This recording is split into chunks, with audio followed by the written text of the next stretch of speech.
Siri_bot says Siri_bot has joined Cerebro Love.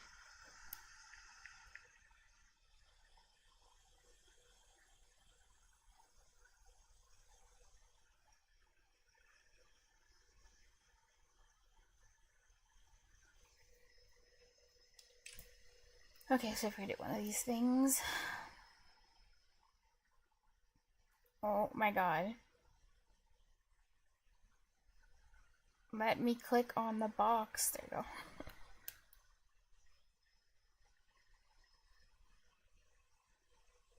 Okay. I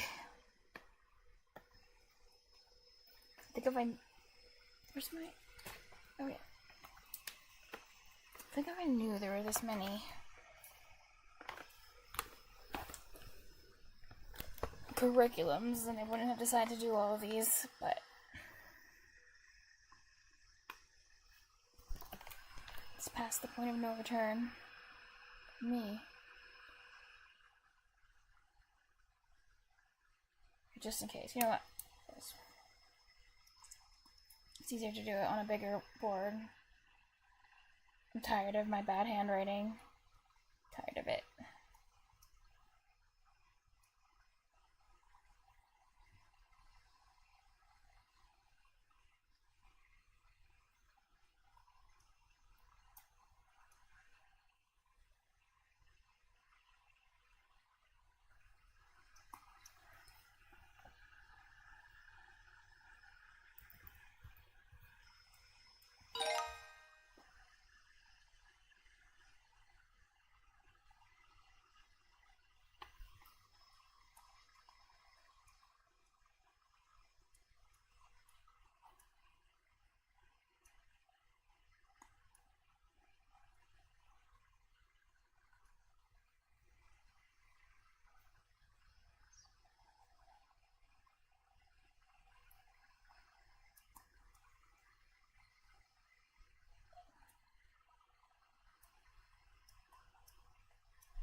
Yeah, I should have just did this the whole time.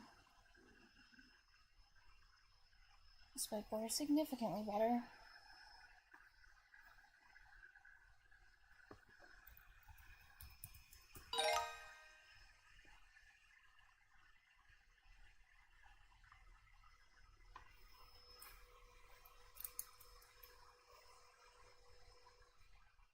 Actually.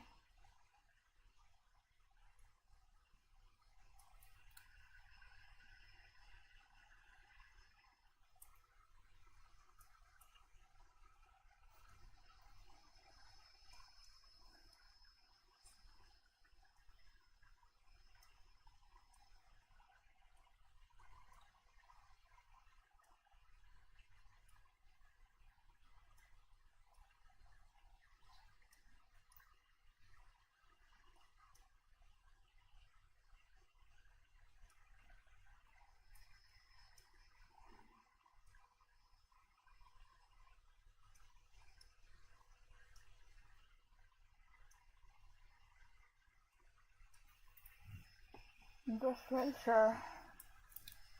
I don't want to get reset back to question 1.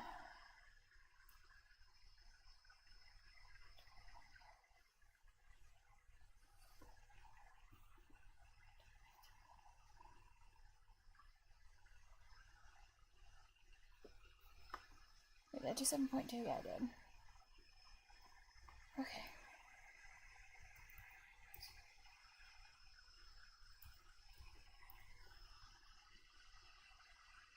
Oh, this isn't the last one. But now that I know there's this whiteboard here, I can use this for like flowcharts and stuff too. Is there? Oh, there is a download. Oh hell yeah! Oh, this is convenient as hell. So I don't have to use Microsoft Paint. That would be really good. But I don't know if there's any online collaboration on this board. Drawing mode. All these buttons too. But that's okay.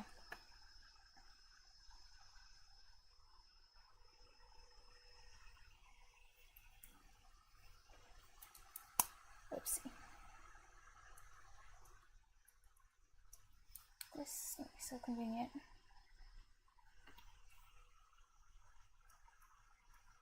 Right.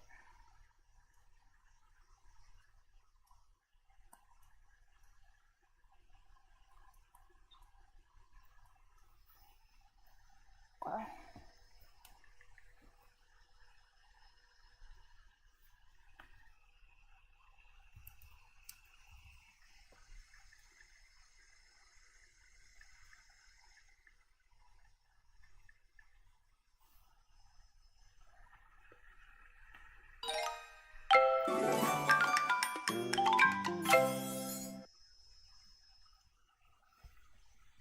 Cool.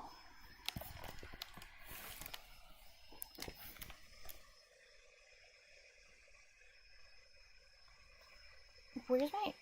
Not again. My mouse.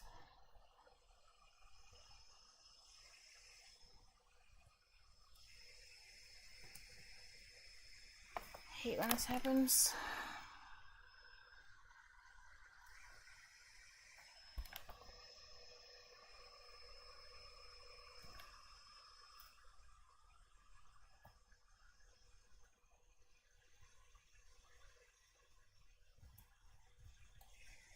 Come on.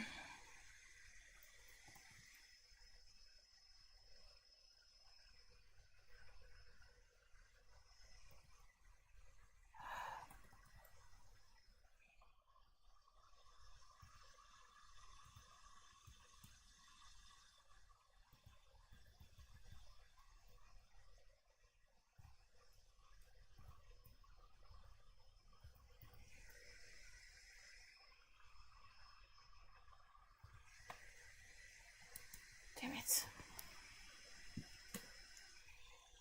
Okay.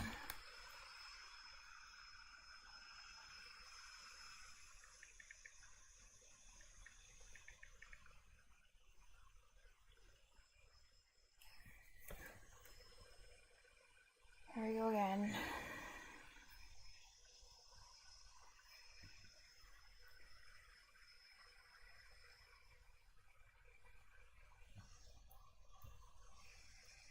Oh, there we go. F5 brought it back.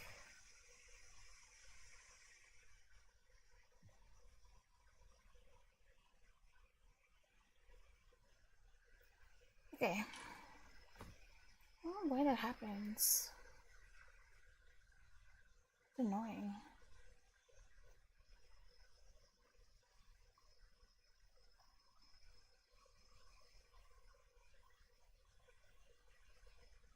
I feel like some C#.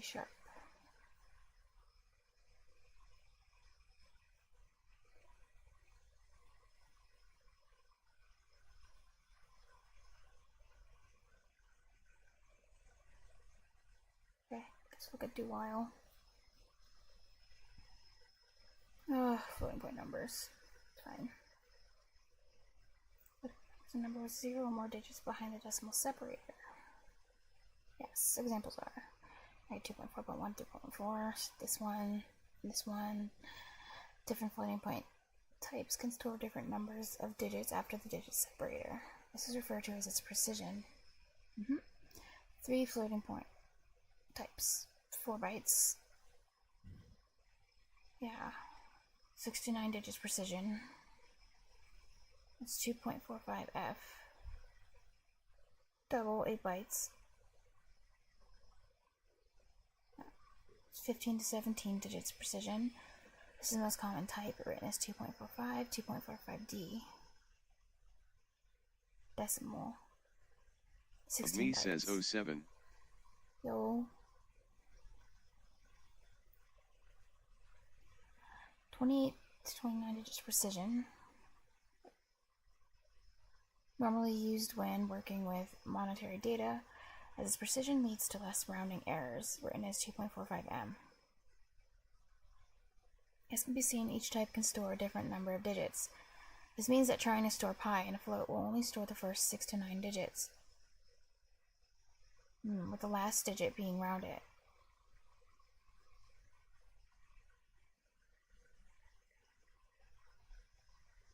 Maybe next time Corrupt shows up, I'll ask him about this.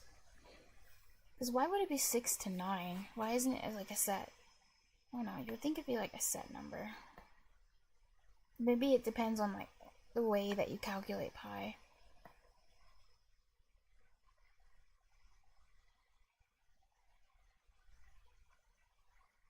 Which has to, maybe that's what affects the variation. While loops. In this exercise, you may also want to use a loop. There are several ways to write loops in C#, but the while loop is most appropriate here. 3 x greater than 10. X minus 2. Do while. The code in a loop should always be executed at least once. A do while loop can be used. Oh yeah, I keep forgetting what this one does. Execute logic if x is greater than 10, blah, x minus 2. While x is greater than 10.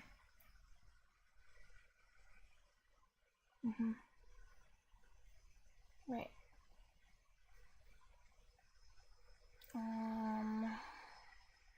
Okay, I need another exorcism tab.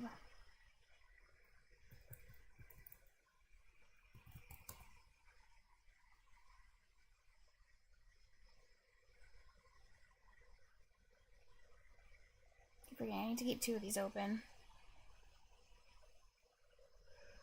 So I can have the instructions open at the other tab. Where's the do while?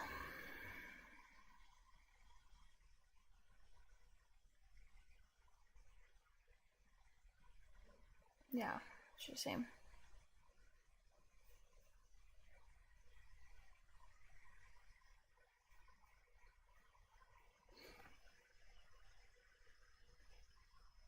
Savings. In this exercise, you'll be working with savings accounts. Each year, the balance of your savings account is updated based on its interest rate. The interest rate your bank gives you depends on the amount of money in your account, its balance. 3.213% for negative balance. Oh damn, balance gets more negative. That's evil. 0.5% for a balance less than $1,000. 1.621% for a positive balance greater than or equal to $1,000, less than $5,000. Dude, these interest rates are so high. There's no way. I don't think any banks pay you this much money to keep your money in your savings account or whatever. 2.475% for a positive balance greater than or equal to $5,000.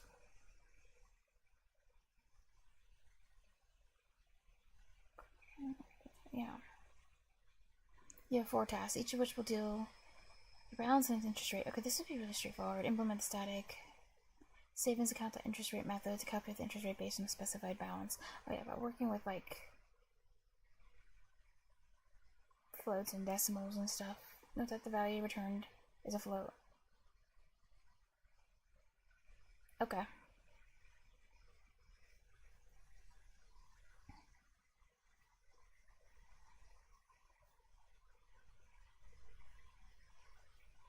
Just ask 1. Okay. Let's keep this. With static float interest rate decimal balance. We want a float return. Oh, it's already set as a return type, so that's good. I think it will just convert it automatically because we set float as a return type to the decimal. Corrupt Converter says, what language is this? I've never seen it before. Oh, you're funny. Yeah, I don't know. It's definitely, let me think, F sharp for sure. Yeah. It's F sharp. See, it says float here. F sharp stands for float sharp. Did you see? You learned something new today. Yeah. I've never seen it before. Oh yeah, so here's what I was thinking. Corrupt, with this. I'm thinking, like, if I return whatever I want to return, even though it's a decimal, even if it is a decimal, I think it'll just convert it automatically to a float for me, right? Because a float has less precision than a decimal. I think it'll just implicitly convert that.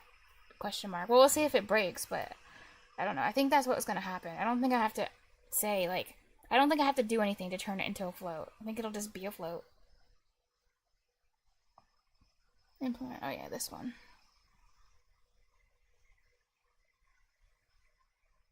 I just return the number? Is it? Oh wait. What's Corrupt the interest Converter rate? says either that or it'll require an explicit cast.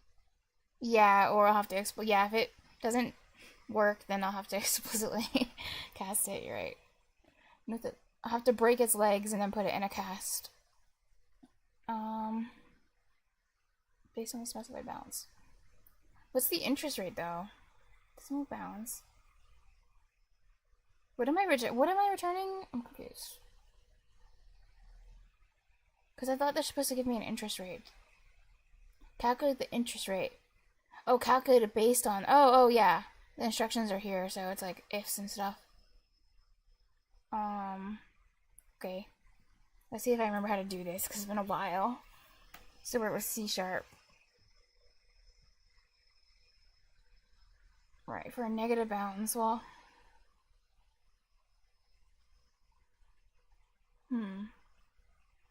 Okay. I think I can do.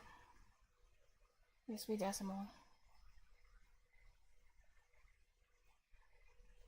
If less than.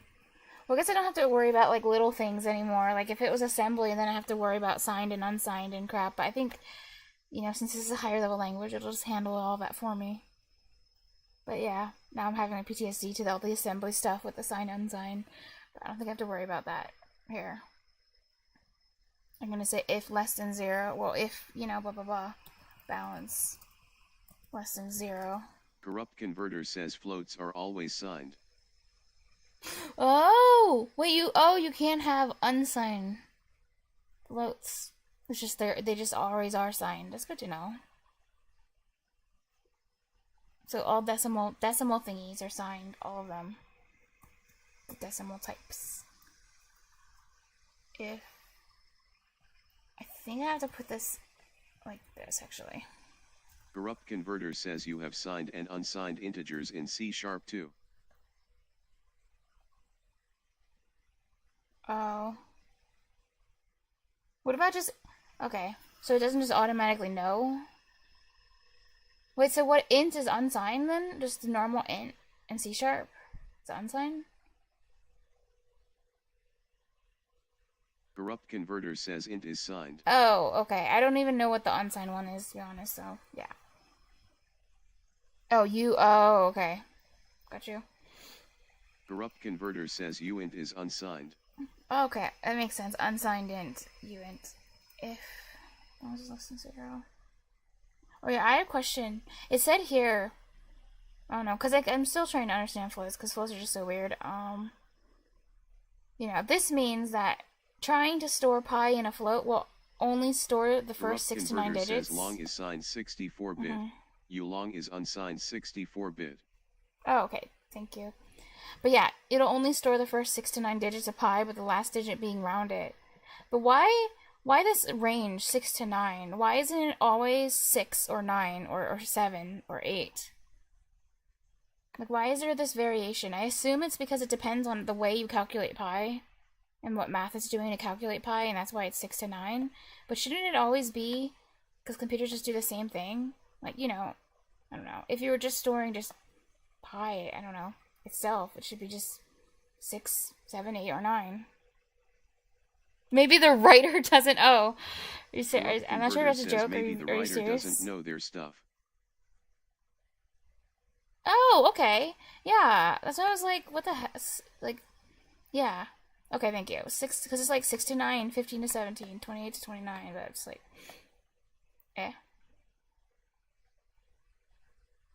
Yeah, I was thinking it should be exact to a certain digit. It will always be, accurate. That's the part that matters.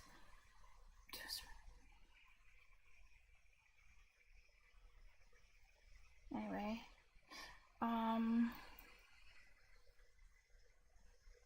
what's I doing? Oh yeah, less than 0.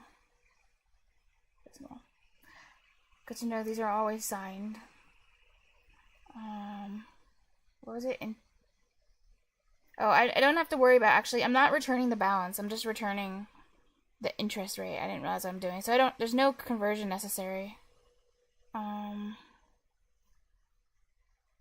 2.313. Wait, sorry, 3.213. Return. I think that's what this said. 3.213, yeah.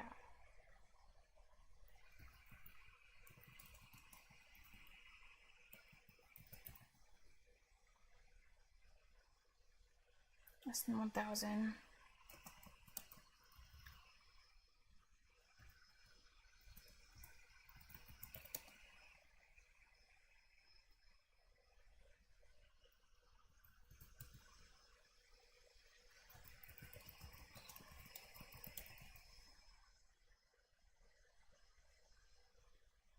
So that's not that. Okay. Greater than or equal to 1,000. Yeah, less than 5,000.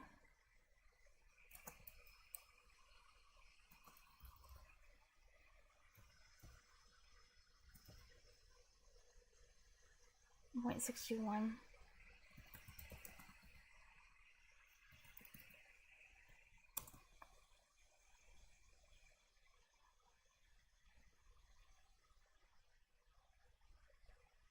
Yeah, else.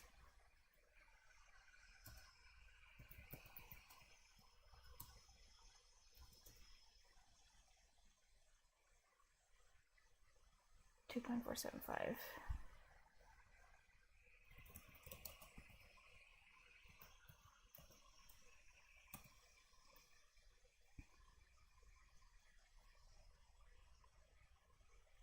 Oh god. Oh noes!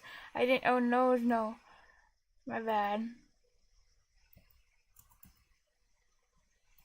Not Python. There you go. You didn't see anything. You didn't see anything! Right? No one saw Corrupt Converter anything. says nice semicolons. I had my semicolons. It just, remember last night, you can't see things if you don't highlight over them? You just couldn't see it because I didn't highlight it. If I had highlighted it, you would see Corrupt this. Converter says this the isn't hidden assembly. You semicolons. need semicolons at the ends of your lines. I know. Damn. It's okay. I'll get used to it. Semicolons. Alright. Implement the static savings account interest method to calculate the interest based on specified balance. The value returned is a decimal. Okay.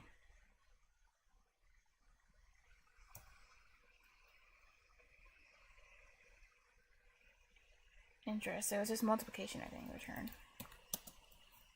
Oopsie. Not returb.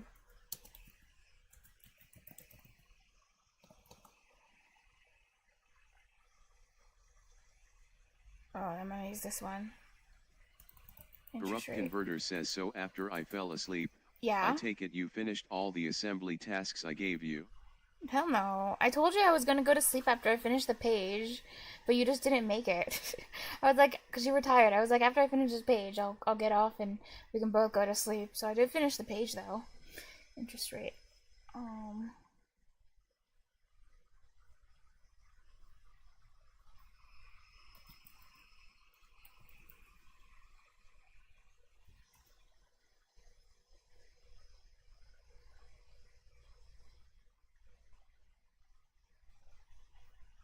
Wait, this interest rate ends up being a float.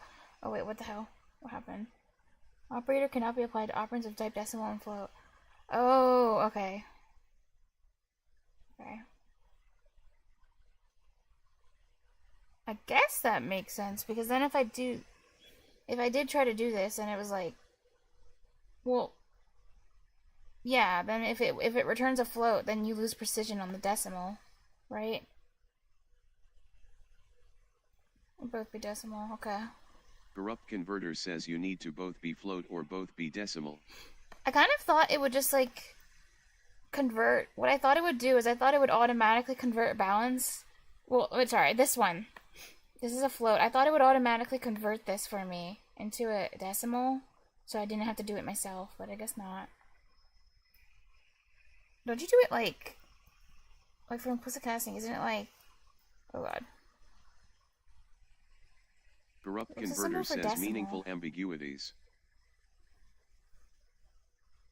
Meaningful? I don't know. I don't think it's that meaningful.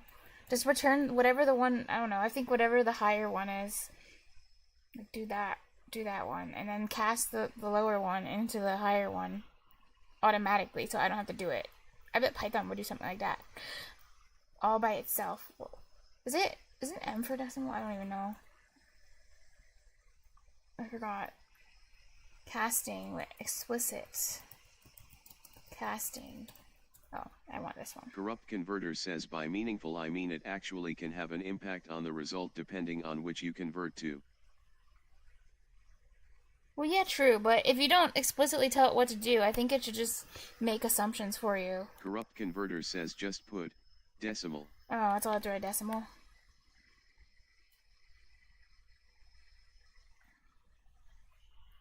But yeah, that's what I mean. I think it should just do this automatically. Decimal, not demimo. Okay. What the? Is this not how I do math? Expect it. Oh lord. Actual. What? But this is how you get an interest rate. You have to multiply the interest rate times the balance. Oh wait, wait, I'm returning. Well yeah, but you're still supposed to do this. Like if it's like 0.5, then you multiply 0.5 by your balance. Like if that's what the interest rate was. Oh wait, is that how? Wait a second. Is that how interest rate works? Let me think. Because this is like about math right now. Oh wait a second. No. I think I'm doing it wrong. Because if it, by my logic, like I can think of a counter example. We're off by 100. Thank you. Corrupt Converter says well you're off by 100x. Because like, if this was 1, if it was a 1% interest rate. Oh. Wait a second. 0.5.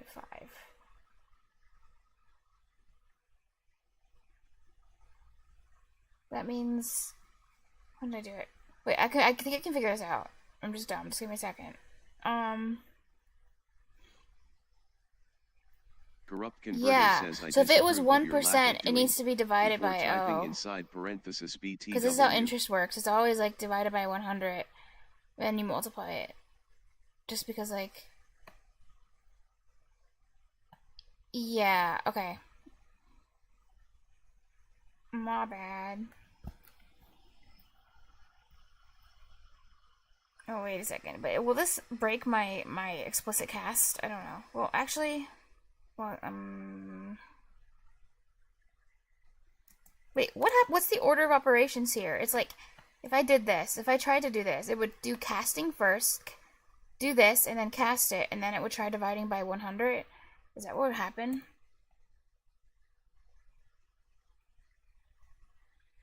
I have to do this. Well, actually, I think I have to have this as a decimal like this, but now I'm just going to put an F.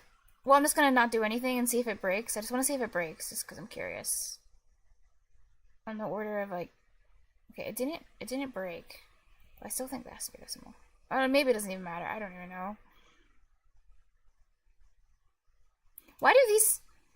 Anyway, why does this not... If the multiplication has to be the same types, like, why does this not have to be the same? Why does this not have to be casted into anything?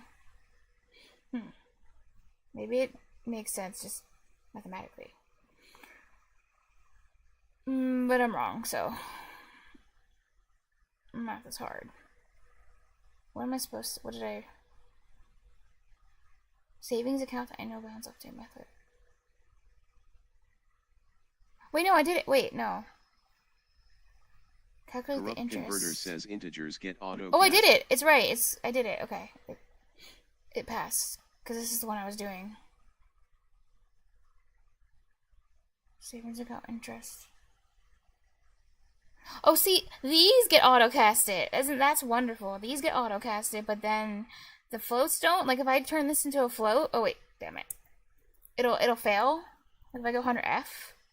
This makes no sense. Oh, yeah! It failed. So it has to be... It's dumb. So only the integers get casted for you like this. Like, what the hell?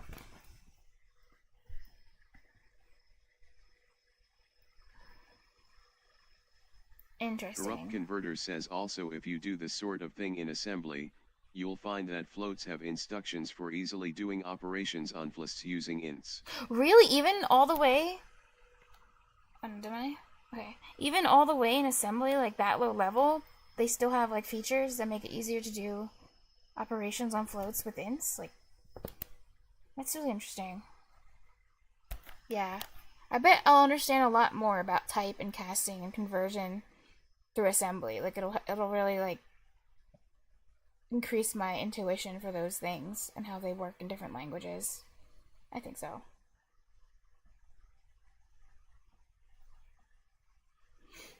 Like, right now, Fiml multiply float by integer. Corrupt Converter says Fiml rightward arrow multiply float by integer. Oh, no way. It has it already in there? Fiml. That's cool. Fiml.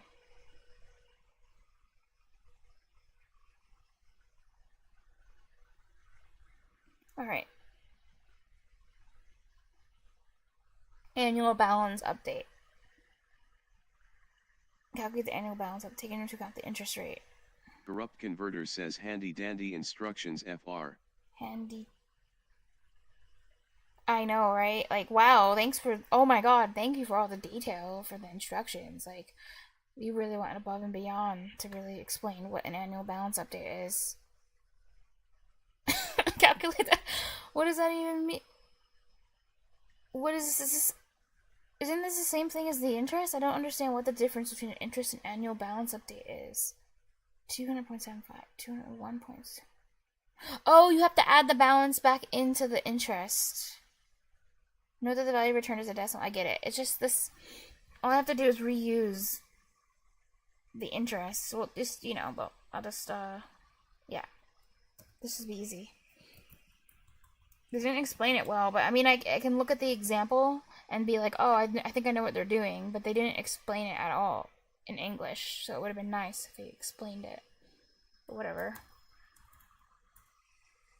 Annual. What am I doing?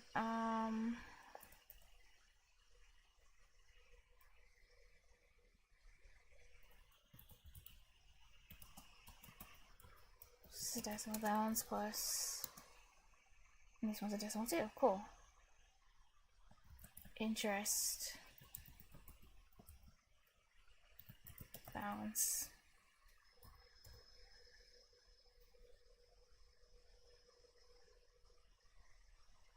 Nice. I don't know why now it feels if one I think maybe the more confusing things. Well, there's a lot of things, but one of the things between different languages is like the different naming conventions. So it's like weird right now seeing like, oh, when you have like the name of a method, like you capitalize it. Like what? You capitalize the name of the method in C# because the other ones are like, I don't know. It's weird now seeing it. Calculate the years before reaching the desired balance. Implement, okay, years before desired balance method to calculate the minimum number of years required to reach the desired balance given annually. Compounding interest. Okay. Note that the value returned is an int. Yeah. This will be important, I think. But this actually seems kind of hard, because then you have to, like, calculate it over and over again until you reach the quote-unquote desired balance. Oh, yeah! Do while, or a while loop. It's gonna need a loop, obviously. So I'll have to decide which loop I want to use. Corrupt Converter says, yeah, the way I think about it, everything, or most things that's first letter capitalized is not a value. Yeah, but then you have freaking Python that like names all of its methods lowercase with dashes in between, or something. I don't actually remember. I don't know. Corrupt Converter says so methods, classes, Everything is first letter capitalized. Oh, I see. I like the way, yeah, I like the way C# does it with the naming conventions. When applying simple interest to a principal balance, the balance is multiplied by the interest rate, and the product of the two is the interest amount. Balance is multiplied by the interest rate product of the two. Oh yeah. Yeah. Compound interest, on the other hand, is done by applying interest on a recurring basis. On each application, the interest amount is computed and added to the principal balance. Yeah, so that subsequent interest calculations are subject to a greater principal balance. I see it. So you just return. Oh, wait. I think I know what I need to do. I think it was. Okay. I want this. I think I want this annual balance update thing. Wait, what is it taking? It's taking balance and target balance. That's right. So, how to think about this? What do I do? Anything. I need to plan so that the logic of what I'm about to do makes sense.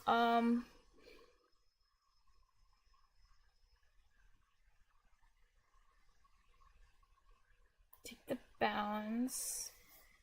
So if I do this, it'll add the balance and the interest rate. It'll give the new balance every year because it's the annual balance update. So I want that, obviously.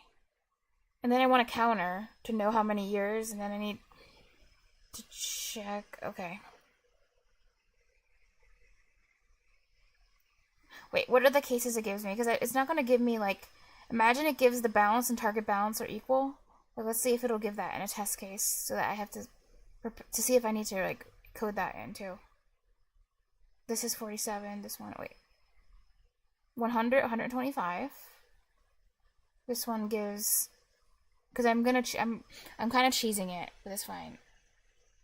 Like, you had me do that in the past, too, and it's fine. Because they have a limited amount of tests they run. 1,000, 1,000, 100, 8,080, 8.80, 9,000. Okay, they're different. This one. Wait, 12, 3, 4, 5, 12, 3, 4, 5, 6, 7, 8. Okay. 6, 7, 8, 9. Okay, so these are still different. Cool. So then, I need annual balance update.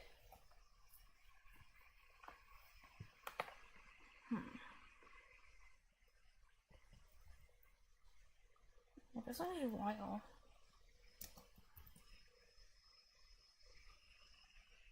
While balance, oopsie, is less than target balance. Oh my god.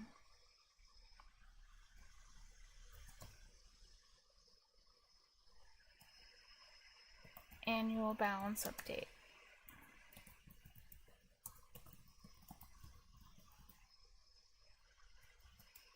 Balance.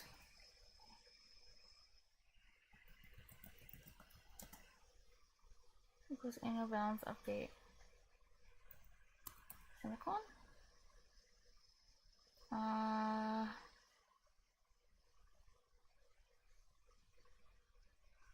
And then, oh yeah, I need a thingy. Let's say int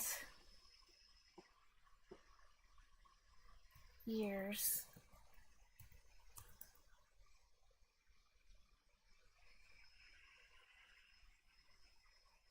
equals 0. Maybe you can go to years plus plus.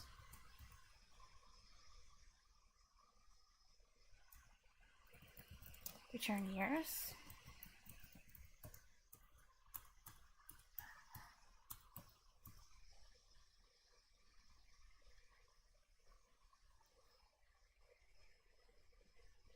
Hey, I did it in my first try. Like, I usually don't do things in a first try. I think assembly is really helping me think about things better. I don't know. I mean, I could just be, what's the word? I don't know. Like, it could just be in my head, but still, I don't know. I think so.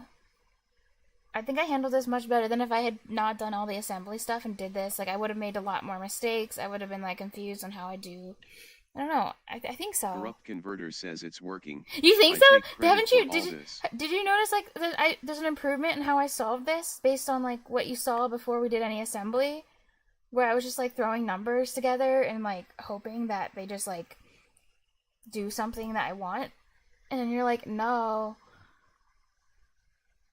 I don't know, but yeah. Anyway, yay. That's fair. Corrupt Converter Honestly, says I wasn't paying attention. TBH, I was petting my yeah, dog. he was begging for it.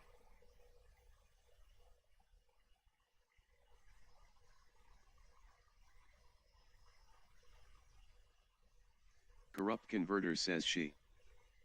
Oh yeah, I forgot worrying about that. What are you? Oh wait, what? Wait, no, I didn't want a coterie. What the hell? Leave me alone.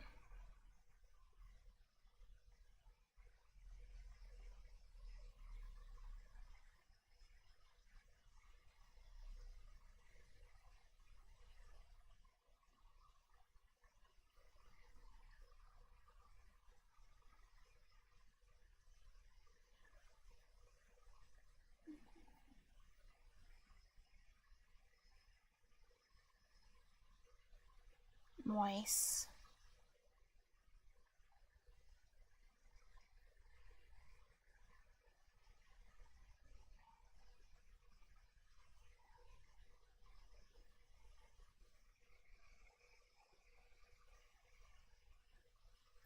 Oh, sigh, these again. Makes a punch for again and choose one with cranberry. And a pound juice for 5 times the amount of cranberry juice.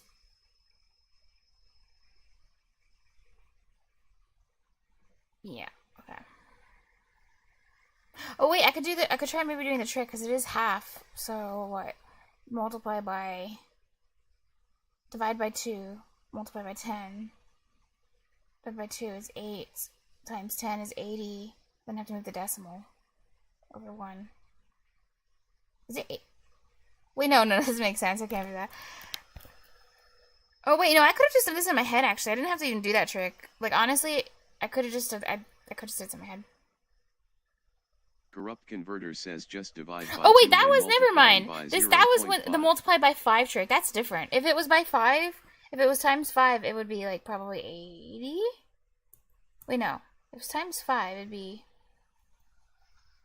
shoot, it should be 8 if it was times 5. It's not.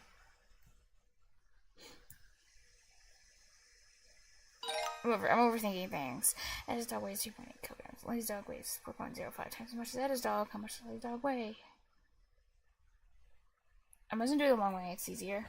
And I have this nice board out here, so it improves my productivity by a trillion.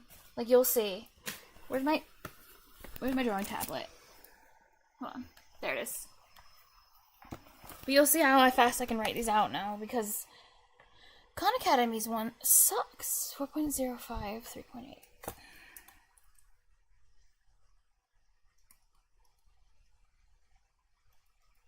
Oh.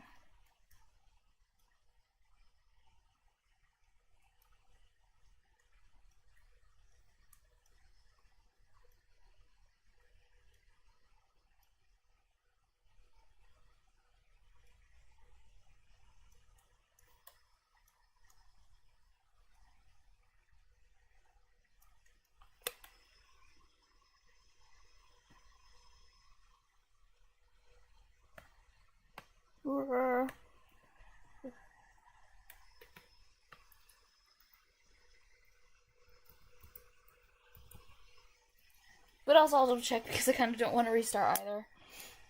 Because like that actually really annoys me when that happens. Corrupt Converter says what's this? I wasn't paying attention. What do you mean what's this? Nothing. Just... Oh damn it. I did it wrong. Wait. This is the maps. Corrupt Converter says 3.8 asterisk 4.05. Damn it. Okay, wait, hold on. I just pushed the button wrong.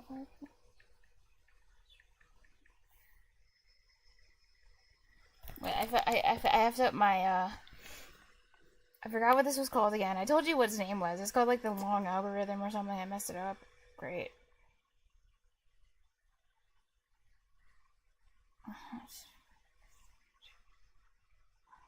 Wait a second. Oh, no. 15.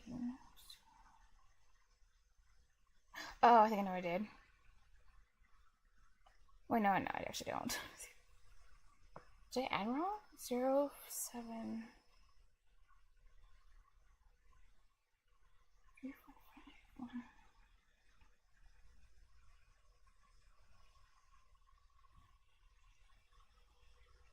Wait a second. What am I doing wrong?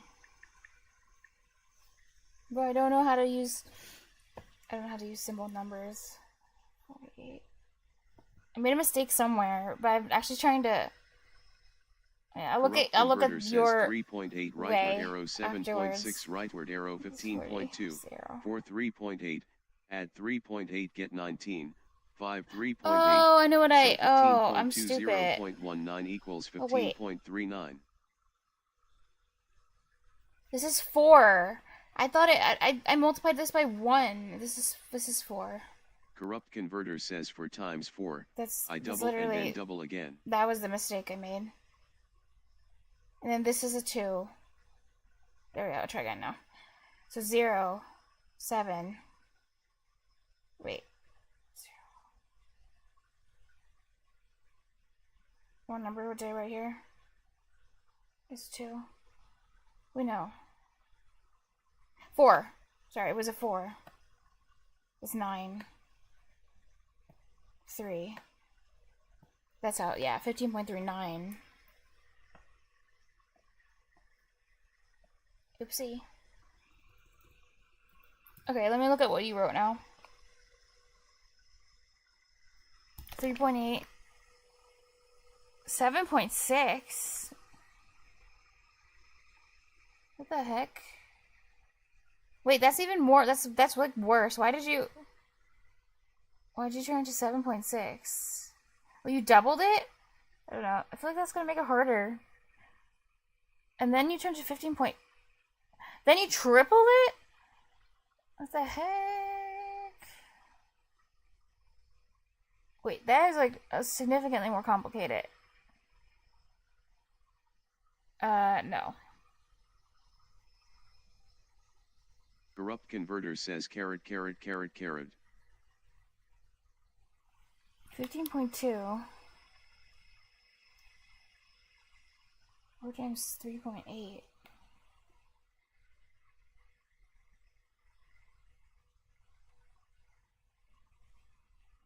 Wait, isn't that 3 times 3.8? Because you did multiplied it 3 times.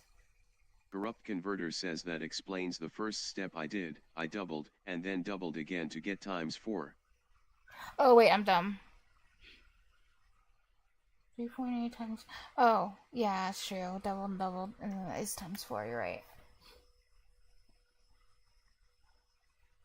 Add 3.8. Get 19. 8, 16, 17, 18, 19. Oh my god. How many steps? 5 times 3.8. Oh yeah, then it's 5. So 15.2 plus 0.19. 9. Wait. I already lost 3. Oh. And then you just hold on to the... Oh yeah, well that's the answer, 15.39.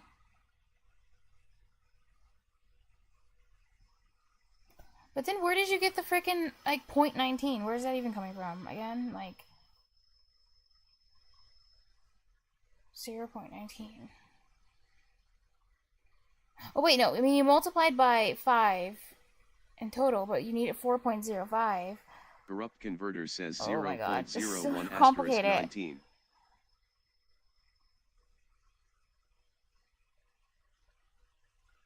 Zero one. Oh. Wait a second. Corrupt converter says because 19 is 5 asterisk 3.8, but I needed 0.05 because you ended up doing 5 times asterisk 19. But we need the 4.05, so then you need point... Oh! Wait, shouldn't that have been subtraction? No, but I mean, it adds up to what you need. But I'm thinking in my head, like, logically, shouldn't have been subtraction, because you need... Oh, wait, no. Oh, wait, no. But wait. Oh, wait, no. 15.2. You just need to go back. Sorry, you went back and grabbed the 15.2. 4 times 3.8. You grabbed the 15.2, and then you only need 0.05. Now. Corrupt converter says shift decimal point. That part. But then... But 0.01 is different than 0.05. What? Because 19 is 5 times 3.8. But you need it. 0.05 times 19. 19 is 5 times 3.8. Yeah. It's 5.8. Need it 0.05 times 19. Corrupt converter says yeah, 0.05 times 19. 0.01 is shifting decimal point 2 places to the left.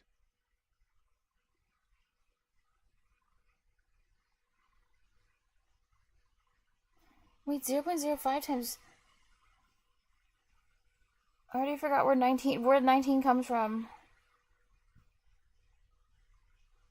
Whoa, but now, yeah, 19 was from times 5. Why are we going back to times 5 again? Corrupt converter says I already had the times 5, I just needed to turn it into 0.05. I didn't know you could do that. Turning times 5 into 0.005? Oh, by shifting the decimal? That can happen? I didn't consider that's an option. So then you shift Corrupt converter says hence shift decimal point. 5 to... Okay. So then the decimal shifts 2 to the right? Wait. If it's 5. Oh no, 2 to the left. Oh, okay, sorry. Right and left. They're obviously Corrupt the same converter thing. says 2 to the left. To 0.19? Oh, and then that's you added 0.19 to the 4, because that's 0.05 of 19. Okay, I get it now. Corrupt converter says yes. It's too clever. It's too clever.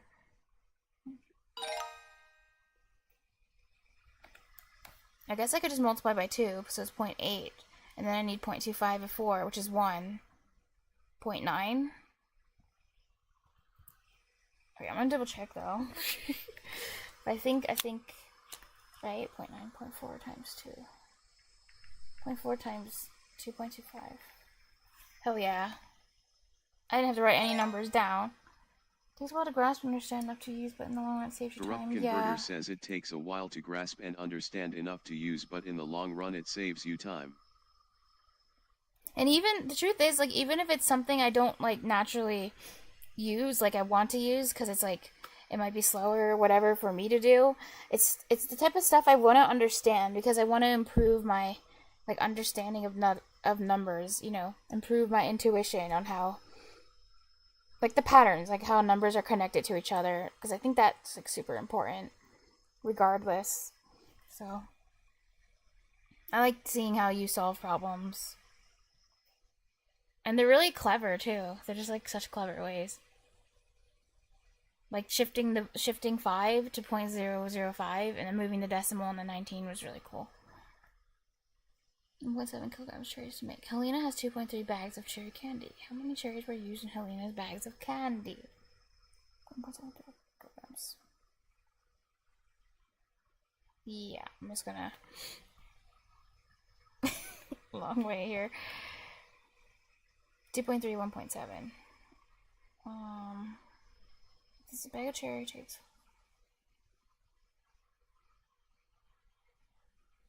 Yeah.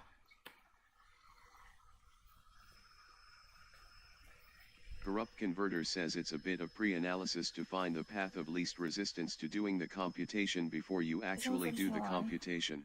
14, 15, 16. 3, 2, 9, 3.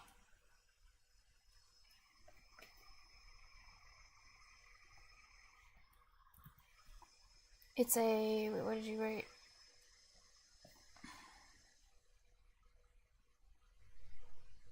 Mm-hmm.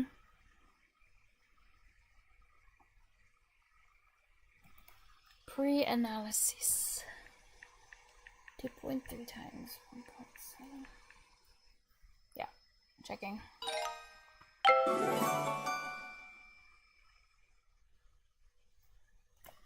Okay,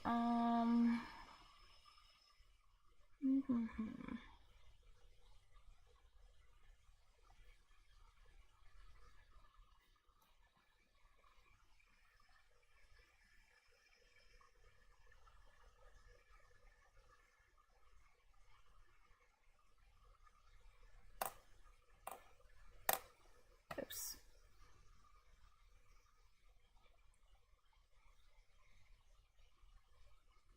Corrupt Converter says so for 3.8 asterisk 4.05. I don't like the 8 or the 3 because yucky numbers, Yeah. but 4 and 5 are nicer numbers to get through easy steps. Okay, you like 4s and 5s. Do 3.8 times 4. Corrupt Converter says so I do 3.8 asterisk 4 and 3.8 asterisk 5. I don't know. Well, I like 5s, but 4s are yucky to me. Corrupt Converter says once I have 3.84, I can use that to quickly get 3.85.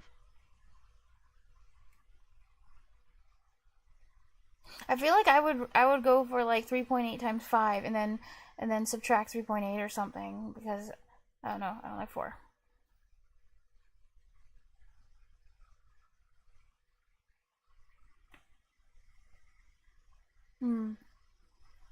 Randomness. Roll the die. Learn about randomness by generating numbers in a game. Oh, this is a cute exercise. What's the last one? Oh, namespaces. Defensive copying? Just like looking at their names. I've never heard of some of these things. Defensive copying. Corrupt Converter says but I just personally find addition easier than subtraction. Yeah, I don't like subtraction though. But I also don't like the number 4, so it's like I guess I gotta pick the one I hate the least. But I guess 4's not that big of a deal. Attributes.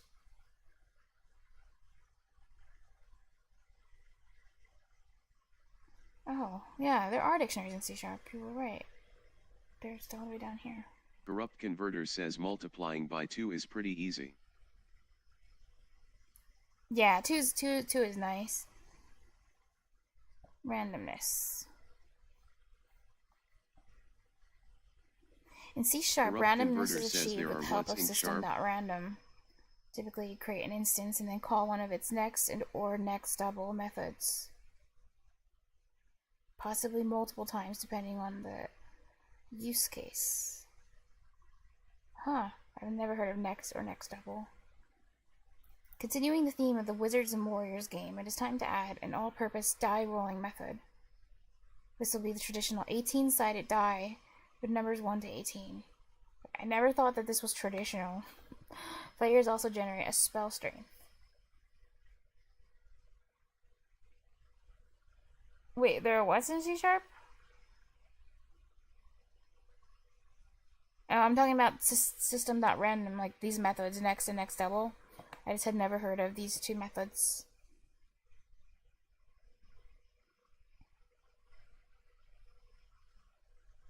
I said, oh yeah, there are dictionaries because when you were on previous page. I was scrolling through the different stuff, reading what's on the bottom of the tree, and then I was like, oh yeah, look, dictionaries will show up at some point.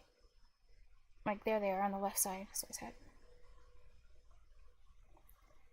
Wizards and Warriors players to class. We are learning C# right now. _did Amando says, what are we learning here? Later on, I'm probably going to do some assembly because I was doing some of the previous days. And then, I don't know, just chilling.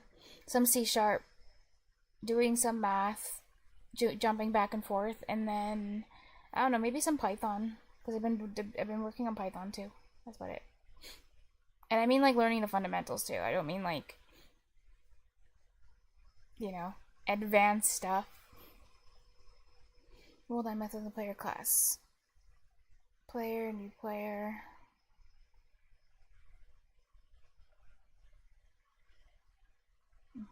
Corrupt Converter says, and then we're Peanut. gonna learn how to Player hunt a die. ghost and blink at a peanut. 1. I think this means like 1 to 18 is what you'll roll. Corrupt Converter says, I'll opt for winning a staring contest against the peanut statue. Roll die. Oh, I see. So they want it in the player class, so it can be.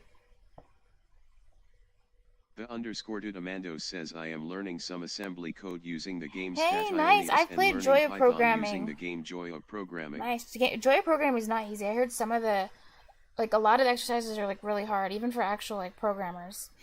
Like what you have to implement is not easy. But yeah, I played Joy of Programming on stream. That's pretty fun. I did the first level, but then people were saying like, "Oh, you should redo the first level and then not use sleep," because I used sleep multiple times to pass the first level, and they're like, "Yeah, it's a bad way to like. It's not you know, it's frowned upon. That type of solution, so you should try a different one." And I was like, "Oh, okay." But I haven't played it since, but yeah. It'll be a lot harder because it was, yeah, even with all the sleeps, it was hard to get it to like, with the physics engine, like sometimes boxes and stuff would just like explode into the air for like no reason. I don't know why that was happening. But it was hard to like get it to like eventually finally work. That's cool. There's a game that teaches assembly. Stationeers. I haven't heard of that one. That seems cool. Look it up.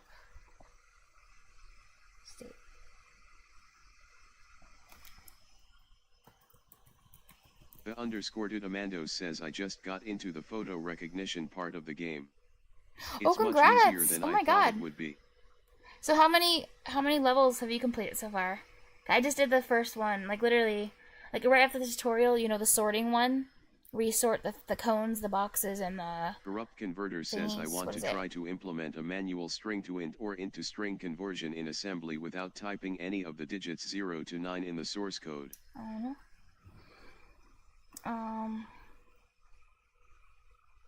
Okay, I did not click on that. It's probably not gonna be free. Oh my god, it's expensive as hell. Nice. Well, I can always, yeah. Corrupt Converter says, wonder how difficult or possible that'll be.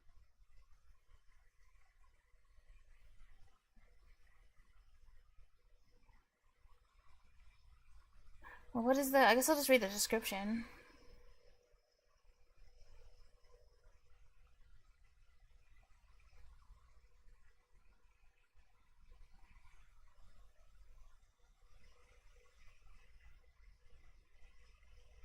Wait a second. Where does assembly come in here? Do you mean, it looks like just a regular game. I guess you mean like maybe you're making a mod for it or something? I don't know.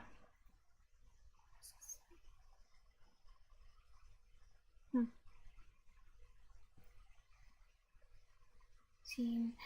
Players need their strength. Provide a means to generate spell strength. Implement a generate spell strength method on the player class.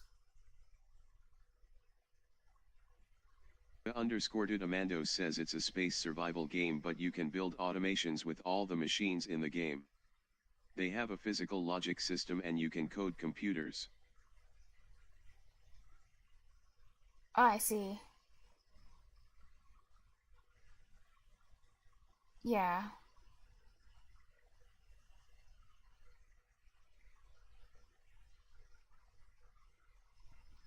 Implement generate spell strength method on the player class. The spell strength is between 0 and up to, but not including 100.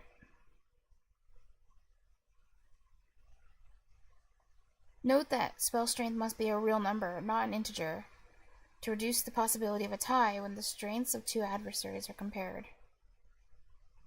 100. Oh, okay. Yeah, I might have to go into the C# documentation. for system.random for this one. So I've not used these methods before. Great. And it doesn't like really give me guidance on it. I'm really probably gonna have to do that. The player class.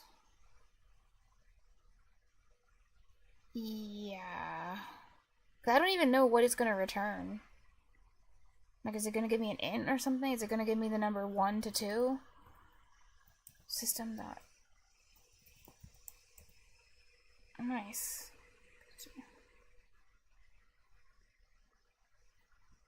A pseudo-random number generator, which is an algorithm, blah blah blah, gives you random number.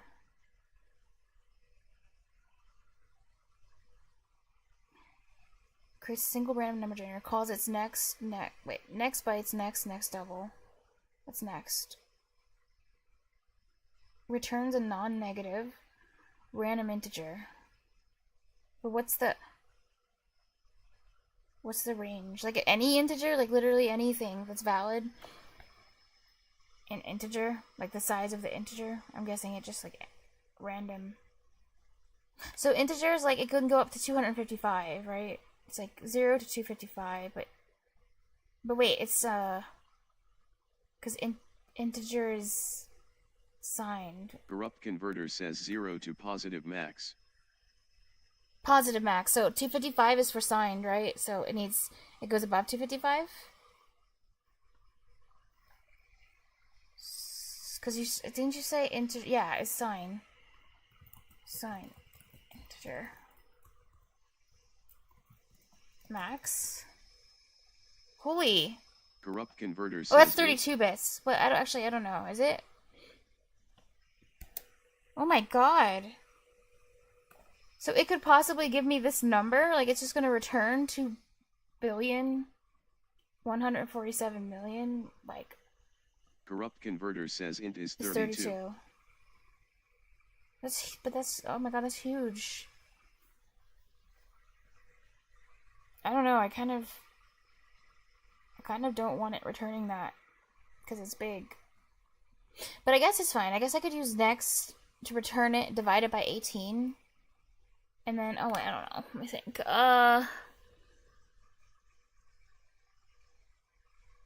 Corrupt converter says int is dword.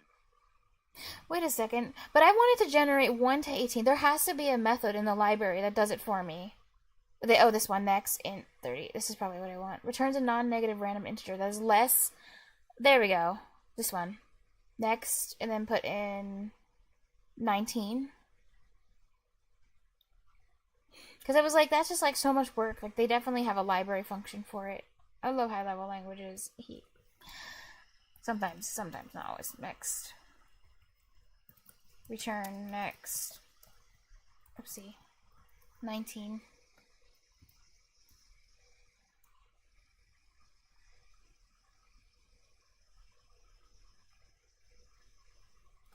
Wait.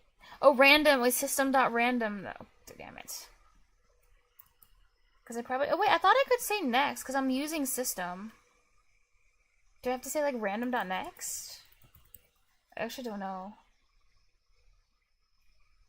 I'm not sure how to call it. Okay, never mind. Maybe not. I'll just guess this, and if it doesn't work, then I'll have to look more stuff up. System.random.next? I cry.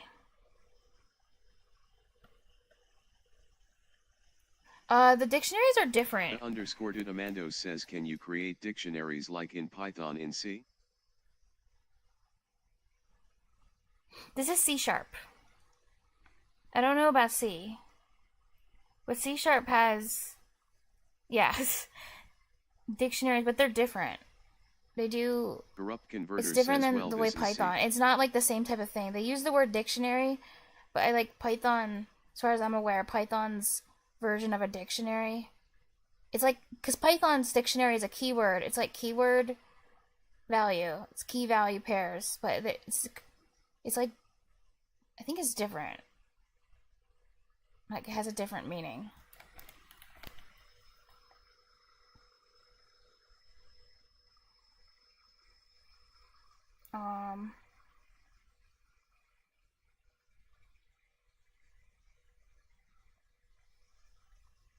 next. Corrupt Converter says you have a class dedicated to dictionary in C.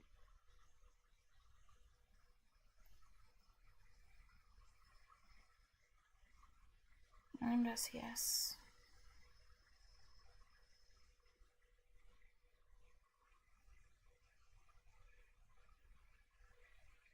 No bounds random.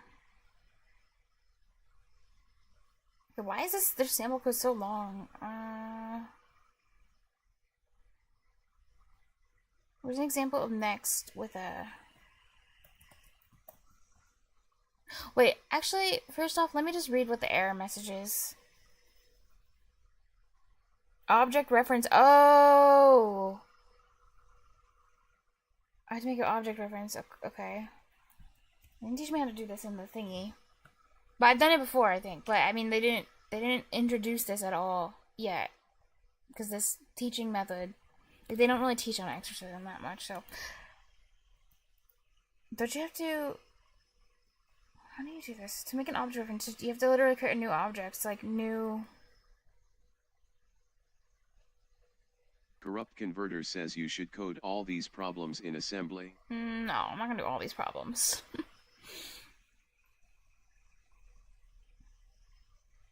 Assembly takes so long to write. I'll do the occasional problem. Enough to, you know, keep my skills to know how assembly works, but yeah. I'm definitely not gonna be coding all day, every day in assembly. Okay,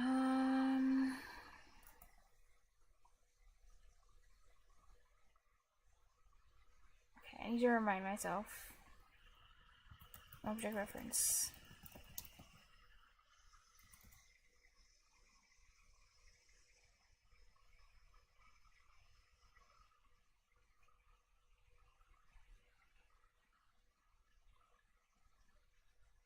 Okay, I don't think I'm getting what I want. I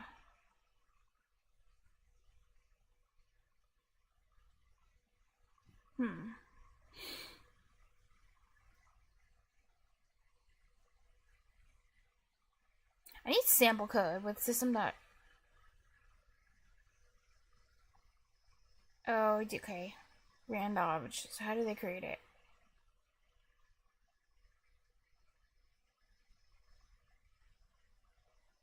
Rand object next.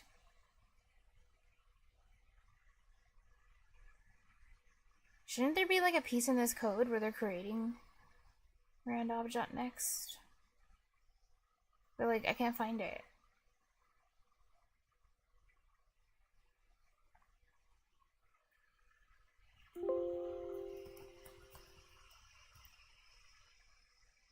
Oh.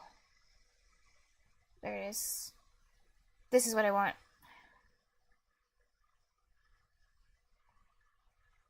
Wait, random proportional?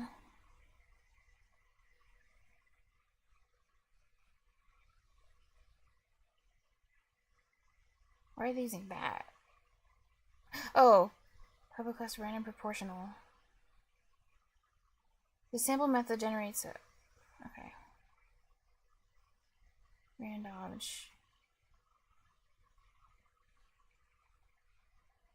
Class.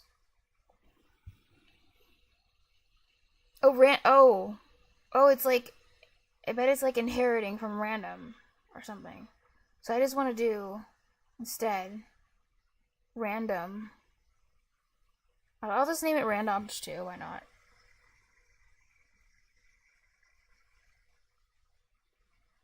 Do I do I have to do it in the method? I don't think so. This is public class. I think I can do it up here. Wait, how do they do it again?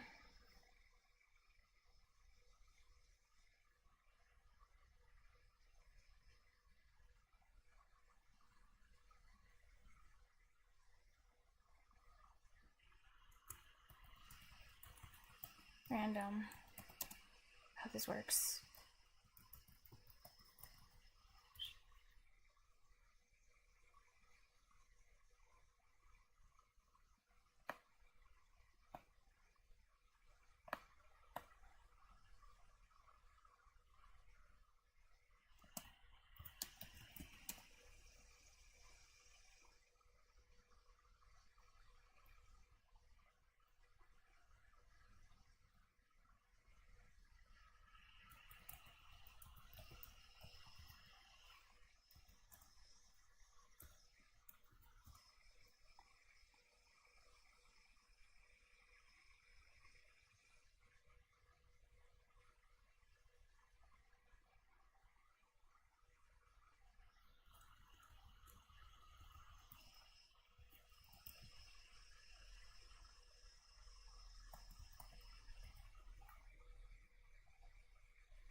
Failed. Corrupt Converter says, are you here? Who? The guy who was commenting earlier?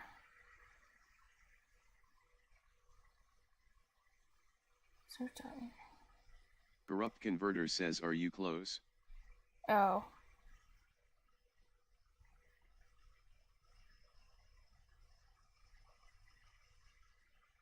Corrupt Converter says, where are you?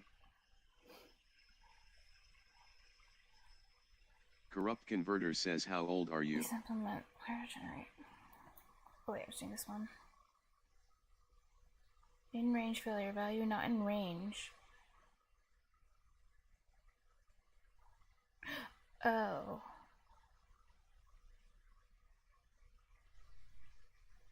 Because it could end up being a 0. Wait, I bet there's. Is there one where I can give a range? Are you here?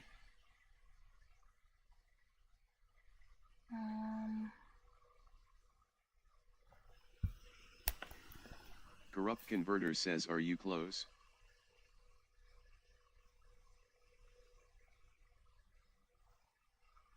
Oh, this one. Corrupt Converter says, where are you?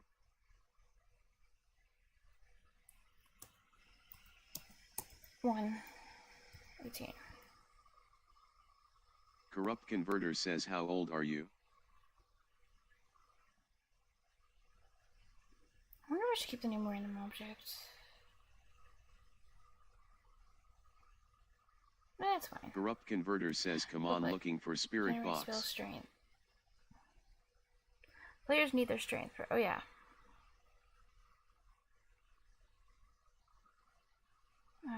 Players need their strength.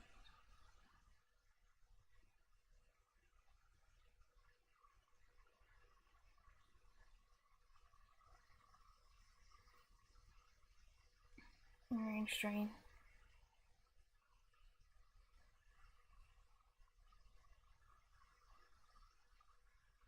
I'm kind of like looking at this code and wondering how they're able to test it when they're not like storing the value. But then again, it must be doing something inside the player class. That's it's the values being stored in the player class or something, so that they can run this assert in it. Has to, like, otherwise, like it has to.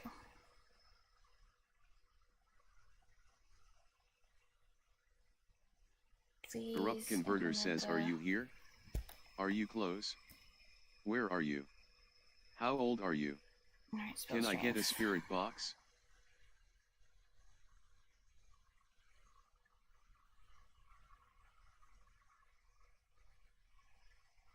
Zero to 100. What are the methods I have?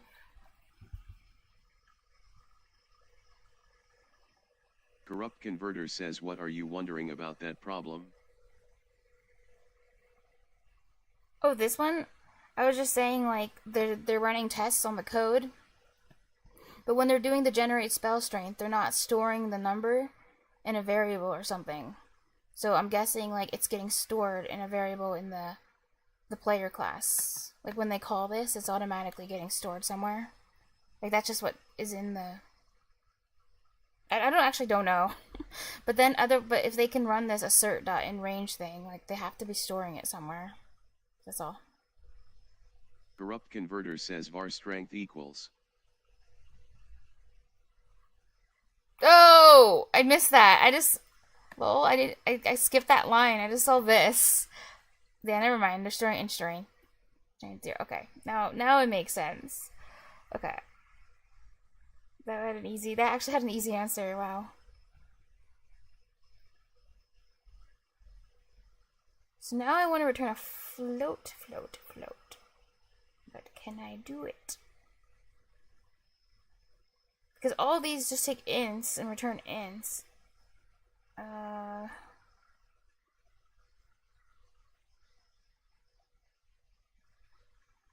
I mean, can I cheat and cast it? But I don't think that's what they want. I'm gonna do it anyway and see what happens. But I was, like, wondering if I can, like, cheat and cast it into a... Oh, yeah, I can just... But this defeats the purpose, I think. Like, if this was an actual game, it defeats the purpose casting this into a float or whatever. Because you'll always have 0.0. Like, you'll never have, like, 0.1326. That's the whole point of this, but whatever. I just want to pass it.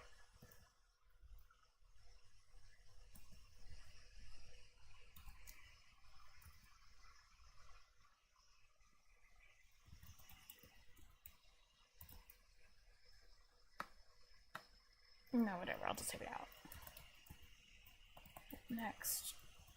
118.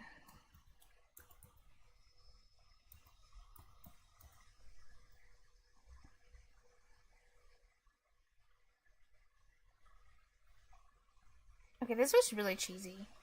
The second one.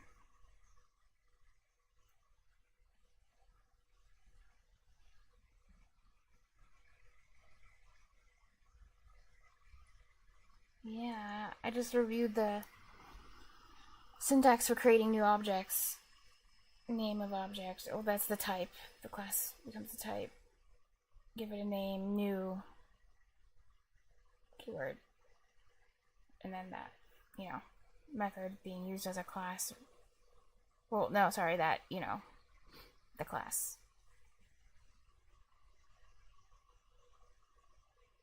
I think, because random is a class. I think. No, it's definitely a class. But then it's like called like a method, kind of.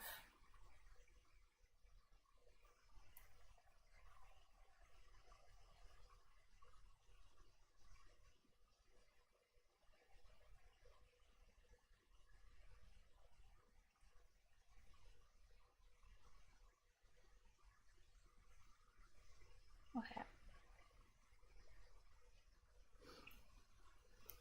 I feel like before having players, well, not players, I mean, before having like people do that exercise, they should have introduced objects. Oh, it's probably here. Maybe.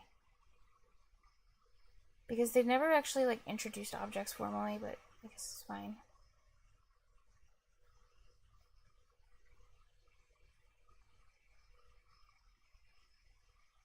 After 2-step.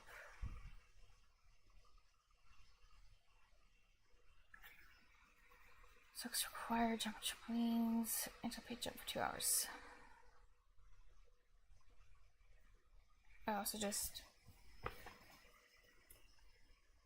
it becomes 22 and 99 and 99. I don't know if I can do that in my head.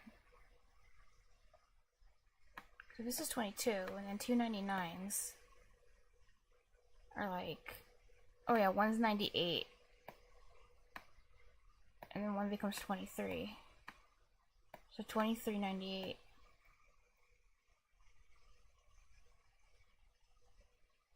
And then 3.75. Right now it's all messy.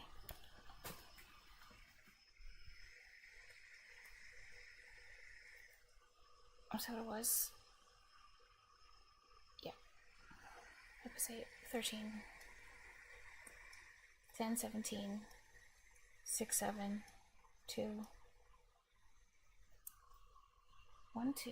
Oh wait, no. It's just yeah, 27, 73. Corrupt Converter says objects are how you store, change, and move multiple pieces of data all at once. It's pretty crazy. It's cool. Dude, I remember when I first learned about objects, so it's funny, because, like, even though I took a class, like, the first class I ever took was Java, to be honest, I never really understood what an object was, even though I took a class. But then later on, when I was learning, like, C# myself, and trying to, like, learn Unity, then I finally kind of understood what an object really is, because I was doing, like, a C# course, too. Like on Udemy. Corrupt Converter says Java because sucks. Java sucks. Okay. Okay, because Java sucks. 2773. Wait. I'm gonna check with the calculator too, just in case my human brain screwed up. Was 3.75.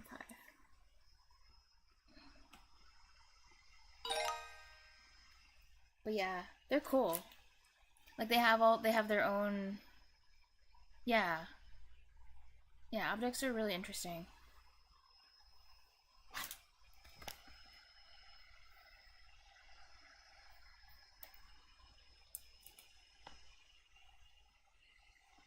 Oscar has 20 buckets of sand. Each bucket is 6.25 kilograms. Corrupt Converter says a string is an object.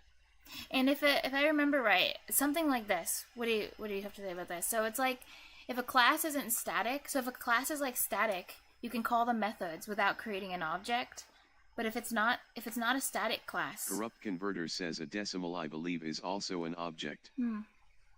Oh, wow, a lot of things are objects, damn. But yeah, I think if like something like if a class isn't static, then you have to create a reference, like an object reference to it, to use its method.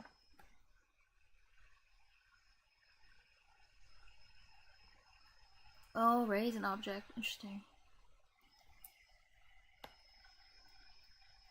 If a decimal is an object, then why can you do so, like, I don't know. Why are you able to, like, do operations and stuff with decimals, like, without having to, like, do weird object stuff? I don't know. Oscar's 20 buckets of, oh yeah, sand.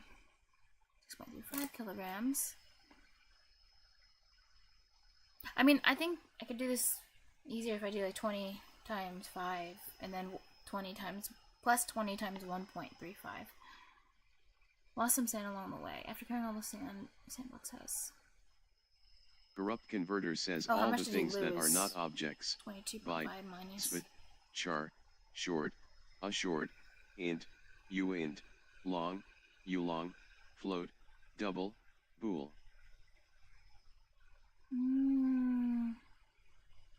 Okay, because they correspond to, like, in a way, like assembly, so you don't need, like, they don't need to have their own thing. Excluding the pointers, yeah. That's cool. List. And that's what makes assembly cool, because then you learn what is really... Yeah, assembly teaches you, like, what is really, like, primitive. At least with, like, when it comes to programming languages. Like, how primitive can you get before you have to start creating, like, more code on, you know, like, more, like, other stuff. Before you have to start making that, using those things to make other stuff. Like alchemy. Okay, so 20 times 5 is 100. So 100 Corrupt kilograms. Converter says yeah, with assembly you learn what the primitive data types are. Yeah. And that part's that's super cool. So then 1.35 times what? Well, 1 is 20. That's 20. 0.35 times 20. I guess I could do like, and then move the decimal, like 30 times 20 and 5 times 20. Or something. I don't know. I don't really think this is like easier. I don't know. I'm gonna do it anyway. Because if I did, if it was like 30 times 20, but then I'll have to move the decimal around. I feel like I would screw that up. 006. And then 5 times 20 is 100. Corrupt Converter says so like string, wait, I think even though it gets its own special keyword and you can do string literals, it still isn't a primitive data type. 5, 10, 15, 20, 25, 30. Oh yeah, this is right. 700. But now I have to move the decimal.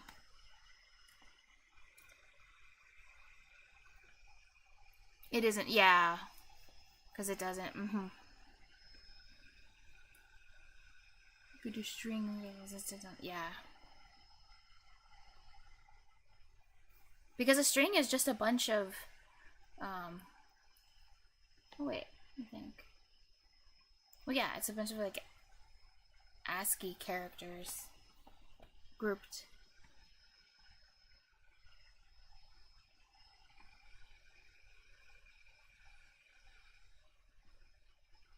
Corrupt Converter says which is something that confuses people when they're learning about primitive data types in languages like Java and C.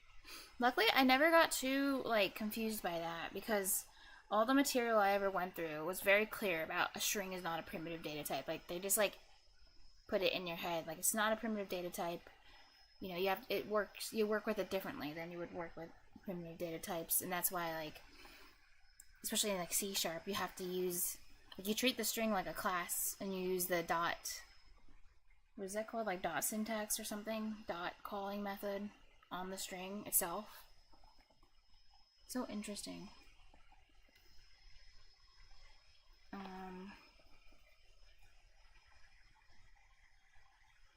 Wait, so this would have been 0.35 times 20.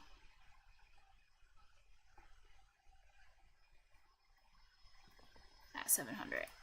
Oh wait, no, not 700, but like, I need the decimal. But I treated it like 35 times 20. So that means I have to move the decimal over twice, I think. So it's 7. 7, 14, 21. I think that makes sense. So then it'd be 127 if I did it right. And 122 point, wait. Let me just make sure I did that right. That this logic makes sense. 20 times 6.35. Damn it, I effed up. 20 times 6.35. 127. Nice, I did it. So now, subtraction. 27. And then the result is, can I say sample size?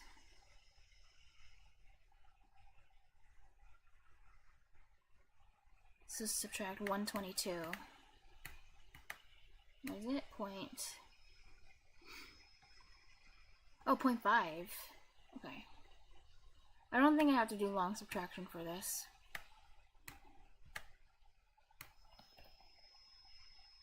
Because 7 minus 2 is 5. 5 minus 0.5 is 4.5. So it should be 4.5.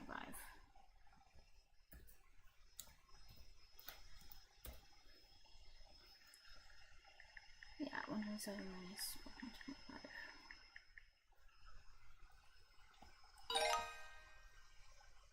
She saved $72.25 on Sunday. For 7 hours, earned $12.50 an hour.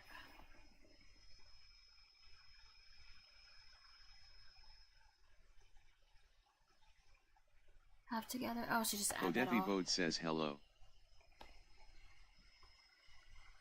Oh, hey, Bode. Bode. So I guess I could try breaking it down here and multiply 5 times 12.50 plus 2 times 12.50 if I want to. I mean, honestly, doing it just by 7, I think could be quick. As long as I, like, write out the numbers quickly, I could do it like that, too. Quickly.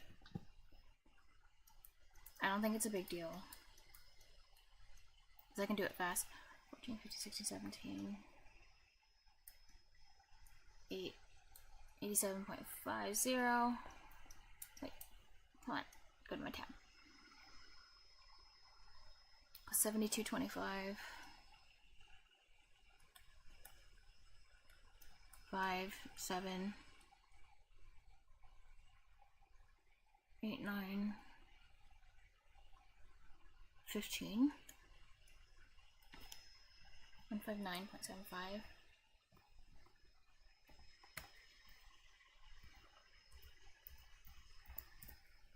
Check my calculator.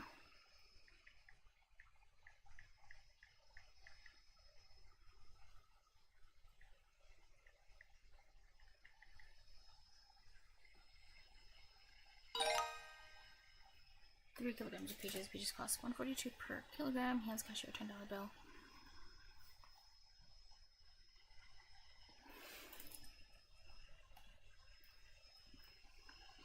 $1.42. Okay, so the 10 minus that. 142 is 3.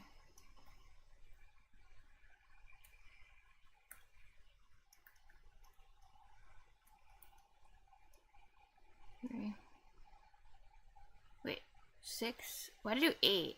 It's 12.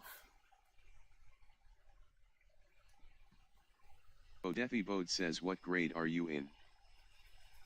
Well, right now I missed a bunch of curriculums, I guess, so now I had to go back and complete the ones that are missing. So I have to do TX text now. So I can get my 100% on everything. Corrupt Converter says second. 0, 6, 12, 3, 4.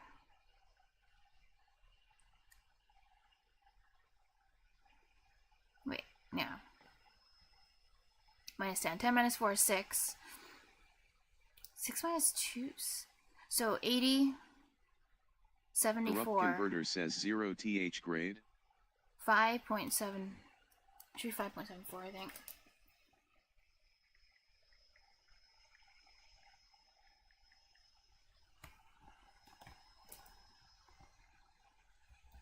Bodeffy Bode says 0 th grade equals kindergarten. 1.42 times 3.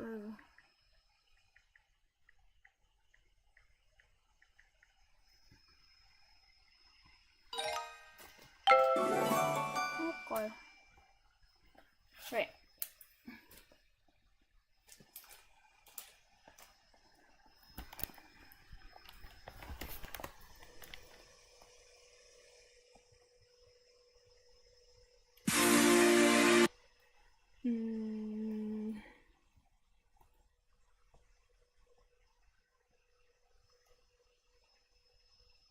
Don't want to get copyright strike.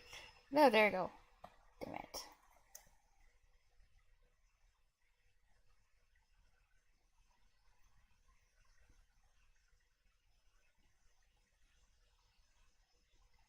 Corrupt Converter says at Bodeffy Bode, prove it rigorously.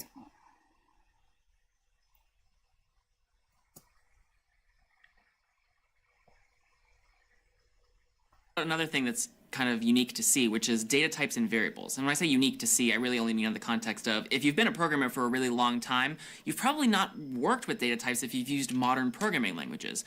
Modern languages like PHP and JavaScript, which we'll also see a little later on in the course, you don't actually have to specify the data type of a variable when you use it. You just declare it and start using it. If it's an integer, it knows it's an integer. If it's a character, it knows it's a character. If it's a word, it knows it's a string, so-called. But in C, which is an older language, we need to specify the data type of every variable that we create the first time that we use that variable.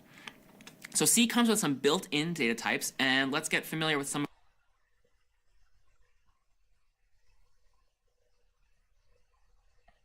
of those, and then afterwards we'll also talk a little bit about some of the data types that we've written for you, so you can use them in CS50. 2024, the variable can self-identify.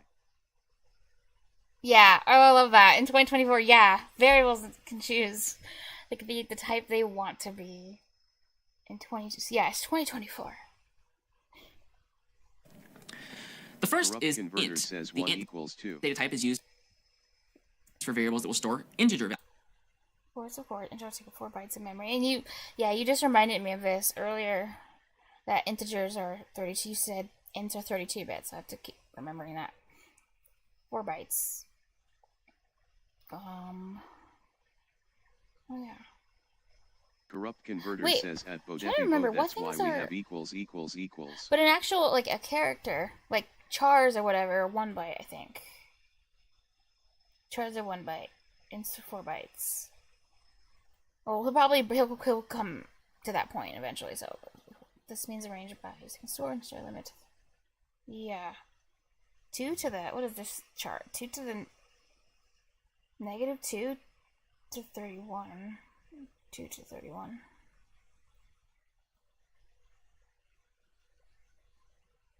Wait, 2 to 31 negative 1. What? Wait, why is there a negative 1 here? 2 to the 31st, negative 1, and then negative 2 over here? I don't know what that means. Bodeffy Bode says, guys, totally unrelated, but has anybody heard of Mac Miller? Data type is used for variables of storage trials. Values. So 1, 2, 3, negative 1, 2, 3, and so on. First. 1 byte. Oh yeah, 8 bits and then, okay. Yeah, it's gonna be a lot. Well, it's gonna have a big range, so.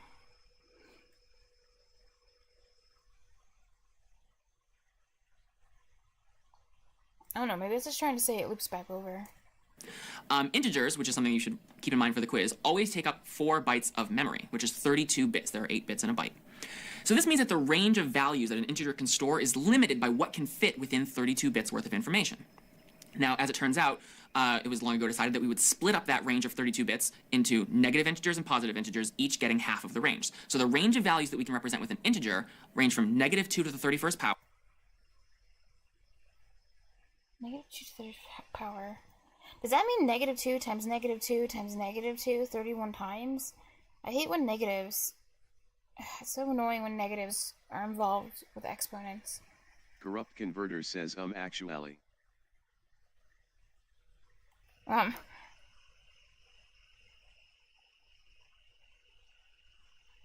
non-negative? Corrupt Converter says it's split in half by negative and non-negative. But non-negative is positive. I don't know who Mac Miller is.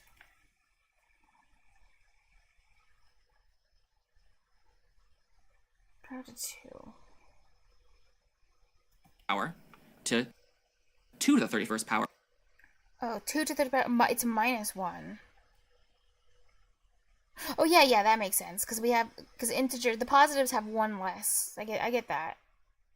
Oh, I know. I mean, negative 2 to the 31st means. Says positive technically doesn't include 0. Oh, so he's technically incorrect. Okay, that's like megabyte and maybe byte, you know. But that is still important. Yeah, I see. I didn't realize positive doesn't include 0. But I see what this is. This is 2 to the 31st power. Corrupt Converter says yes. Yeah, and then after you do 2 to the 31st power, then you put the negative sign on it. Or minus. Wait, because 31. Alright, 32 bits. Whatever. 1, we also need a spot for 0. So basically, half of the possible values you can fit in an int are negative, and half are positive. And roughly here, this is about negative 2 billion to about positive 2 billion. Oh, yeah, give or take a couple hundred million. Odefi Bode says if 0 isn't positive and 0 isn't negative, then what is 0?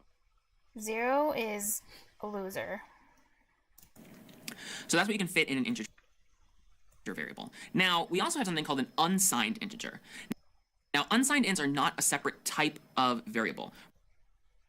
Corrupt Converter says 0 is unsigned. Yeah, it could be in.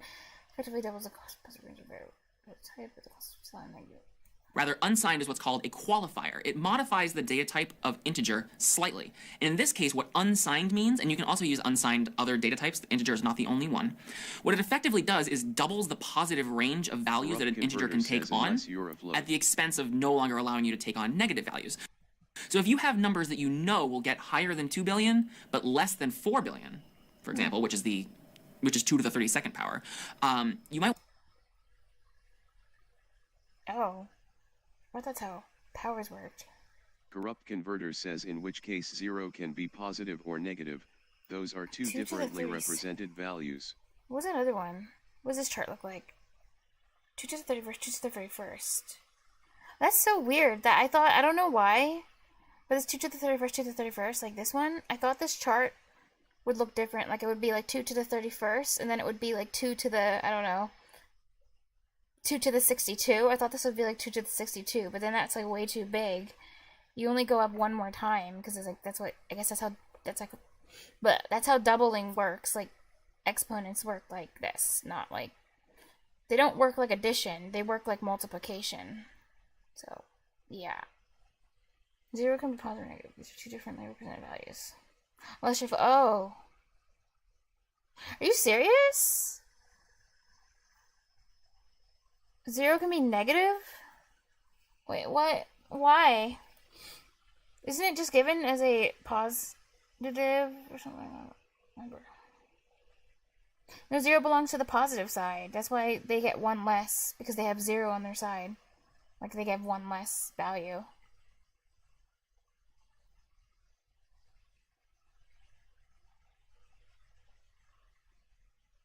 That's what I thought. What? Corrupt Converter says for the Oh, floats, floats, 0 and not, -0 are not two integers, different floats, values. it's different. How did you find out? But like, what's the point of that? Like, that makes no sense. Oh, screwed you in Desmos. Nice. Corrupt Converter says because it fucked me over in Desmos. That's sad. Floats. But like, why does this exist? See, floats are just so effing weird. They keep doing weird things.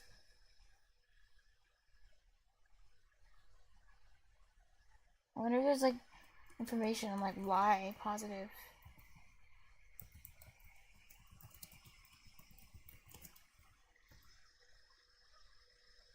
What the hell? Yes, float has a negative. Zero exists but equal positive 0. So you behave the same way. Many consider the existence of a negative to be an implementation detail. It's an implementation detail. There are, however, some functions that behave quite differently. Oh my god, name like division and... Oh my god. Oh, because they'd implement it differently. Have a bit assigned to indicate the sign. So that means technically you can also have different binary representations of 0. Oh, damn.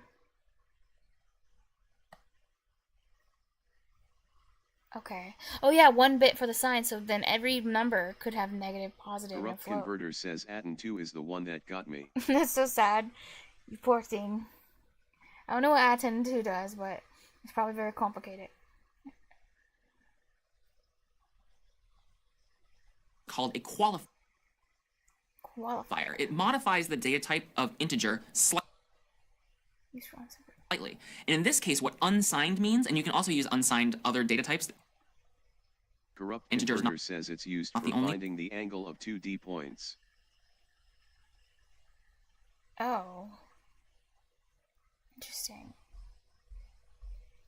Angle of 2D points. Well, I guess I could see why positive and negative could like mess something up. Because like if you look like on a coordinate grid, you have like, you know, like positive and negative like matters for like where something will go and stuff. What it effectively does is doubles the positive range of values that an integer can take on at the expense of no longer allowing you to take on negative values. So if you have numbers that you know will get higher than 2 billion but less than 4 billion, for example, which is 2 to the 32nd power, you might want to use an unsigned int if you know your value will never be says, negative. I think it's Aten2. You'll occasionally have use for unsigned variables in CS50, which is why I mention it here. But again, the range of values that you can represent with an unsigned integer as opposed to a regular integer are 0 to 2 to the 32nd power minus 1, or approximately 0 to 4 billion. So you've effectively doubled the positive range that you can fit, but you've given up all of the negative values. Now, as an aside, unsigned is not the only qualifier that we might see for variable data types. There are also things called short and long and minus 0, 1, you get pi.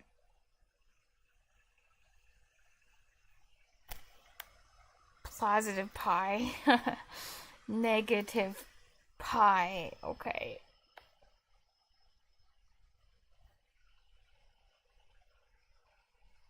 Odefi Bode says as in radians. Zero shared number because it's weird like you. Oh. Odefi Bode says right. Pi is radians. Oh, I paused it. Converter says radians are always in terms of pi. I paused the video at such an awkward moment. Things with short, long const. Const we'll see a little bit later in the course. Short and long we probably won't. But just know that there are other radians make more sense because they aren't arbitrary like degrees are. Wait, these 3 things. But you've given up all of the negative. I think you're saying can be signed and unsigned. Now, as an aside, unsigned is not the only qualifier that we might see for variable data types. There are also things called short. Oh, these are more qualifiers other than signed. Short, long. Okay. Short and long and const. I didn't know const was actually just a qualifier, but it makes sense because it's saying like what you can and can't do. I don't know about short and long yet. Const we'll see a little bit later in the course. Short and long we probably won't. But just know that there are other qualifiers. Unsigned isn't the only one, but it's the only one we're going to talk about right now. So, all right, so we've covered integers. What's next? Chars. So chars are used for variables that will store single characters. Char is short for character, and sometimes you might hear people pronounce it as car. Oh, so you can pronounce it like, well, he said car, but I mean, char would work too, because it's a character. Oh, degrees are arbitrary? Nice. Just like Fahrenheit. Char data type, just variables, store single characters. Oh yeah, so these are 1 byte.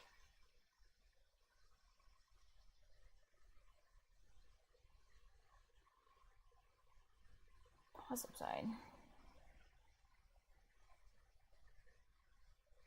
So characters always take up 1 byte of memory, which is just 8 bits. So this means that they can only fit values in the range of -2 to the 7th power, or -128.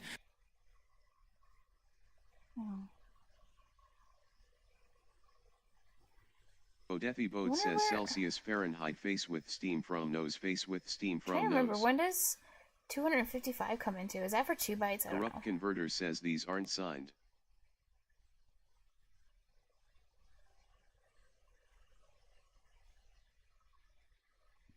Well, he said the ASCII aren't. Oh. Corrupt Converter says I don't think chars are signed but could be wrong. To 2 to the 7th power minus 1, or 127. 2 to 7. Oh, yeah, because it's 8 bits. 7 power.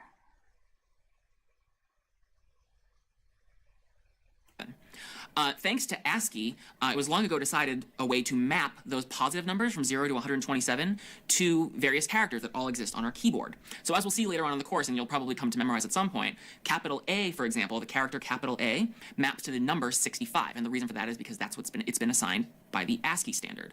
Lowercase a is 97. The character 0, but the actual, when you actually type the character, not representing the number 0, is 48. You'll learn a couple of these as you go, and you'll certainly come to need them a little bit later in CS50. The next major data type is floating point numbers. So floating point numbers are also known as real numbers. They are basically numbers that have a decimal point in them. Real numbers. Wait, so numbers that don't have a decimal point are not real? Wait, no, those are real numbers too, right? But it's also floats are also real? I thought that's what it was. Like integers are real, floats are real. Well, decimal numbers are real. That's what I meant. Like in math.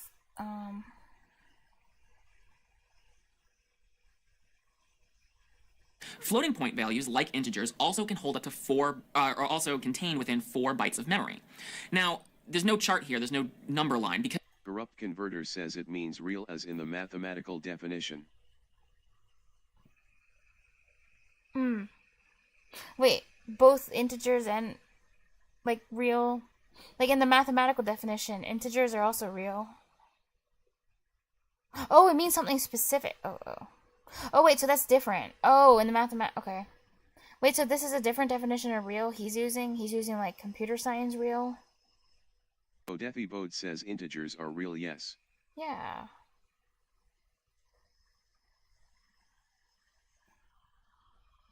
I lost my mouse again.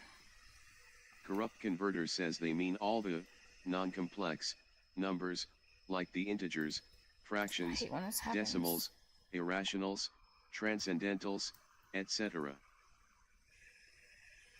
Oh, it's stuck at the top of the screen. God freaking damn it. Give me my mouse back. I don't know. This computer has issues. This happens when I switch back to OBS. Sometimes, like, the mouse just freezes or I can't use it at all. I don't know why.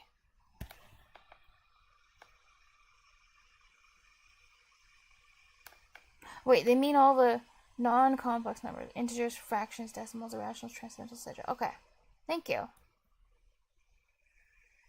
Now I just need to get my mouse back. Give me my mouse. What? Oh, there we go.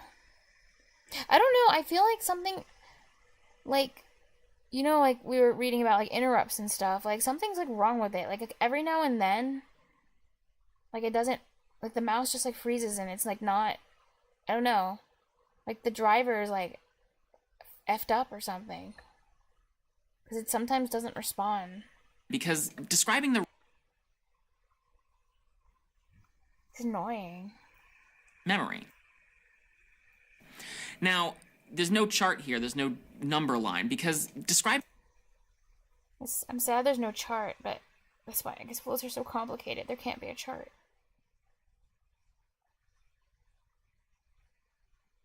Some of which might be for integer part. describing the range of a float isn't exactly clear or intuitive. Suffice it to say, you have 32 bits to work with. And if you have a number like pi, which has an integer part, 3, and a floating point part, or a decimal part, 0.14159, and so on, you need to be able to represent all of it, the integer part and the decimal part. So what do you think that might mean? One thing is that if the decimal part gets longer and longer, and if I have a very large integer part, I might not be able to be as precise with the decimal part. And that's really the limitation of a integer part, is that if the decimal part gets longer and longer, and if I have a very large integer part, I might not be able to be as precise with the decimal part. And that's really the limitation of a float. Floats have a precision problem. We only have 32 bits to work with, so we can only be so precise with our decimal part. We can't necessarily have a decimal part precise to 100 or 200 digits, because we only have 32 bits to work with. So that's a limitation of a float. Now, fortunately, there's another data type called double, which somewhat deals with this problem. Doubles, like floats, are also used to store real numbers or floating point values. The difference is that doubles are double precision. They can fit 64 bits of data, or 8 bytes. What does that mean? Well, it means we can be a lot more precise with a decimal point. Instead of having pi to 7 places, maybe with a float, we can maybe have it to 30 places. And if that's important, you might want to use a double does not deal with this problem. Well, he's trying to say, like, it's just more precise, because float's problem is precision, so it just, like, gives you additional precision. That's it, but that's what he means by deal with it. Like, it doesn't fix it, it just makes it better. a double instead of a float. Basically, if you're working on anything where having a really long decimal instead of a float. Basically, if you're working on anything where having a really long decimal place and a lot of precision is important, you probably want to use a double over a float. Now, for most of your work in CS50, a float should suffice, but do know that doubles exist as a way to somewhat deal with the precision problem by giving you an extra 32 bits to work with for your numbers. By giving you an extra 32 bits to work with for your numbers. Odefi Bode says carrot, Now, that's always the best solution. This is not a data type. This is a type, and it's called void. And I'm talking about it here because we've probably seen it a few times already in CS. A type, but not a data type. CS50, and you might be wondering what it's all about. So void is a type. It does exist, but it's not a data type. We can't create a variable of type void and assign a value to it. But functions, for example, can have a void return type. Basically, if you see a function that has a void return type, functions for can't. What does I say? Oh, this function void.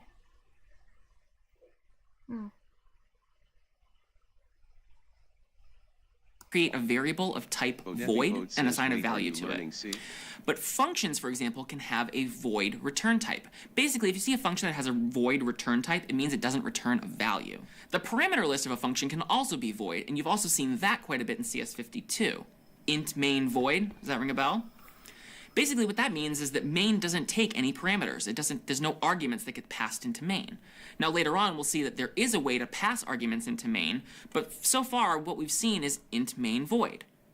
Main just doesn't take any arguments, and so we specify that by saying void. We're just being very explicit about the fact that it doesn't take any arguments. So for now, suffice it to say that void basically should just serve as a placeholder for you as thinking about it as nothing. It's not really doing anything. There's no return value here. There's no parameters here. It's void. It's a little more complex than that, but this should suffice for the better part of the course. He says suffice a lot. And now, so hopefully now you have a little bit more of a concept of what void is. All right, so those are the 5 types that you'll encounter that are built into C. But in CS50, we've also have a library, cs50.h, which you can include and which will provide you with 2 additional types that you'll probably be able to use on your assignments or just working generally programming.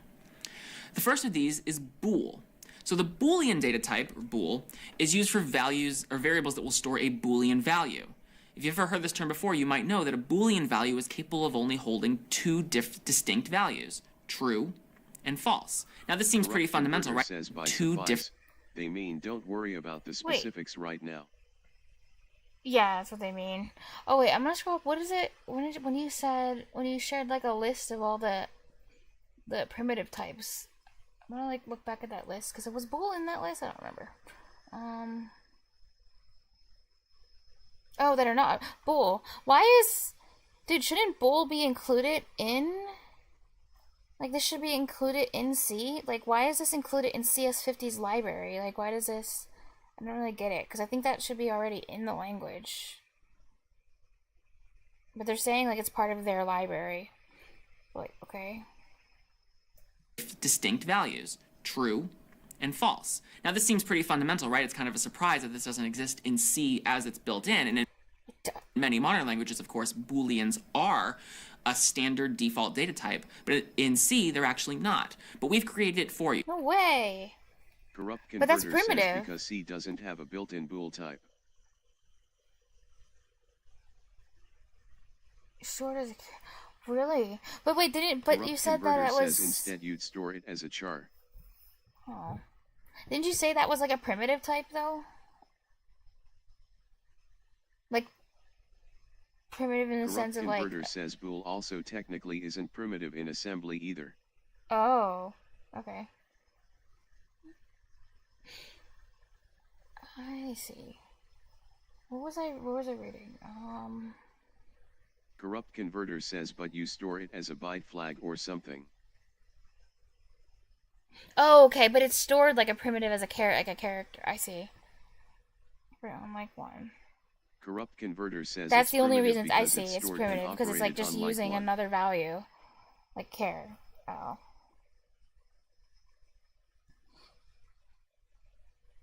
Byte flag or something. Oh. Okay.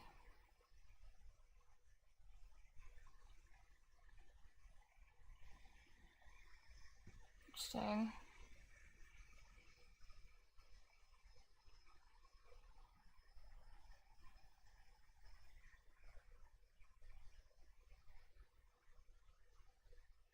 So if you ever need to create a variable whose type is bool, just be sure to pound include cs50.h at the beginning of your program. It was primitive. I said it was not an object type. That is true. I assumed all things that weren't objects were primitive, but I guess not. Now I know, not necessarily. And you'll be able to create variables of the bool type. If you forget to pound include cs50.h and you start using Boolean type variables, you might encounter some problems when you're compiling your program. So just be on the lookout for that. And maybe you can just fix the problems by pound including cs50.h. The other major data type that we provide for you in the CS50 library is string. So what is a... Oh yeah. Oh, okay. So C doesn't even have that in it and built in. That's sad. I bet C++ has these things because it like adds more stuff to C. I bet it includes like these nice things. Corrupt converter says yes, C doesn't. Damn, C is... Damn. Corrupt converter says you'd store it as char or char asterisk. So C++ is just C with amenities that you don't have to like, just little extra amenities like that you take for granted in other higher level languages like strings and bools and yay. String. Strings are really just words. They're collections of characters. They're words, they're sentences, they're paragraphs. The void thingy. Might be whole books even. Very short to very long series of characters. If you need to use strings, for example, to store a word, just be sure to pound include cs50.h at the beginning of your program when you use, so you can use the string type, and then you can create variables. More nightmarish than C though, LMAO. Really? I heard C++ is a lot more fun to deal with. Because just C, but like better. More things. Whose data type is string. And then you can just be sure to pound include cs50.h at the beginning of your program when you use, so you can use the string type, and then you can create variables whose data type is string. Now later on in the course, we'll also see that that's not the entire story either. We'll encounter things called structures, which allow you to group maybe an integer and a string into one unit, and we can use that for some purpose, which might Integer and string into one. So this struct of C, this is like different than C#, right? That's what I'm thinking. Because like what he's saying about grouping two different data types or whatever reminds me of like tuples or whatever. And yeah, I hate when different programming languages use the same word. Corrupt Converter says probably. Like I hate when they use the same word, but they don't mean the same thing by using it. Like they just use the word. It's like, it really is annoying to me. Oh, it might be similar but function slightly different. Okay. Corrupt Converter says it's probably similar but functions slightly differently. might come in handy later on in the course. And we'll also learn about defined types, which allow you to create your own data types. We don't need to worry about that for now, but just one unit. And we can use that for some purpose, which might come in handy later on in the course. And we'll also learn about defined types, which allow you to create your own data types. We don't need to worry about that for now, but just know that that's something on the horizon, that there's a lot more to this whole type thing that I'm telling you just now. So now... Corrupt Converter says sharp structs are designed for copy by value, so if you store the value somewhere else, it makes a copy of all the values. Yeah. I remember you telling me about that. Like, that's their purpose. They're like similar to classes or whatever, except not passed by reference, which is cool. And then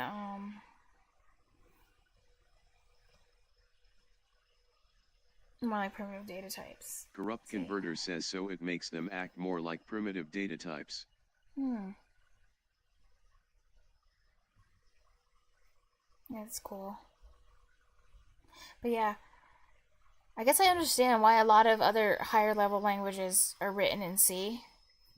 Because you can like define types and stuff, and yeah. On the horizon, that there's a lot more to this whole type thing that I'm telling you just now. So now on the horizon, How to create, manipulate, variables. There's a lot more to this whole type thing that I'm telling you just now. So now that we've learned a little bit about the basic data types and the CS50 data types, let's talk about how to work with variables and create them using these data types in our programs. If you want to create a variable, all you need to do is two things. First, you need to give it a type. The second thing you need to do is give it a name. Once you've done that and slapped a semicolon at the end of that line, you've created a variable. So here's two examples. Int letter semicolon, int number semicolon, char letter semicolon. What have I done here? I've created two variables. The first, the variable's name is number, and number is capable of holding integer type values because its type is int. Letter is another variable that can hold characters because its data type is char. Pretty straightforward, right? It can hold... Wait, this I didn't know. You could create multiple ones with a comma. Int height width. I wonder if you can do this in C# because I didn't know this is about, at least in C. That's convenient to save space. Characters because its data type is char. Yes, you can. Whoa! Oh, I should do. Oh, nice. I should start doing that.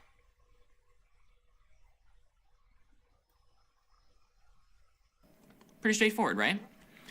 If you find yourself in a situation where you need to create multiple variables of the same type, you only need to specify the type name once.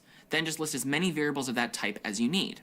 So I could, for example, here in this third line of code, say int height semicolon, new line, int width semicolon, and that would work too. I'd still get two variables called height and width, each of which is an integer, but I'm allowed to, thanks to C syntax, consolidate it into a single line. Int height, comma width, semicolon. It's the same thing. I've created two variables, one called height, one called width, both of which are capable of holding integer type values. Similarly here, I can create three floating point values at once. I can maybe create a variable called square root of 2, which presumably will eventually hold the floating point representation of the square root of 2, square root of 3, and pi. I could have done this on 3 separate lines, float square root 2, semicolon, float square root 3, semicolon, float pi, semicolon, and that would work too. But again, I can just consolidate this into a single line of code. Makes things a little bit shorter, not as clunky. Now, in general, it's good design to only declare a variable when you need it, and we'll talk a little bit more about that later on in the course when we discuss scope. So don't necessarily need to create all of your variables at the beginning of the program, which some people might have done in the past, or is certainly a very common coding practice many years ago when working with C. You might just want to create a variable right when you need it. All right, so we've created variables. How do we use them? After we declare a variable, we type unintended consequences.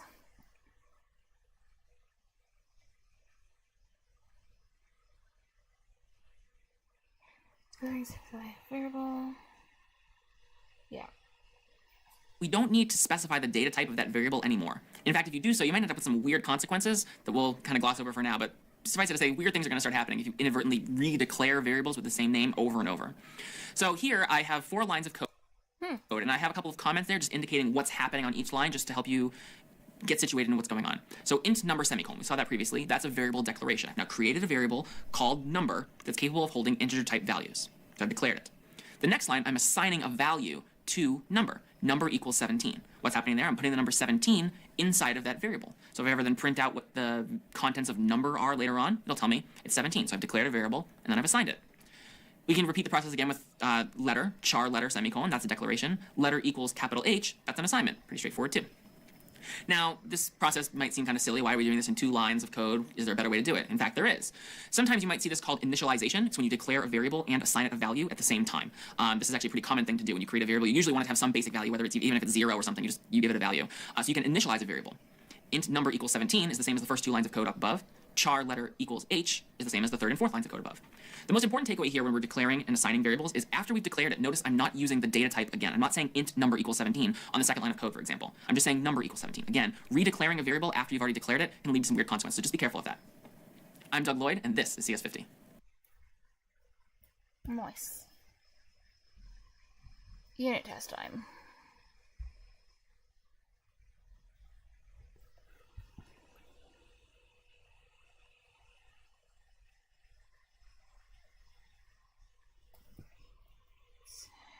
Isn't it? Wait. If it was 5 times 2, it'd be 10, but then. Corrupt converter says 0.1.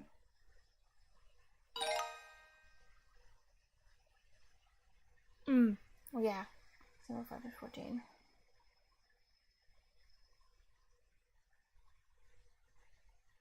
Okay. I think I can cheat if I just do, like, 7 times 14. So like 70, 28, plus 28, 80, 90. 98. Then I'll just have to move the decimals over. And then 5, 50, plus 20, 70. 50. Yeah. 8, 16. And then just move the decimal over 3 times. 123.168. Corrupt converter says 0.07. 0.035 gives you 0.25. Wait, let me. 0.35 Maybe I have to. gives Let me. 2.5 times 3 equals 10.05. Wait, 1 point. I'm gonna check. I'm gonna check with the calc. 7.5 times 0.14. God damn, I messed up.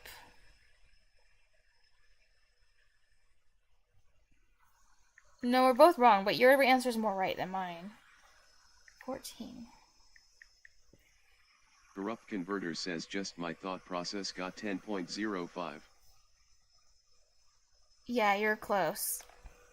And I'm like more far away actually. Let me. What did I try doing? I tried doing 70, 7, 14, 128, 70, 80, 90. And I tried doing 5, 50. But then this didn't work.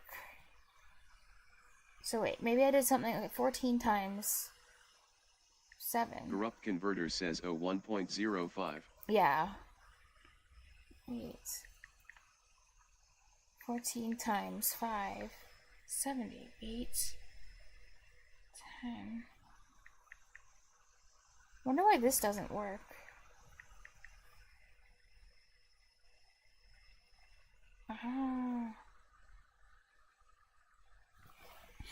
Okay, well, this method, whatever I pick, doesn't work, but I wonder why. I thought I could just multiply like 7 times 14 and...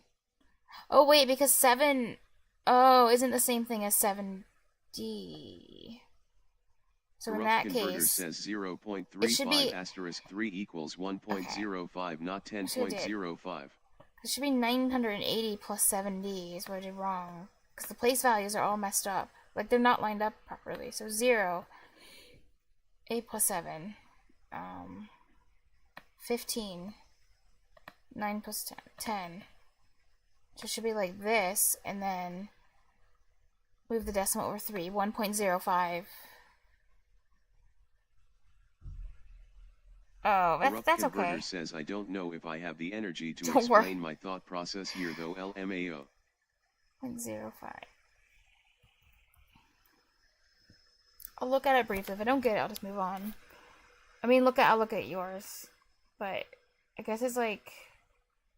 Yours is like complicated. Because it usually is. What the... 0 point.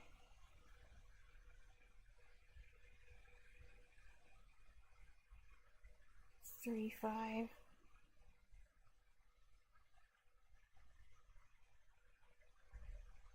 It's 2.5 times 3.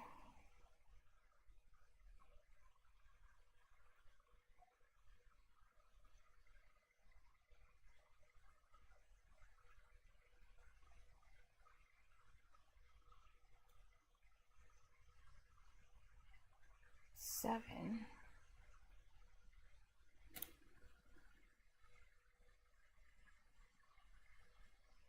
Well, I'm not even sure what the comma means, if it's like multiplication.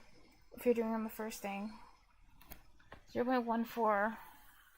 Corrupt Converter says 0.14 rightward arrow, 0.07 rightward arrow, 0.035, 0.25, times 10 rightward arrow, 0.35, 2.5, times 3 rightward arrow, 1.05, 7.5.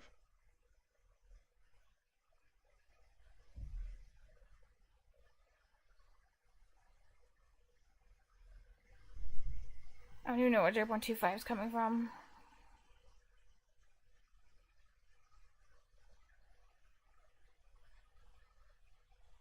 I don't know. That's a lot. Whatever you did is a lot more complicated.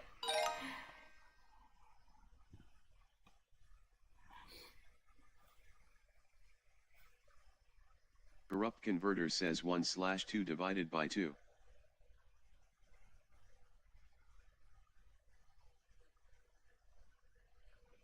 I mean, I don't know why you're doing that, but I guess you're doing it to undo the stuff you did to it, because you did a lot of stuff to the 0.14. Like, you halved it, so I guess you're, like, I don't know, undoing something that you did. So, like, put it back. Figures not to scale.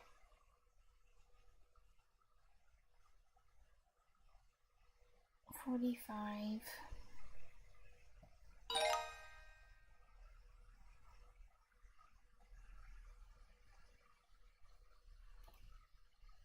Corrupt Converter says because 0.25 is easy to get. Oh my god, I do not. And 7.5 is an easy multiple of that. I don't think that's that easy of a multiple. 128. Well, I guess it's just 29. Corrupt Converter says 1/2 equals 0.5. 0.5/2 equals 0.25. Oh my god.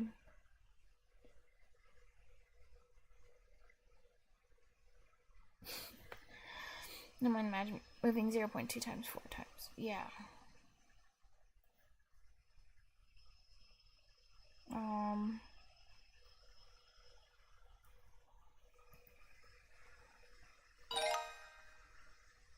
Estimate 7 times 2.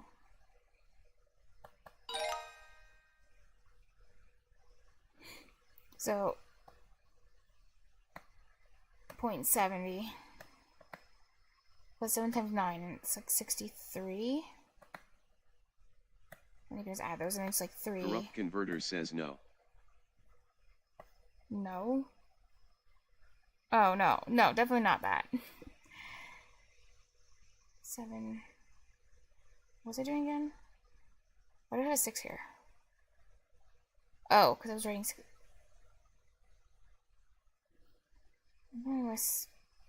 Corrupt Converter says 7.4 asterisk 1.8 is about 7 plus 6 14,000. is 13. Oh my god. Actually, I probably could have just did also like 0.2 times 7, just like Corrupt Converter says subtracted a kappa. 0.19. Well, not 0.2, but I mean, I could have done like 20 times 7 or something like that, and then like move decimals and subtract it if I wanted to. But yeah. Corrupt Converter says yeah, 0.2 is the quick way to do this. But this is pretty quick too.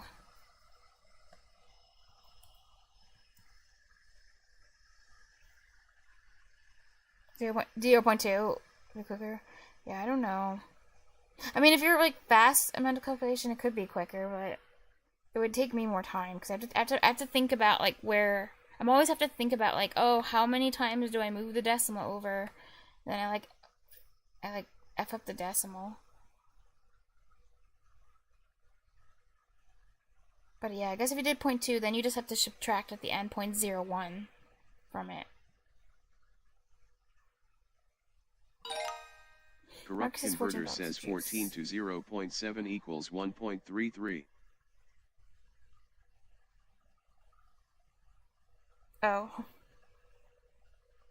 No, it is 1.33. Corrupt Converter says 13.3. Oh, whoops. And then okay. Yeah. I guess you could do the same thing here, like multiply by 1 and then subtract 0.0. Subtract 0.1 from it. So 14 minus 0.1 is 13.9. I think. 1.4. Corrupt Converter says 14 to 1.4. Oh wait, no, I'm wrong. Oh, damn it. I guess you couldn't do that. What was I doing? Corrupt Converter says is 12.6. 1. Oh yeah, you can't mix subtraction. This is with like multiplication. What am I doing? Because then you would have to subtract 0.1. Not 0.1. You would subtract 0.1 times 14. Whatever that is. So, oh yeah. So you move the decimal over. It's 0.1.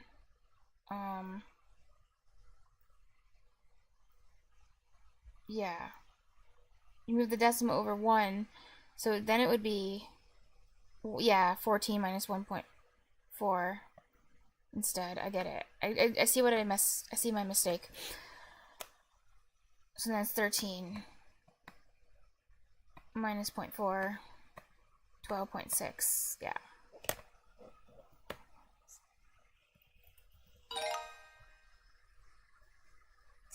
I think I can just get away with multiplying by 2 and then moving decimals. So.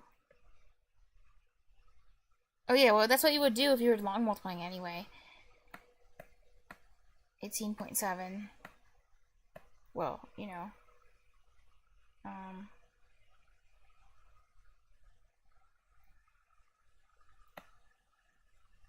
If it was 2, and then at least, I guess 1.87? What's it, 935? Yeah.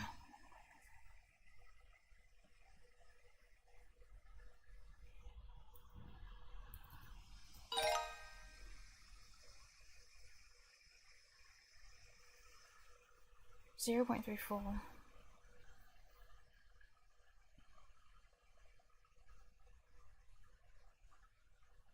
Oh, so just okay. 1, 2, 3. Right. And then move the decimal over 2, 1.23. Corrupt Converter says 12.3 divide 10.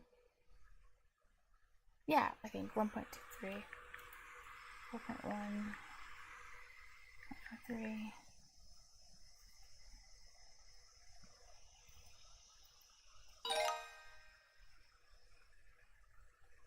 0.4 times the amount of orange juice. So then you just have this. Well, if you have 13, it's 7.5. So then I just have to move the decimal over, right? Corrupt converter says 0.75. 0.65. 0.65? 1.75? 1.3. Okay, I did something wrong then. 0.5. Damn it, it's 0.65. Wait, hold on. How do I get this? This is 0.5. 7.40. Oh wait, this is too much. Never mind. This would be 7.5 is like 15. Oopsie, 6.5. 60, yeah. 0.65, I see. This is too much.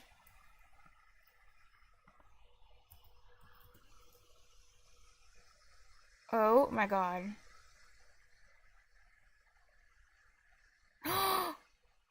Oh wait, no. What?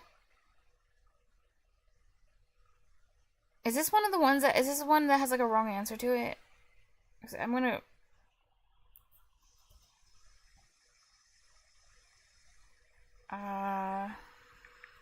Did I mess up my decimal? Dude, my answer! This is not fair!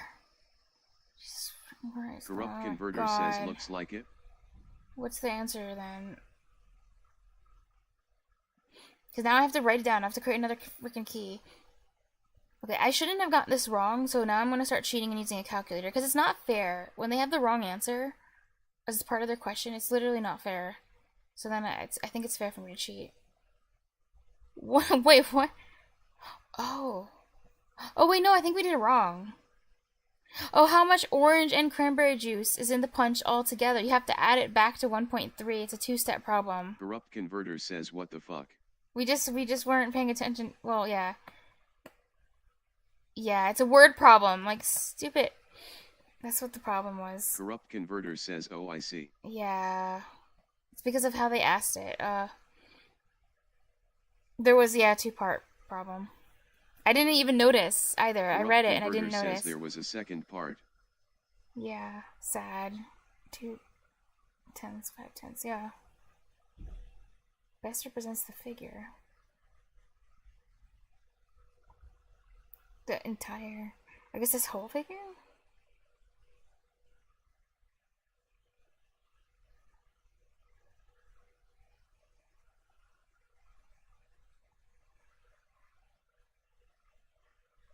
Oh, I see what it's saying. So point... Because this is half of this amount. So 0.5 is 0.2. Oh, wait, this is cool. I never realized, like, you could... I guess this is what they want, but, I mean, I think that's what they want. 2 tenths. 0.01. But then wouldn't that mean this is like 1% of the whole figure, which is clearly not. So then it's like weird. Yeah, I F it up. I'm sad now. Because the answer should be equal to 1, 2, 3, 4, 5, 6, 7, 8. The answer's supposed to be equal to 10. Oh! They had the wrong answer for this one. That's what happened. I get it.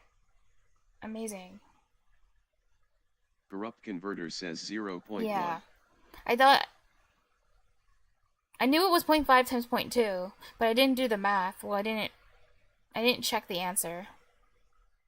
Wait, I'm still wrong. Never mind. No, you're just wrong. Okay. Corrupt converter says no, you're just wrong. Oh yeah, didn't you? And you literally just wrote 0.1. Here. But then... Okay. Oh, because the whole... Oh my god, okay. Because this is 10... I'm getting confused with percents. Because 0.1 is 10%. This blacked out area, this is 10% of the entire figure, is what they're trying to say. Corrupt converter says Pepega clap. Pepega. Nice. Yeah, okay.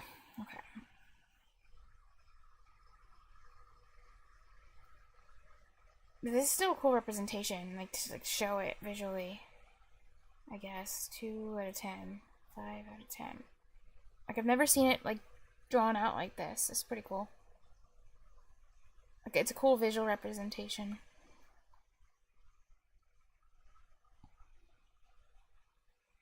Okay. Honestly, I feel like it'd just be faster for me to do it. Wait, I don't, No, it's kind of annoying. No, I guess I could do it, but I could multiply by 25 and move a decimal. So 1 times 5 times 4 is 100. But then I would have to do 25 times 12. That's kind of annoying. I don't know, I kind of don't want to do that. Because I feel like that's too much work. But then, okay. Then I could just do 20 times 12. Just pretend this is 412. Converter says divide by 2. Well, no, I'm 4. By 2. But then I'll have to move the decimal. I should just do it the long way, because it's just like annoying having to think about it. Having to break down the problem is like annoying sometimes. More annoying than just doing it. Okay. 20 times 12 is... Well, I don't even know that, honestly. 10 times 12 is 120. So 240 would be 20 times 12. 5 times 12 is... Actually, I don't know my 12 times table, so why it's annoying. 50, 60. So 0. 12. I'm sorry, wait, 10. 3. 300. And then I have to move the decimal over 2 times. So like 3. So I think it's 103, and then I have to move the decimal over more. Because I did 25 times... No, wait, no, I don't have to move decimal. I just did decimal over 103. Corrupt Converter says my way's easier. Wait, no. Smiley face. I would have to move it. Divide by 2, divide by 2, multiply by 10. I would never think to do that, though.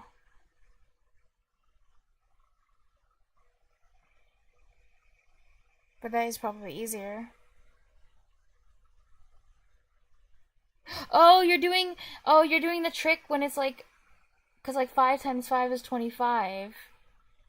So you're doing like the times 5 trick, but you're like doing it again. So this 5 times 5, like that's why you're dividing by 2 twice, right? Because instead of multiplying by 2 twice, you're dividing by 2 twice. Yeah, it's like you're doing the inverse of multiplication. Well, yeah. Corrupt Converter says pretty much, I guess. I still wouldn't have thought. I wouldn't have thought to do that though. So it's supposed to be 10.3. Yeah, and I already screwed up my decimals. I have the right number here. Says it gives me the value scaled by 0.25. Oh, I'd move it over once because I was doing times 25. So yeah, 10.3. Yours is easier. Corrupt Converter says which I multiply by 10 to get the thing times 2.5. That's cool. That's really, really cool. Your math is cool. This figure's not to skip. 98 times 6.0. This one looks annoying. I don't even want to break this at all. Like, it's just like all the numbers are annoying and I don't want to have to break all the parts up. Screw that. I'm gonna long multiply it. Cause, yeah. Screw this. 6.2237. Corrupt Converter says I do that whenever I see either 0.25 or 0.75 or something. You do? Oh, like a okay. But the 7? But the 0.75 thing, I mean the 0.25 one makes a lot of sense, but the 75 one just seems like annoying. Like it seems like pain. 14, 15. 42, 43. 6, 18. 11, 10,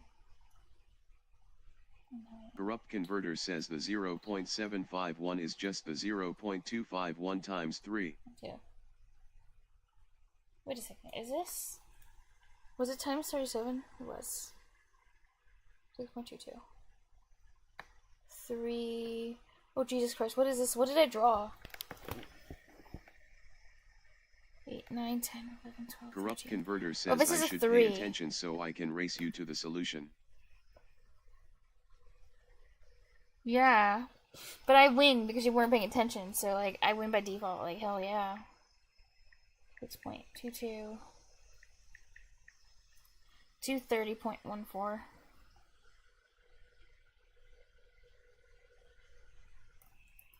Corrupt Converter says 6.22 asterisk 37. I already finished it.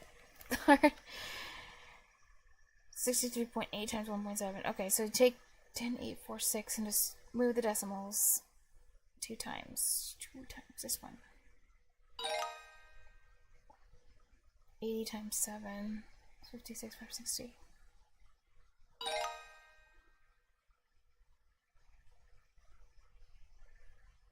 She did. Okay. I have bad Corrupt memory. Converter says 56,000. No. 8, 16, 24, 32. 6 times 8, 48, 9, 50, 51. Again? Oh yeah, 3.64. Okay, so it's 20 minus 5, 15 minus 12 cents. 14.9, 14.90, 14.88.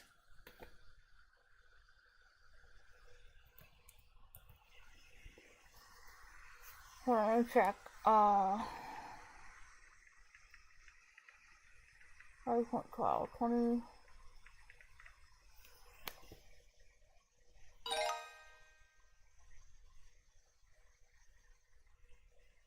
Hey, I could do the thing, but dividing by 27 by 2 is like, it's just, if, I don't know, it's too annoying for me.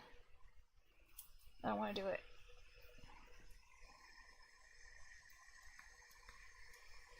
$35, 13, 1, 2. 1.35. Corrupt Converter says 10.35. Yeah.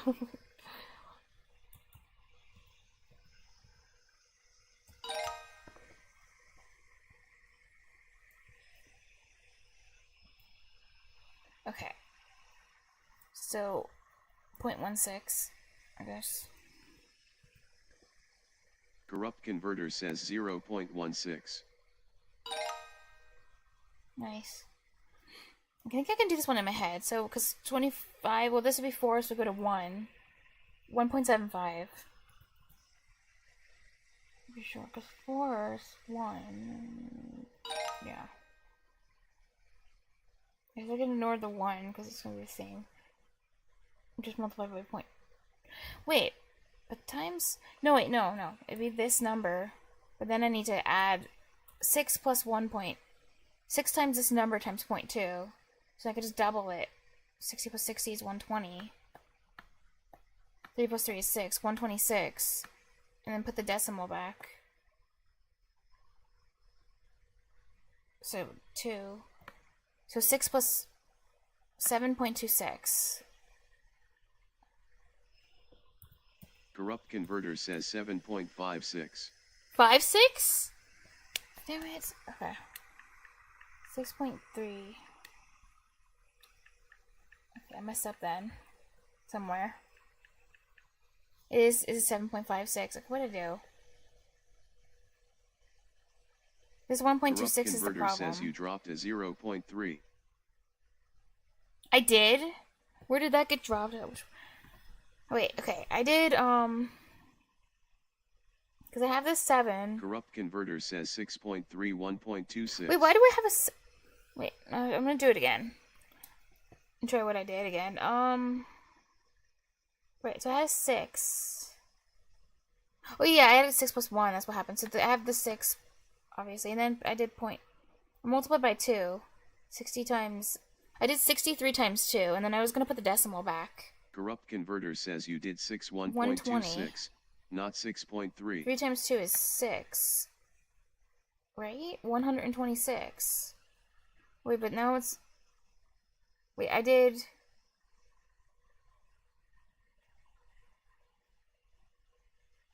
I did do 6 plus 1.26. That's what I was supposed to do, because I'm adding, because I'm doing 1 times 6.3 plus 0.2 times 6.3. Because I thought they'll equal 1.2 times 6.3. But I guess not. What? 2? 6120. Corrupt Converter says it's supposed to be 6.31.26, not 61.26. Oh, I did forget the 0.3. You're right, because I multiplied, like, oh yeah. You're right, I just dropped the 6 to 0.3 on adding these things. Oh, it's awkward. Oh yeah. Thank you. I see now. So it'd be 6, 5, 7. 7.56. That's what you said, yeah. Oopsie, error.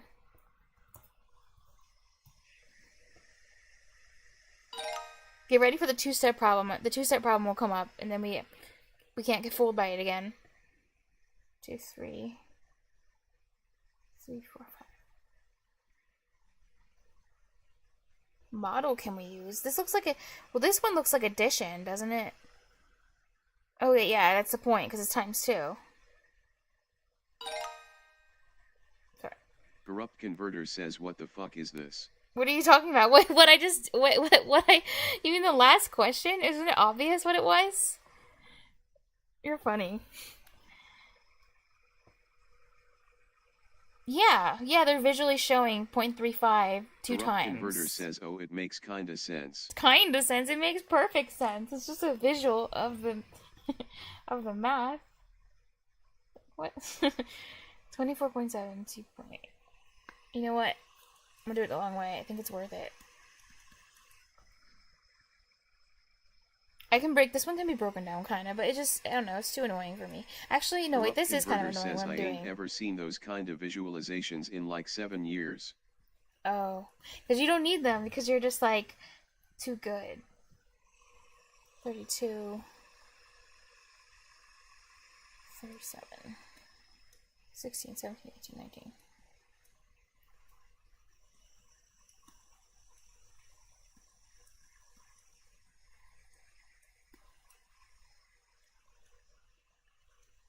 I think this might have been more work actually, but too late.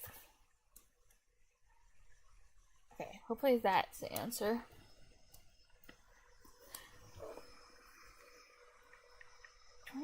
.7. Shoot, I messed up already. 24 point because I can't push buttons. Converter says 49.4. 24.7-4.94 equals 19.76. 49.4 19.76 equals 69.16. Ugh.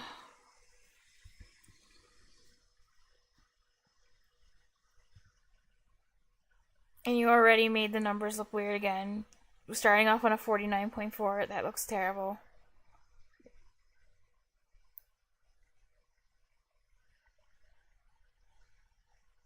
So you doubled 24.7. That's already too much work. Doubling at 24.7 is like seems really annoying. 20%. And then you double the other one like that. It's too much. It's too much.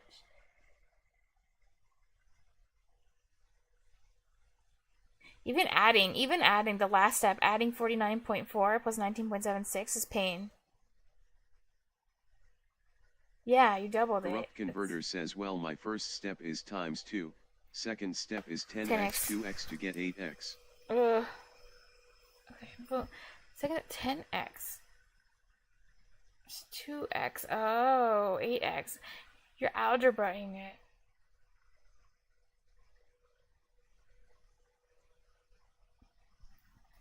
Let's get 8x. Wait, first step, second step. Oh. Corrupt Converter says or might have skipped a bit to do x 0.2x to get 0.8x. X1 is 0.2.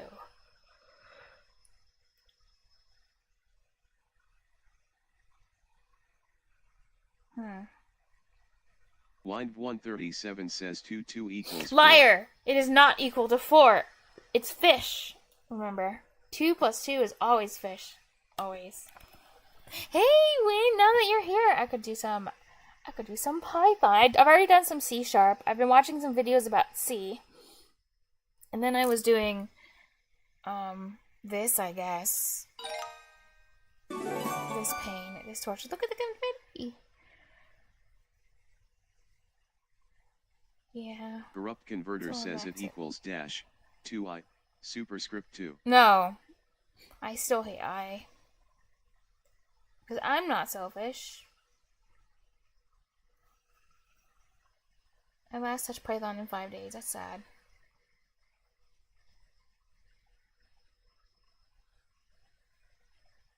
Of course, lists. Oh, wait. Oh, yeah. How are you, Win? By the way. Wait, did you ever see the haiku I wrote?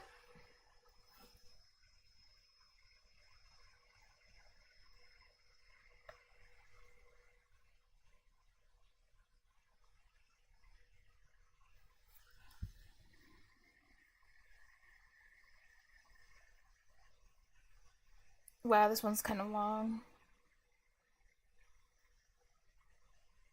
Immutable collection of items in sequence, like most collections. Tuple, dict, set. This can hold reference to any or multiple data types, including other lists. Okay. I'm trying to remember the difference between these types. Because NSweep told me dictionary is a key value pair. List is a mutable array. Corrupt Converter says Wind, what was the last order you received from your owner Salt? No, I don't own anyone. Silly. Oh, 2 plus 2 is 4. Minus 1, that's 3. Quick maths. I remember that. Set is...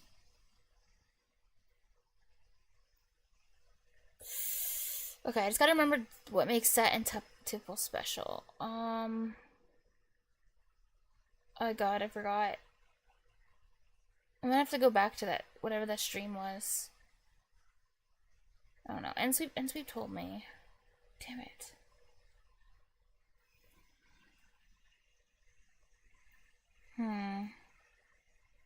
Something like... This is kind of important to know. I should have just wrote it down.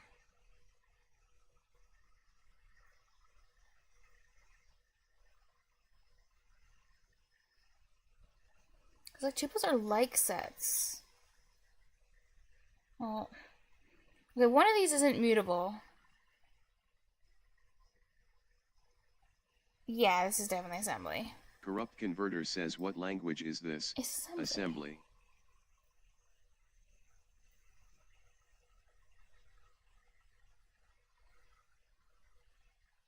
Assembly all the way.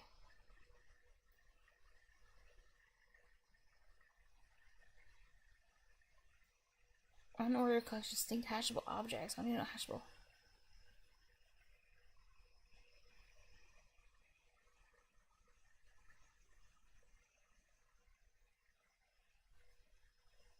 Says do not record element position. Really?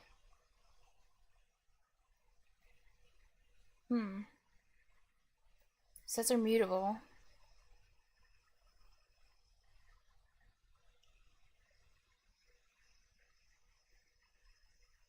Why are these useful?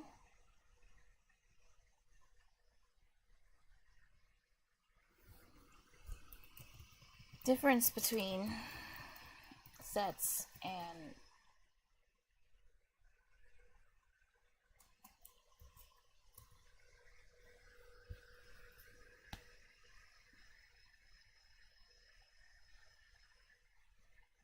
Aww. Corrupt Converter says my dog stole my blanket. That was our order collections of elements, which are mutable.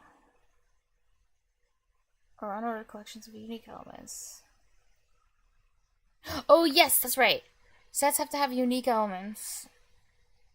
That's right. Tuples are ordered collection of elements, which are immutable. And tuples are immutable. That's what it was.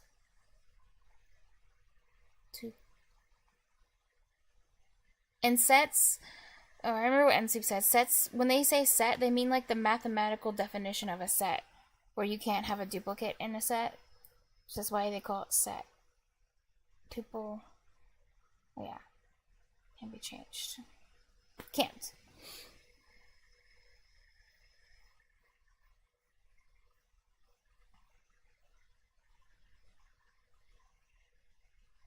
Python makes me feel sad.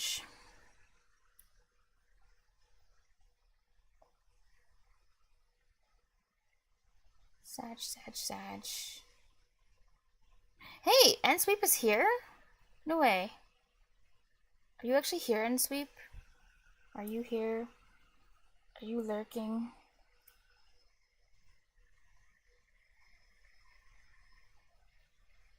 Win came in and said hi, and then he's gone now. Oh, please respond. Corrupt Converter says do not respond. Well, if they show up in chat, if they show up, then I'll try to do this Python thing. Otherwise, you know, gotta stick with my main. You'll probably be grateful, cause you know my main, my baby. This is my baby. Corrupt Converter says do not respond.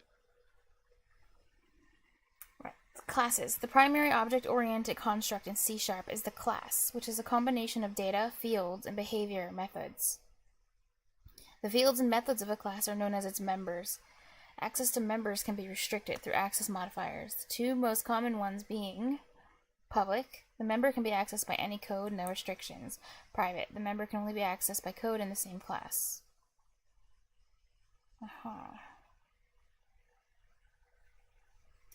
You can think of a class as a, and then there's like a bunch of other ones. There's public and private, and then there's like, it's crazy. There's like 5 other ones. Like it's like public, private, private, public.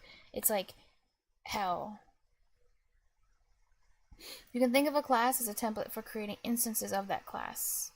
To create an instance of a class, also known as an object, the new keyword is used. Class car. My car equals new car. Your car equals new car. Fields have a type and can be defined anywhere in a class. Public fields are defined in Pascal case. Oh. Private fields are defined in camel case. Corrupt Converter says internal, override. Yeah! There's 2. It's dumb. All the numbers of privacy modifiers or whatever are stupid. Corrupt Converter says abstract. I just like, honestly, I prefer just everything. I'll make everything public, you know? Because then if I accidentally use a member I'm not supposed to use, then that's my fault. It's like, publicize everything. Make it all public. Why not?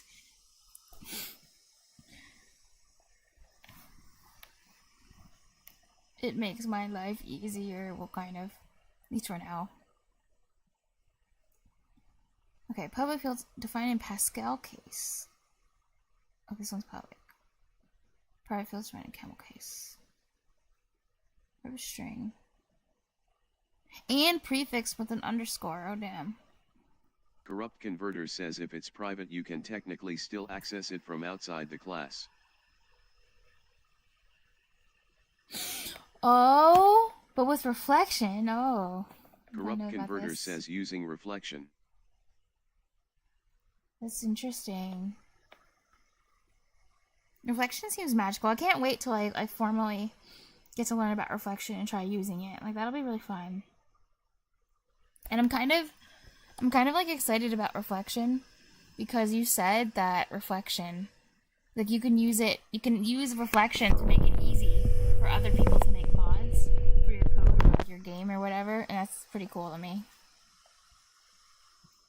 Reflection. One can optionally assign an initial value to a field. If a field does not specify an initial value, it will be set to its type's default value. Oh. In instances, field values. Wait, if field is not specified. In instances, field values can be accessed and updated using dot notation. Okay. So this is the default value, I guess is what makes sense. Specify default value. Oh, 0. Well, how do you know? How do they know? Like, oh, the default value of int is always 0. Corrupt Converter like each data says type. I forget the exact syntax. Oh, for reflection? Oh. New car equals new car. New car dot weight 2,100. New car dot year 0. I field new car dot year 2018. Private fields are usually updated as a side effect of calling a method. Such methods usually don't return any value, in which case the return type should be void. Corrupt Converter says, can you scroll back up to car class? Okay. Car class. Wait, while I do that, I'm actually going to go to the bathroom really quick, so you can enjoy looking at car class, I guess, for now.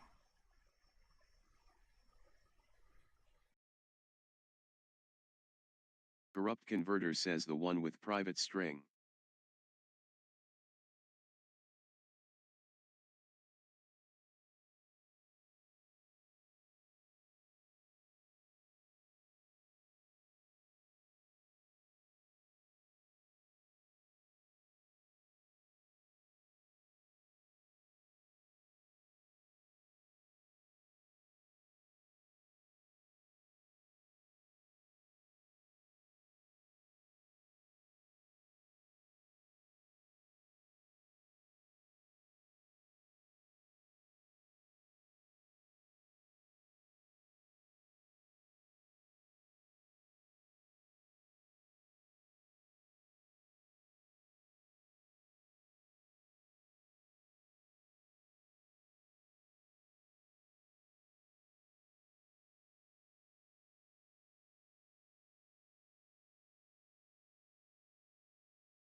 Back.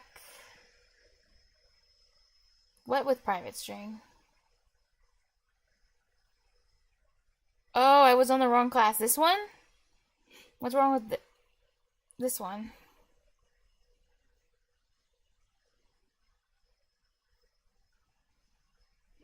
Private fields are usually updated as a side effect calling method. Such methods usually don't return any value, in which case the return type should be void. Int cars imported, public void import cars. Int number of cars, cars imported equals. Oh yeah, this is how these Corrupt methods. Converter says car instance equals new car, string color equals, string, type of, car, dot get field, underscore Oh, you're trying to. system dot reflection dot binding flags dot instance Oh, system dot damn. reflection dot binding flags dot non-public, dot get value, car instance.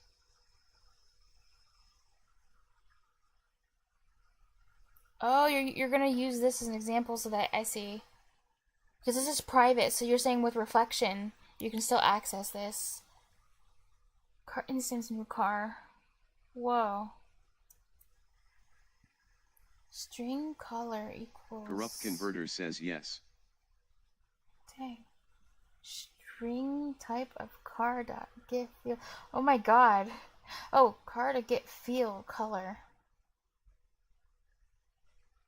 System dot reflection dot binding flags. This is so much syntax. Oh my god. Is that a not?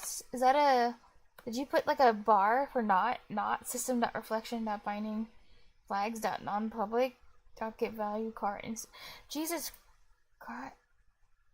Corrupt Converter says system.reflection is a namespace. You have to bitwise or this too? For flags. Oh, well, this is all Corrupt new. Converter says in this case it's used for flags. Oh my god. This is some advanced C#. I don't even know. Well, the only time I've ever heard Converter flags says you'll see it for bit flags usually. Oh. The only time I've ever heard flags so far is for assembly, like their flags. I guess there's something Corrupt similar. Converter says which aren't too uncommon. But I guess this makes sense because you're looking for a bit that's different, right? And that's like identifying the flag. Because if there's, how does it work? Oh yeah, if it's like, oh yeah, flipping the bits. So then you're like, I don't know, like changing the flag then? Because then you're flipping one of the bits that, I don't even know, but I'm just like trying to imagine what it would be like. True or false, Corrupt yeah. Converter says flags are just basically 0 or 1 values indicating true or false. Get value car instance. I wonder if I put it through ChatGPT, what it would tell me. I'm just curious. Usually, I hate ChatGPT's explanations because it's like more confusing.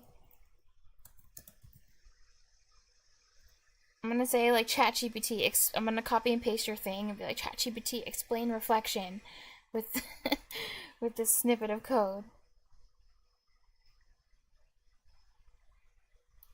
Corrupt Converter says Single what it integer does there is it's a parameter. single integer parameter, Bits on the number and the types. bits on the number tell you which settings the function should use and not use.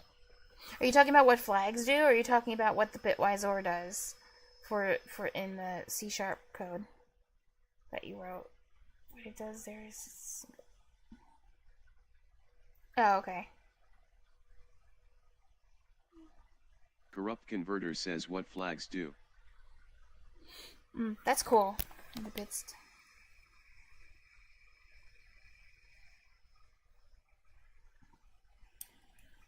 Okay, let's see what it does. If let's see how bad the explanation is. Tell me if the explanation it gives is really bad, because I'm kind of curious Converter says that there is saying, how much they look suck. for a field called _color, that is an instance type, and is Ooh, non-public. an instance type. Okay. And is non-public. Oh, okay. A new car string. Color equals, and then you're storing in your own variable called color. String. Corrupt Converter Type says of instance car. rightward arrow not static. Get field color. Okay, you're looking for the field. Color system.reflection.binding flags.instance. Oh wait, so this flag is asking, is it an instance or not? Because you need to find out if it's like, because that's what you're looking for. You're looking for an instance type, and that's what the flag thing's doing. It's like telling it, you know, I want an instance type, not static. Okay. Instance. Bitwise or system.reflection.binding flags.non public. So either Corrupt Converter says it's saying we're looking for instance and non-public. and non-public. Oh.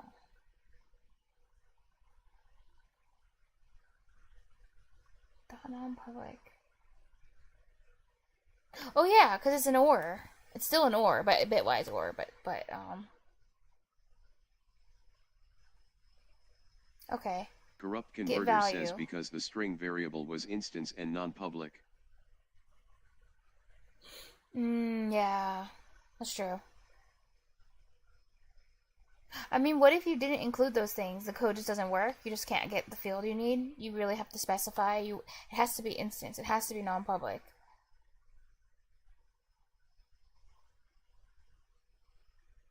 Oh, okay. For it to go Corrupt through. Converter says it That's error. interesting.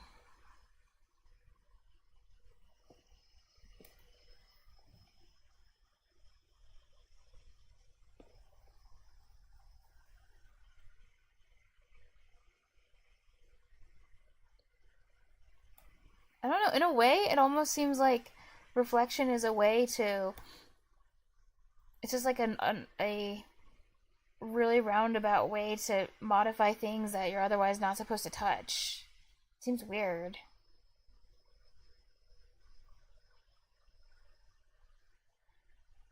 Oh, I don't know. That seems weird. Like, damn, shouldn't you Corrupt just. Converter says Oh, yes. yeah. Isn't it better just to make it public? Just like make it public so that people don't have to go through that pain of having to reflect whatever. Reflection. But also, it's also used for dynamically loaded stuff. Oh. Interesting. Corrupt Converter says it's also useful for dynamically loaded stuff. Like dynamically, like the DLL stuff, like that one. Oh wait, is that different? Dynamically linked libraries. For accessing internal data for libraries, you don't have the source input. Corrupt Converter says, and for accessing that's internal cool. I data like that for part. libraries, you don't have the source code too. Oh yeah, because then you can. Oh, with reflection, you're able to change things, but you don't actually have to see their source code. Like you can just. Oh wow. So that people can't actually like mess with other things that maybe you don't want them to touch.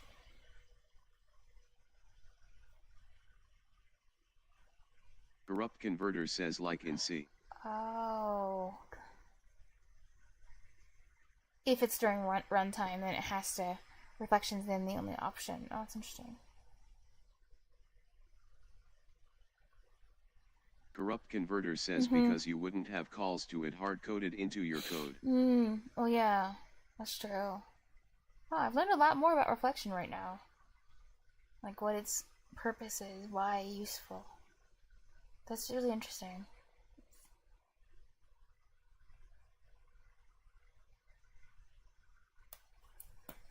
Because, by the way, because in the code you wrote, you're using the bitwise OR. It's been useful in some cases. Because they're using the bitwise OR. Corrupt Converter says it's fun and useful in some cases. But you said what the code is doing is you need it to be both. So wouldn't it be more like an and not an or? Like, why is it an or here? But then it's supposed to do like, because you want both non-public and instance. It's not saying like either have it be non-public or instance. Corrupt Converter says imagine the flag is something that looks like 0000 Okay. Yeah, 100 imagine it's a flag. 0100. Which settings not to use. Okay. So this flag is, are we imagining this flag is for what? It's for instance or is it for non-public?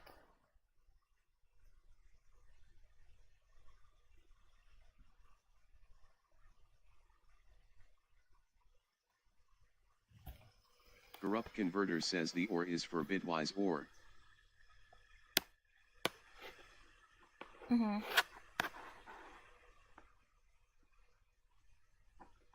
Oh, wait a second. I think you're saying like... Oh, wait. I'm thinking. Okay. Oh, continue.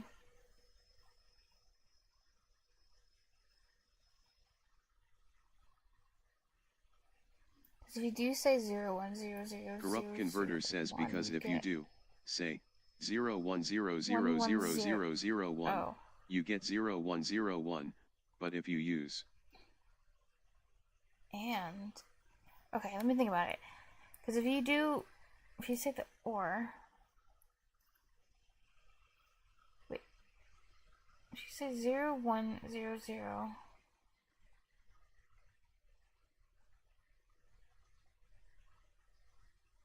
Not 000... 1...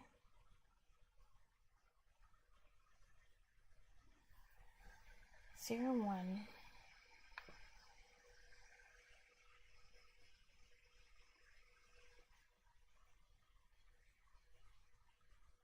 Wait, how are these numbers related to the one you just sent? Like the flag looks like 00010, or maybe you're just not using those specific numbers anymore. You were just saying like the flag could look like any of these things. 010.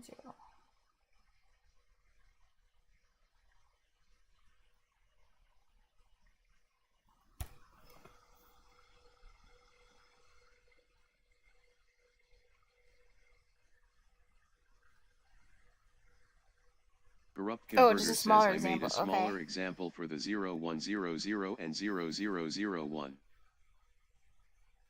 So was it? I thought for or it says like I forgot what Bitwise or does. It's like if they're different, if they're the same, it's 0. If they're different, then put a 1 or something. Or what was it? Because if it was 0, if it was these ones, so different should be 1, same 0, different 1. Oh yeah, same 0. Corrupt Converter Oh, says that's that's XOR. XOR. That's bit. Are you saying that's bitwise XOR? Oh, God. So it'd be. Or is there? Is there bitwise XOR?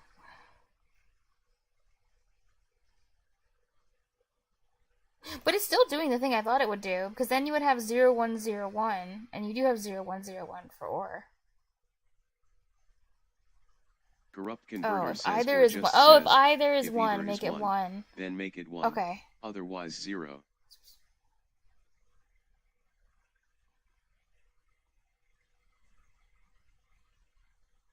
Either is 1, make it 1. Oh! So then you're setting, like... Okay. Because then you're, like, combining both flags into, like, one... Like, you're setting the ones for, like, both parts of the flag, so that you're getting both. I see, I get it now, that's so cool! You're right, so you're combining them, because you need it to be both, that's why you're using bitwise OR. You're right, because it needs to be an instance, it needs to be non-public. And that's exactly what you're trying to grab from the private field. Oh my god! That's so cool.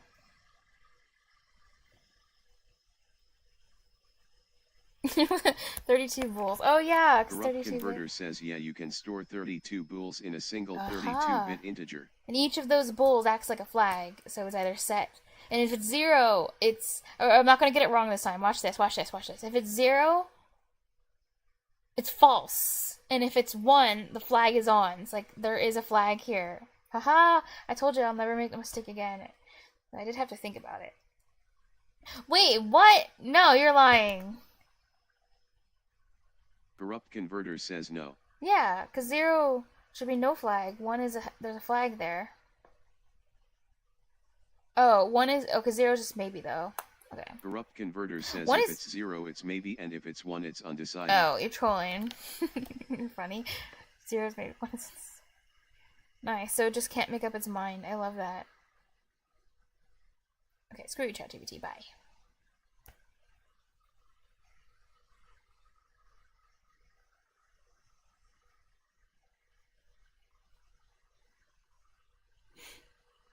You know, I think I'll try to finish this, like, math section, and then,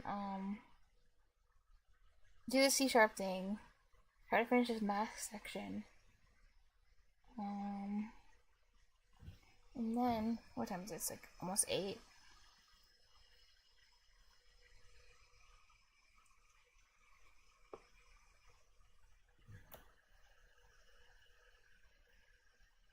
Imagine us going back and avoiding. No! Please let's not imagine that. I really hope they're Corrupt not. Converter says imagine Khan Academy is going back and adding more to these Yeah, grades imagine in I real finish time, this so and then you I never look at the finish. list of like extra curriculums, and then imagine there's like 30 more grade 5s for different states. Let's not think about it though. Like, that would be atrocious. It'd be horrible. Absolutely terrible.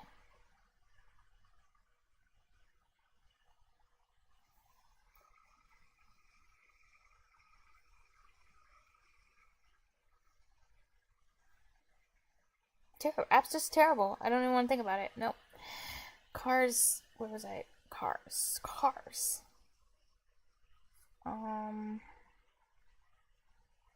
It was here. Private fields are usually updated as decided. Oh yeah, yeah. Blah blah blah. So this is the other way to access with a public method, access private field other than reflection. The normal way. Instructions. In this exercise, you'll be playing around with a remote-controlled car, which you finally saved enough money for to buy. Cars start with full 100% batteries. Each time you drive the car using the remote control, it covers 20 meters and drains 1% of the battery. Batteries, like, Anyway, the remote control car. What's the properties which would be better? Oh, you hate their Converter says examples? There's also properties which would be better than that example above.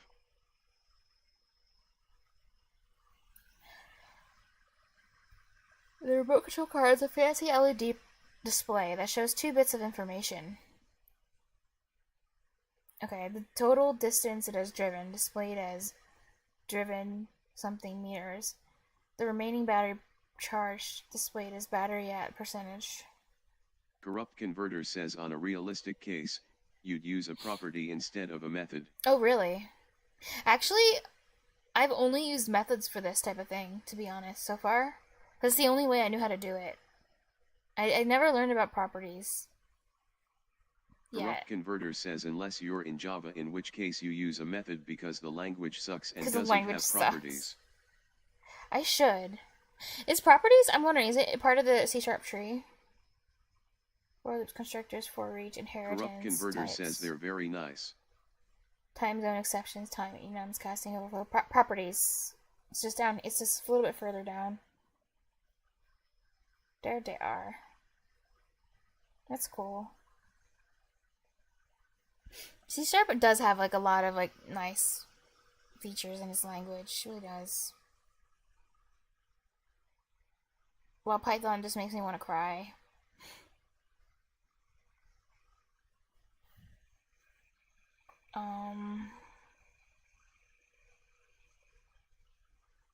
Calling a method. Wait, that's where I was. The banning battery charge displayed as battery at percentage. If the battery is at 0%, you can't drive the car anymore and the battery display will show battery empty. Properties are significant enough that I point to them as one of the big Corrupt reasons. Converter says properties that's are what you love significant them? enough that I point to them as one of the big reasons I hate Java. Okay. Good to know. And that's why you're like, if someone says, oh, Corrupt Converter says compared to C. Yeah, so whenever people, because you know how they constantly are like, oh, C# is just Microsoft Java, you probably want to like punch them and be like, no, it's not Microsoft Java. Properties. If you write at 0%, you can't drive the car anymore and the battery display will show battery empty. Compared to C#.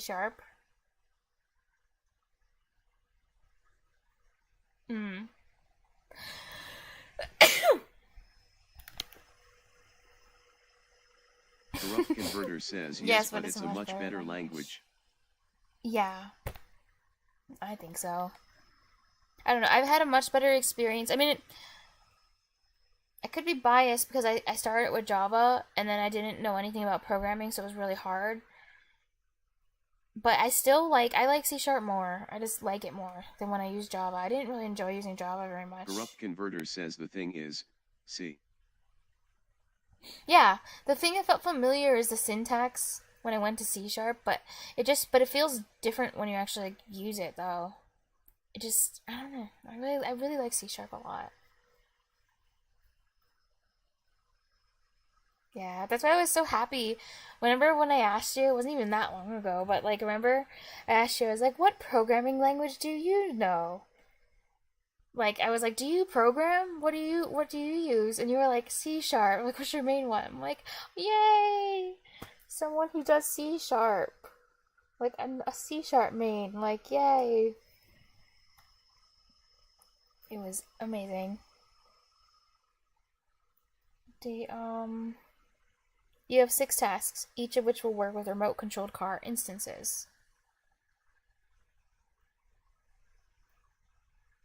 Buy a brand new remote-controlled car. Implement the static remote-controlled car.buy method to return a brand new remote-controlled car instance.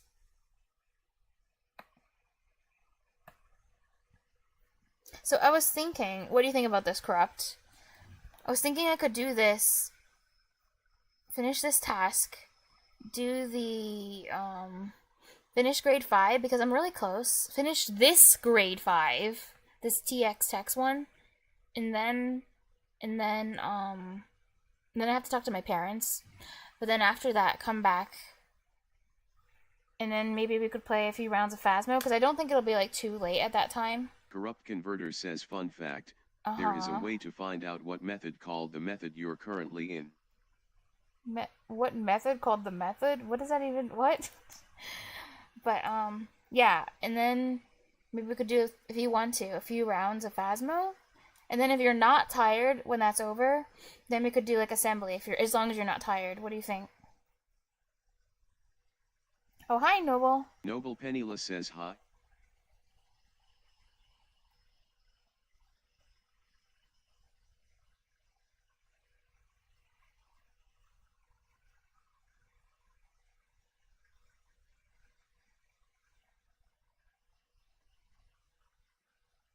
Corrupt Converter says if in function ABC, you call XYZ from within XYZ, you can tell that ABC was the one that Wait, what is called XYZ? What is XYZ? Also a function? Like what? Because you're calling XYZ. Oh, you're telling which one calls... Okay, if in function ABC, you call XYZ from within XYZ. Corrupt Converter says yes. XYZ. Well, what?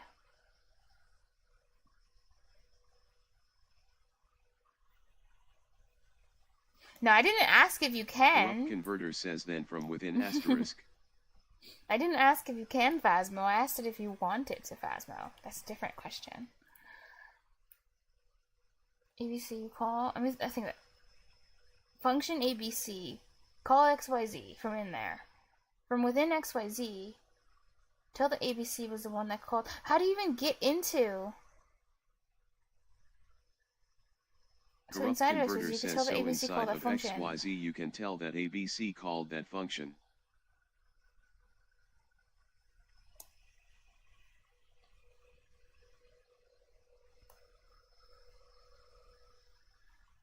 Corrupt Converter says, and you can tell what function. But if you're in ABC. Function ABC, you can't go inside a function XYZ because you're in ABC.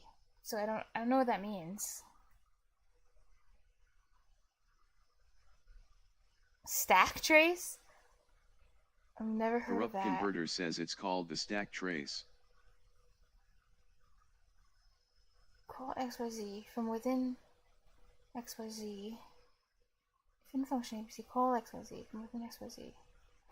Yeah, I don't know how you get into it from... Yeah. But if you somehow got into it, I guess stack... Yeah, I guess it'll make more sense if I see what the code looks like. I might code up an example at some point later on. But maybe... Okay. When you call it, you're doing something to it to go into XYZ or interact with it and say, like, what called you. Something like that, I don't know.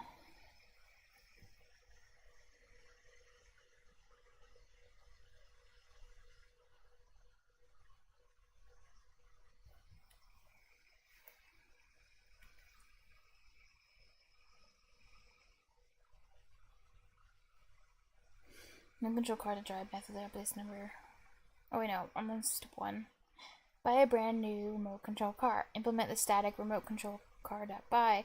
But anyway, that reminded me. Remember the thing we were reading about, like, when processes are forked to create new processes so that the computer can switch between the different processes, and it can ask, like, are you the child, are you the parent, and the child returns the parent, and the parent returns the child. I don't know. It kind of reminded me of that, since they're just like copies. The buy method. Turn a brand new remote control car instance. Remote control car equals remote control car.buy. Interesting. Yeah, child gets... Corrupt Converter says parent gets child ID, child gets 0. Child ID.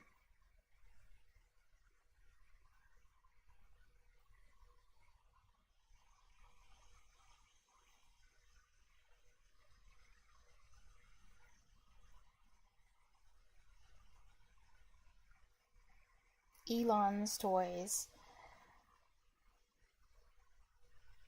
Oh, I get it, because they're electric cars.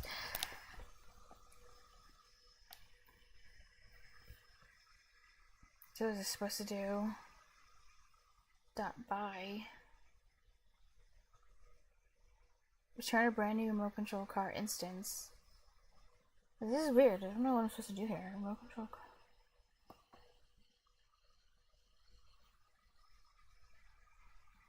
Am I supposed to just...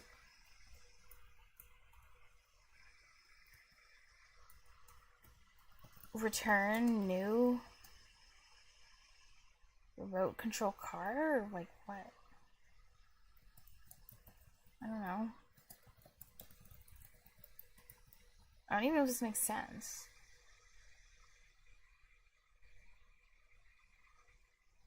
Yeah. An argument list. After type. Am I supposed to give it a name?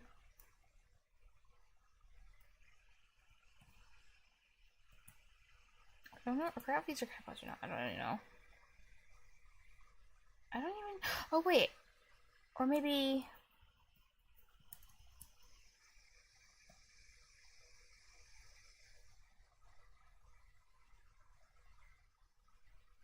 Weird. What? I'm allowed to return this as a return type? As a returny thing? But, like, I'm in the remote control car. Like, I'm literally in the class, and I'm, like, returning my class as an object? That's, like, allowed? That seems weird as hell. That seems messed up. What? You're like, yes, you can. This is weird. Why is this allowed? Corrupt Converter says yes, you can. Because I'm literally... face. This method is inside the class, and I'm, like, returning the class as an object. Like, I think that's weird.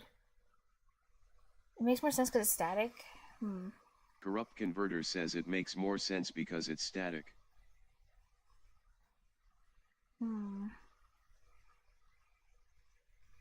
The method, right?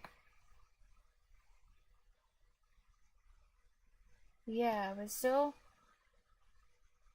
I mean, isn't this unnecessary? Because then... Yeah. Because then anyone who wants to make a new Corrupt object... Converter says yes, the method.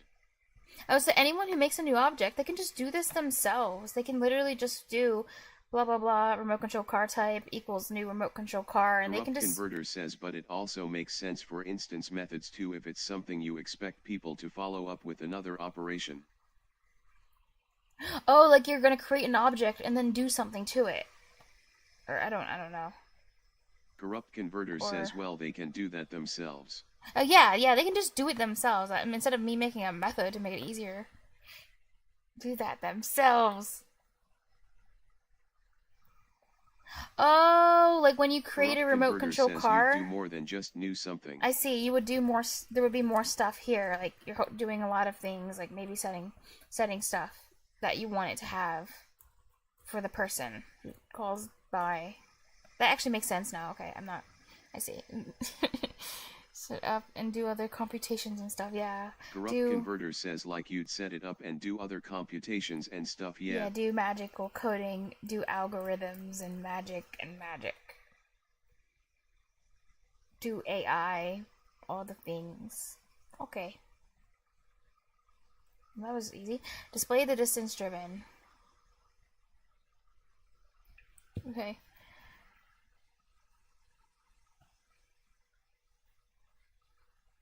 Wait, where are all the tests? Oh. Corrupt Converter says I'll BRB I got a short task to complete. Okay, good luck. Control car. Should equal driven 0 meters.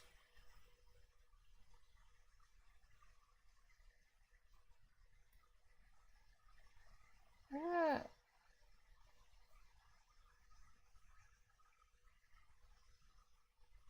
don't know why I can't see the tests.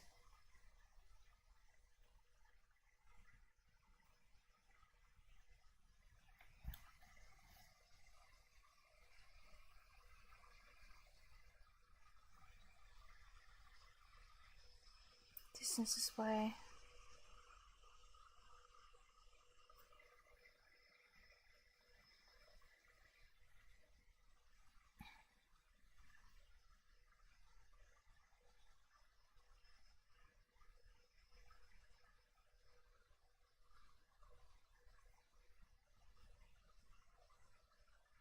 Oh wow, all I have to do is return.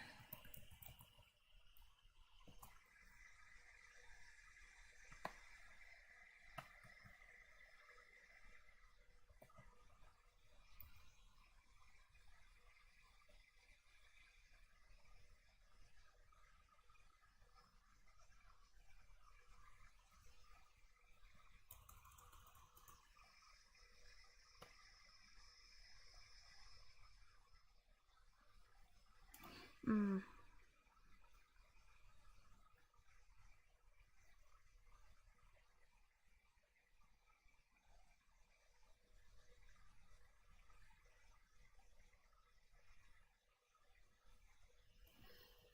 Hmm.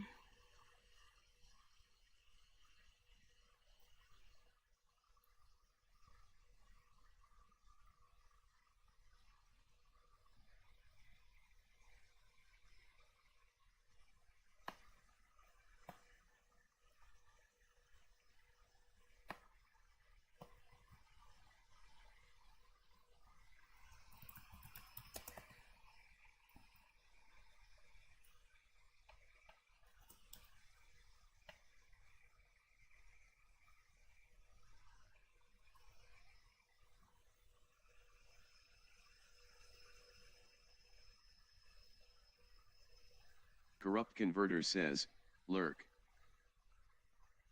Everyone who does that. I don't have a bot for that.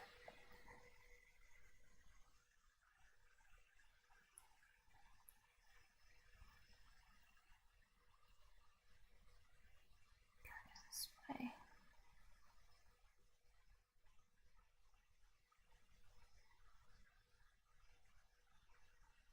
I've tried multiple times.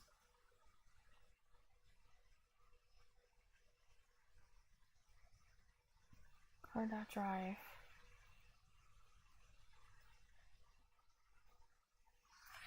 Oh, interesting.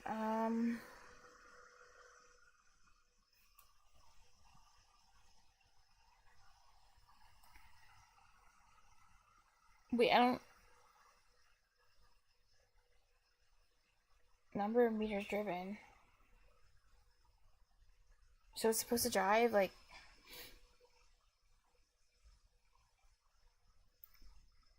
20 meters every time it calls drive.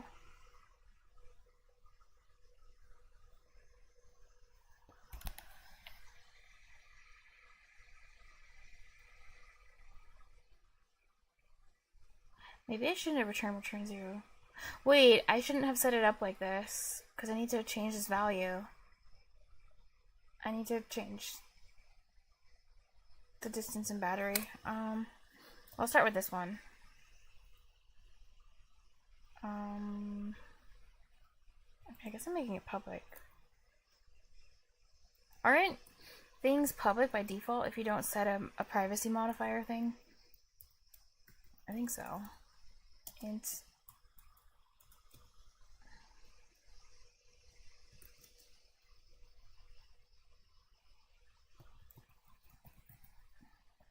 distance.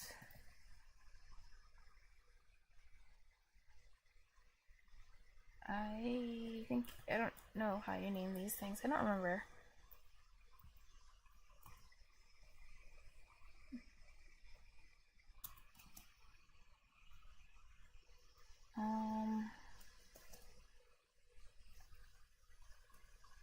What's this every time?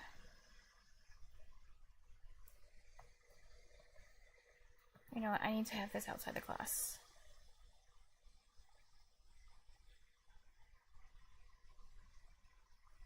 Here.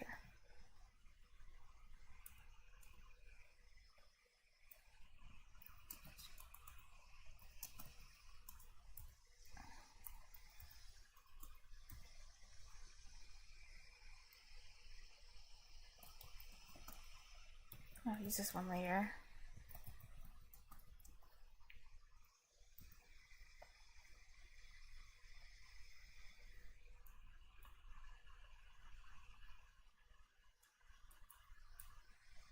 Driven.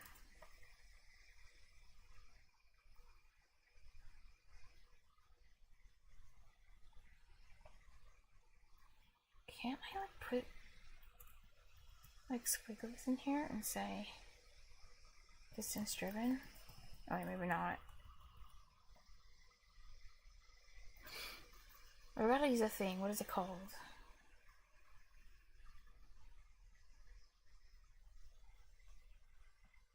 I don't remember how to do it. Strings with the $sign thing.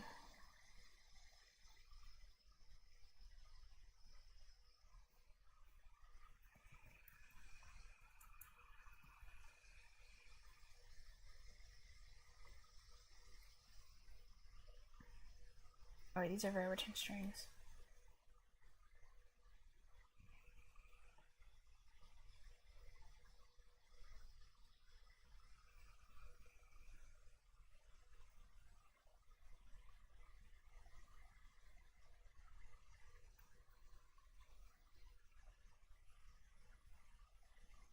Okay.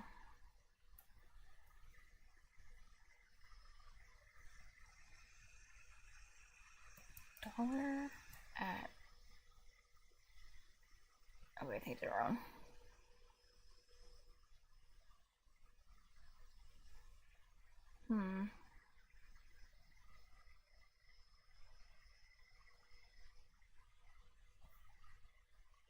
Or maybe I don't need. I don't know.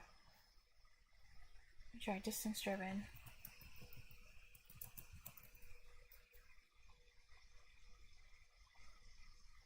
What will it do? Actually wrote it out. Wow.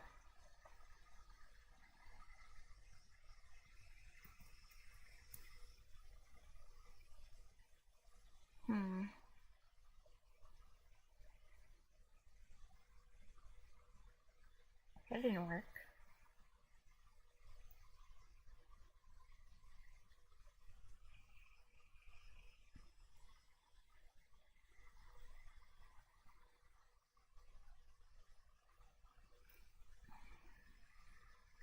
Why does this not work?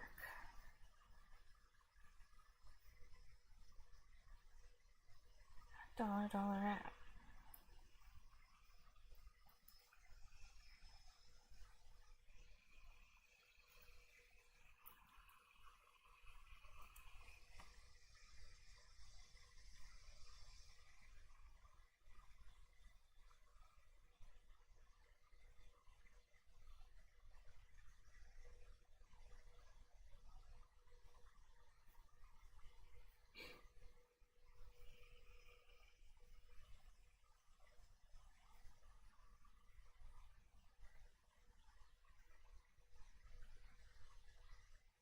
Includes George person braces. Oh, I do need a dollar sign though.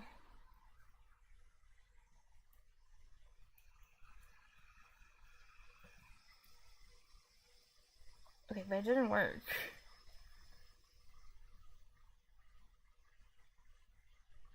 Never mind. It works.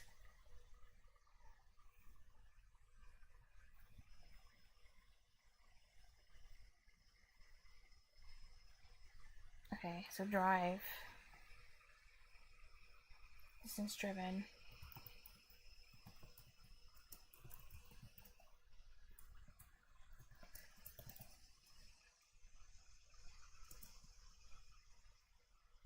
Plus equals here. 20.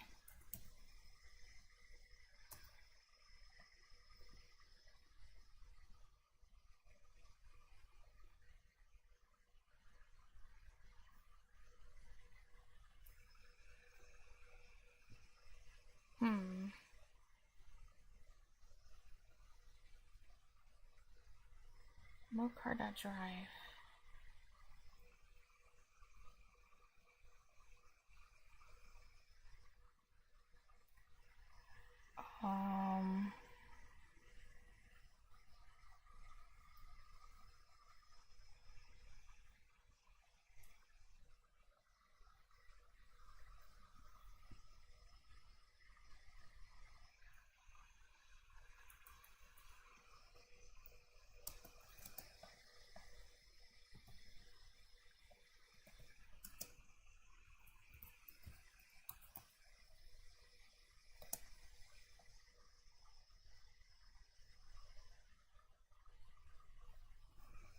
I have no idea why this doesn't work.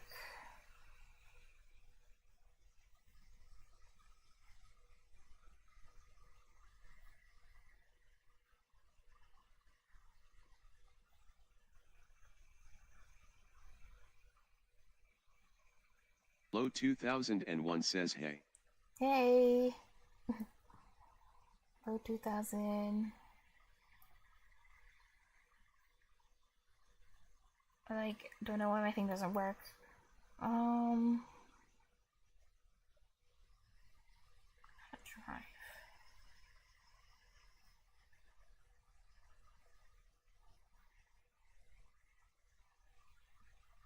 Why did it not give me an output at all? Hmm.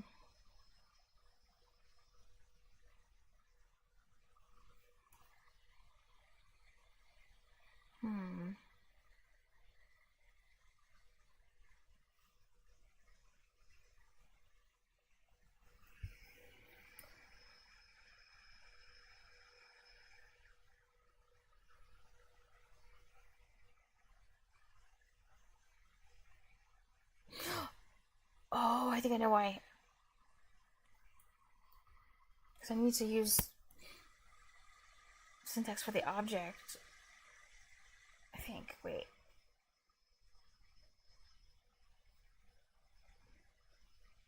Wait, in this case, would I use the this keyword? And I thought I could just.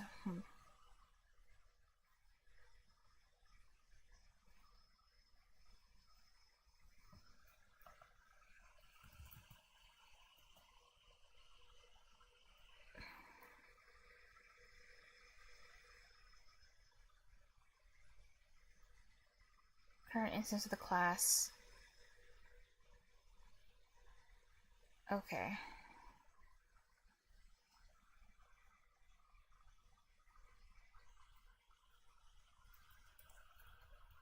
I have to.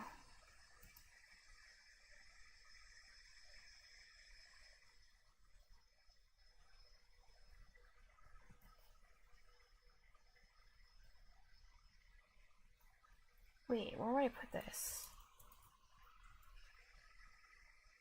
I don't even know if this makes sense.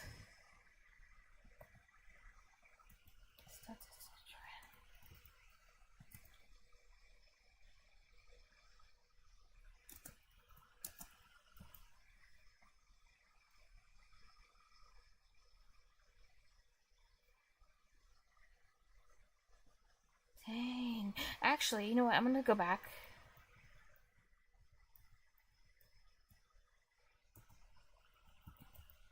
And then, like, I don't know. Use a print statement or something.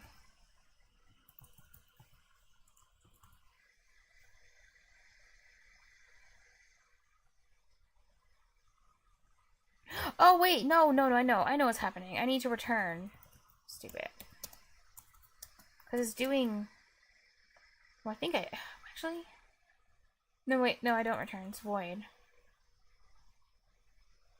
It's just supposed to update this variable. It's not doing it.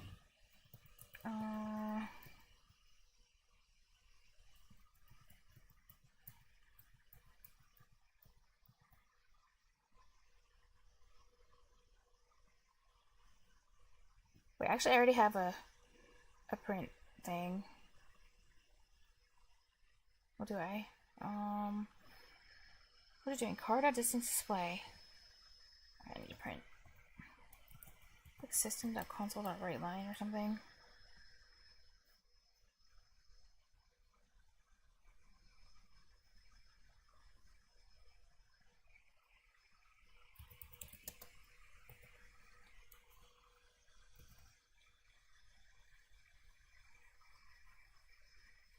Oh no, just console.writeline.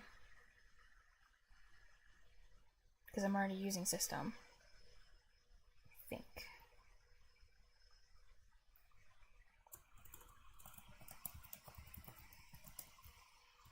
What's it? Writeline.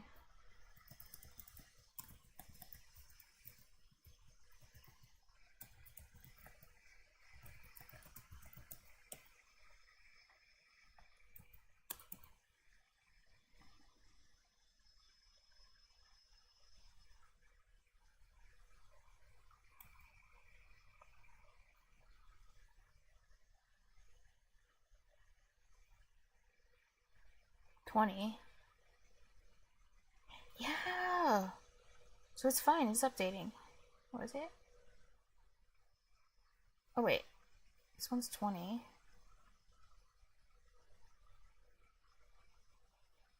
Oh. This is supposed to display the distance in. Wait, this one's supposed to be though. Oh.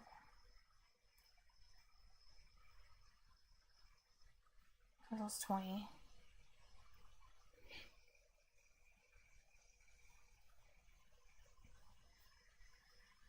Why is that happening?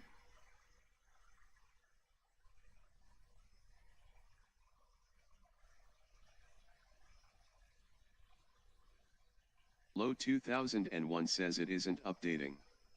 Yeah, it isn't. I'm trying to figure out why.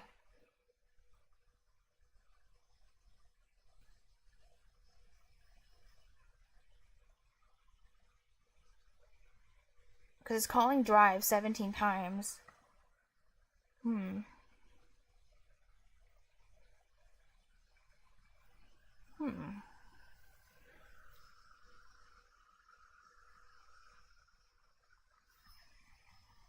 Well, why does it do it at least once? Interesting.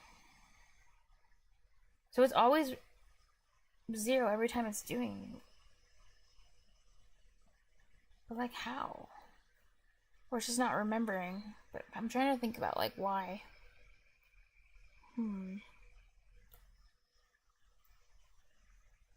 Your remote control car. Car.drive. I'm guessing at some point I need to use like the this keyword.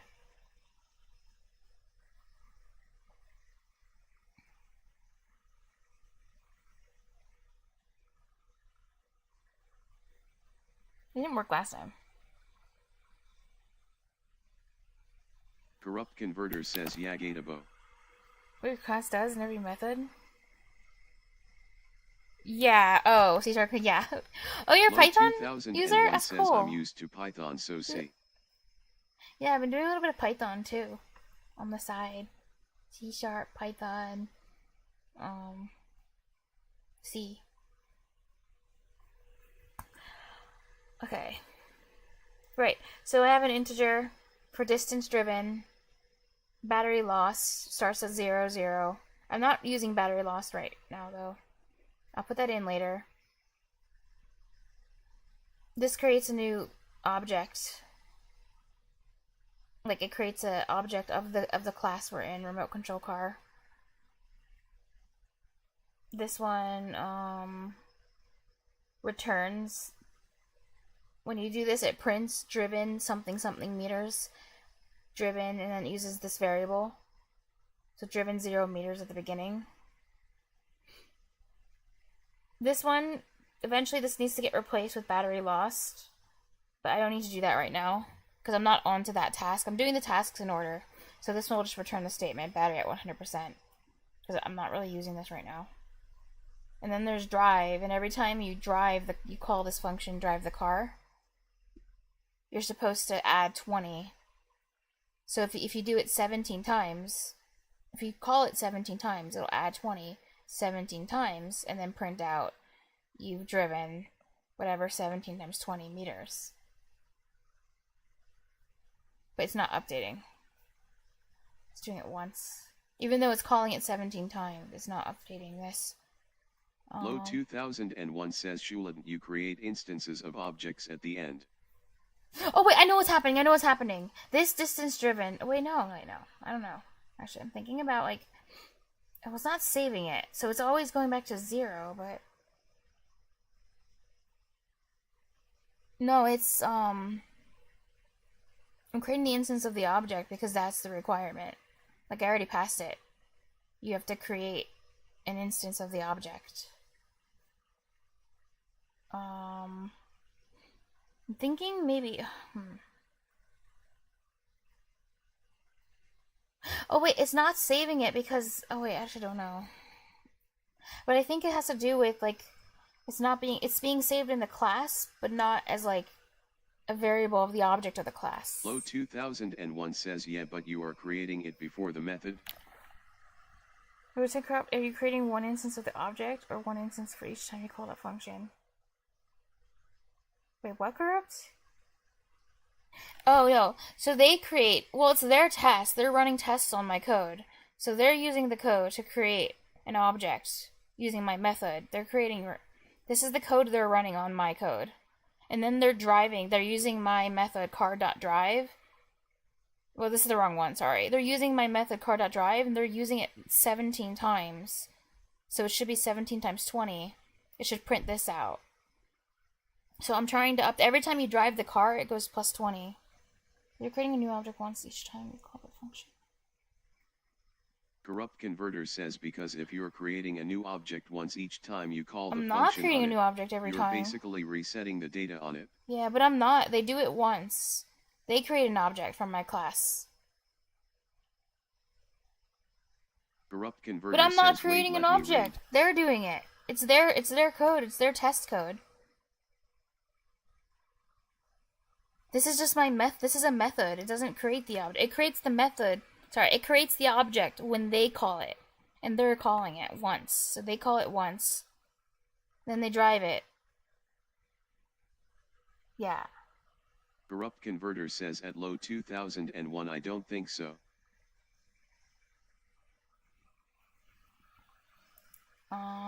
Hetsimx072 says is that a black? Or a black? I don't like folk in. They aren't calling by. Oh yeah! Well, they're not calling by, Converter yeah. says BTW. But yeah, I don't think it's an issue. But yeah, they are creating a new... Yeah, they're still creating a new object. But here's what I have. Here's what I have. I'm not using the this keyword. I have this distance driven equals distance driven plus 20. Corrupt Converter says okay so. But it's still staying at 20. Even though they're calling it 17 times, it's staying at 20. So 0. So it starts at 0. Corrupt Converter says I think I know I the knew you issue. would know. Oh. Oh yeah! In this case, you're right. Because I'm Oh! Wait, but why would it stay at 20 every time? Even with a throw? Oh, because it does it once and then throws, and then the whole program breaks. So I get it now. I'm stupid. You're right. I should delete. Yeah, that's the problem with throws. As the function finishes, it crashes. There we go. Corrupt Converter says it's crashing as soon as the function Okay, finishes. thank you. It's the throw statement. It's my fault. Update the battery percentage when driving. Okay, so this is easy to do. How much does it go down per drive? I'm dumb. I can't believe it's just that throw statement that it came with.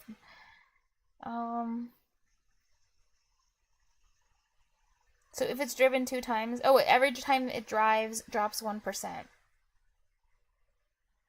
Oh wait, this should start at 100 actually. Okay, battery at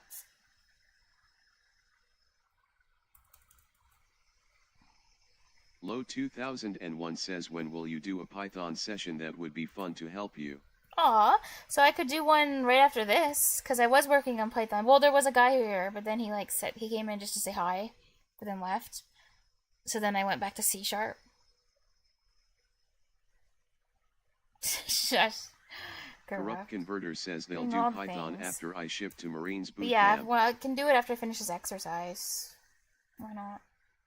Battery. What did I call it? Battery lost.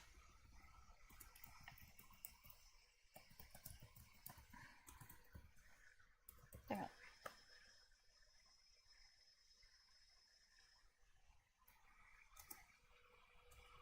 Corrupt Converter says I thought we were doing Phosmo after.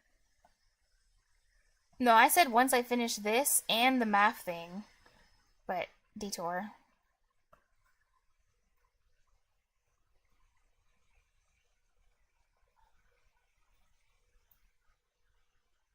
That's why I laid out all the different things.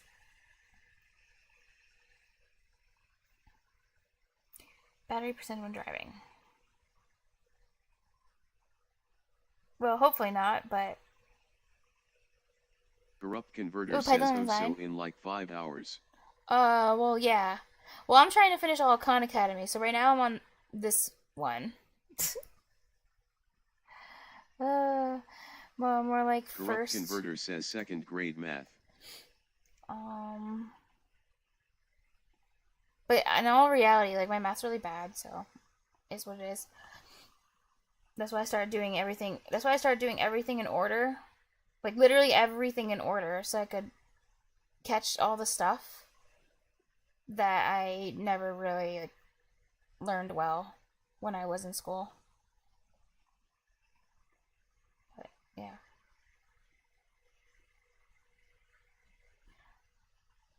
Driven distance meters. Low 2001 says that is cool. Aw. Smiley face. Oh, thank you, Lo. That's nice of you.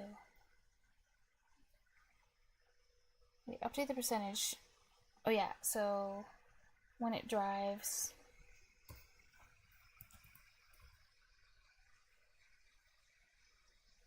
I think I can actually get rid of this part and just do the shorthand plus equals. Battery loss.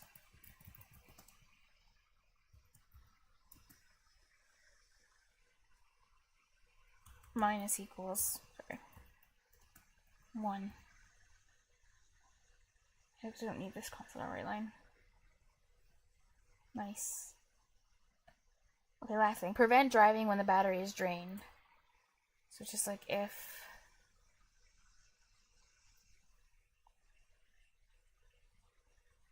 Oh, and then say battery empty.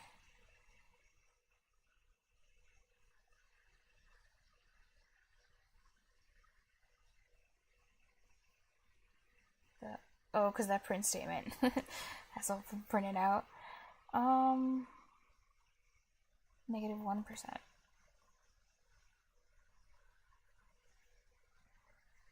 So how do I want to do this? If decard at battery display. Well, I don't have to. I know it says prevent driving, but it's like because of the test, I don't have to actually do that. I think I can just get away with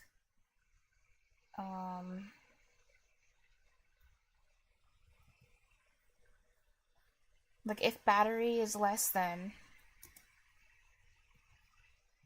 I think I can cheese it and say like if battery is less than 0, then I can just print battery empty.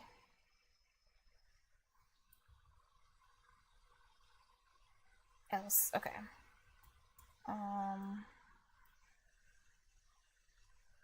Yeah, or maybe it's a more efficient one. Low 2001 says why less than? Because it's going to keep driving the car. So it's going to go like -1, -2. And all I need is this print statement to pass the test. So I'm not actually doing what they want me to do, but I'm just like cheesing their test. Because it'll still pass, because it'll say battery empty instead of battery at -1. I think it'll work.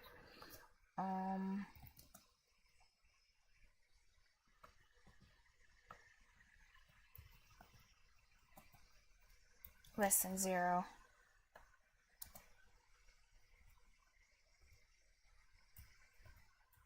Oopsie.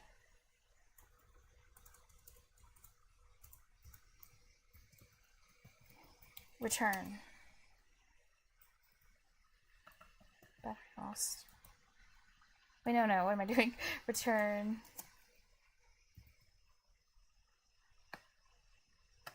Low 2001 says yes it will, but your condition doesn't have to be less than 0, it can be 0. Oh yeah, that's true.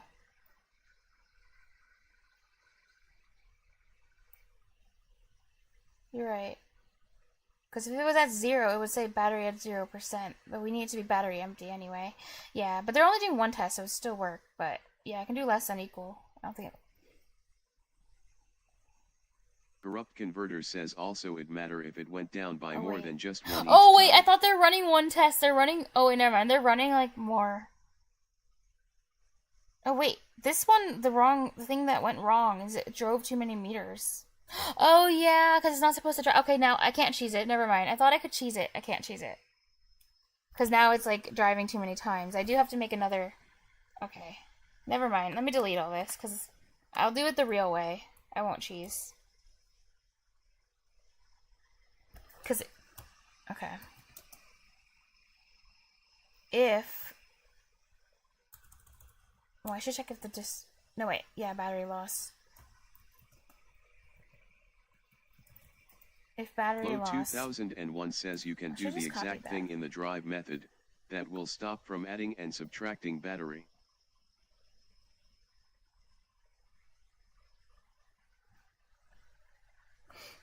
If battery lost is, because I want to. Corrupt converter says that'd be first Oh line yeah, no. wait. If I do it down here, it's still gonna update itself. Hold on. If battery lost, where's your Corrupt parentheses? converter says also where's your parenthesis? I don't know. I always add them at the end. Okay, forgive me. I put them in at the end. If battery lost is less than or equal to 0, then I don't want it to update the Low variables. 2001 says Python uses no parenthesis based. Yes, that's what Python does. Is less than or equal to 0, then I want it to, I don't want to run that code down there. Okay, I have to think about this. How do I do this?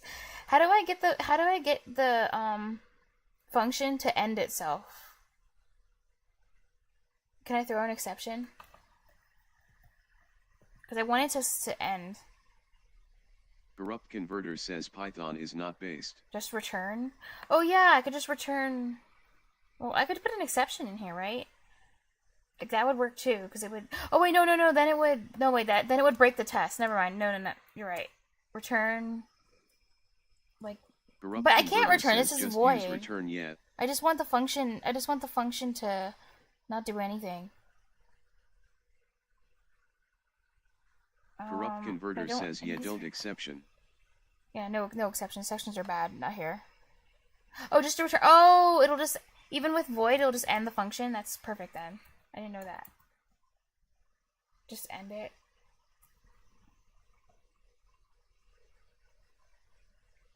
By the way, Lo, do you play Phasmophobia? Because we were talking about that earlier. Return.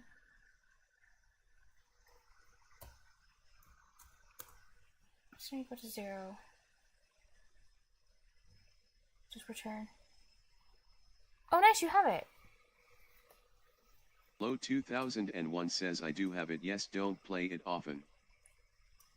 Well, yeah, as long as Corrupt's still awake, I was gonna play some Phasma with him a bit later. But if you wanted to join, you can play if you're 18 or older.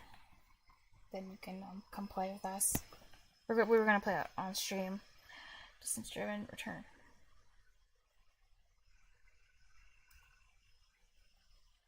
What's it doing? Oh yeah. Otherwise, but this should be enough. I don't need anything else there. Ooh. Oh yeah. Oh wait, if it's at 0. Corrupt converter says it's not slower to do equals is more sustainable than equals I need because this one it works actually, if you too. change the amount battery goes down by. This is not very efficient. I have. Oh, it's late for you? Okay, got you.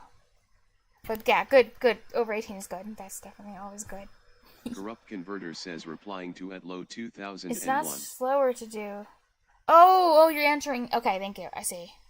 You're like answering.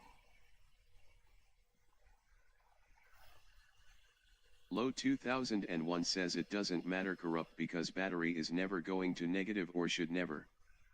Well, it is ending the function, so yeah, I could get rid of the less than. Corrupt converter says it doesn't matter here, but doesn't mean it isn't good habit to do equals instead of equals. Yeah, I see. I see what both of you mean now.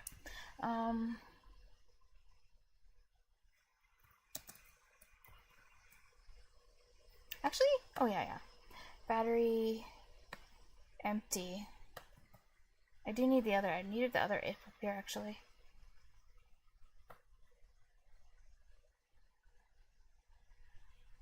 Oh goddamn.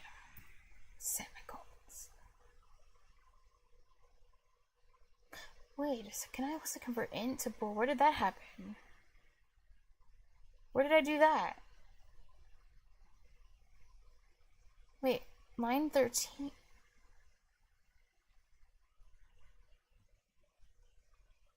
24?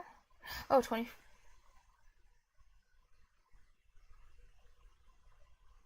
Oh, I'm stupid. I meant to do double equal. Low My bad. 2001 says I don't agree tbh, it all depends on the circumstances whether you are adding or subtracting. In general I prefer equals when it is clear that no negative is allowed.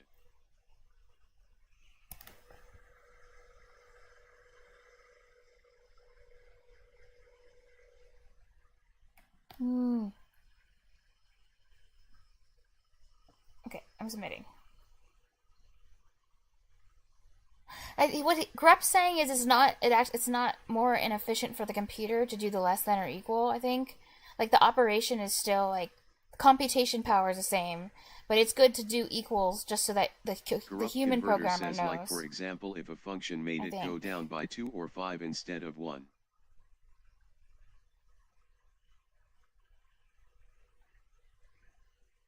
But the only other time it could be useful, you're right, in an edge case, if something else caused it to go down later in the code, in your coding.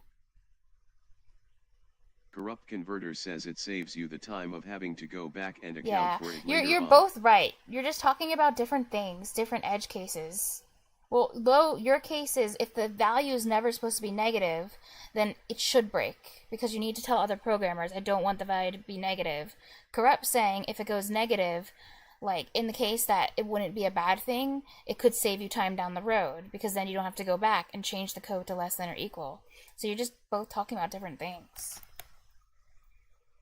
It just depends on what the programmer wants, or, like, what you're trying to communicate to your team if you're working with a team. Like, what's the purpose, of the program? In this case, the purpose is just pass the exercise, so it doesn't even matter, because all the tests will pass for this particular case.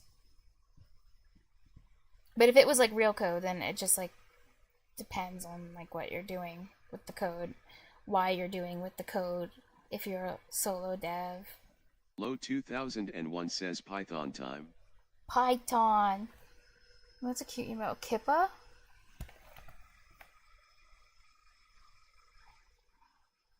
Sure, I'll do one in Python.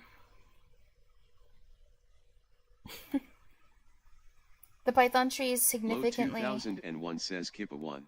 It's significantly smaller than the C#. Hi, Darius. Significantly smaller than the C# tree. Okay. Just realized. So lists... Lists can hold reference to any or multiple data types, including other lists. Like any sequence... Yeah, representing multiple data types. Yeah, lists can be in lists. Python's weird. It is that time. Terra's Mazapa says brain duck time. Laughing face. Python's so weird. Like any sequence, items can be accessed via 0 base index number from the left and -1 base index from the right. Of course, the only feature of Python I like is the -1 index from the right. It's convenient. Low 2001 says, well, if you want efficient code, or then C, or if you want the most efficient code, you go for assembly. Python is great for a mathematician and general programmer because it's easy to learn and fast to code small programs. Yeah. And tons of libraries.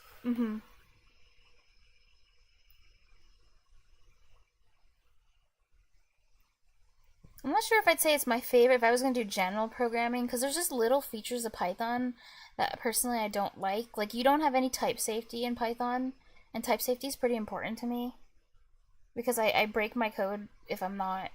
Like, Python can do really weird things if you don't realize like, you're passing the wrong types into stuff. Face. No, assembly is the fastest if you actually know what you're doing. If you're really good at it, but it's also like a lot of work to learn, and it's like takes forever to code in. Because assembly is right next to the machine code. Directly it turns into, without all these like extra steps. Corrupt Converter says you cannot do faster than the fastest you can do in assembly using any other language. Well, I guess you could technically go faster if you directly write in machine code and build programs using only circuits. But yeah, assembly is human readable machine code. Assembly's pretty crazy. Like any Sequence items can be, oh wait, from the right. Lists can be copied in whole or in part via slice notation or list.copy. Lists support both common and mutable sequence operations such as min-max. I don't know what that would turn. List.index, list.append, and list.reverse. Errors Mazeppa says let's do ASIC chip.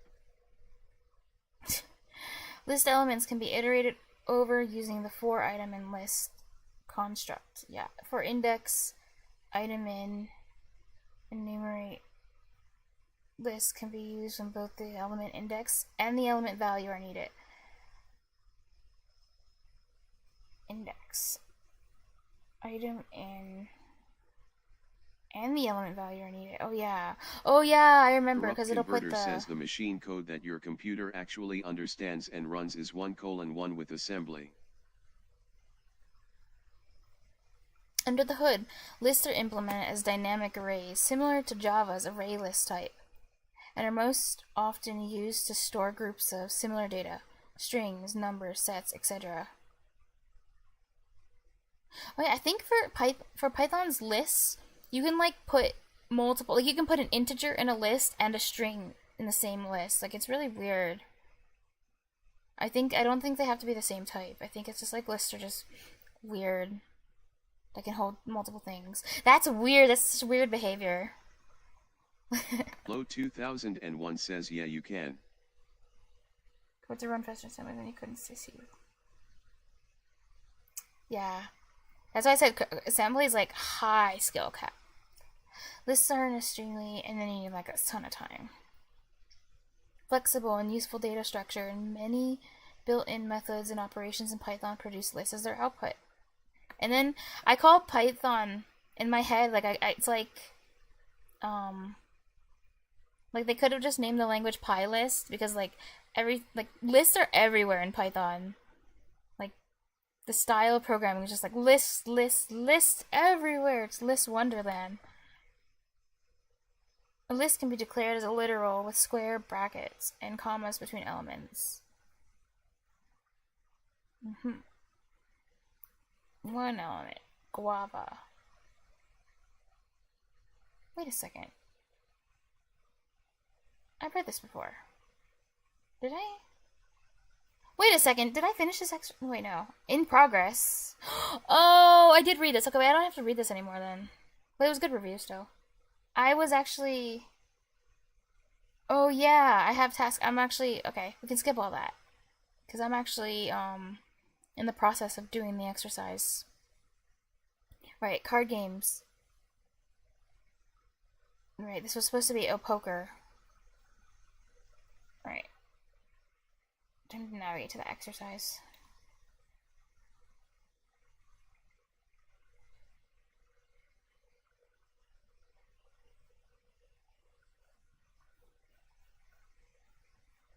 I was like, it took me a while though to realize, like, oh yeah, I read this before.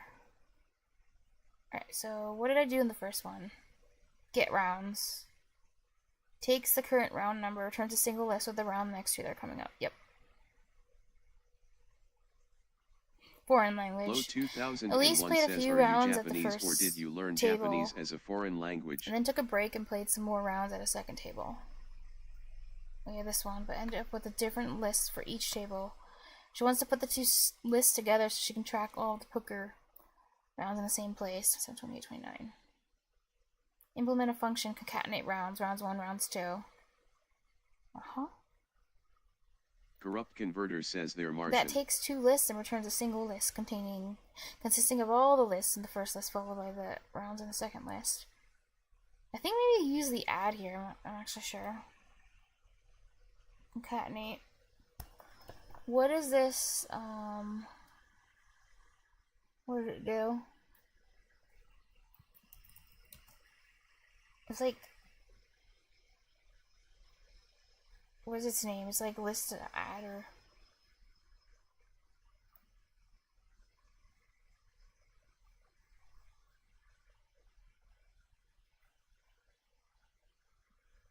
Append. Let me see how that one works really quick. I move this over. Add an element to the fruits list. Just an element? Is there more things I can do with this? Actually, you know, I can use append, and I can use a for loop or something, and put all the other elements. I'll just do that.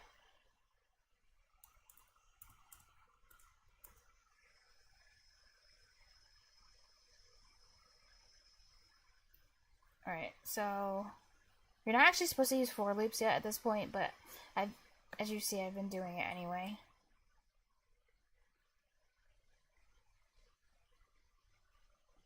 Python's so weird.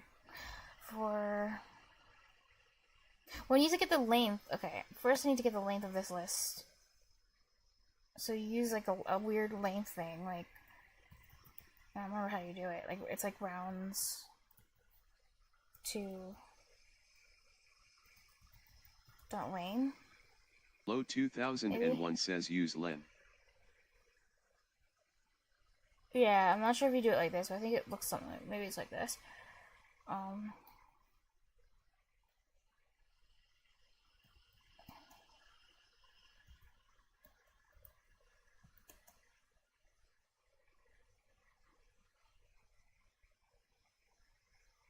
Low 2001 says no, you can put the variable inside the bracket.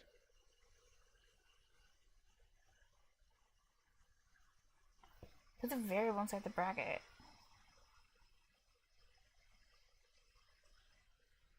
I want the length of the list. Oh, you mean like... But I don't have to put it into another variable. I think I can just do... Well, we don't know how many rounds she plays. Corrupt converter says len. It doesn't. It might not be 3. It could be like 10. Oh, you mean just length? Oh. But then... But length doesn't take a... Does it take a list? Well, okay, let's just look at the actual syntax then. Because I thought it was like a method on the... Oh, it's not. It's not a string thing. Low 2001 says I believe this method it does is take possible length too, from my list. but I often use len. Never mind. Variable. It's for... Okay, length is for working with lists, not for strings. I treated it like a string. That was weird. This is a list, yeah. What am I doing? You're right. Length round. It is length rounds too. What do I do here? Oh yeah, and then you have to do the weird colon thing. So weird.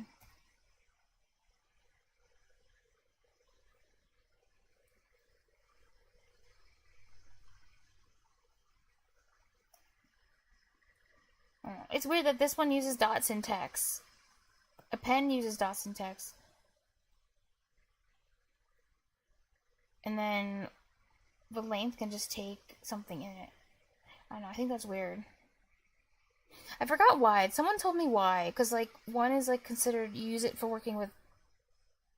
Like, some of these are for working with strings. Some of these are for working with lists. But also, strings are kind of like lists in Python. Like, they're treated similarly, and they share... Like, there are times where a string acts like a list. It's really, really weird. That's why I don't like... That's why Python's so loosey-goosey, and that's why it's so weird to work with. I don't think I would reach for Python as my first language for general purpose programming. Corrupt converter says strings are just arrays of characters in pretty much every language. Yeah, and that's why, yeah. But it's hard to know, like, what, I guess without a lot of experience in Python, like, what you can and can't do, because some things are allowed. Like, you can say this, you can say for I in ABC, and it treats it like a list. It breaks ABC into, like, it'll do it 3 times, because ABC is a string with 3 characters. It's really freaking weird. To me. For I in length. Okay, so rounds 1. Dot. Append.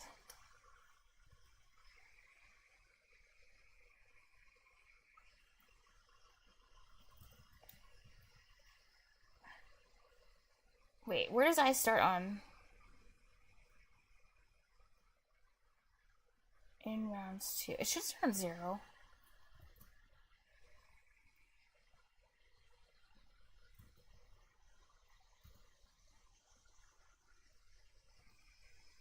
Oh, wait, I do need the variable. Never mind. Wait, no, I.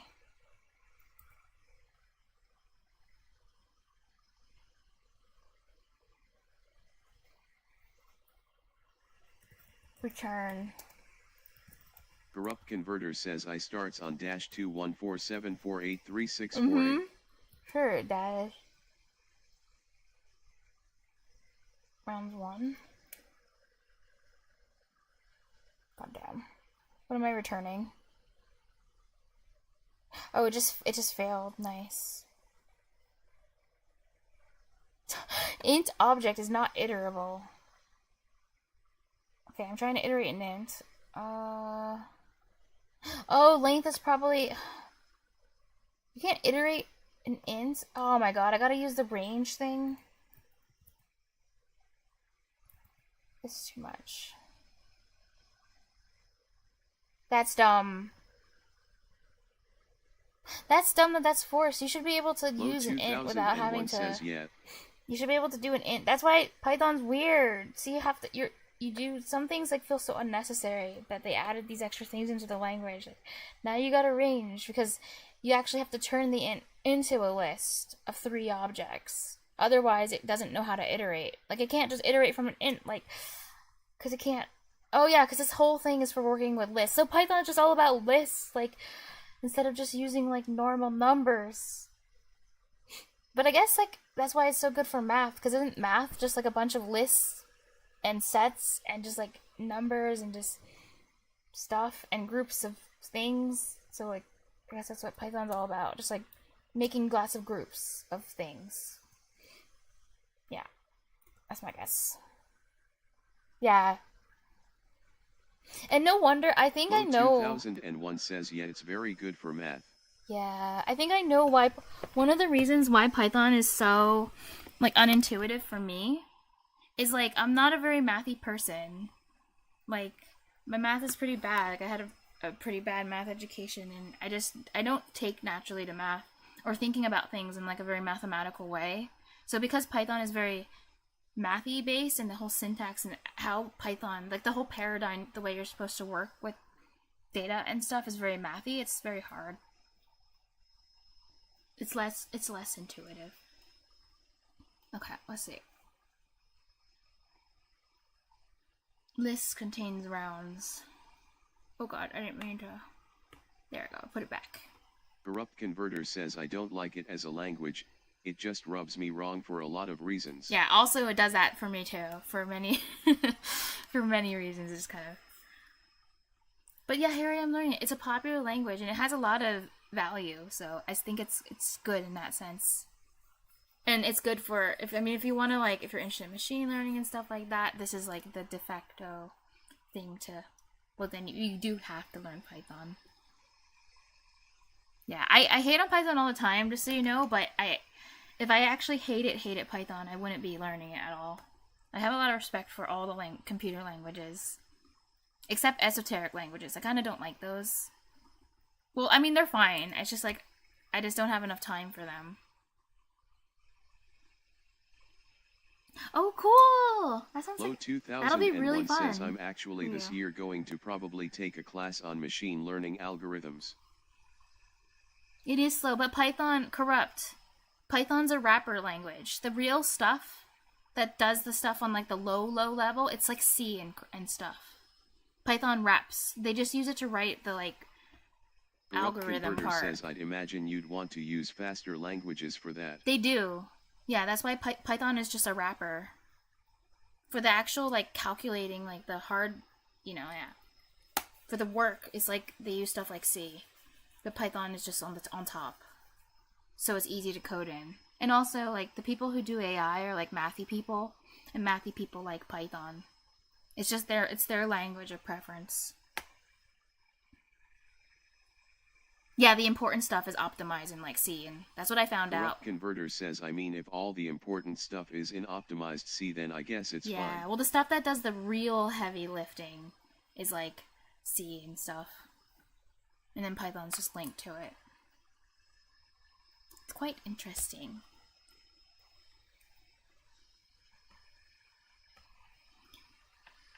Tracking, or is that keeping all rounds in the same place? Finding part. Oh yeah, I'm doing this one. Talking about some of the prior poker rounds, another player remarks how similarly two of them played out. Elise is not sure if she played those rounds or not. Interesting. Implement a function. List contains round. Oh, rounds, round number. It takes two arguments. A list of rounds played and a round number. The function will return true if the round is in the list of rounds played, false if not. Okay. 30 false. I mean, I could manually like go through and like compare for each one and like, is it equal to this? But that, I bet there's like a library function that lets me say, do it. You know what I mean? Like there must be like an in list function for Python. But there has to be, because there's a lot of, like Python libraries are huge. Like, so I don't have to do it manually. Python is element in lists. Like there has to be a function for this, because it's a basic thing. At least for Python, I think this would be very basic for it. Low 2001 says filter function is useful. Ooh, filter. Okay, that's a new one. Let's look. I'm look that up then. Python filter function. Low 2001 says, oh, but more useful for more specific ones. Oh, I don't think it'll do it faster. Oh wait, or actually, yeah, I did say that. You're right. I thought maybe it might be more optimized than one I would do myself. Well, think about it, Corrupt. Every time I implement my own function, I usually pick like the worst method to implement my own. But you could, I mean, if you were like doing it, you would make it super optimized. Mine would be bad. It'll be just as bad as the Python one, if not worse. Let's see, filter. Filter the array, return a new array with only the values. Wait, why would this be useful? Ages equals 5, 12, 13, define number less than 18, return false. Oh, if x equal, so you could do that. But then it will return, wait. Corrupt Converter says This is simple weird. iterate and check usually. It's less than 18. Why is it saying it returns the value? What? Low 2001 says you can do it easier. Oh no, I don't need to filter them. I just need to return if the elements in the list is true. Like, is 3 in the list? Return true. Like, it's literally all I'm doing. Yeah, let's see what this one said. If test list equals... Oh, I can just use in. If 3 in list, like blah blah blah blah, return true. Like, well, that's pretty crazy. That's all I need to do.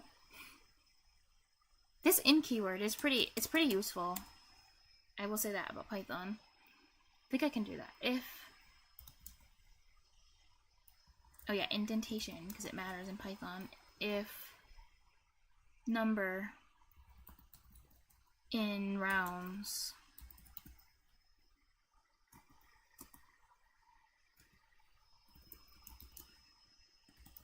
return true.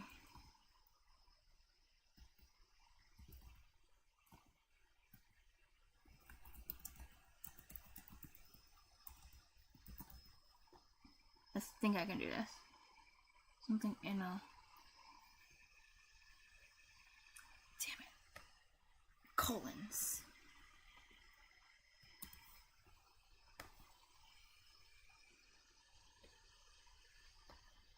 Nice, averaging card values.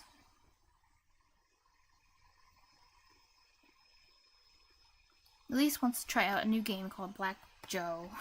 It's similar to Blackjack, where your goal is to have the cards in your hand add up to a target value. But in Black Joe, the goal is to get the average of the card values to be 7. The average can be found by summing up all the card values and then dividing that sum by the number of cards in the hand. Implement a function card average hand that will return the average value of a hand of Black Joe Oh, so that's easy.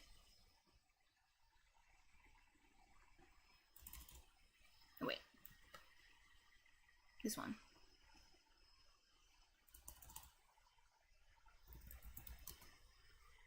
Oh wait, hand is a... It's gonna be a list, isn't it? It's a list of cards, so... Oh wait, I think I will need a loop. Because I need to know how big the hand... Like, I need to know the size of the hand. Low 2001 says yeah. I can just do some... Oh, that's cool. Well, this is the thing that... These things, I can see how that makes Python more convenient. Because then you get to write less lines of code. Says divide by len, hand. Oh, yeah. Oh, that's cool. Okay.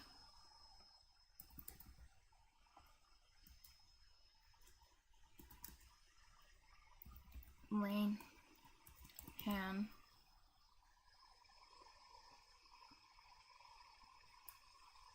It's still really interesting to me that it's like... Does this syntax. But then, like, a pen, you have to do list.append instead of just, like... Well, whatever. It's good. It's all good. Average. Average is averaging. Yeah, that's some short syntax. Alternate averages. In Black Joe, speed is important. Elise is going to try and find a faster way of finding the average. She has thought of 2 ways of getting an average-like number. Take the average of the first and last numbers in the hand, using the median middle card of the hand. Okay. Implement the function approximately average is average hand. Given hand... Oh, this is such a long name for a function. Given hand, a list containing the values of the cards in your hand. Corrupt converter says faster rightward arrow use C. This only works if it is sorted. Oh yeah! You're right, and I don't know if they're gonna have it automatically sorted Corrupt for me. converter says carrot yeah that. Let me guess. You have something called sort. I bet you have something called like sort, you know, parentheses, and you just like plop your list in there and it will just sort them.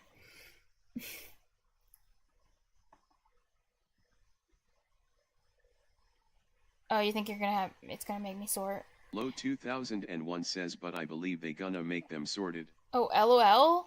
See, Dude, I knew it. Well, that's good, actually. Python, it's good when things are predictable.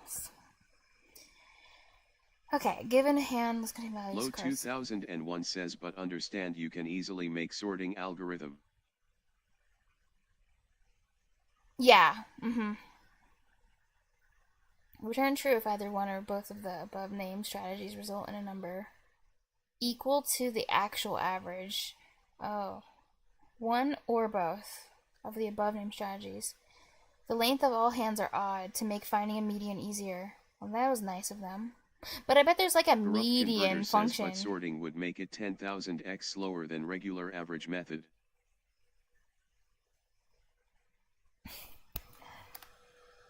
The one Python uses is definitely the most... Oh, because they pick an optimized one. Remember, algorithm has nothing to do with the language. Yeah. Yeah, algorithm is just a set of steps for solving something, and then you can, like, do it in any language you want. As long as, like, you can, like, do whatever that step is.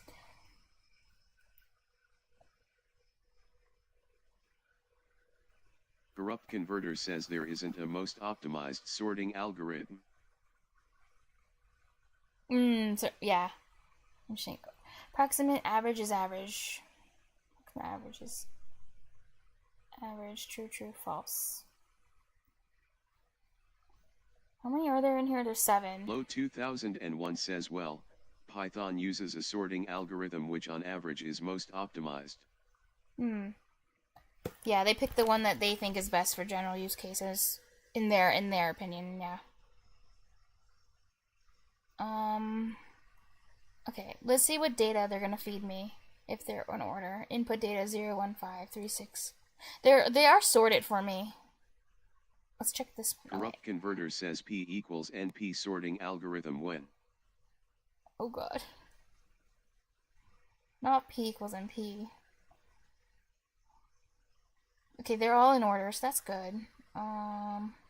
Wait, they're handing me... Bro. They're handing me a list. Low 2001 says P equals PP. They're handing me a list of lists. This is really annoying.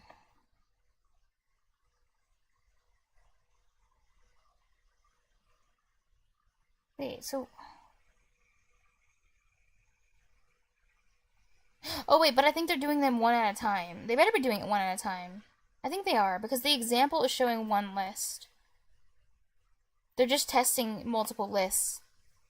But they're going to be running them, because they did this before to me, and I thought they were giving me all of this, and I had to split them, but I didn't actually have to, so... One list. Ugh, this is going to be annoying. Corrupt Converter says they're gonna give it to you 3 at a time. Oh, well, I obviously need to do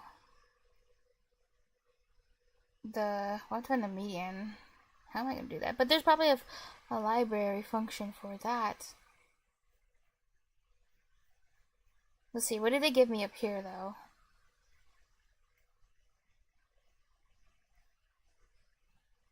I mean, I could do it manually, too, and just, like... Because it's always going to be odd. I can just delete something from the end of the list, delete it from the beginning, until there's one item left. That'll find the median. If I want to find the average, and I can just do this. Oh, wait, I can just reuse card average hand. This contain realms. I don't really want this. Don't need this. Get rounds. No. Yeah, the only one I'm going to use is... I'm going to use card average, though. They already define. And then I'm going to...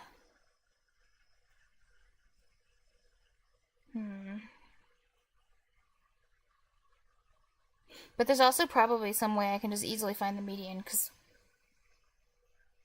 Python's mathy. I'm just going to see if there is one. Is there a function?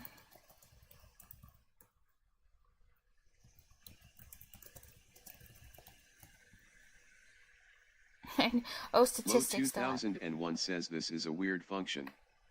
They want you to approximate the average and you to check if it is equal to the average. No, I think they actually want me to do it manually. Also, you have to use statistics dot.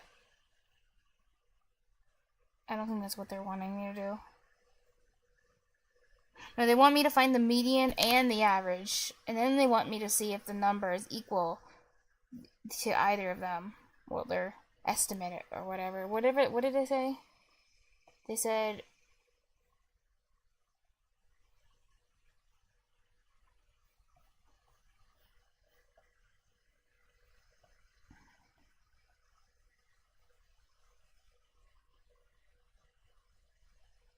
Return true if either one or both of the Low above named strategies 2001 says number. okay, so yeah. Oh, equal to the actual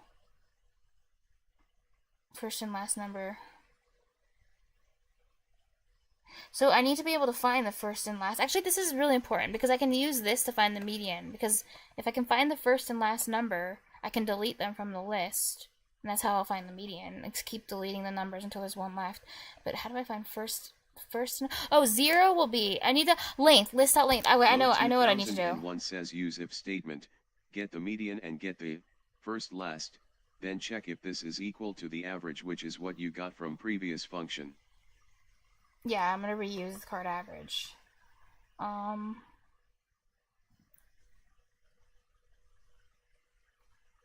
don't have to do that. Corrupt Converter says find the IQR and the okay, outliers. so let's... What should I start with? If... I feel like I'm gonna end up with a big if, and then I'm gonna have like 2 little ifs or something. I don't know. I feel like there's gonna be an infinite if somewhere. I know that's not good, but it's gonna. I feel like it's gonna happen. Wait, let me write out in pseudocode. I need to plan what I'm gonna do. Right. So I'm gonna find the. I'll write in comments. I'm gonna find the range. I'm gonna find the median. Check out both numbers. Oh, yeah. Okay, actually, no, never mind. There's nothing nested. I don't have to do anything like that. check if either is equal to the actual average, and then return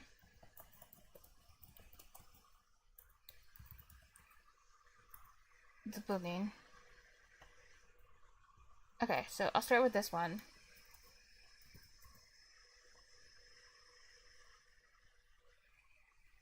It's just going to give me a list of numbers that are already sorted for me, so I just need to do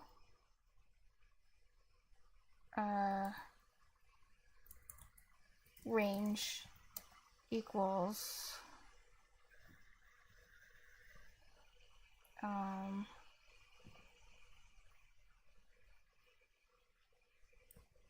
wait, length will give me the, oh wait, I know what I want.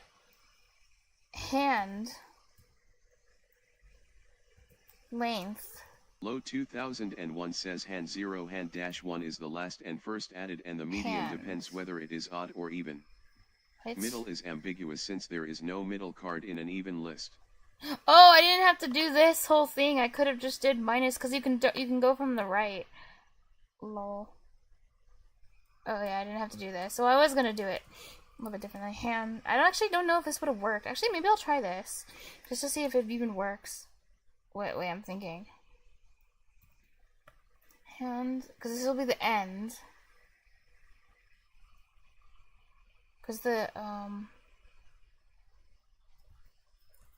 minus hand 0. Why is this commented out?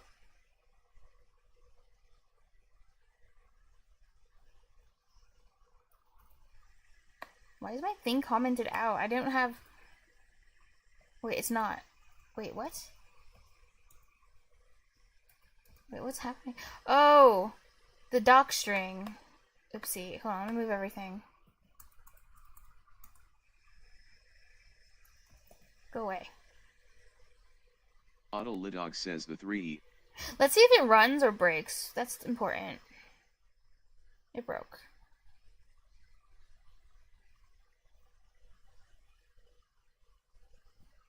Oh, indentation. Well, what? Oh wait, is this not how you do comments in Python? I thought you do this for comments. Wait, what? I forgot how to do star? Is it 1 slash? I don't remember.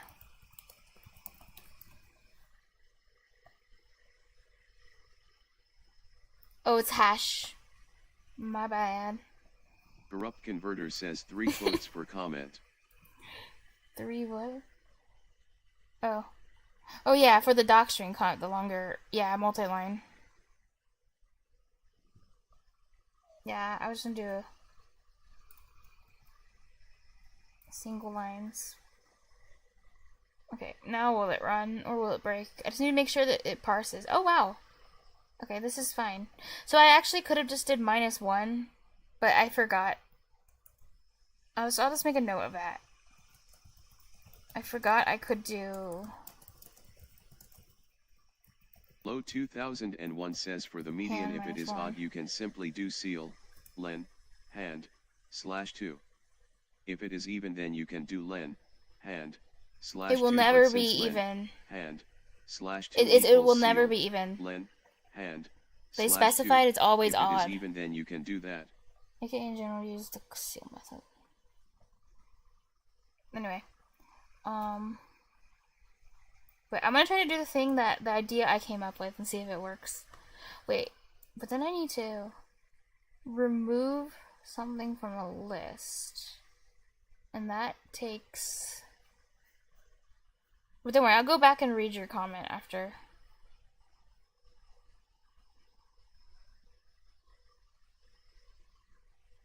I forgot what the method was. But there was one where you could like chop something off. Like take a specific element out. What was it though?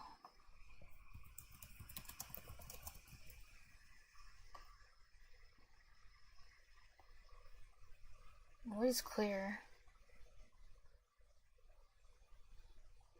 Okay. What can this take? Remove specified. I want this one. Oh, pop? That's cute. Low 2001 says they make it a bit too easy by saying it's odd. Yeah. Well, this is a learning exercise, so they're specifically designed to be easy because they're just trying to teach you the syntax without it being too hard. Push and pop. I know, isn't that cute? Low 2001 says, but I guess there is no true middle one if it is odd. This list.pop. I love it. They're making fun of assembly. Okay, well, we're gonna be popping off, so. Low 2001 says even asterisk. I'm gonna spend time popping off things until I reach my median. Alright, delete this. Let's see if this works. So, I will need an if statement here. If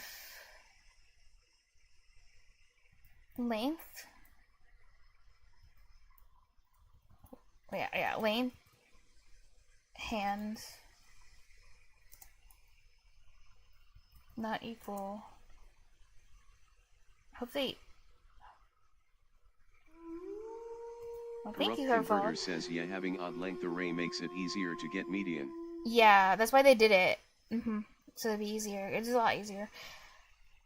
Length equals, because now I don't have to check if even or odd. Not equal to 0. Oh wait, no, Python doesn't do squiggly wigglies. Not equal to 0, then because once it is. Corrupt Converter says, would it be seal or floor? Else. I want to do hand dot pop 0 hand dot Corrupt Converter says pop. you're fine, so is salt. Hand dot wait, no, sorry, length. Oh wait, now I'm gonna do -1. Let's do that so I can start using the -1 syntax thing. Hand dot pop else. Corrupt Converter says they're better. Oh wait, no, off I just need this to main be a assembly loop. IMO. How did I do it? 4? Well, I don't want to use 4. I want to use like a while loop. Well, I could use 4. Wait, no, I don't know. No, because I'm not iterating a certain amount of times. Well, I could actually think I could use 4, but I do want to. I kind of want to use while. Do you do this? Do they do this in Python? Oh wow. Okay, I think it's just like this. While. And then afterwards.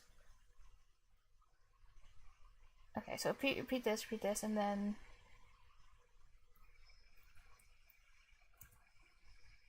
median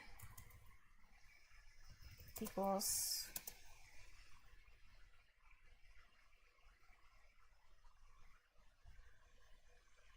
but then this will be a list with one item, and that's not what I want. I don't want it to be in a list anymore. I want to change its type to an int, so I think I could do that. Oh wait, I should have did it up here too.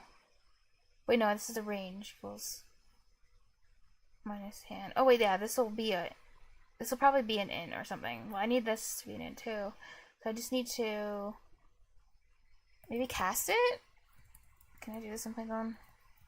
Like int. Low 2001 says IMO Python /C algorithm /data structures are the most important at first, and you Or I can just don't have always to do specialize this. later. Oh no, I could do. No, I don't have to do that. I know what I can do. Median equals hand. I just take the first element of the list, put it in median. Now what do I want to do? Watch this. This is probably not going to work, but it's fine. Also, for a while, I don't know what this. I've never used a while before in Python. I don't know if I'm supposed to put this here or not. Well, the for loop. Do I put that there in the for loop? Yeah, I definitely probably need that. Check if either is equal to actual average.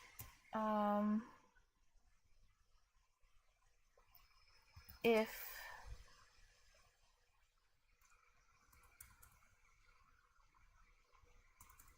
I'll put this here. Wait, let me run it and see if it breaks. I just want to see if the syntax is right so far. Hand is not defined. Low 2001 says it should work BTW.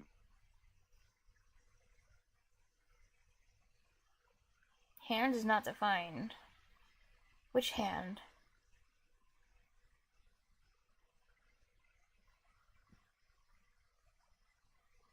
Low Oh! 2001 says Wait, while loop not oh indented. yeah, you're right. Thank you. I hate Python indentation. Oh yeah, I need to indent. And this one too. You're right. Thank you. Cool. Alright, so it does run. So now I just need to do checky things. Check. If either is equal to that. Oh yeah, I can use my average function. Card average. Alright, we're copying this because I'm lazy. Right. If, oh wait, indent. If range equal to card average. Well, I don't have to compute this twice. I can actually just do up here. It doesn't really matter. Well, I'll do it up here. It's probably better. Down here. Average equals card average. So I don't have to do the computation twice. Just if range or range is equal to,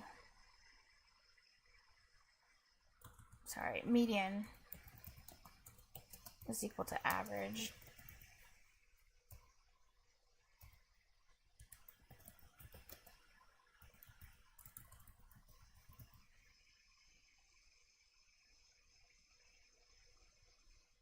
Well, I didn't have to write it out for this. I think I could have just said if, because then it will, wait, will it return by itself?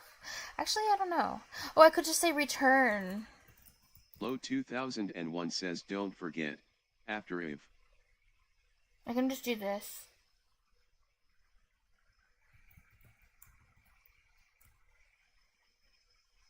Yeah, it'll return the bool by itself. There we go. Otherwise, wait, otherwise it'll just return false, I think. Or not. Or maybe I just have to well, we'll just see if it does it. It didn't do it. What did it return? List index out of range. God. Sad.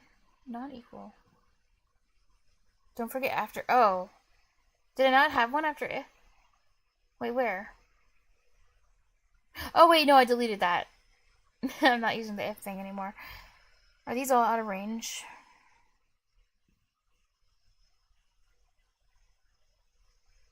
Actually, never mind. I don't want to do this like this anymore because Python's kind of cursed with what it returns because it might just return.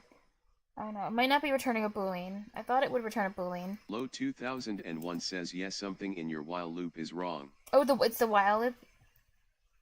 Yeah, let's keep this then. Lane hand. I want it to be 0 because I want there to be one item in the list. And then I want to keep removing one. Oh! This is wrong. Low 2001 yeah, says this do one. it one. Wait, no! Wait, no, that was indented correctly. Never mind, that wasn't the problem. Something else is. I don't know why it's not doing what I want it to do. No.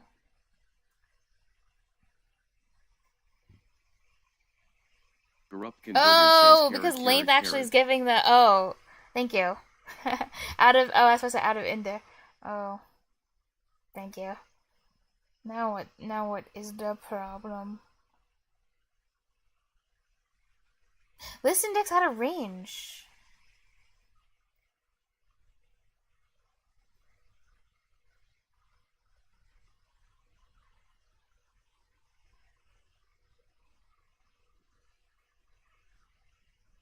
No, I don't even know.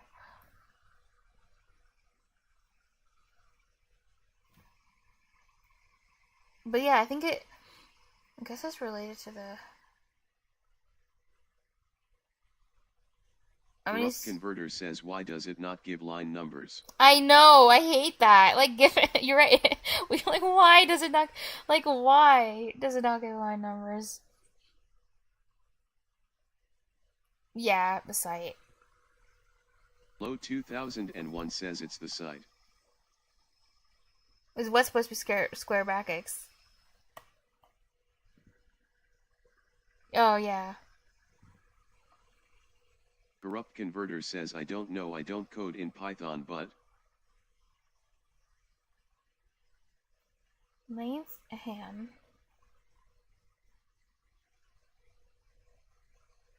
Corrupt Converter says push/pop with square brackets just feels wrong. Yeah.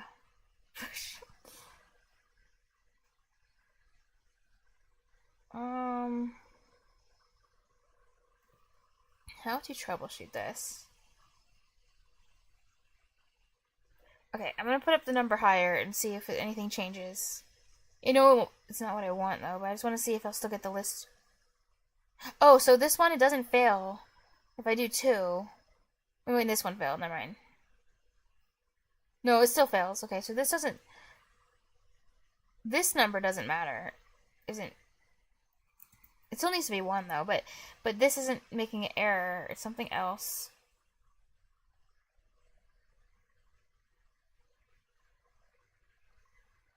Maybe I did the pop push wrong. Oh, it's not square brackets. You were right, actually. Corrupt. That's what it was. That's the problem. Well, it needs to be, well... Yeah. Corrupt Converter says, is pop supposed to be followed with square I brackets think it's supposed to be hand... Well, let me actually check. I think it's going to be hand 1. Oh, pop... Remove the... Oh, pop removes the last item. And then the first item is wait, delete key removes the specified index. Oh wait, this is what I wanted to use. I should have used delete. 2001 says, oh yeah, a method is round bracket and square brackets only used if you use it right after the list. The second item. Index. Wait, delete does the same thing. I'm kind of confused. Also delete... Oh wait, this deletes the list completely. Oh wait, they both... Okay, these overlap what they can do. But whatever, pop's cute. I'm gonna keep using pop because it's cute. Right, so pop 0. Or wait, is 1 the first one, or 0? It starts... Wait, let's see, what does this print? Apple, cherry. Apple. Wait, it popped... Yeah, it starts at 0.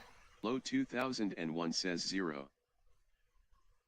Okay. It was this, square brackets were the problem. -1. I don't... Hopefully it'll take this.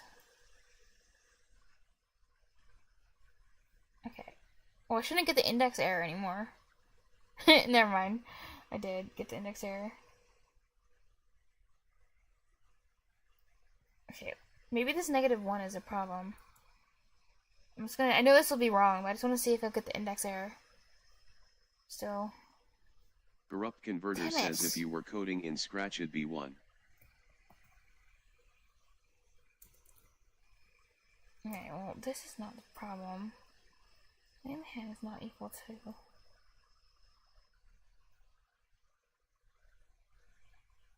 Hey Dragon Dev TTV says, what are you making? I'm just trying to pass this test. Oh, damn it. Low 2001 says, just learning Python. Yep, just learning Python. Can you print to console and read it? Oh, yeah. Well, I don't know. I have an error, so won't it, like, not print anything for me?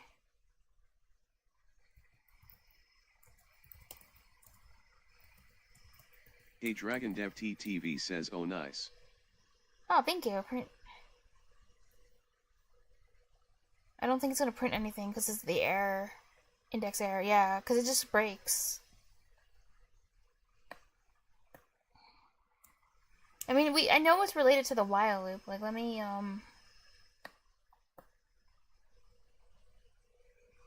like, if I get rid of the whole while loop, the next error should be gone. Unless it's not. If it's not, then it's not the while loop. Hey, it's not the while loop. Necessarily. Well, it could still be also part of the... But something else. TV says pop, -1. I think it Doesn't might be seem this right. return statement. Let's just... I'm gonna cheat and just return true for, like, everything. It might be what I did down here. Because I need to find where the... Okay, wait. Sorry. Indent. I need to find where the problem is. Why the index error? Corrupt converter says No. indent. It's not necessarily that.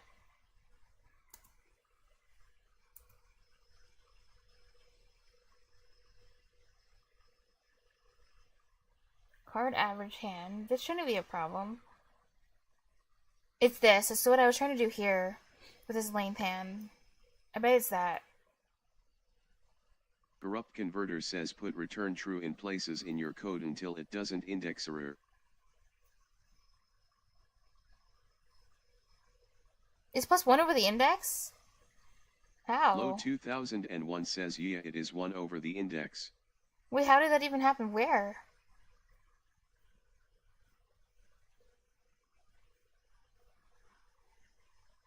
Oh, okay, it went away. The index Low error went away. With this. 2001 says len starts from 1. Oh, damn it! It doesn't start. Oh, wait, len starts from 1. But that's Low what 2001 says the index goes to len, list, -1. Okay, wait. Let me think about this. Hand. Lane starts at 1. Oh, so not 0. Corrupt converter says so if you have an array of length 5. Oh, the you're highest right. element is at index 4. Oh. So this is all I needed to do? Well, to get rid of the index error. Corrupt Wait, no, I still have an converter index says error. so What? line 60 is the issue. Wait, now I'm trying to -0 so that there won't be over 1. Oh my god. Low 2001 Wait, what are you says talking XP. about? -0? Wait, what? Is that... Okay, so this... Wait, this isn't the problem? Oh, by the way, Corrupt was telling me for floats, you can actually have a -0 in C#, which is really funny. Negative... Is it supposed to be... Wait, what am I doing? I Low hate this. 2001 says I don't dash like 1. math and stuff. It's supposed to be negative... What do Corrupt you... converter says what even do you mean -0? What do you mean? Oh, wait, I don't know. Oh, wait, -0? Why did I do that? Oh, wait, I don't know. I meant -1. I just accidentally Low wrote 0. 2001 says subtracting nothing. Wait, I didn't... That was... Wait. I didn't actually mean that was... Okay, my bad. Okay, good, good. So to fix the index thing. Oh my god, that was... madness. Alright, what is this? False not equal to true. The function returned false, but the hand does yield the same approximate average. So now it's just not returning what I want it to return. Interesting. Now okay, so now I have to figure out why the logic is broken. Good. Well, the syntax thing is Low over. 2001 says return statement is false. Oh wait, because this is return true if it's... But then wait, what? Yeah, the return... What? Return... Because I want to return... Low 2001 True. says since this is false only if both are false. Oh. But yeah, that's true. I mean, wait, it should be false if both are false. That's what it asks me to do. If only one is true, return true.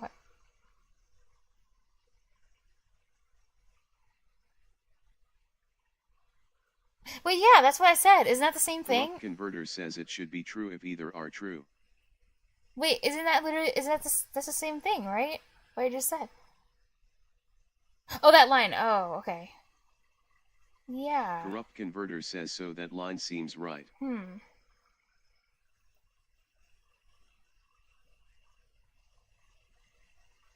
Did I do the median wrong? Average, range. minus.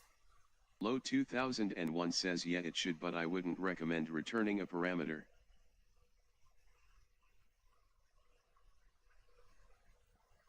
Yeah, well, I'm returning, well, Boolean, technically.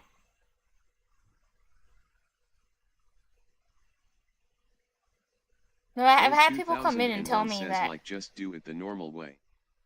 the normal way is if something, return true. I think that's what he means. But in Python, they were saying, well, I guess not even Python, but even in lots of languages, this is preferred. Low 2001 says yeah. But that's not the problem, though. I think the problem is, let's print. Because I need to see what's computing. Print average. Print range. Because there might be another mistake I made. Print median.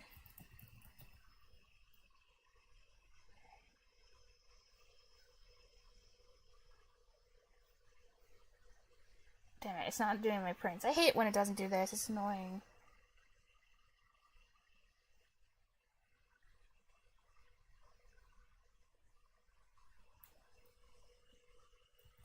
Fine. If it's gonna do it like this, then I'm just gonna return. Oh wait, but then it still won't.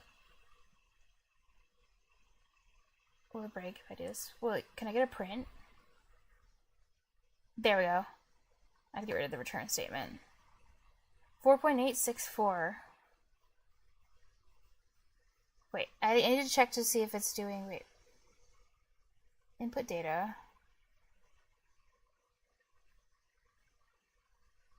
015. This one also says 015. Yeah. Okay, I'll start with this one. So this one should be plugging in 0, 1, and 5 for the first one. 2, 5, 1. Okay, calculator. So the average, what did I do? I did average range median. So the average 2, 0 plus 1 plus 5. Divided by 3. Low 2001 says it's right. But that's not, this 2 is not the average.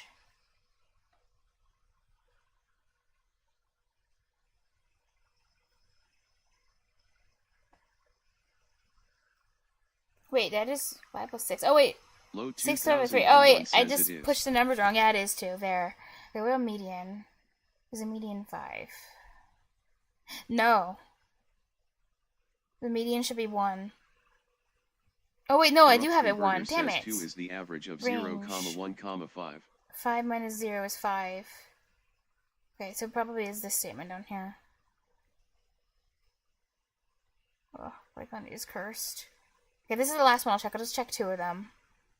So 3, 6. Oh, wait, no. Oh my god, there's so many values. I don't even want to check it. But I'll check the range at least. I think that's fair. 150 minus 3. Well, this is wrong. Corrupt converter says check the one that goes wrong. 150 minus 3 is not 6 or 4. Well, 6. Low It's not 2001 6. says maybe. Unless I went down too far. Oh, wait, no, I went down too far. My bad. Sorry. Variation number 1. I need to do this one. Variation number 2.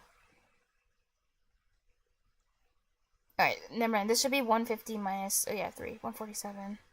Damn it. That's right. 9. Okay, so that works. And then 36 should be the average. Okay. So it's the return statement. So, OR is like cursed because... Well, this should work. Median is... Low 2001 says y minus 3.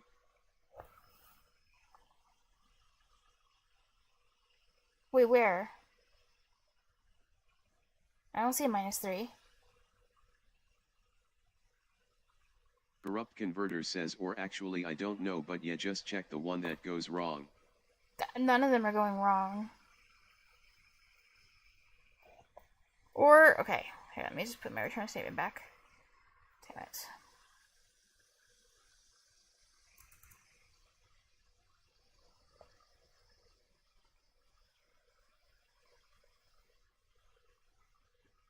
What did I just do wrong?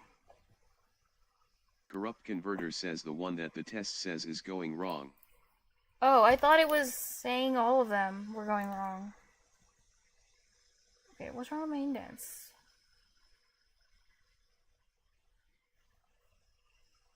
They all failed.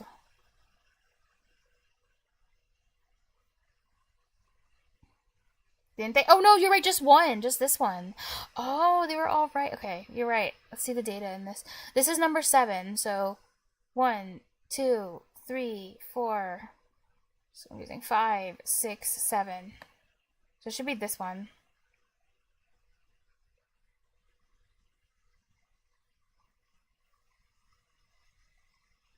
Same approximate average. Oh yeah, so I'll print on this one. So it's variation number 7. So it should... Okay. Corrupt Converter says base 0 or 1 indexing. What, you noticed something already about it? Alright. So I have 5, 6, and 4.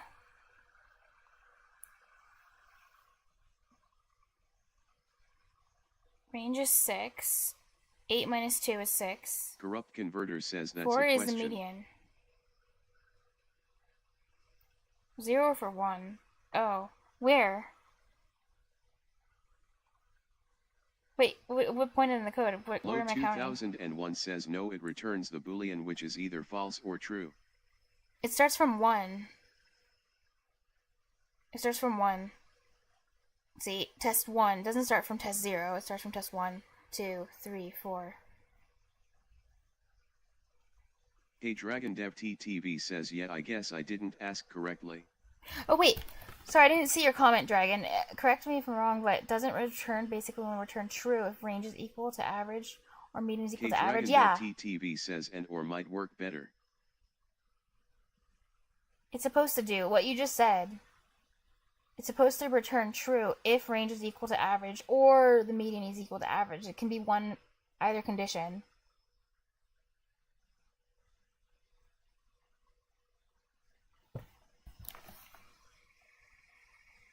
I did Low 2001 says how did you calculate the range? Like this. So last element of the list minus the first. But it's right, I printed it out. Like, I have this test failed. But look, the range is 6. So it did it correctly. The median is 4. It did it correctly.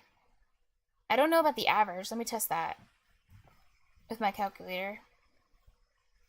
2 plus 3 plus 4 plus 8 plus 8. Hey Dragon Dev TTV says I'm thinking of edge cases where both numbers are the same. Divided by 1, 2, 3, 4, 5. Oh, 5. Damn it. And it's weird because every other test passed. It's just this one didn't pass. Does yield the same approximate average. Wait, no, that's wrong. Wait. The function return. Corrupt Converter says how does it exactly want you to use range? Because it's supposed to return... Wait, let me uncomment it out for a second. This test... Oh wait, Low 2 tests. 2001 says red PLS. Oh wait, no, it's here again. False is not equal to true. Function return false, but the hand does yield the same approximate average. Actually, no, it is supposed to be. Says first, wait, range /2. I think the test has a problem. Because when I did this math by hand, and it should be false. It's saying it's supposed to be true, but I think this should return false, right? Or did he? Wait, what question? Low 2001 says no, I believe she read the question wrong. Wait, what grew out first plus range divided by 2? It wants you to subtract the highest number from the lowest number. The list is already ordered for me.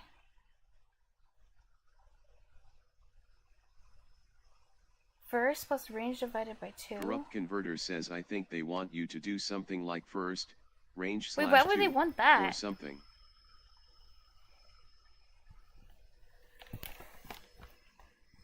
I think this test is wrong. I don't know. Wait, you have the same...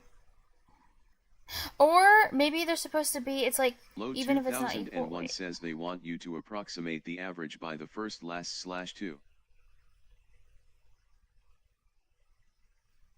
Yeah, but that's why I'm asking, is range equal to the average? Well, that's why it says, well... Where is it? No, that's not the wrong one. That's the wrong one.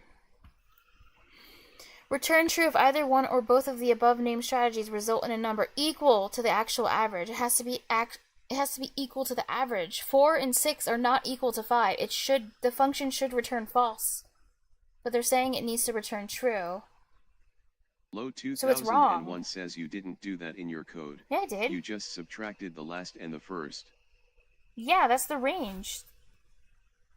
What? I found the range. Wait, first plus last. Why would I divide by 2? Why would I take the median of the range? Is that what I'm supposed to do?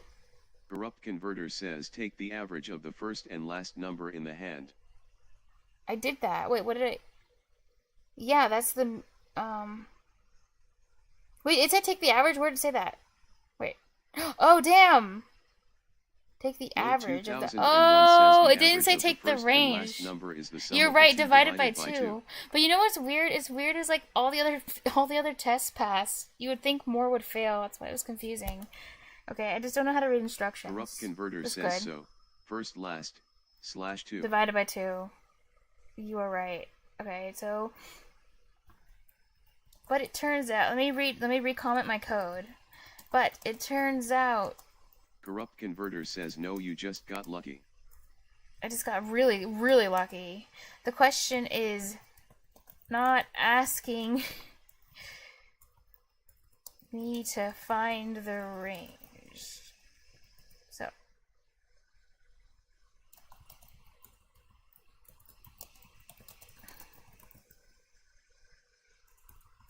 Sad face.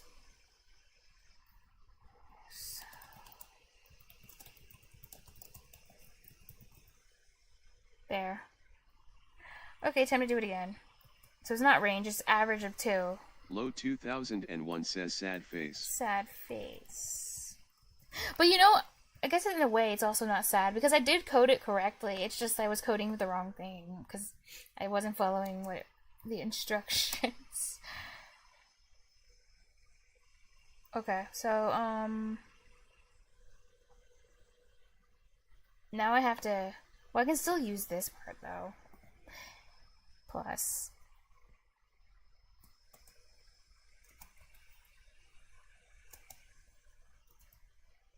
I think I have to use parentheses.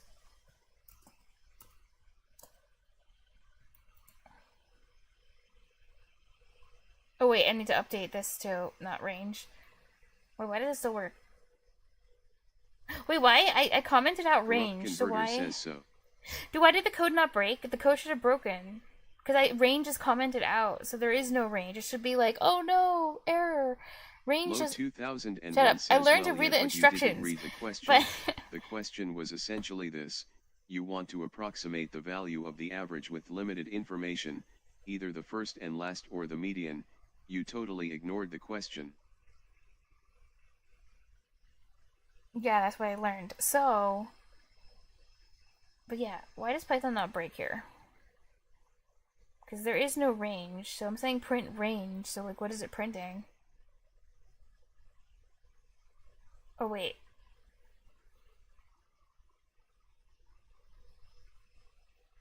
Oh, if there's like an error, it like just ignores it? But you got the spirit and I support you. Oh, well, thank you. Average of... Wait, let's see what it prints, if it prints like undefined or something. I'm just curious. If there is no range anymore, because I got rid of it, then what would it print? Oh wow, just class range? That's weird. That's weird. Python has some really weird behavior.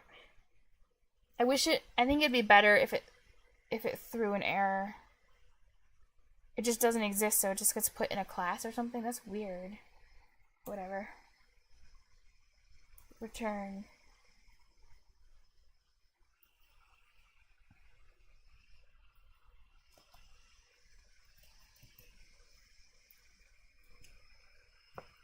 Average of 2 is not equal to... my copy paste. This is too long to type. Corrupt Converter says it'd be a compiler error if this was any respectable language. I kind of agree with that. If it was any respectable language, it should throw an error, because otherwise then you wouldn't know what's going on wrong with it, because range doesn't exist. But it just like class range, what in the world? It's like, that's insane. Hey, Dragon Dev TTV says with reference to the offending line. Exactly, with reference. Like it's funny, any respectable language should throw an error. Oh, goddamn.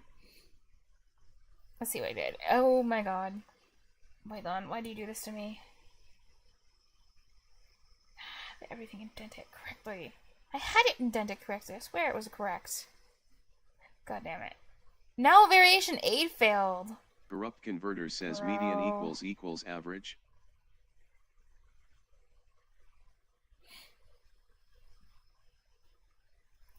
Wait, did I average of 2, average of 2. What did I do wrong? Did I write it wrong? Average of 2. Corrupt Converter says shouldn't it be equals average? Oh yeah! You're right. Oh my god. This is too much.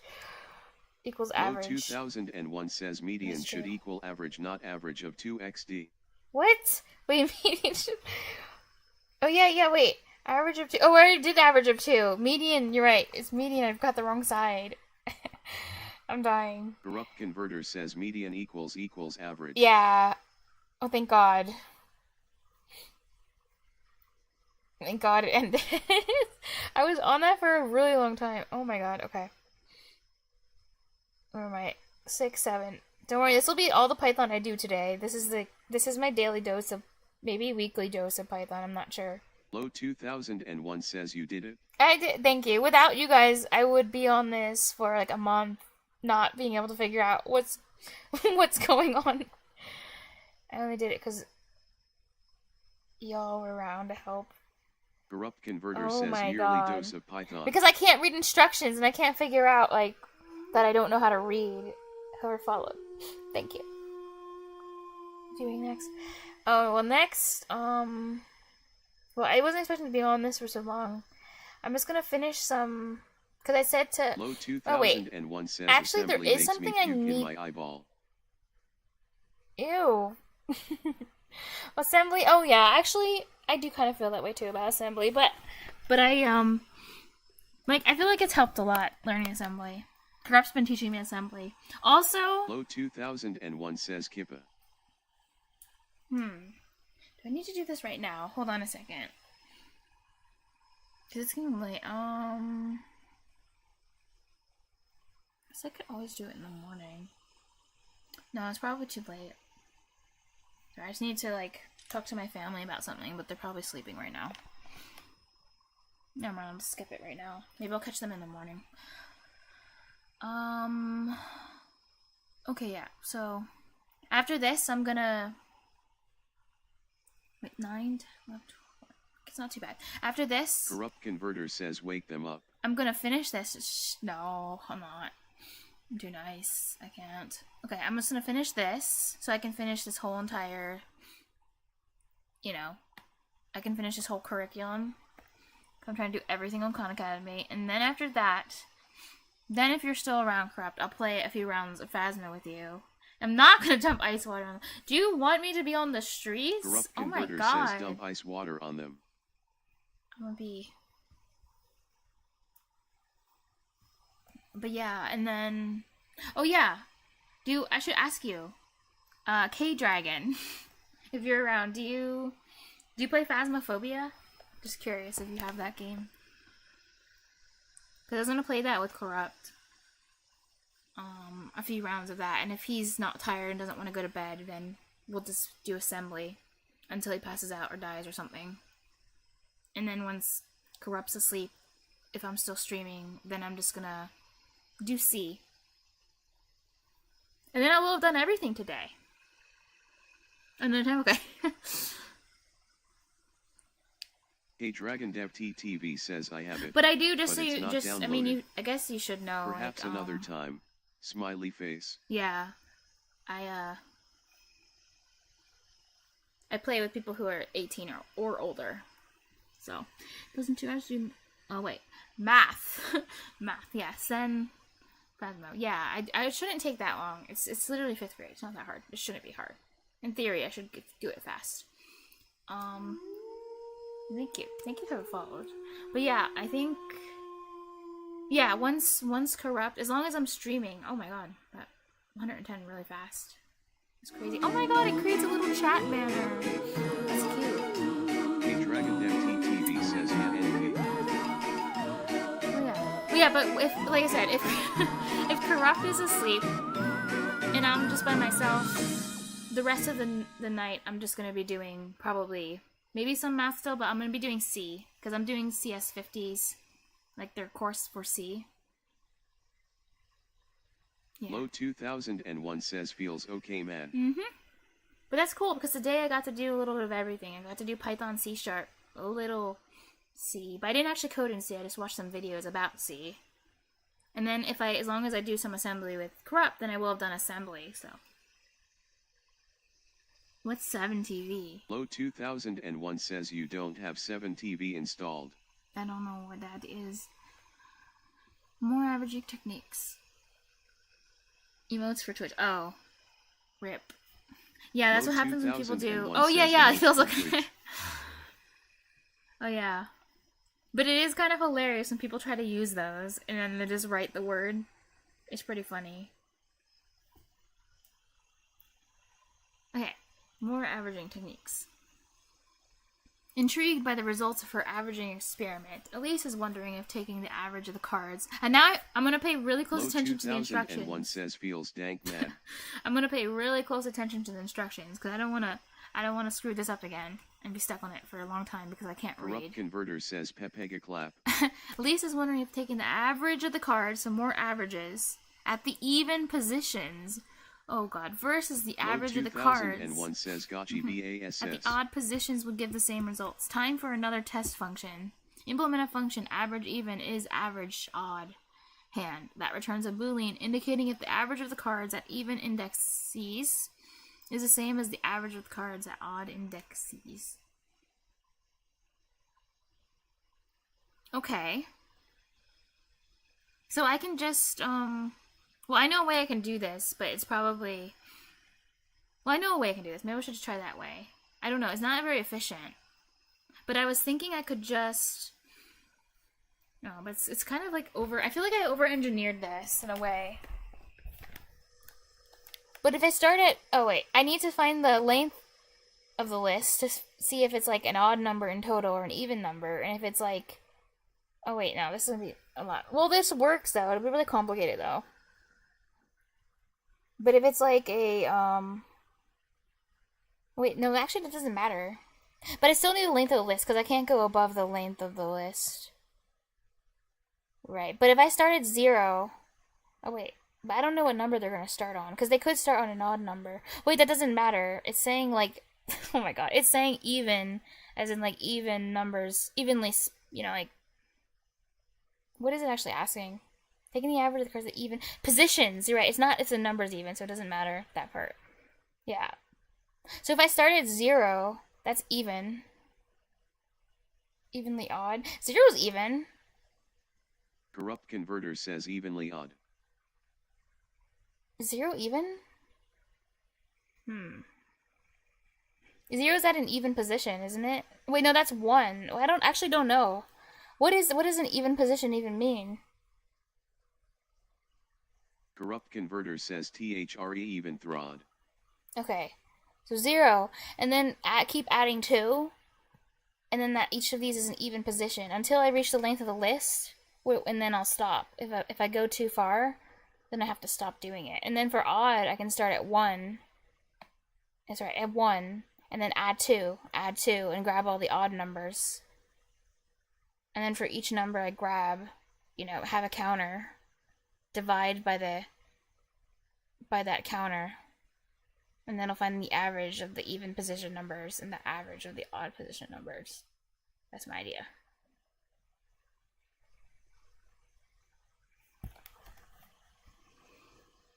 Sigh. Wait, what's the example to give? True or false? Oh, it's gonna return a bool. Low 2001 says it'll be honest kinda seems like a mess. Thank you. This'll be great. It'll work on the first try. I don't know what you were saying about me taking 2 hours to do math, because it's gonna take me 2 hours to do this, Corrupt. This is the thing that's taking a long time. Okay, average.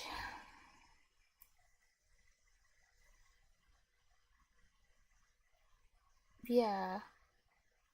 Oh, wait, no. I know an easier way. I can use splice notation, whatever the hell you call that. Splice. And I can use the skip function for, I can use the splicey thing. Splicey guy. Corrupt Converter says yes, exactly. I accounted for this like an hour ago. Okay, well, it's good you can make good predictions, Corrupt. Yeah, I'll just use the splice thing. And then I don't have to do it manually. So, let me do it. I think it's called, like, slice. Is it slice or splice? I think so. No, slice notation. Slice, probably. Okay, I'll start indenting hand. So you do it like... But then it'll go through... How does this work? Well, I just need to create a new list that has all the odd ones, or the even ones. So it's like odd... Wait, I'll start even, because I like even better. Even list equals... So start, stop, 0. Wait, start on 0. Stop at the end of the list. Plus, oh, it's going to start on 1, so if I do length. So I need to add 1 or something, or because it needs to start from 0. I need to subtract 1. Length list minus 1. And then jump by 2, like this. Corrupt Converter says, do you want to slice or splice? Nice. You want to slice or you want to splice, or you slice your splice or splice your slice, oh my or God. Splice your slice splice. Odd list equals, it's the same thing, it's a little different. Hand 1. Okay, so then I just need the average. Oh, I can use my function, that thing I made. Card average. Copy paste you. Actually, you know what? I'm taking this whole thing. Screw it. Mine. Because I made it anyway. Damn it. Indents. Card average hand. So then what do I... Wait, no, I don't need the average of everything. What am I doing? Wait, return if the average of even is equal to the average of odd index card value. Wait, what am I supposed to do again? Implement a function. Average of the cards at even indexes is the same as the average of the cards at odd indexes. That's weird.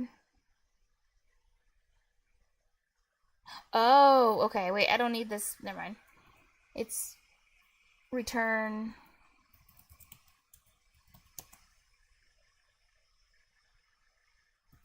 even list is equal odd list.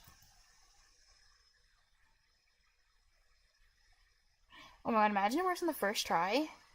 Hey, it worked on the first try. Look at me, I did it. You didn't account for that, did you, Corrupt? I just would get it on my first try. Like a god. Just kidding. Thank God. After all that time I spent on the last one. Low 2001 says you want the average of them, no? Oh yeah. Oh yeah, oh wait, never mind. I didn't. Oh God, you're right. I thought I was on task 5. I'm on task 6. Never mind. I need the average first.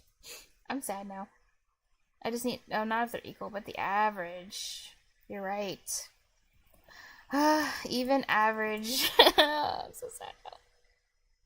You're so mean to Corrupt be corrupt. Converter says, ha Average ha of ha, both. you're bad. Yeah, even average equals. So I have the list. Oh yeah, that's why I do need that. Okay. Corrupt Wait, I Converter was on the says, right see, I track. accounted for it. Yeah, I guess so. Wait, I want that code again. 'Cause I keep forgetting what the name of this function is. Average. Are you card average? Alright, I'll just take you.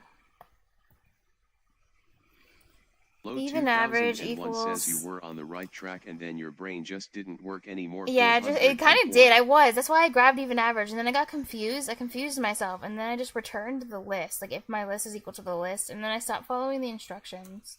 That's true. Okay, even average. Wait, what? Why did it copy that? Oh my god. Is it called card average? Card average. Okay. Low 2001 says instructions unclear. Stepsister is stuck. Yeah, exactly. That's exactly what happened in my brain, at least. Odd, average.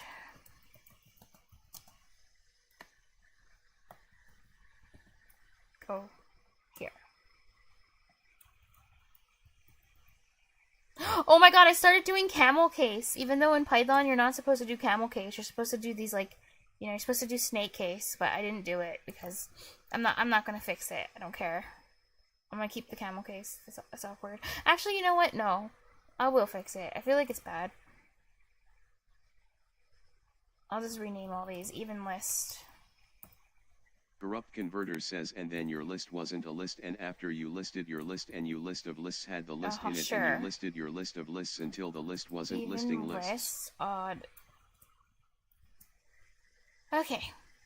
Equal to. Wait, did I do it up here too? Where I named everything badly? I don't think so.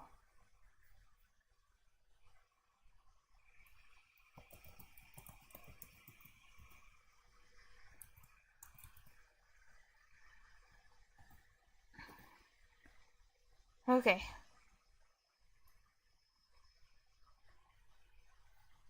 Damn it. What do I do now? Object of the type has no length. Of type? Type? Type. Low 2001 says capital Pepelaf. Oh my god, it's one of these things, isn't it?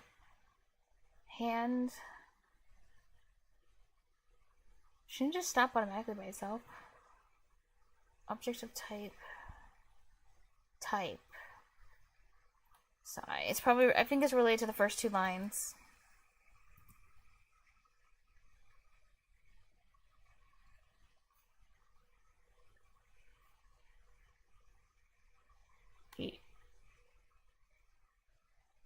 Corrupt Converter says even underscore average.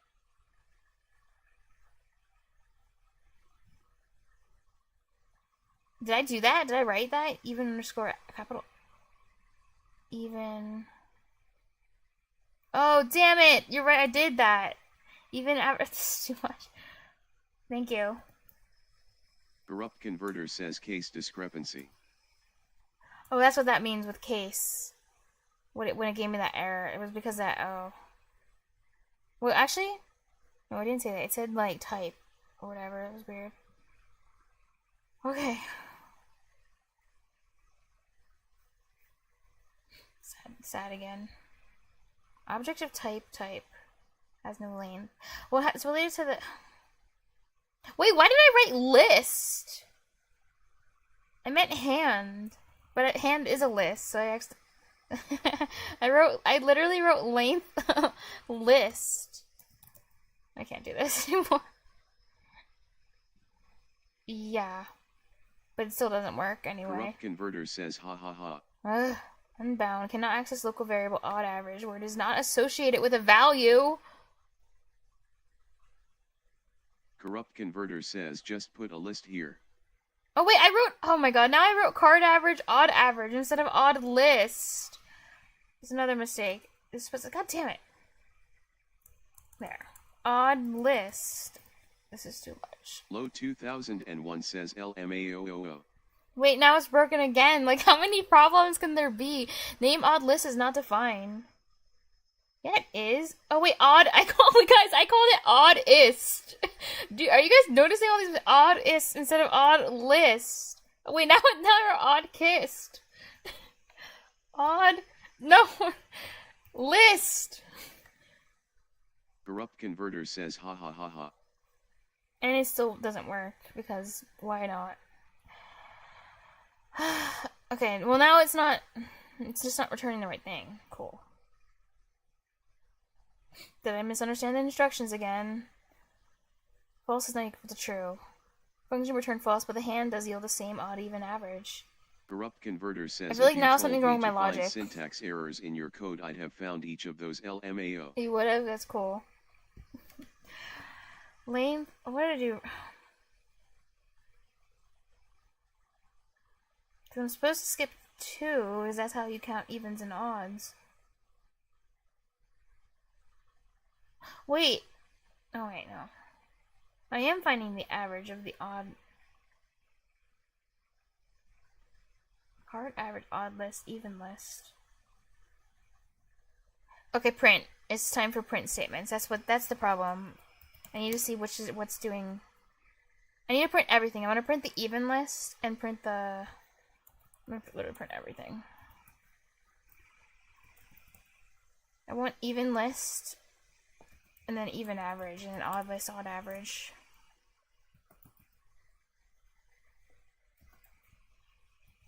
Print.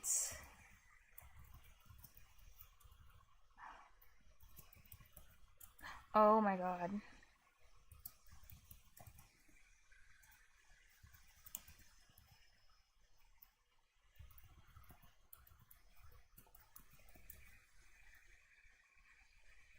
Get rid of the return statement so I can see the prints.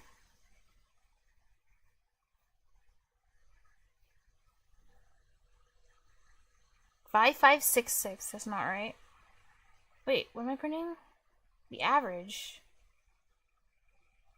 Wait a second. So the even list. Wait. It shouldn't be this.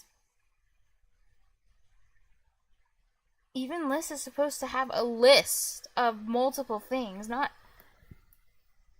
I probably did the slice notation wrong. Start. Oh, I think I know. Wait, no, I don't know, actually.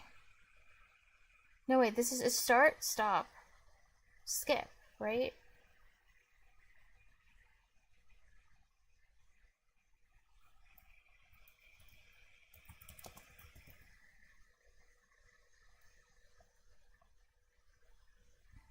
Thank you, of course.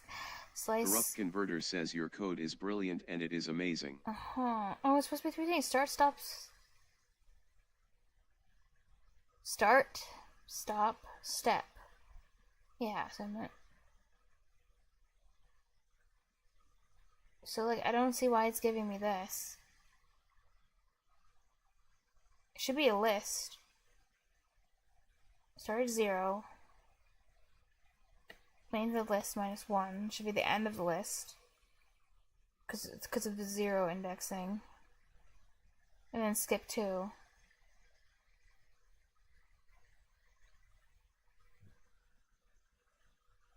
It is a list. Well, I mean, a list with Low all the 2001 values. says it is a list. Sniff. It should have a list of 5 and 8, not 5 and 6. This is weird.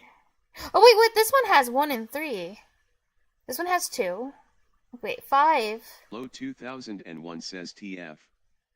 Why is it not skipping? Is it actually 1?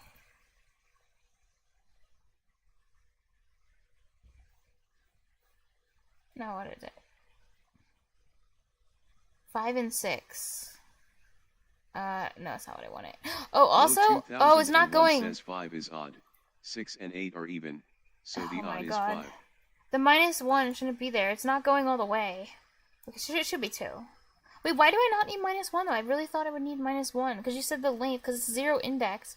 Oh wait, yeah, maybe it. Wait, what's happening now? Maybe I should only talk once I actually figure it out. 5, 8. Oh, that's what I want there. This one I want. Number 2. I want 1 and 3. Okay, so now I'm getting the list that I want.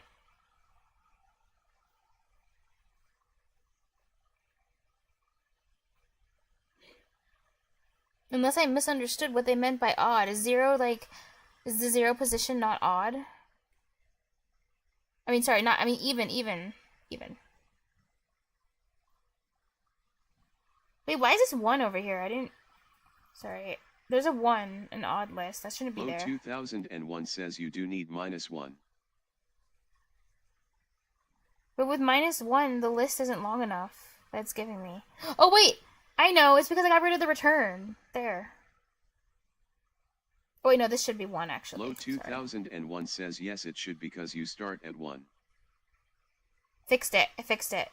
But you don't need... No, you're not supposed to have -1. The -1 is why it was wrong. Corrupt converter I says don't it know shouldn't why, matter though. which is which. Wait, because it should... I think it should be -1, but I don't know why. It doesn't make sense. It only worked when I took out the... So the start must not be based on 0 and... No, wait, it should be, though. I don't know why this works. Like, I genuinely don't know why. It's not... It should be -1. But why is -1... Why is it wrong? Corrupt converter says run it and I ran it. It passed without the -1. Now I'm on task 7. This is task 6. This is task 7. So it works without -1. But I just don't really, that doesn't make sense. Because the length doesn't give you 0. It'll give you, it'll start on 1. But this is all supposed to be 0-based indexing. So in theory... Low 2001 says oh right, it doesn't include the left. Oh, it's Oh, okay. Oh, okay. Because it's exclusive? Because slicing is weird. It does not include Low the stop. 2001 says it does not include the stop. Oh. Oh, so it's minusing 1 for me because it's exclusive. Because slicing... Yeah, you're right. I see now. It doesn't include the... I hate this. This is so weird. Alright. Good. But thank you. Should go the length this time. Yeah. Low 2001 says yet it is weird like that NGL. This is why I don't like Python, because I feel like it's always messing with me. It's like sometimes you do -1, sometimes it's like exclusive and you don't do -1, you just have to know when to do it. And then it's Low hard to... 2001 says I have had problems with that. Yeah, there are definitely some inconveniences. There are certain things about... There are good things about this language, but there are other things that are like very cursed. That's a bit cursed. Alright, last one. On this one. Bonus round rules. Every 11th hand in Black Joe is a bonus Converter hand. says see if you just code everything yourself you don't have that problem. That is true, if I just don't use this language. Yeah. Every 11th hand in Black Joe is a bonus hand with a bonus rule. If the last card you draw is a jack, you double its value. Okay. Implement a function, maybe double last hand, that takes a hand and checks if the last card is a jack. If the last card is a jack, 11, double its value before returning the hand. Okay. So just check the last item, if it's 11, and then I just need to... I mean, I could just, like, if it's a 11, I can just pop the last one. I can just pop it off the list and then add 22 and put 22 into its place. That seems pretty straightforward. Can I do it in one shot though, without any syntax errors? Is my question. Okay, so I need the last thing in the list. So Corrupt converter says no.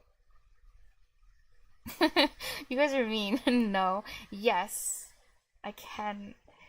I just better believe in myself. Maybe double last. Okay. Wait, let me think. So I need... Well, to check that last item, I think I need to pop it off the Low the 2001 list. says mean or honest. Okay, I can do it. Okay, hand.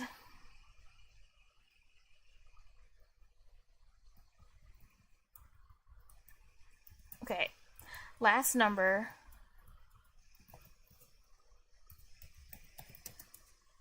equals. Is it equal? The last number, yeah, because I want to put something in there. Hand dot pop -1, because I was able to do that up here. -1.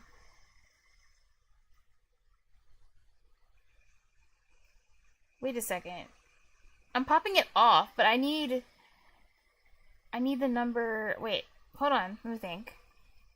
Because this is just gonna pop it off. It's not gonna put it in anything necessarily. But how do I get that last number out and put it in something though? I don't just want to pop it off like this. It's not what I want to do actually.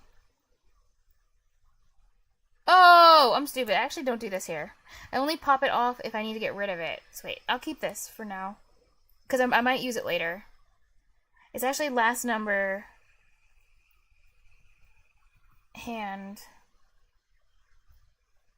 -1.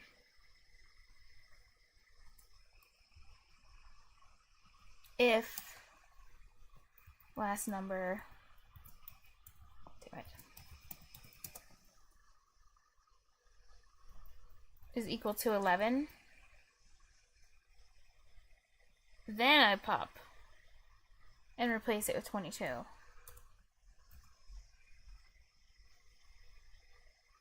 Do they have like push too? In Python, I'm not sure. No, I can just use the insert thing. What is it called? Append. And wait, how does it written? Dot append 22. Indent. Corrupt Converter says I think they have push. You would think, yeah, I'm not sure. But I know they have this append thing, so I'll just use that. Yeah. Corrupt Converter says I imagine append just adds to only Oh end. wait, then I actually don't want to use. Oh wait. Yeah, I don't know. Yeah, append does add only to the end, that's true. So maybe push we could decide where I don't know. If yeah, else. Let's do it. I don't really need an else, but whatever. Also, oh my god, colons everywhere.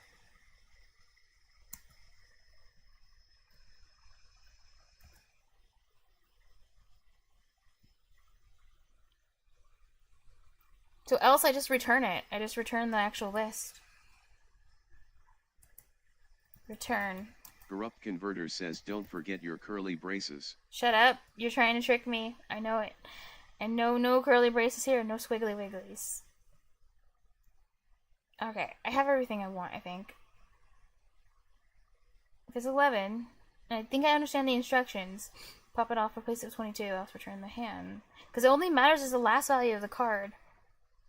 If the last card you draw is a jack, you double its value. So it doesn't matter if there's 11 anywhere else.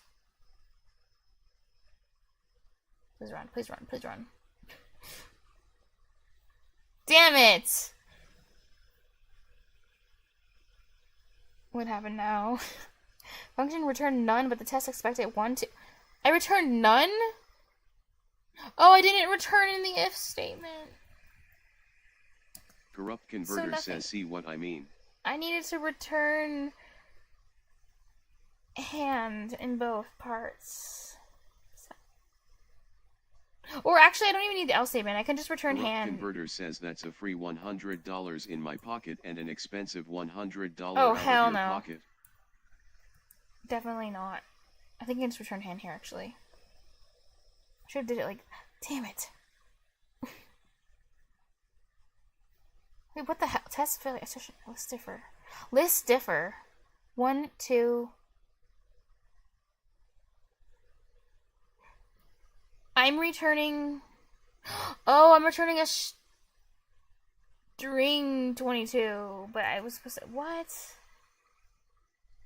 Corrupt Converter says you added 22 as a string. Oh my god. Oh my god. Okay. Well, I did it in less tries than normal, so that's good. I did add 22 as a string. But it's because Python lets you have strings and ints in the same list. That's cursed. That's so cursed. Like, it shouldn't be allowed for me to do that. That's why I was confused. Like, it should be like throw an error. Oh no, you tried to add a string onto a thing of that should only be ints. But no. No, I'm allowed to put anything I want in a list because why not?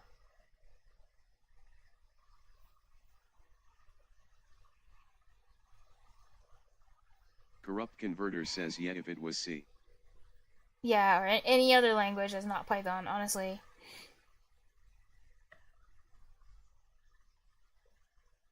Oh my god. Well, that's enough Python for today. It was fun though. Yeah, so I'll just do the math stuff and then hopefully it won't take a long time. Which my category? Is it for the next year? No. I gotta still occasionally do Python Corrupt or I'll Converter forget says everything. that's enough Python for the next year. Yeah, but Python is pretty... Corrupt Converter says yes. Can be very... Out of all the languages I've used so far, Python is the most frustrating to try to use. Because it just allows you to do so many things that should not be allowed. Which is why it's really hard to figure out why it's not doing what I want it to do. It is nice. Actually, now I see why all these other languages throw errors for everything. It really helps you figure out what the problem is faster. Okay, so I don't need this anymore. Corrupt Converter says yeah compiler errors. They really are. I used to hate compiler errors, but now whenever I use Python, I really miss having all these like specific details about. I miss things breaking. So that I can make it do what I want. Corrupt Converter says one thing's for sure. What's for sure? 10, 13. How many are these? This one has... No, it doesn't tell me how many. Corrupt Converter says assembly has less safeguards than Python. Yeah, that's gonna be hell, that part. That's really bad. That's bad. Corrupt Converter says so in assembly you'll have even less warning or indication that you fucked up. The y-coordinate. Let us see. What is not true? Turn it parallel to the y-axis. Wait, oh wait, not true. X, Y.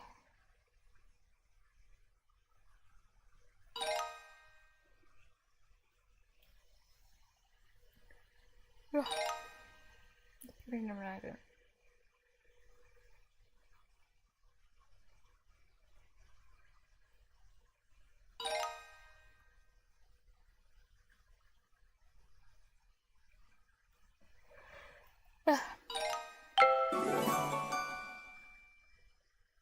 No, I said finish the rest so I can finish all grade 5. I'm almost done. With math.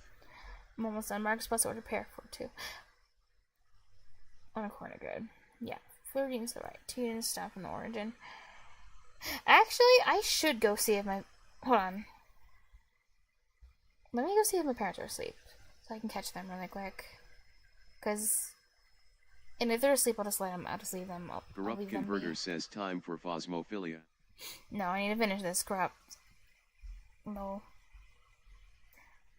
But it's good to know you want to play. I'll be back in a second.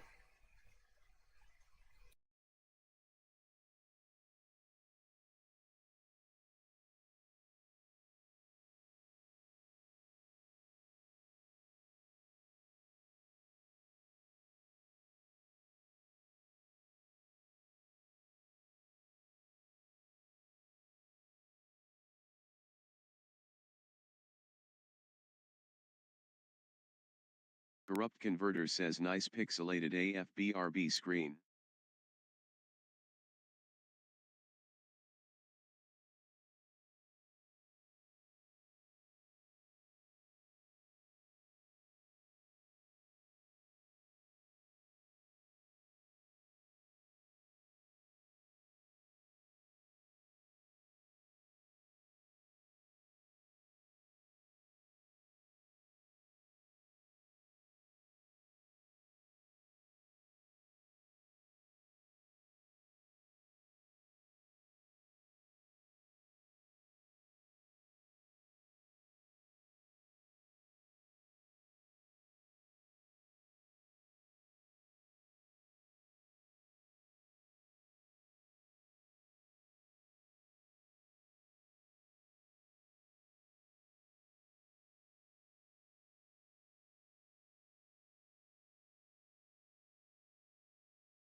Low 2001 says 160p screen.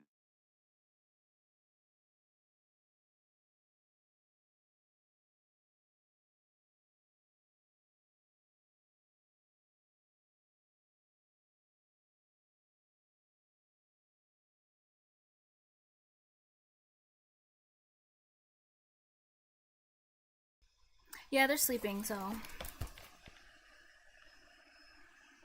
Corrupt Converter says Salt can only afford so I many can. pixels. I like this pixely GIF or whatever, because it's like, you know, it's cute. It has character. And yeah, I can only afford so many pixels, so. Okay. Hold on. Oh my god, my neck's kind of sore. Posterior repair. Current grip before use, right? Yeah.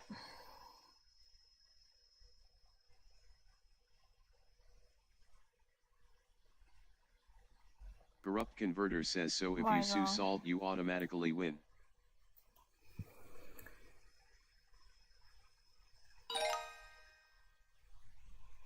You don't like Marcus.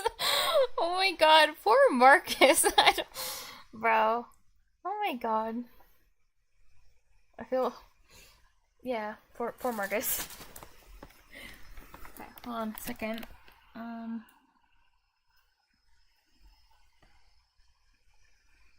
Oh my god, you guys are going. Corrupt Converter says I want a redacted Marcus. Oh my god, you are bullying that poor 5th grader. He's probably a 5th grader, because this is a 5th grade, you know, curriculum. So this poor kid, getting bullied by adults. Ella's learning how to graph points on a coordinate grid. Why is graph points? Look at this, this is one word. That's weird. She wants to find the location of the order pair, blah blah blah. Corrupt Converter says he deserves it. Damn.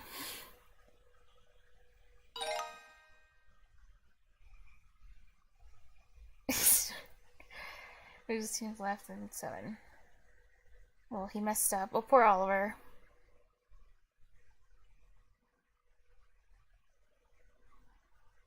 Wait, no, wait. 2 units left. He tried.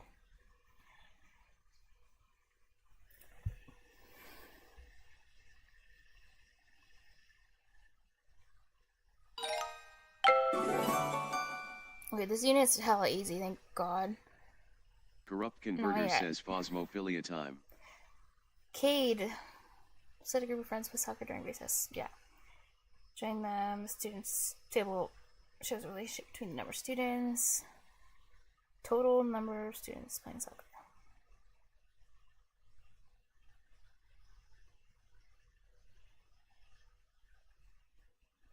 Low 2001 says wow hella easy.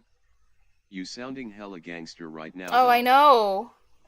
Though I'm not gonna say that anymore when I code because, you know, will I ever learn?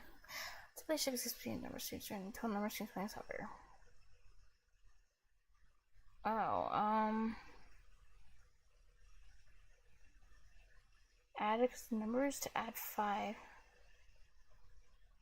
Wait, no. Corrupt Converter says you're talking a lot of smack after spending 30 years on one coding problem. Salt. Total number of students. Oh, thank you. If I just put some. Oh, yeah, additive. Oh my god. Oh, it's too difficult. What? What? Number of students. So it'll be this one's less than the total number of students playing soccer. Low 2001 says hella easy. Would it be multiplicative? Corrupt Converter says C. What? Yeah. Actually, Where's I that literally smack don't talk know. now? But I got it wrong anyway, so I'm gonna have to restart it, but oh, there's no like explanation button. This is dumb. Wait, let me read it again. It shows the relationship between the number of students joining and his friends and the total number of students playing. Is it the other one that's additive? Do you really think it's simple? Do you actually know the Converter answer? says that's just how simple it is. Do you actually know the answer? Oh, yeah. Oh, it is add 5. God damn it. Oh, wait, yeah, that actually makes sense. Because it's always the same amount. Well, they didn't say every day the same amount of people play besides the ones who join in. They didn't say that, so I was making assumptions. It's the same thing. Join, talk, table. Yeah, so add what?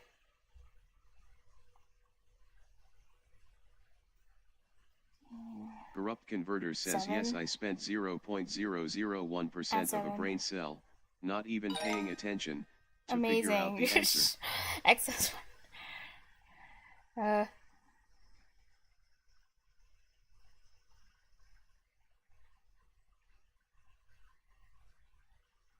it's not multiplicative. It's just, add 16. Corrupt Converter says P equals NP easy.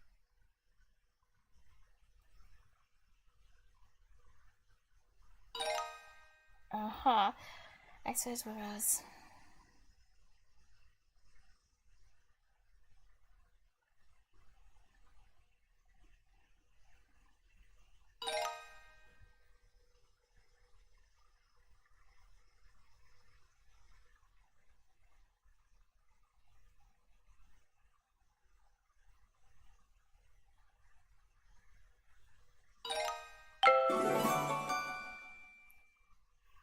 Wow, I know. Low Level. 2001 says or level 18 Silk Wizard wow.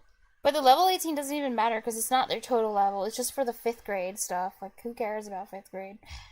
I guess I do because I'm doing it all. The only one that matters is the total level. See? Level 40. That's the only thing that matters. And my total points or whatever. Energy points.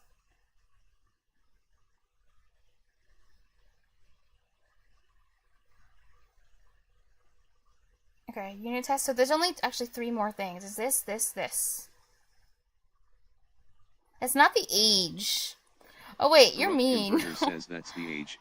Silly. Hang on.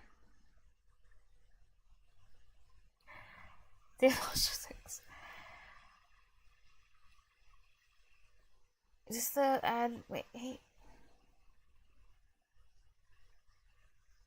This is the add the S16 again. It's the same one. Low 2001 says we don't judge if or 40 do we corrupt? There's plenty of them. Okay, thanks. Following coordinate plan to write the order pair for each point. A 25. B 35. Corrupt Converter says, well, I mean. Oh my god. 5-1. Corrupt Converter says, if that's how long it takes to solve a coding problem. Damn. Eurobots order pair 6-1. Means 16 still have one here. Origin. Corrupt Converter says, She messed up in the BTW nice beginning. pin.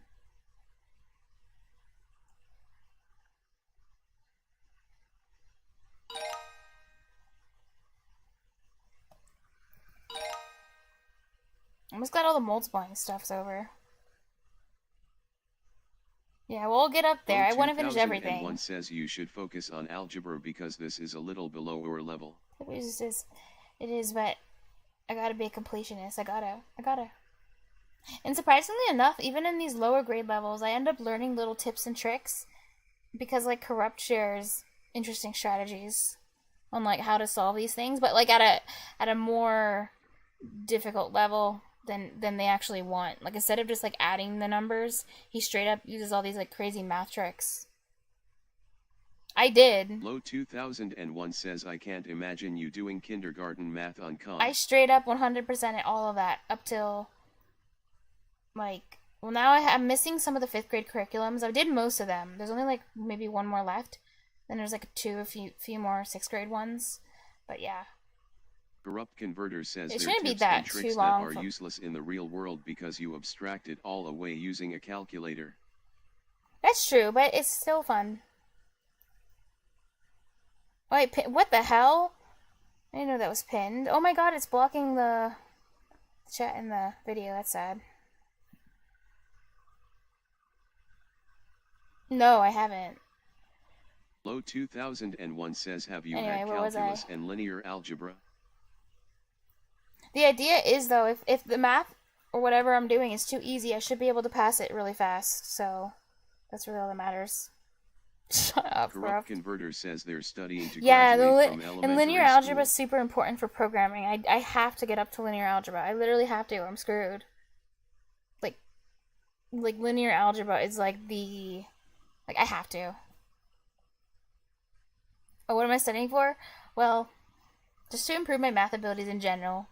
But also I want to code, so it's good to know math. And I'm also 100% in Khan Academy, so yeah, don't bore me. Corrupt Converter says you should skip all this and go straight Shut to up! I do quaternions. not want to go straight to quaternions. Abstract linear algebra? That sounds hard. 15. Was I? Oh yeah, add 10. Wait, following 2 patterns. Blind 137 says you should Wait a watch second. 3 Blue 1 Brown's videos on linear algebra. Complete the table. They're really good. 15. Starting number 12. We'll add 3. What? At _night Oh, says, wait, are 12 you from the doing it IC. for university Okay. or just as a personal goal? Personal goal. Anyway, what was I doing again? So, wait, it shouldn't matter what number I start with, or does it? Actually, maybe it does. How do you... Low 2001 says, I mean Let me grade read 5 this. for university would be. Well, not this.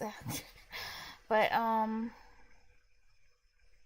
no, I'll just keep doubling every... Wait, no, that wouldn't work. Because add 3. At _night says, oh wait, that's 5th grade math? 40. Well, if I did this, well, I don't think I can just use any number I want. Because if I start it here, it doesn't fit the pattern. Even though this is 5th grade, this is actually not... I don't like this question. This question is really annoying. Am I just supposed to plug in a bunch of numbers? Like, start at 1, add 10. Wait, no. Starting number 15, rule add 10. Then that would be 25. Blind 137 Wait, what is it wanting says me to it says do? rule. Add 10, so maybe you just keep adding 10 to 15. Oh, okay. I didn't understand what it's asking. Thank you. You're right. That's what it is. I thought X and Y have to fulfill the condition. Like, I was thinking about Low it differently, but they don't 2001 fulfill. says yes, you have 2 columns and you follow the rule per column. Well, I thought it was. Oh yeah, I thought it was you're following both rules, and they have to work horizontally. But then I was like, wait a second, adding 10 to 15 would be 25, so that's wrong. So I was doing it wrong, or thinking about it. I thought it was supposed to be something else. Oh my God, you were right. Wind Why 137 is the says function there to isn't a X? rule specifying. Oh, that's Y you, as a Wind. Oh, function hi, to Wind. X. Oh wow, you just saw me do something stupid. Oh, guess what, Wind? I was stuck on a Python problem for like everyone saw it. I was stuck on a Python problem for like 40 minutes for like no reason because I made Low every mistake. 2001 says she hasn't Yeah. had functions yet. Windy, don't get ahead of yourself. Damn, I'm getting destroyed right now. Wait, yeah. Well, I know what a function is. You guys are so mean. Just because I won a 100% Khan Academy doesn't mean I actually Oh, damn it. OBS dropped.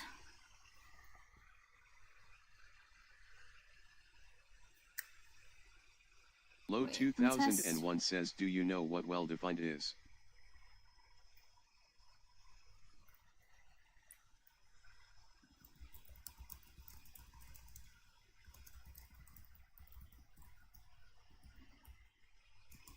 Wind 137 says carrot.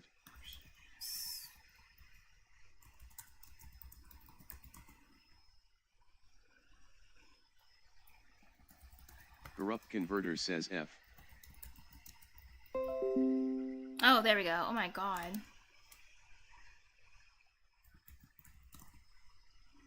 That was weird. I don't know why Low that happens. 2001 says not like this. Because my internet is fine. Anyway. I actually don't know what that means, no. Low 2001 says, do you know what well-defined is in terms of functions? And I've never even heard of the term well-defined before. So I never made it to that point in math, I think. I'll be honest with you, the furthest I ever made, the highest math class I ever took was pre-calculus. Just so you know, so that's it. It's probably like algebra 1 in pre-calculus. And that was it was a while ago, 6-1. And I didn't even do that good. So, yeah. You know what? I'm happy this is easy. I would need to enjoy it while it lasts. You know? Because it won't last forever. And then things are actually going to get really hard. And I won't have... Yeah, I'll just be stuck doing hard things. Oh, what is DS? What is a DS degree? Knight says I failed pre-calc like 3 times. Oh, data now science? I'm graduating with a DS Oh, nice. degree, LOL. Which is for a function that one every element of the domain gets mapped to an element of the code domain too. Corrupt Oh wow. converter Everyone gets says mapped to computer one science. thing. Oh. Well, interesting. I don't know exactly what that means, but no, corrupt. Because I don't even know like exactly what codomain is, but anyway, a group of 5 friends compare the links to their names. I don't know what a unwell-defined would look like either. Data science. Oh, wow. @_Knight says yeah, data science. That's really cool, Knight. This stuff's not easy. You're 5 friends. Oh, by the way, Knight, I've been asking everyone this, but do you own Phasmophobia? To have like 2 more lessons, and then I complete this curriculum for 5th grade, this TX text, whatever the hell that is. We were gonna play some. One says unwell defined would be exactly some not Phasmo. following one or both of those. And if you have Phasmophobia, and if you're 18 plus, then you can come play with us. Well defined is because it excludes ambiguity. Oh. Unwell defined would be exactly not following one or both of those. Oh. So it could be like follow one of them and then follow 2 of them sometimes, and that's unwell defined. Am I unwell defined because I like inconsistently make code things? and I sometimes don't know like what the instructions mean. So sometimes I follow the instructions and sometimes I don't.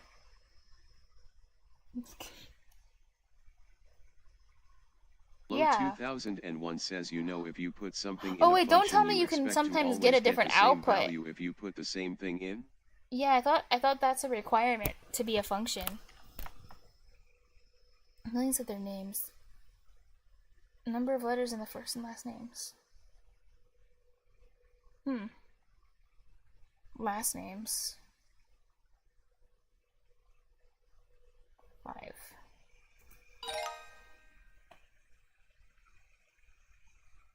Corrupt Converter says at low 2001 you complex lose analysis. that expectation in complex analysis. Following rule describes the relationship between x and y to find y, multiply x by 2, and add 4. Yeah.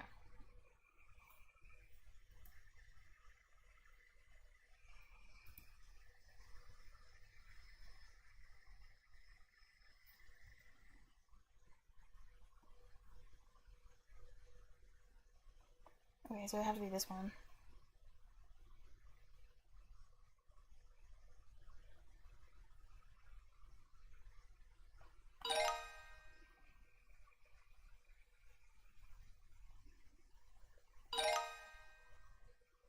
Well, now I know how to do this. What they mean by these rules.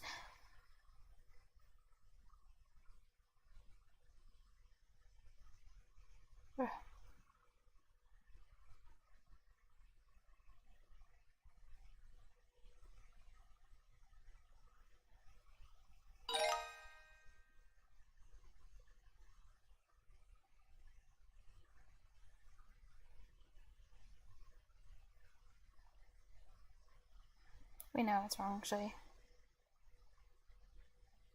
Low 2001 says not Oh, sure, then haven't subtract had 6. it, but I don't see how that would make sense. Again, it would be useless to have any so-called function that is 8, 6. ambiguous.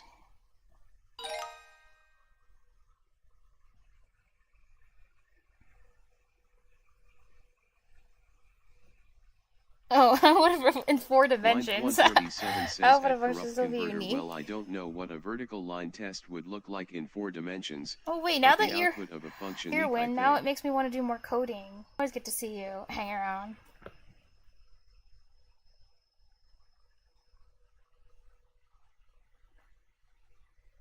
Now I want to do more coding. Corrupt Converter says ln 1 equals 0 or 2 pi or 4 pi or 6 asterisk pi or. Oh, Win, I have a question. Oh, did Line multi-valuedness 137 says it's just the function rc rightward arrow c instead of r rightward arrow r. Thank you, K-Dragon. Oh yeah, good luck with that, with Hey, whatever Dragon you need Dev to do. TTV says GTG. See you around. Have fun learning. Yeah. Oh yeah, Win, did you see the haiku that I wrote?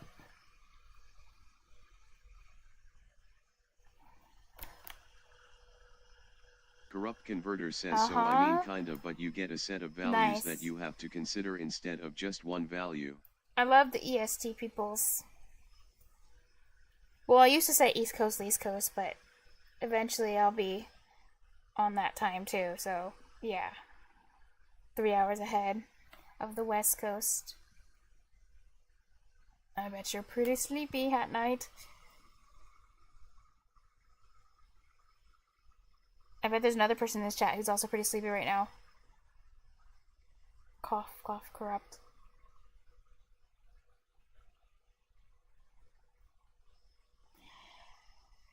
Subtract 7 from x to get Corrupt y. Converter says it's a function. It just has multiple branches and typically you only pick one branch to work with at a time when evaluating. Oh, you people staying up late. How dare you? And then I'm always staying up late. Thank you, whoever followed. Low 2001 says square root of x is also not a function if when you you guys consider talk both math. negative and positive square root. I have no idea what you're talking about. It's beautiful.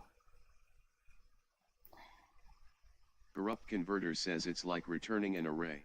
Any pattern same low. X by which is roll. Subtract 7 from x to get y.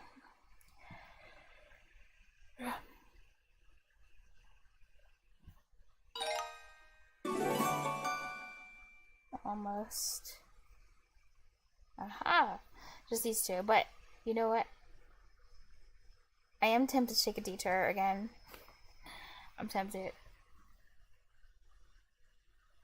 I didn't pass! I still have these two lessons. Well, I mean, I passed technically this unit. You just passed No, I actually have these two left to pass grade 5 Yeehaw version. Yeah, I did find out this is actually Texas's curriculum. TX Tex. I don't know what TEX stands for. Probably Texas Education. Kindergartners. Probably. Corrupt Converter says cool. No, they don't have all the states. They only have a few. Thank God. If they had all 50 states, bro. Says TE cases. If they had all 50 states, then I wouldn't be doing it. That's just too much. I can't do 50 states for every grade level. Well, I'm gonna do them all, but they don't have all 50 states. They only have like 4 states. Corrupt it's fine. Converter says you're gonna do them all. Yeah, everyone know. No, sleep's important, low. But when I learned a lot of Python today, I feel like, so I want to like show off and show I've actually learned something. Ideally, I want to show I can do stuff without making mistakes. Try Tana's Colossal Coaster. Corrupt Converter says learned. You better say yes. I did. I'm certified now to work as a developer, Python developer, at any company of my choosing. Try Tana's Colossal Coaster.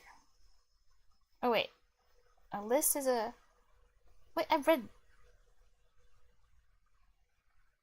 Is this just the same thing? Low 2001 Wait, says Kappa. Are they repeating the same?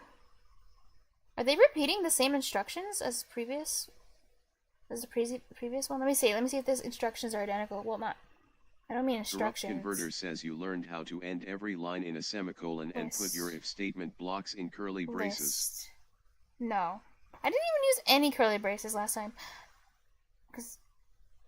Wait, these are different. Okay, I guess they're a little different.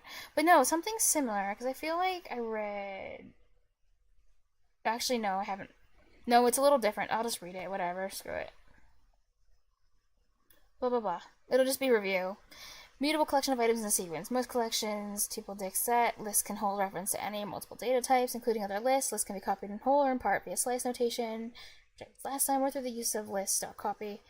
Like any sequence elements within lists are referenced by a zero-base index number from the left. Yep, -1 from the right. Lists support both common mutable sequence operations, such as min, max, index, append, skip review, and reverse. Elements inside a list can be iterated over using the for in list. For index Eric item Jagger enumerate says best viewers can be on used in both the element. Oh my god. TradeMedia.com/29ia. Anyway, enumerate lists can be used when both the element index and element value are needed. Yeah, Python provides many list methods for working with lists. Selection of these list methods covered below. Yeah, note that when you manipulate a list with a list method, you alter the list object that has been passed. Yeah, because an object. If you do not wish to mutate the original list, you will need to at least make a shallow copy of it via slice or copy. Oh, okay. Okay, that makes sense. So add an item to the end or right-hand side of an existing list. Use append, right? Rather than appending, list.insert gives you the ability to add your item to a specific index. Wait, this is what you were talking about, Corrupt, when you said... What did you say? Pop. You said push, but they have... I don't think they actually have push. They just use this insert. It takes 2 parameters, the index at which you want the item to be inserted, the item to be inserted.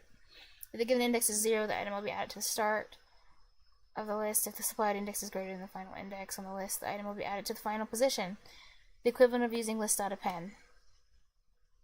So this one's like a lot more useful than append, because you can use it for more stuff.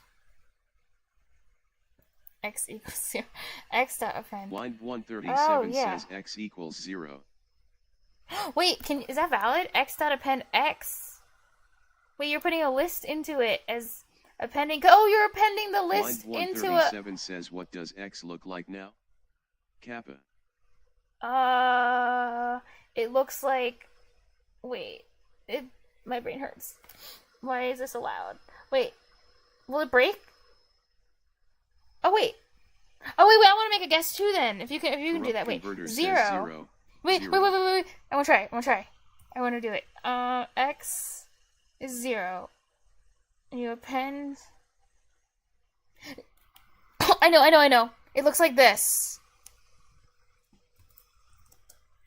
It's probably this. Wait. It's this. Is this? X looks like this, right? Oh my god. I start choking. Saltacyronides says 0. 0. Who's right? Please be me. I want to be right. Blind 137 says good guess. Damn it. Wait, we both are wrong? Wait, who's wrong? Me or both? Damn. X dot append X. Huh? I feel sad. Then I move out to the start, blah blah blah. The start extend. _ night says you're just putting it in the 0th position. It's an at infinite recursive thingy.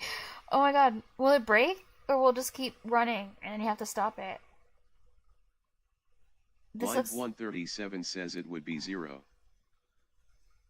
Wait, why is it infinitely doing it though? I don't understand. Well, I thought at first when I saw it was like infinite recursion thingy, but then afterwards Blind I thought 137 says no, it works. because you're only appending it once.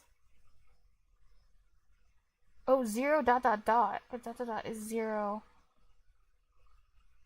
What? 0? The dot is 0 itself. Wait, why is it doing that? That's a by reference and not Corrupt by converter value? says so, that's a by reference and not by value copy. Xappend does so by reference. Oh, corrupt. Oh, you picked up on that real fast, corrupt. Wait, what was I thinking of? Was I thinking it was like value? Does my answer work if it's like value or something? I don't know. Or maybe it's oh.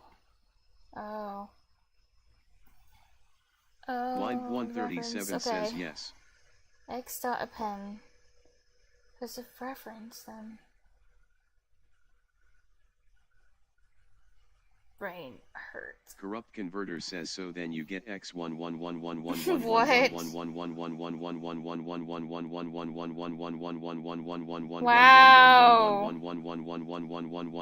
0 equals 0.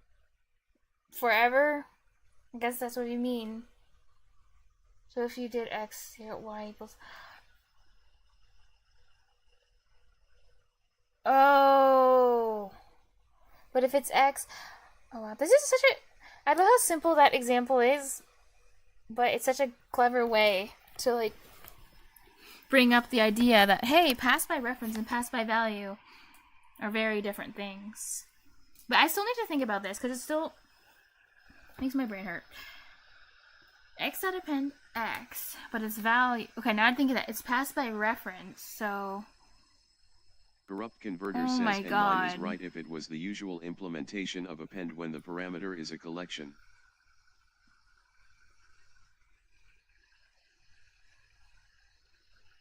Yo, yours is the usual implementation of append. Corrupt converter says so, x equals 0. The parameter X. is a collection. I don't even know what you're talking about now.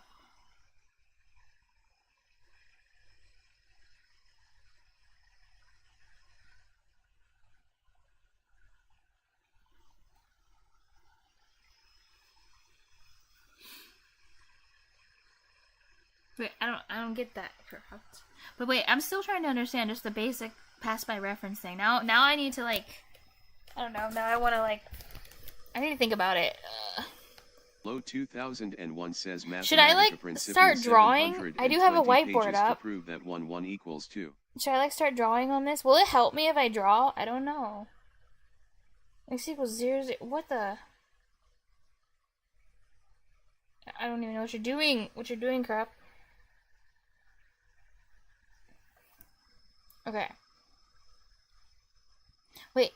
X was Corrupt 0. converter says x equals 0, x. And then on the list you're appending X.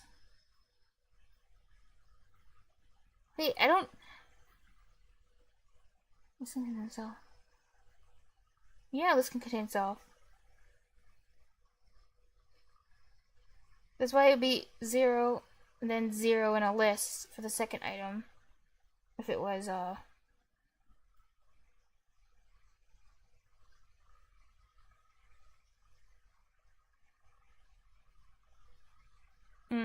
Corrupt converter says because under the hood, that's just storing a pointer to the whole list.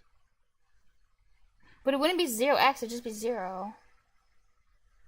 Wait, let me imagine this. Okay, imagine the element 1 of x contains a pointer to Low the memory address of x 2001 itself. says draw a smiley. Oh, wait, let me think about that. Imagine the element 1 of x. Wait, okay. What does that even mean? 1 of x, 2 of x, 3 of x, whatever. Like, 1 of x means x is a list with one element? I'm not sure. x1. Line 137 says x1. I mean, we originally had x, and it had 0. Okay, so we'll use this then. Okay, I should just use my drawy thing. Line 137 says no has 2 elements. Oh, but x0 based is index. 0. Oh. Wait, x... What does that even mean?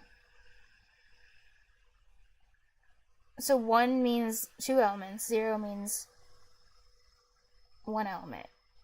Oh, but 0 base index. Oh, okay. Corrupt converter says x0 So then when you equals said, 0. Oh my x1 god, equals 1 x. of x contains a pointer to the memory. Oh, I get it! Because you're not actually storing the Corrupt value, converter it's just the says second x1 item. 0 equals 0. Oh, okay. And x11 equals x. So you originally had 0, but then this is a memory, this is pointing to where x is, but then it points to 0, and then it's like where x is. Wait, I don't know why I drew it like that, but whatever. You know, and it just keeps doing that over and over again. Something like that. I don't know. Maybe it's better. Because it's just the memory address. It's not actually x. Well, it's not actually, well, damn it.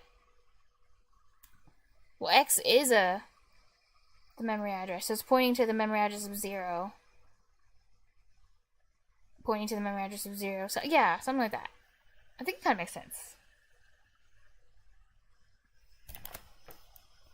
x0 equals 0, x1 equals x. Oh yeah, x0 equals 0. Well, memory address 1. X, which is 0. X. Corrupt converter says this is why you should do assembly. Draw a smiley? Low I'm using a 2001 says trackpad. draw a smiley.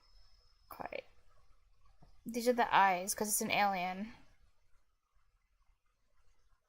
Corrupt converter says carrot carrot carrot carrot carrot carrot carrot carrot carrot carrot carrot carrot carrot carrot carrot Oh my carrot God. carrot carrot carrot carrot Anyway. carrot carrot carrot carrot carrot carrot carrot carrot Brain carrot hurty. carrot carrot carrot carrot carrot carrot carrot carrot carrot carrot carrot carrot carrot. Wait, Wind, is what corrupt sent, is that right? So the 1 0 equals 0 and x1 1 equals x, whatever that is?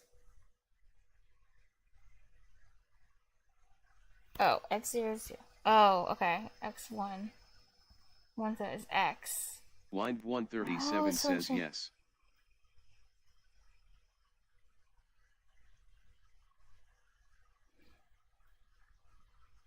0. This 1 is x. So there's 2 items in the list. But wait, there's 2 items in there, right? So then how... So there's at least a 0 and then a pointer to x? Oh, right, okay. Yeah, it's so weird. Line 137 says right. x1. Oh, okay. I don't know. I'm just not used to whatever that notation is. It's weird. Weird notation. 0x, but no. Line Pointer. 137 says x equals 0, x. Oh, so weird. And so on. Line 137 says equals 0, 0, 0, 0. X pointing to X, which is 0x, 0x. Oh. Oh. Because of each. Oh! I get it, but that's. Oh my god. That's crazy. But it's really cool. It's a really cool effect.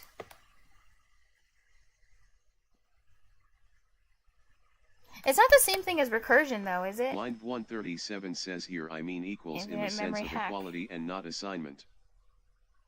Oh, yeah. Yeah, you're right. It is. Okay, so I can say that's a recursive. Recursive. Corrupt Converter says it is recursive. Nice. To delete an item from a list, use list.remove item. Passing the item to be removed as an argument. Low 2001 says I sold my wife for internet connection. Oh, wow. List.remove item will throw a value error if the item is not present in the list. Okay, list dot. What's it? Numbers.remove. 2. Alternatively, using the list. Oh, they do have. Okay, you were right. You were right, Corrupt. They do have list.pop. Oh, wait, no, we use list.pop. I meant you were talking about push earlier. Never mind. We'll both remove and return an element. Oh my god, it removes and returns. That's weird. I thought it just removes it. List.pop takes one optional parameter. Line 137 says no. Why do you keep asking these hard questions? X equals 1, 2, 3. Oh wait, now remove 2. So then 1, 1, 3. Right? Like 1, 3 in a list. Without the 2. This better not be a trick. It's a trick? Corrupt Converter says it becomes X equals A, B, C. X is none? Why? Why? You have to do... X Line equals 137 1, 2, 3. says you have to do.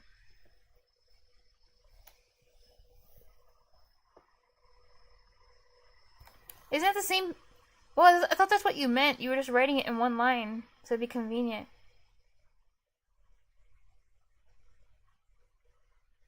Line So 137 remove says modifies the remove list in modifies the list place. in place and returns Oh, none as damn. output. And returns none. They're semantically different. Oh. What?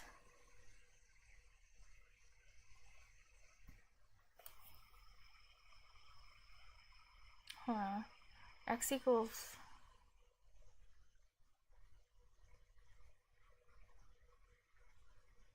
So then, when you did the first one, x equals 1, 2, 3 dot remove 2, then the number you put doesn't even matter in the remove. It'll just delete the whatever you just said. Remove the whole Corrupt list. Converter says this is why you will always be bad at Python. No, you got the answer wrong too. They're semantically different. But yeah, it just removes the whole list. But then what does the number 2 in there even mean? Dot remove 2. Or does it not matter? It'll just remove the list when it sees like when it's past the list. Like in that way. Line 137 says the output of remove function is none. Oh.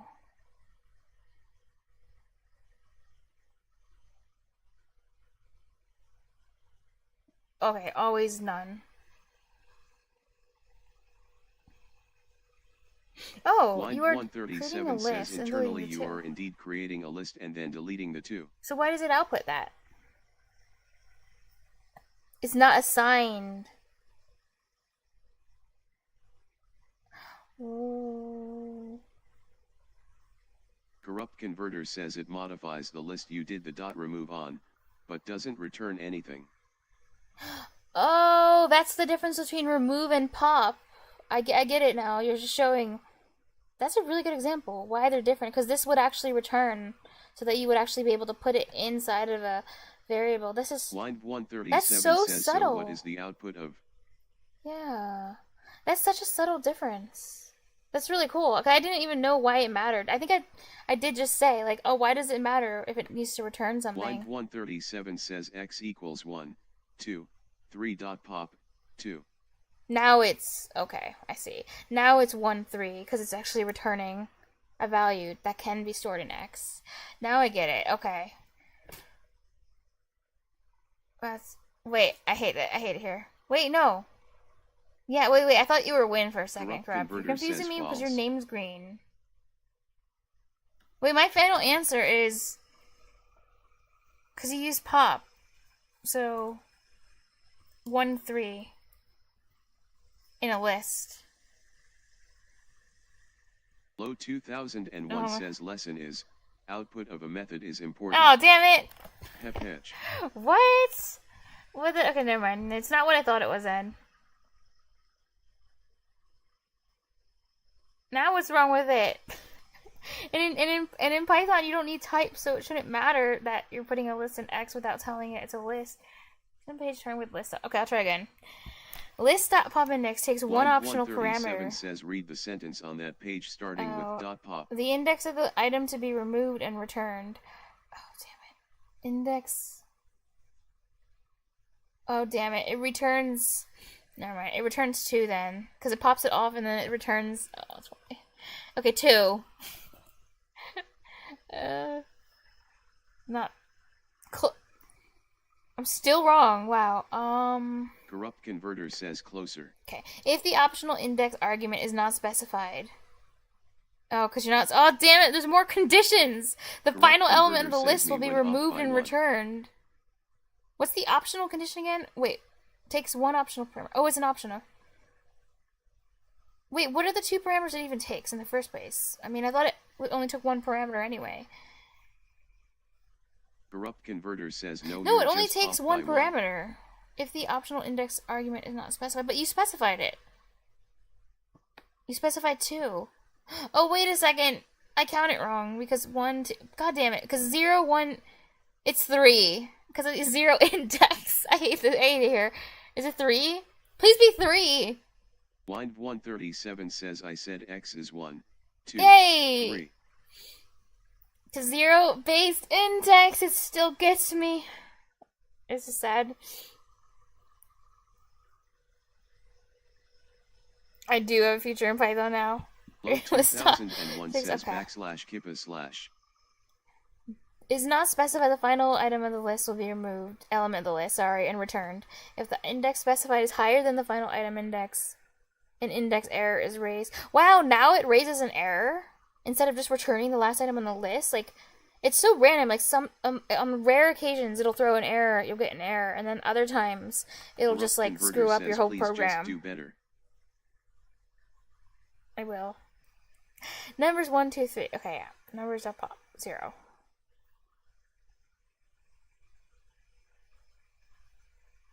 Oh, it's saying what it returns. Numbers that pop, nothing. Returns 3. Corrupt converter says phosmophilia. Numbers that pop. Thank you, Lo. Numbers that pop 3. Numbers 2. Wait, numbers. Oh, what it looks like is you pop them all off, and now it's 2 is the only one that's left. Numbers that pop 1. Oh yeah, this is the error you get. File. Input line 1.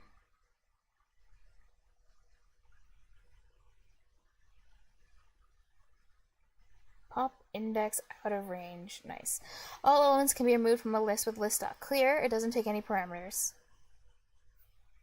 Clear. Cool. Reversing and reordering. The list.reverse method will reverse the order of elements in place. A list can be reordered in place with the help of list.sort.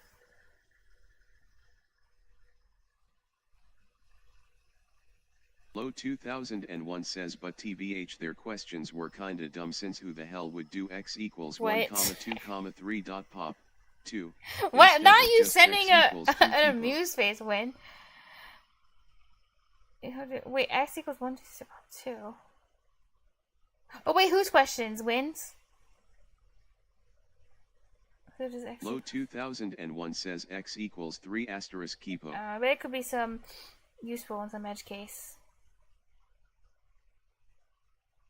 in some Low case. 2001 says I'm tired, it's 8 morning, guys. don't judge Kippa. 8 in the morning. 8 in the morning? Did you not sleep? Or did you just wake up really early? Because you should sleep if you didn't get any sleep. Well, this can be Converter replaced with the says help 8 of a in the sort. morning is a Internally, good time Python to go to uses sleep. time sort to arrange the lists. Oh, sorry, no, Tim sort. Oh, it's an algorithm. Python uses Tim sort to arrange the list. Low Default order 2001 is... says I will sleep after stream. But what if I stream for like 10 more hours? You will die. Who is Tim? I don't know. It's the guy who does the Tim sort. Default order is ascending from the left. The Python docs offer additional tips and techniques for sorting lists effectively. Blind 137 says I know they're weird questions, but I ask them because you can get them wrong if you have misconceptions about what the methods are doing. Literally, Win asks the best questions ever. Like the question master. Because he's asking tricky questions like that are easy to get the answer wrong too. 2001 says So, I know. yeah. No, they're great. I love his questions. Thank you, Win. The default order is ascending. Names that sort. Bruce, Natasha, Thor, Tony.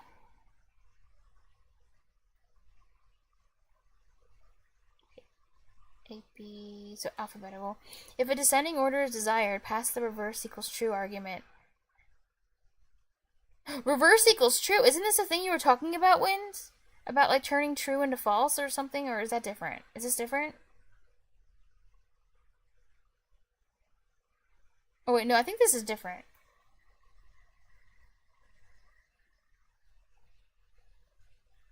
Low 2000. No, I'm not going to says, assign. I'm not going to Solve do that. To be a developer that assigns her variables with the pop method kappa.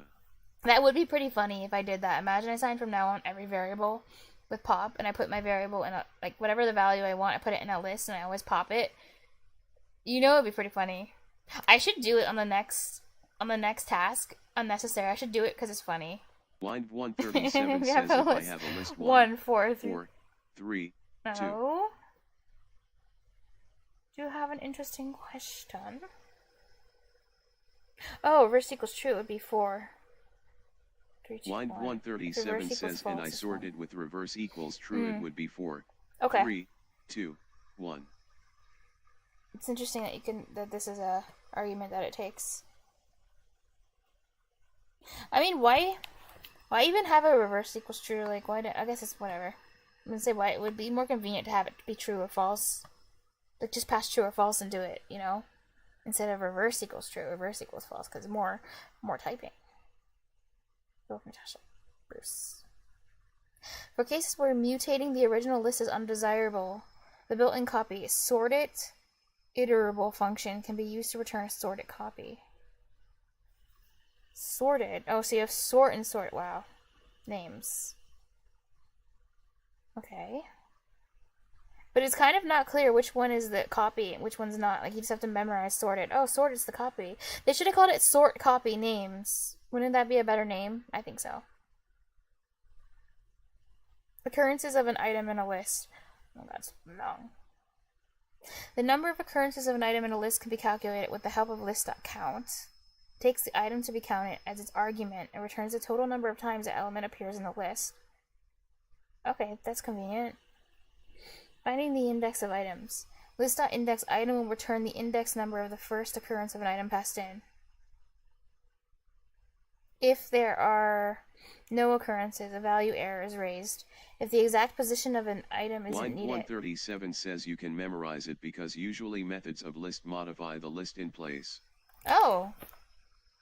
That's true. Oh, so sorted isn't a method of the list. Like, it's not dot sorted, is what you're saying. I see. It's just sort. Oh. Is that also why length is also like it's not dot length, it's like length, it's, you know, len, and then you put the list in? 137 says right. Because it's not actually doing anything to the list. That's kind of cool, because I wondered about that. Like, it seems so, like, arbitrary. Like, why isn't it not list.length? Instead of, you have to do lane, put the list inside of the parentheses. I mean, the variable that has a list or whatever. That's cool. What was the argument? Returns to the number of items times the picking list. Who is Lang? I don't know. Low 2001 says who is Lang? List the index item returns. Oh wait. Value is raised. If the exact position of an item isn't needed, the built-in operator is more efficient for checking if a list contains a given value. 137 says Lang Lang, a famous Chinese pianist. Oh. N actually calls a magic method. Wind 137 Oh, says, Len. well, if you're curious, N actually calls a magic method underscore underscore len underscore underscore. Oh, it calls it internally. itself? So then why...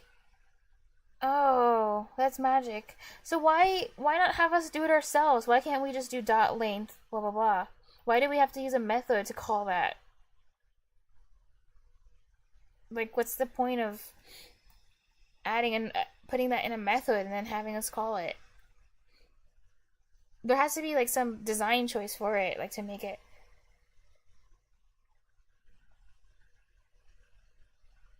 Well, what's the hell's Low why all the 2001 says you can do it yourself, just make it forehead. Well, I hate all the underscores. For one, why did they do that? That sounds dumb. And then two, yeah, why didn't they just delete the underscores and have us call it on the string? It's weird. That's weird. I don't understand Python. It's cursed. Low 2001 says Dunder method. Index number of the first currency item passes through no occurrences of value is price. That's the exact position of an item isn't needed. More efficient for checking if a list contains a given value. Oh yeah, indexing is 0 based from the left, so the position of the first item Line is 0. 137 says magic sounds cooler than Dunder. Oh, yeah, magic does sound cooler. Dunder. They should make exactly like 53 underscores on the left and 20 underscores on the right. Oh no. Different for every function. Wow. That's horrible. Corrupt Converter says so that you have to memorize the number It's of just underscores.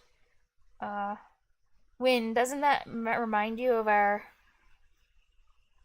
Donguri Go test? Memorize the number of underscores. Or, yeah. What if we include data in the programming language directly by the number of underscores? Line 137 says what if we encode data in the programming language directly by the number of underscores? What if we didn't? It's horrible. It's going to give a value. Indexing is 0 based from the left, so the position at the first time is 0. Indexing will also work from the right, beginning from -1. Index 4. 1 and index 10. 10 is not in the list. Start and end indices can also be provided to narrow the search to a specific section of the list. Oh wow. Tina from 2 to... Wait, Tina's at the beginning though. Wait, names.tina25. Oh wait, Tina shows up again, I see. So from 0, 1, 2 to... I don't know. I don't know if this 5 is exclusive or not, but it's probably exclusive. Line 137 says Thomas. not English class, but indices has stress on the first syllable. Oh, okay, I'll try again. Indices. There you go. Indices. Wait, what did I say? See. Corrupt Converter I don't know says what I she said. redacted all of these people. They just seem very I said redacted. indices? No way. No way I said that. Instructions. Chai Tana, no idea where she's from, owns a very popular theme park. She only has one ride in the very center of a beautifully landscaped grounds. Wait, why is it saying... Oh, wait, sorry, of beautifully landscaped grounds. My bad. Line 137 says, oh, we can no, rewind the tape no after way the I stream did is it! over. No! I swear I said wait, indices. Indices. Wait, did I? No, I know. No, I didn't. The biggest roller coaster in the world, trademarked. Although, there is only this one attraction. People travel from all over the world and stand in line for hours for the opportunity to ride Chaitana's hypercoaster. Oh my god. There are 2 queues for this ride, each represented as a list. This is so realistic. Normal queue, express queue. also known as the fast track, where people pay extra for priority access. You have been asked to write some code that I'm definitely not going to kill anyone with the coaster. Indices. Corrupt Converter says indices. Going from Cartesian coordinate system to pixel coordinate system. What? You have been asked to write some code to better manage the guests at the park. However, if Blind only there were data 137 structures says, designed around if only there were a data structure that was designed around how I key don't works. know. Python doesn't have any types of data structures that are similar to that, where you can group things together. That doesn't exist in Python. Corrupt Converter says pixel Ew. coordinate system IIRC is Y goes basically down. Cartesian system, but Y goes down instead of up. Ew. Why goes down? That seems unnecessary.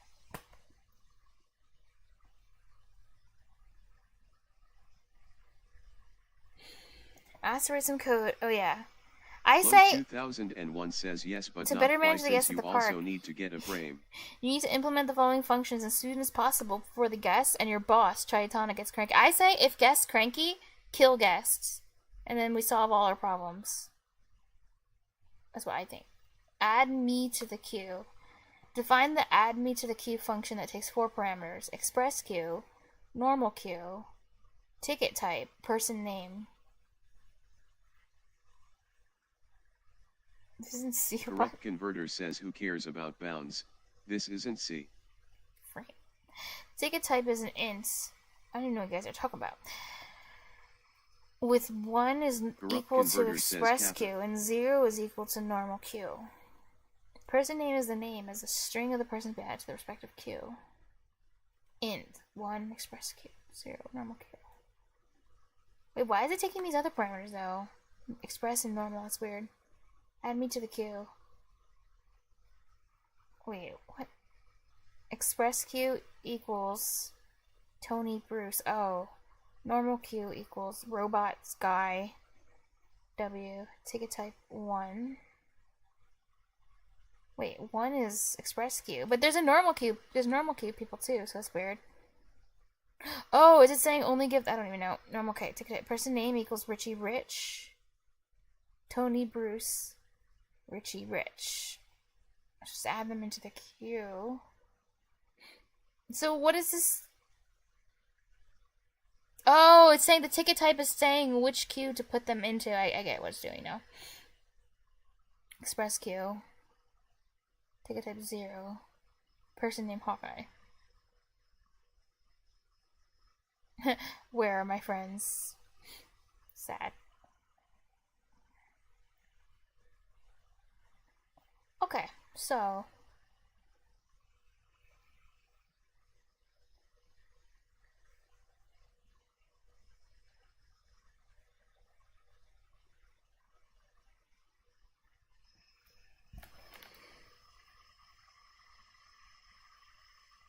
I already forgot what 0 is. 0 is express queue?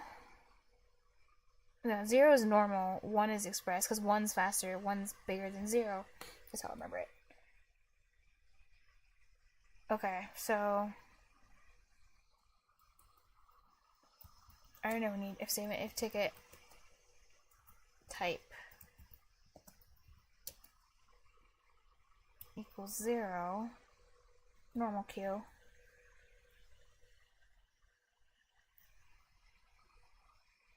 Oh wait, this is actually really easy. I'll get it right in the first try. Dot. Append.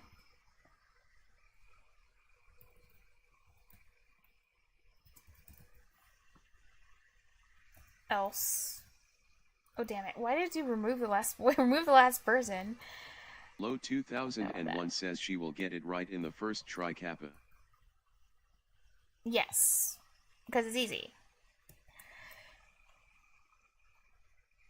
Express queue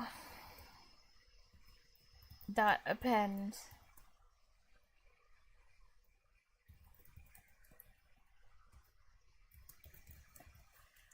Where's the name? Wait, the one I was stuck on. I mean, we weren't. Were we even doing Python? I wasn't. Wait, the one I was stuck on, it was C sharp, right? It was literally, I was doing C sharp.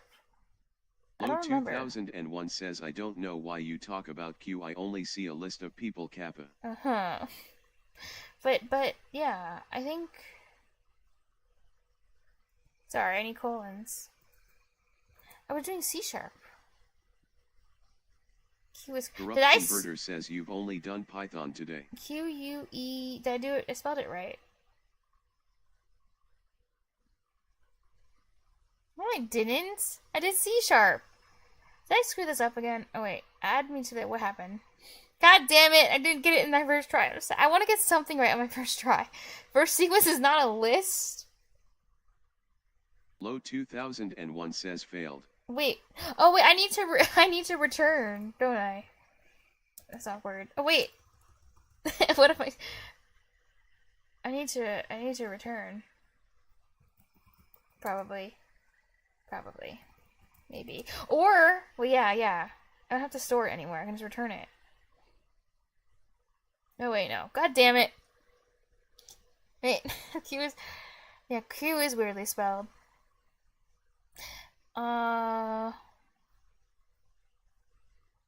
First sequence is not a list. What does that even mean? If ticket type. But this should be a 0 or a 1. What is the first sequence? Line 137 says, This is remember supposed to be a what I list, said normal about queue. in place? List names in the normal queue. Did I use a pen wrong? In place, and what append returns. Wait. Corrupt Converter says, Oh no, oh no, sometimes things don't return. Carrot. Oh wait, damn it. Oh, I thought this would return the list. I guess it doesn't. Necessarily. Okay, fine. So just store it. I'll call it update it. Normal. Damn it. Update it normal queue. Wait, but if it doesn't return, then I can't store in a variable at all. Corrupt Converter says it doesn't. Oh wait, I'm stupid. No. Return normal queue, because it's doing something to the object. The object is normal queue. The list is an object. It's doing something to the object. Return the object itself. This operation doesn't return anything. I hate it here. I'm making the mistakes I'm not supposed to make because we went over this. Corrupt Converter Shut up. says, There nice, are no you semicolons. You lie to me. Return. Okay, express queue. Line 137 says. I'm sad. But now it should work. Okay, I hit it here. Low 2001 says Filthy no C semicolons user. in Python. Dang, Filthy C throwing user. hands. Filthy C user. Semicolons. Okay, it doesn't work though. Wait, why do I have two? God damn. There. I fixed it. There we go. I'm gonna get the second one right on the first try. That's for sure. Because it has to happen. Statistically, even if I just mash buttons on the keyboard. Thank you, Wind! Thank you. Line But yeah, even if I just 137 mash says on the keyboard. 88,888.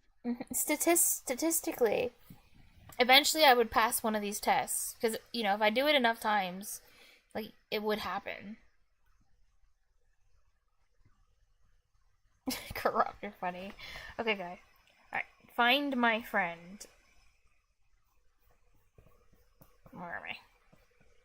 Find my friend.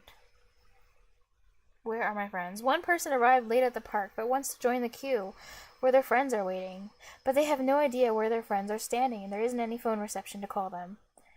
Define the Find My Friend function that takes two parameters, queue and friend name, and returns the position in the queue of the person's name. Well, that's Low cute. 2001 says the triggering keepo. Queue is the list of people standing in the queue. Friend name is the name of the friend whose index... Oh wait, I need to change my stream category back to software. Because I'm not doing math. Well, kind of I am, but not really. Wait, it didn't work.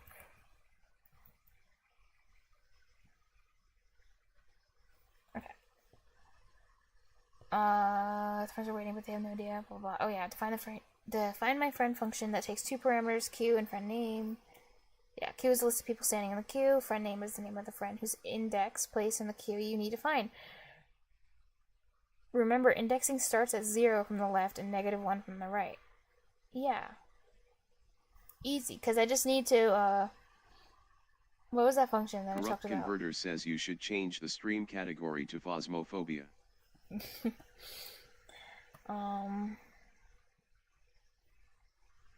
Adding items. What was the one that they used?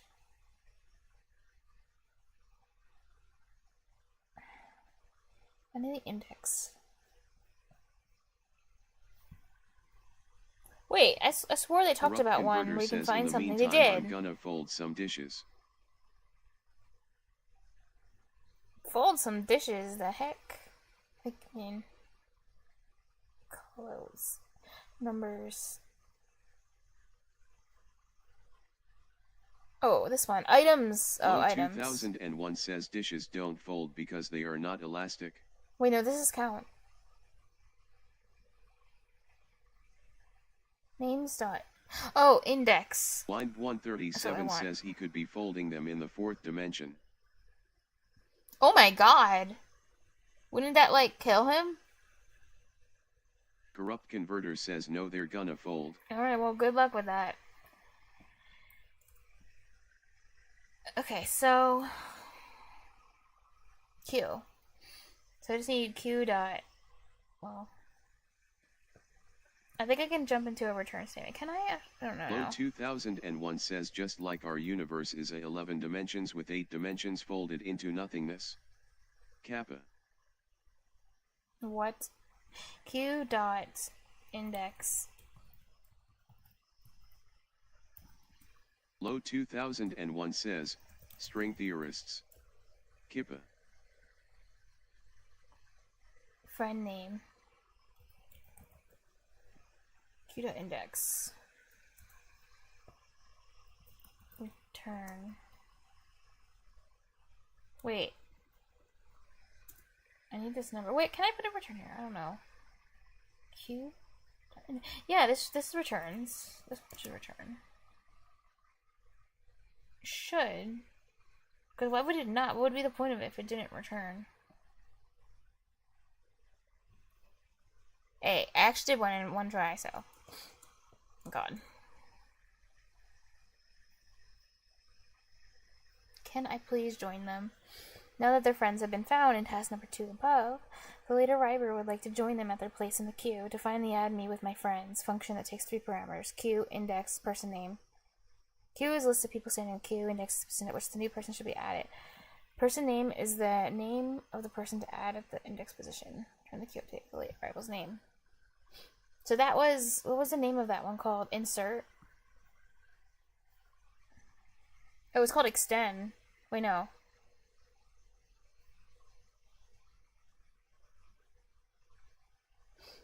Oh wait, did I even read this? This seems...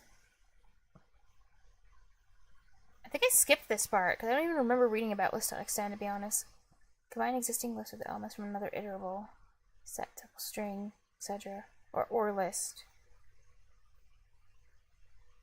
Iterables unpacked and elements are appended in order, using list.append.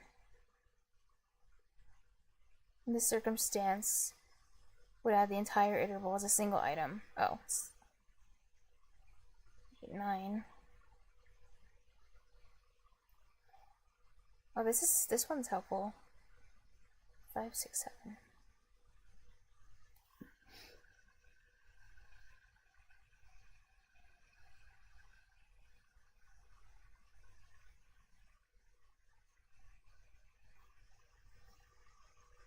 Okay, but I need it, what was that one's name?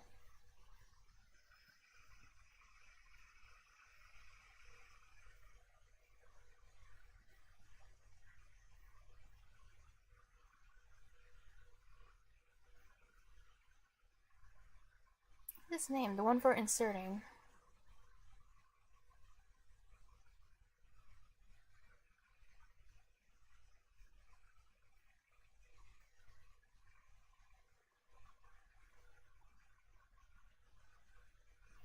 Wait a second.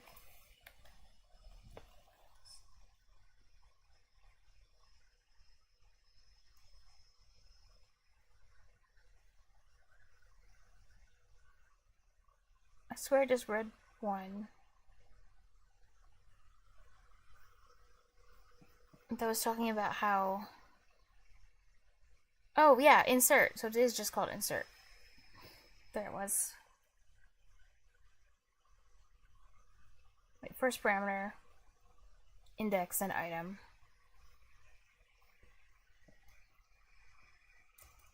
Okay.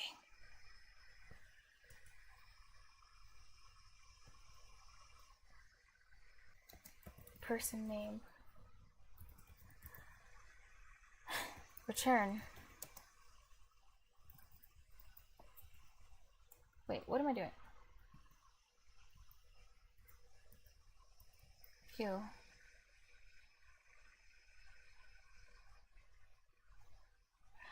Mean person in the queue. I was gonna be removing them.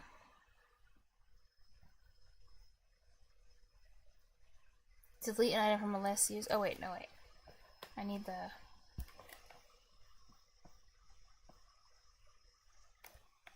You just heard from the queue that there is a really mean person shoving, shouting, and making trouble. You need to throw that miscreant out for bad behavior.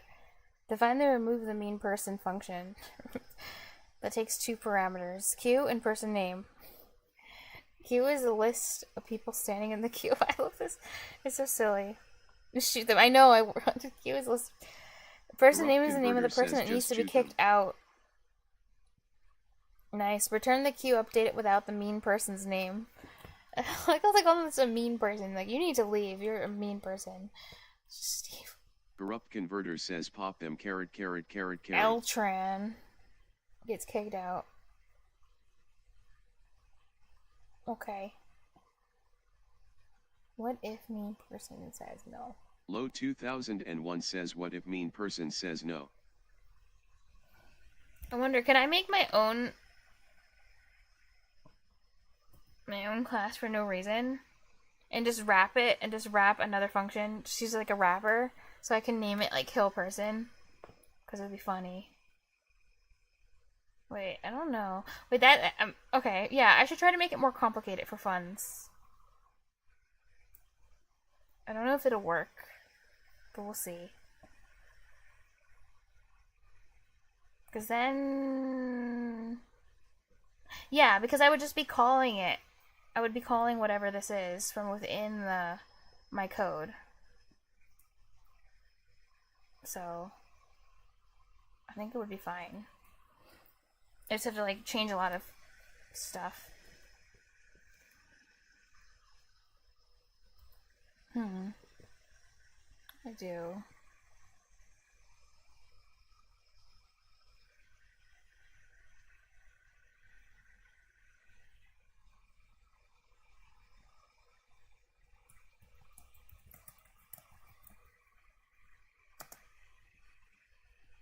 I was wondering if it would work if I did it, like, did something later.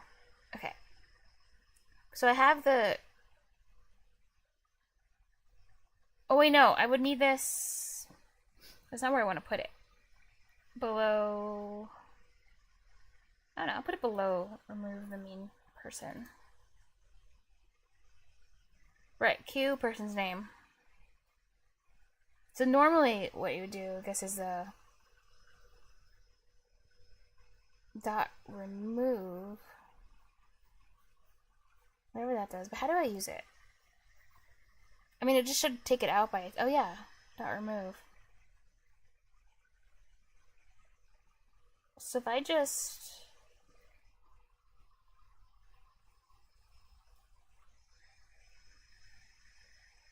yeah, I could just code the function, so I'm just, yeah, code it all down here and then put it in here. This is like completely unnecessary. Return. Wait, kill. Yeah. So Q.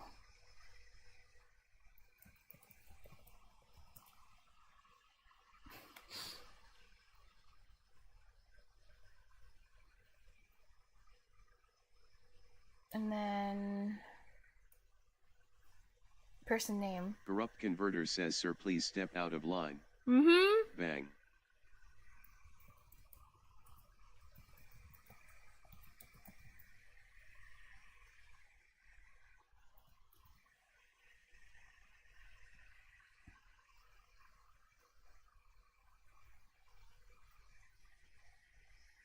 Because then couldn't I just call this function that I just made?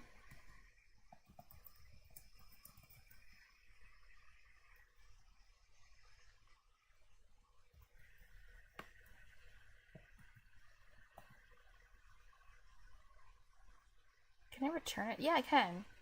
Because it's returning it, so I could just do... Could you do this, couldn't I? Wait, does it matter that this one's below this one? Actually, maybe this one has to come first. I don't even know. I'm just curious. Oh! Nice. In C, well, in C it matters because it does it in order, so like this would have to go above this other one.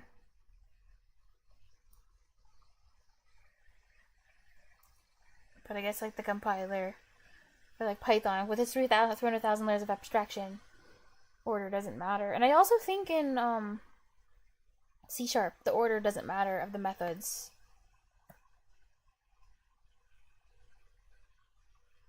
Like, yeah.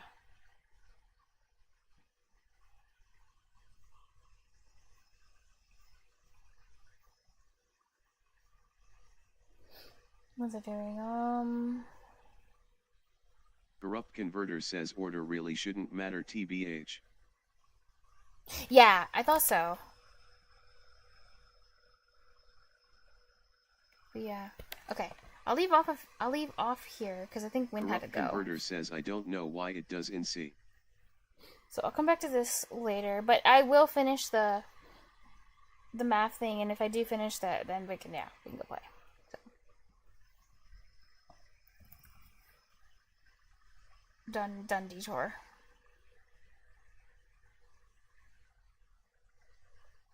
What will you do, Corrupt? What if you're getting chased by a ghost? What if you're getting chased by it and you fall asleep while you're getting chased? I guess you just die then. Below shows the ages of 6 people and number of pets they own. There's just 2 more of these. It's not bad. And this one has 4. All the data in the table. Age of person, number of pets owned. How much eyeball this? 8.5.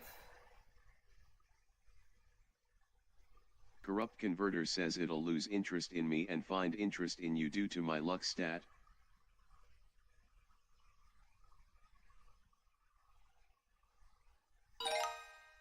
And find...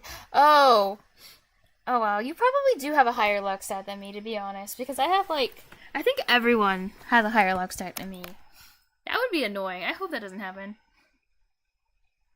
Tula bakes cookies before hanging out with her friends every week. She recorded the amount of sugar she uses in grams and how many cookies she made for 5 different batches. Plot the data and scatter plot. Is this a lot of sugar?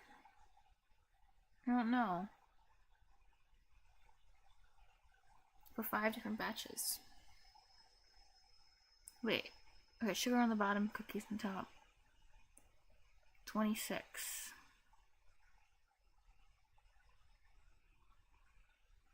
Oh my god, if I mess up the lines, because I'm blind, then I'm 26, this just goes to 350.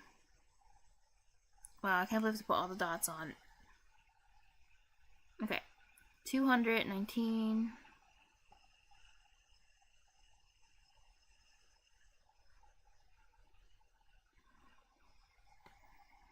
$175.15.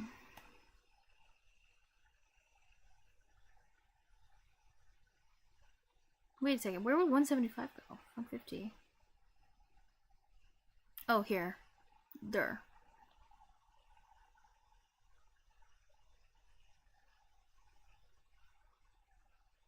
$325.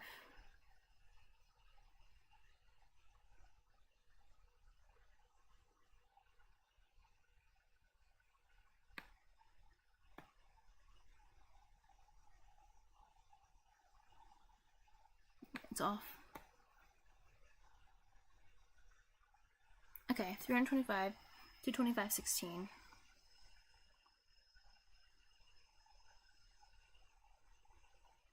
Her.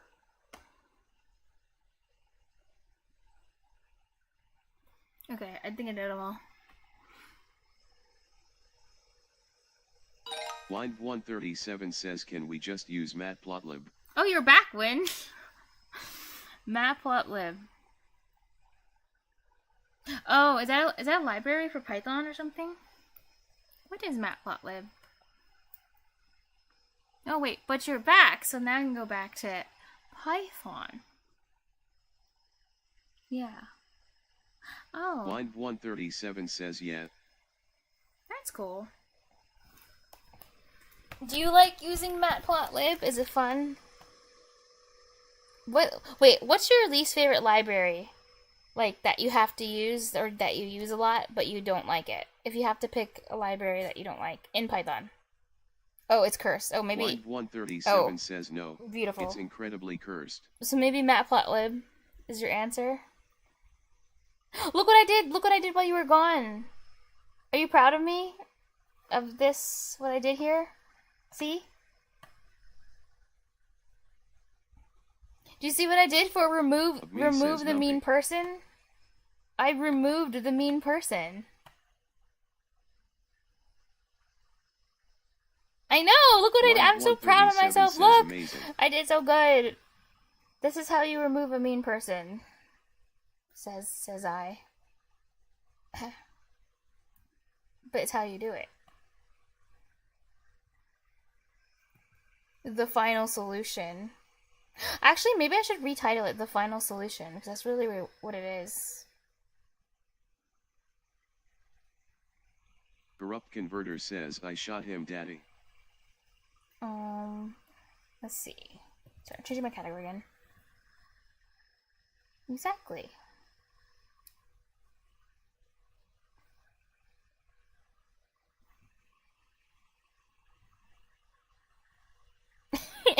What is Order 65? Wind137 says, execute Order 66. I like that. Maybe I'll use that one. Wait, is that an actual meme? Order 666? Oh, no way! The Order?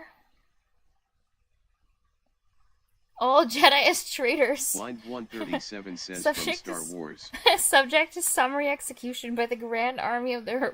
I'm gonna use that then. That's cool. Okay. We're retitling it to... Execute Order 66. I did not know about this.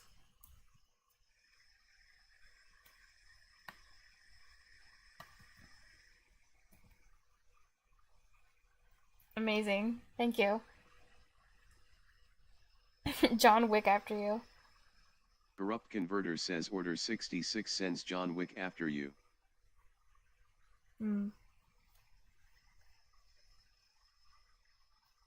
Okay, so next. How many name fellows? What is that? Name fellows? Wind137 says, just wondering why did you have to define an entire other function kill them, instead of just doing it inside there.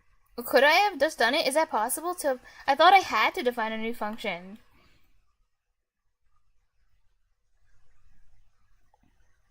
Oh wait, no, I did it because it's funny. Yeah, that's why I did it.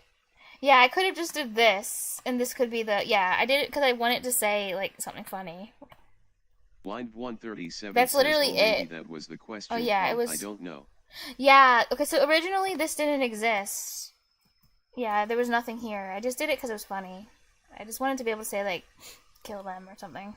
Instead of... otherwise, it would have just said remove, and that's boring. Like, q.remove, you know? That's boring.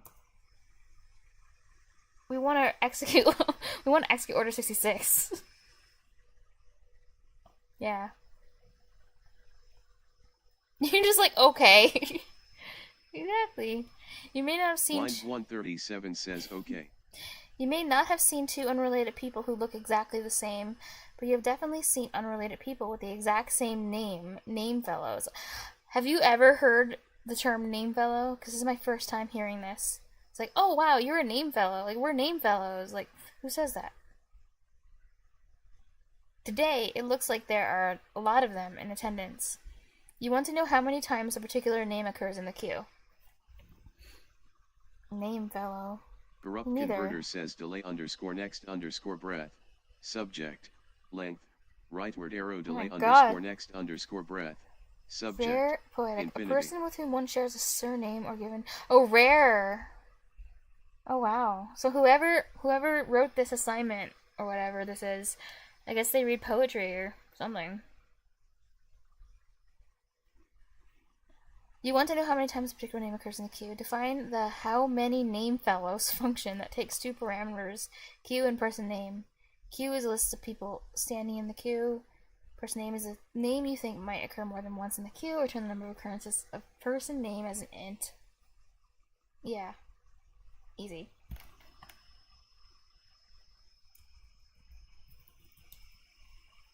It's queue.count person name.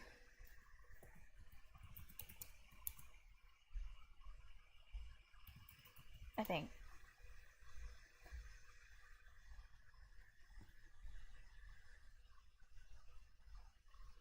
Remove the last person. Sadly, it's overcrowded. Oh, wait, maybe I can use execute order 66? I'm gonna reuse it. Execute order 66. Yes. Sadly, it's overcrowded at the park, and you need to remove the last person in the normal line. You will give them a voucher to come back in the fast track on another day. Yeah, sure, in heaven. You have to define the function. Remove the last person. That takes one parameter. Queue, which is the list of people standing in the queue. Should update the list and also return the name of the person. Or can I reuse it? I think... Yeah, I can. I just gotta substitute. I just gotta put in an extra value.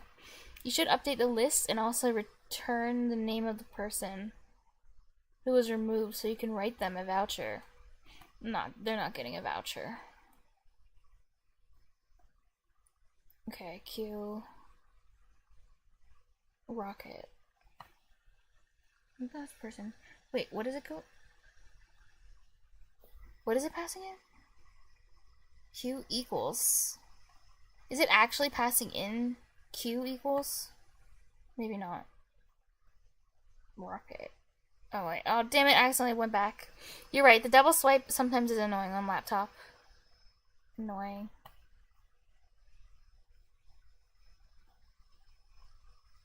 Yeah. So.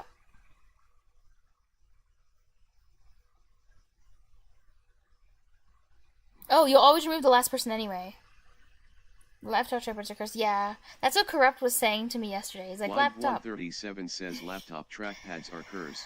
Laptop trackpads are cursed. They kind of are. Alright, so... Yeah. I just need to make sure that when I execute order 66 it's always the last person, but I can do that. Return. I mean, there's probably like a library function to remove the last thing on the end, but I don't really care. I'm just gonna... I want 66. Okay, so I need the queue. Oh, wait. Person name. It takes person name. Damn it. So I need to find the person name on the end of the queue. Is what I have to do. Corrupt Converter says get one of those like thumball mice. Okay. Person name. Damn it. Person name equals Q. Negative Line 1. 137 says I wonder if there was a function that removed the last item of the list by default, and returned that item. Oh. Well, I guess, yeah. Good point. Oh, wait, this will just return a list, won't it? What does my thing return? 137 says, and it would be extra nice if it was covered in this Damn it. lesson.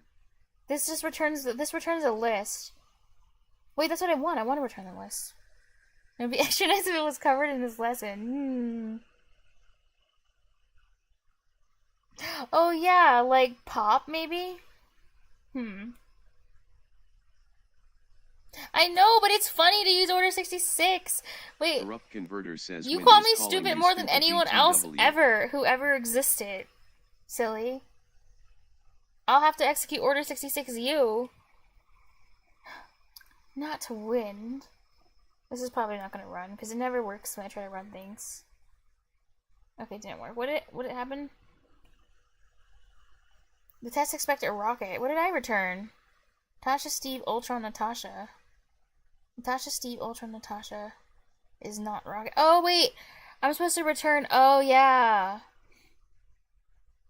The person I removed, so I do have to pop. Well, there does have to be pop in here. Damn it. Type of the return value in the doc string. Line 137 says look at Return the type string. of the Yeah, return you're value right. in the doc string. Okay.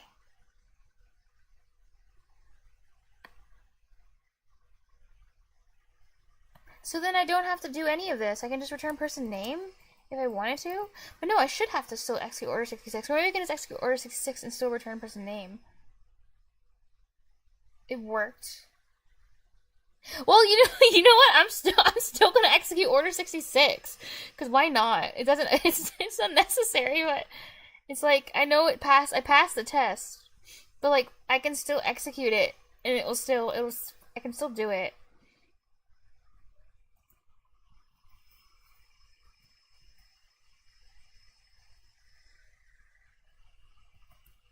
Executing order 66 is only necessary because it's necessary. There. So I'll remember that it's necessary to just do it. Anyway, but that means I could throw in order 66 into like all the functions if I want to. As long as it doesn't mess up the return value, I could still do it. Well, if it didn't mess up the return value that I'm trying to give. Okay. Sort the queue list. Oh wait. Or did it not? Oh yeah, it did return. It passed the test, so that's all that matters. For administrative purposes, you need to get all the names in a given queue in alphabetical. But yeah, you should use pop. I guess I should make a note.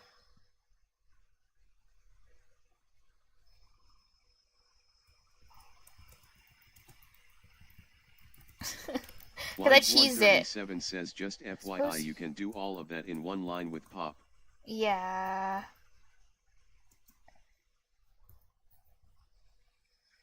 So it would have probably looked like, here, I'll write the line out, just speak for educational purposes. It would have looked like return Q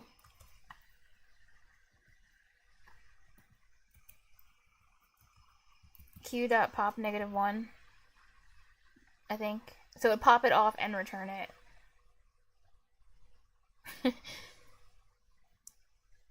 It's kind of funny because the way the test works. Wait, I don't need -1. Oh, because it just automatically. Line 137 says yes, and you don't even need the -1. Yeah, without a parameter, it'll just pop the last one off anyway by default. That's cool. But come on, you gotta tell me you prefer execute order 66 more. And it's also funny that you don't even have to remove the last person because there's no test to check that you actually did it. As long as you return the person name, it just assumes you did it. You solved the problem correctly. So these tests have these tests are lame. That's all. Sorted names. Sort the names in the queue.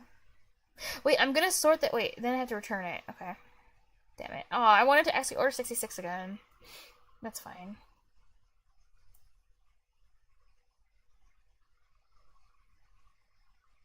Okay. I don't know if I can return or not. I'll think about it after. Q.sort. Wait, no. Q.sort. Sort. Well, wait, if I want to return a copy, well, that would be a copy. It would be I could just use sort it and put the Q in there. No, wait, I don't need to do that, though. I can just Q.sort and then return Q.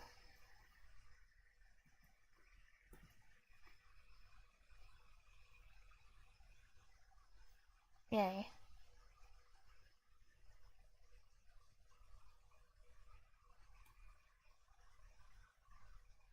And, of course, I'm going to submit this publicly because everyone needs to see this. It really would be funny if some, person who's learning Python ends up seeing the code. And they're like, what? Why? The Python tree is so small and sad. Finally I got to loops. But yeah. Making the grade.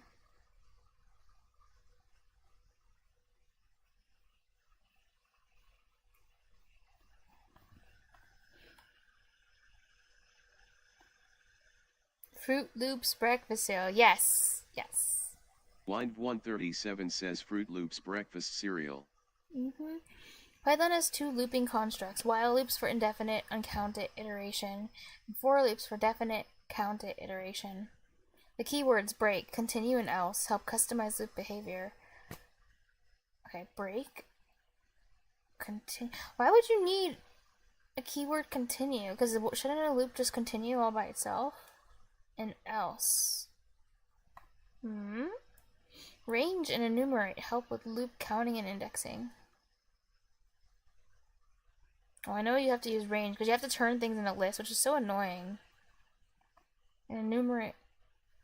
I don't know why enumerate is helpful. I don't even know what that does really. While loops will continue. Or maybe I don't know if you're trying to like print stuff with the number in front of it. While loops will continue to execute as long as the loop expression or test evaluates to true. In a Boolean context, terminating when it evaluates to false. Lists are considered truthy, oh god, in a Boolean context if they contain one or more values, and falsy if they are empty. Okay.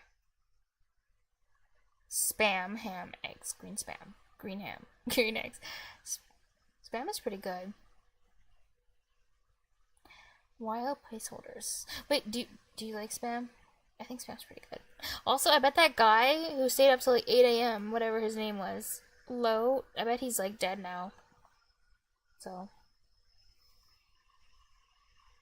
While placeholders. Print placeholders.pop. 0. Nice. Spam ham eggs. Green spam. Green ham eggs. The basic for loop in Python is better. Converter says you shot him. Oh, no, I was order 66ing you. Silly. Basic for loop in Python is better described as a for each, which cycles through the values of any iterable Converter object. says you missed. Damn. That's not surprising. I need to work on my luck stat. For each, which cycles through the values of any iterable object, terminating when there are no values returned from calling next. Oh, it's more like for each. Oh yeah, because it goes through a list. It's really weird. Corrupt Converter says by a couple 100 miles. Damn. Wordless equals bird, chicken, barrel, bongo. For word and word list. If word dot starts with B, print F. Wait, what? Oh, this is like a special formatting thing for Python. F. It's like the equivalent of $, I guess, in C#. Word dot title. I guess. Wait, word. Yeah. What is it? Word dot title. 137 says F string. F string? Is that what you call these? These are F strings? Wait, okay. So word is the word you're on. Word dot title. Oh, so capitalize it. Blind 137 says yeah. Oh, okay. So weird. You haven't used that title. Yeah. Starts with a B. Bird starts with a B. No way. Else print F string. The title Blind doesn't start with a B. 137 says never needed it. Doesn't start with a B. Why is there a slash here? Is this a mistake? It shouldn't print out a slash. If you increment that F character, it becomes something completely different. Wind137 says escape. You don't have to escape apostrophe.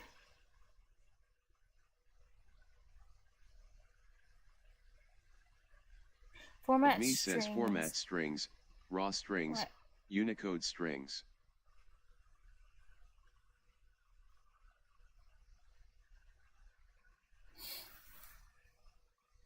But anyway, I don't think that would print out a slash in here. Anyway, sequence object range. Corrupt converter says R string, U string. When there isn't a specific iterable given, the special range sequence is used as a loop counter. Yeah. And I found out this range thing just takes, like, if you put, like, 3 in range, it'll just put, like, 1, 2, 3 into, like, a freaking list. Because the for loop is stupid and needs a list to iterate itself. Like, it can't, like, iterate like a normal for loop in a normal language. It has to be special, I think. When there isn't specific iter given. It doesn't? Oh, that's what someone told me. Someone told me it puts it in a list. Says no, it doesn't put it into a list. What does it do to it? What wizardry, what sorcery, what black magic does it do? What could it possibly do to it? It's probably...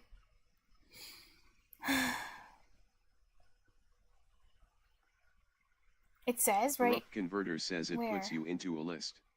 Oh, ranged objects are lazy. What? Lazy. Values are generated on request. I don't understand. What? Support all common sequence operations. What? Take up a fixed amount of memory? No matter how long the sequence... What? So if you do range, it doesn't just allocate a gazillion bytes for... Wait, oh yeah! Oh, that would be really bad, wouldn't it? Oh crap. It would allocate a gazillion bytes. And that would be really bad. That's true. I guess. Oh no, okay. Range... Okay, let me read it from the top. When there is an specific iterable given, the special range sequence is used as a loop counter. Range requires an int before which to stop the sequence and can optionally take start and step parameters. If no start number is provided, the sequence will begin with 0. Range objects are lazy. Values are generated on request. Support all common sequence operations and take up a fixed amount of memory no matter how long the sequence... Oh. Wait a second. So this is stupid. So then why can't I just say for number in 3? Corrupt converter says no Phosmo today. Like, in Python 2 it's actually dumb and returned... Oh, it actually did return a list at one point. Yeah, it is really corrupt.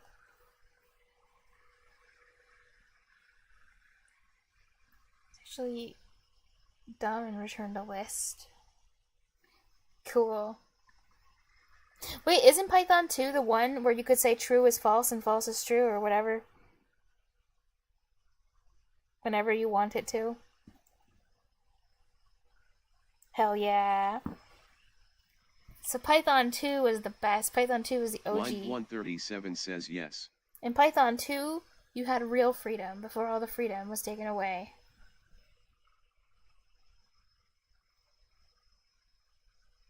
But it is kind of dumb. I don't know. It bothers me that I can't say for number in 3. Like, it bothers me that I still have to do range. Even though it's not actually generating a list, I guess, anymore. Like, they still force you to use range to do a for loop with a number. Yeah.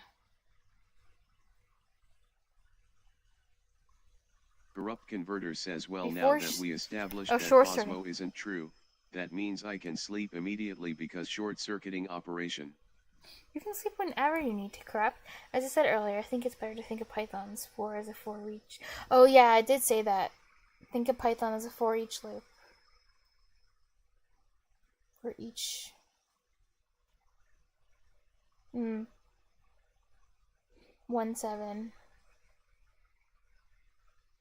Start and step. Here we use range to produce some numbers rather than creating a list of them in memory.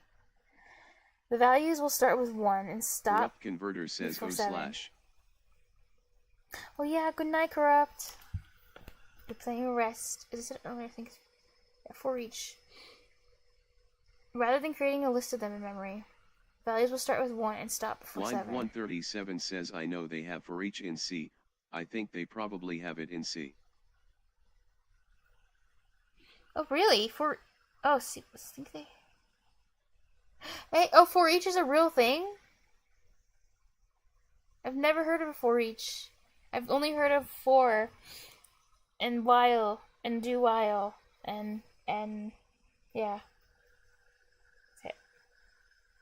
For each type variable name in Corrupt collect. Converter You says can for even each use in type var name in collection. keyword? No way. Wait a second, so Python doesn't have a real for loop? Like in reality you only use a for each? And you just don't have a for, like a normal for loop. That's sad.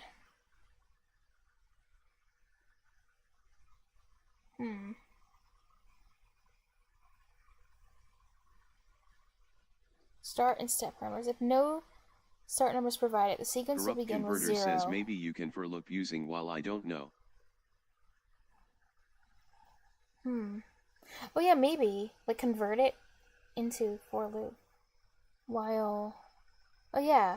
Oh yeah, because a for loop is just like a what? Wait, no. Wait, what? Wait, while? Yeah. Yeah, for loop is just like a more convenient version of a while loop, I guess. Okay, good night. Good night, Corrupt. Corrupt Converter says connection terminated. Terminate your connection to consciousness.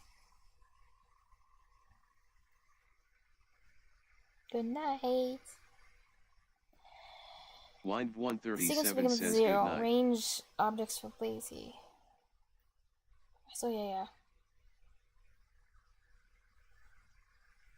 So no stuff like for int I. Line Yeah. 137 says so no Sad. stuff like for But int that I stuff's equals fun. 0, I5, I.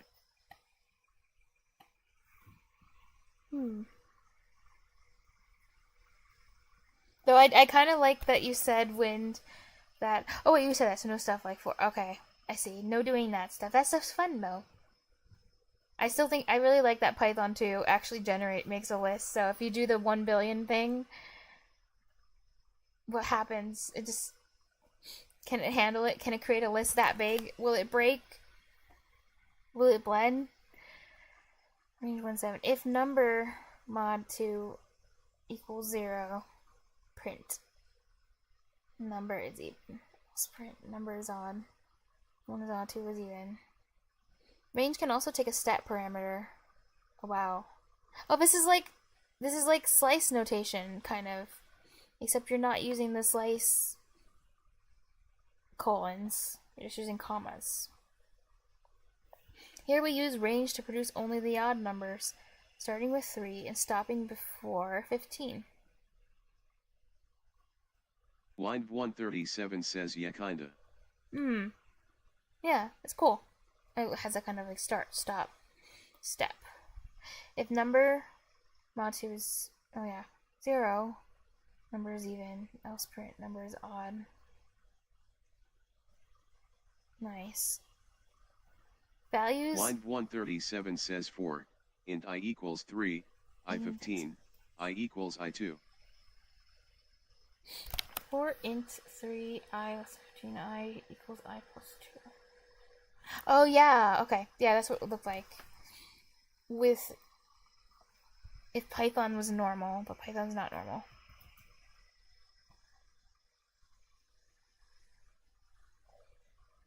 Not normal at all.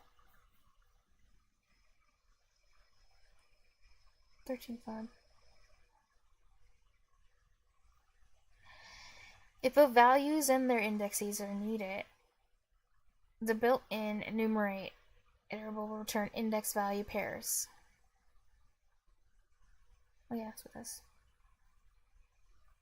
Word list. Index and word are the loop variables. Loop variables can be any valid Python name. Okay, for index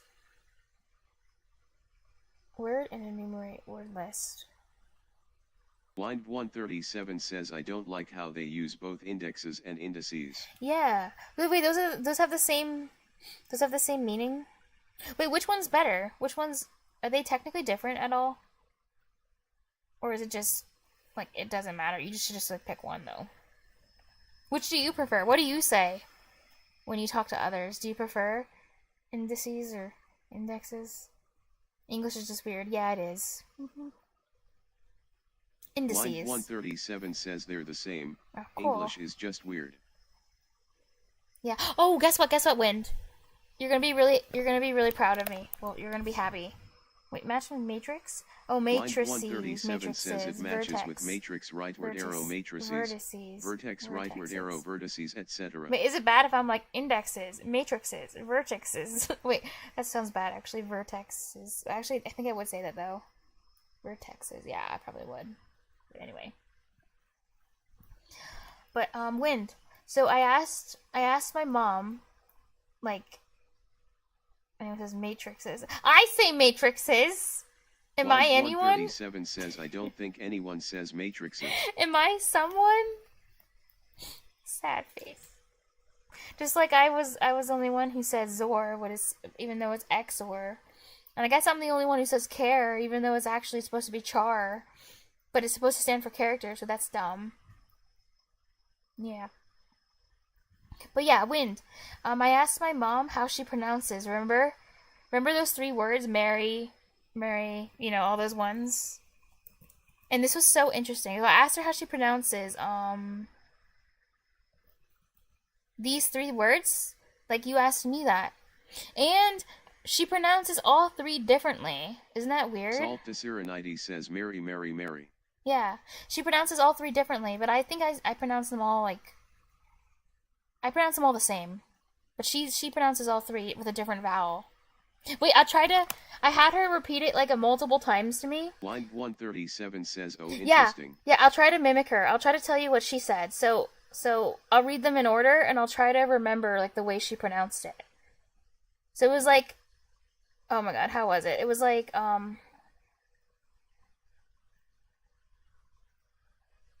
my god, wait. It was like, it was hard.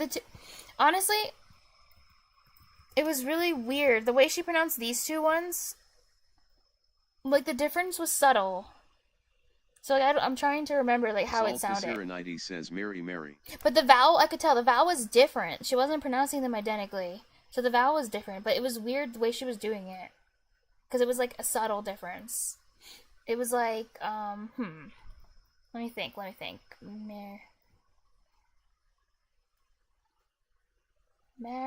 don't know. But I know the one with the E she says it as Murray. Mary. It was like, one was like Mary, and one was like Mary. I don't know. It was weird. Mary. Murray. Mary. I don't know. Would I do them differently? Did I do those 2 differently? I don't know.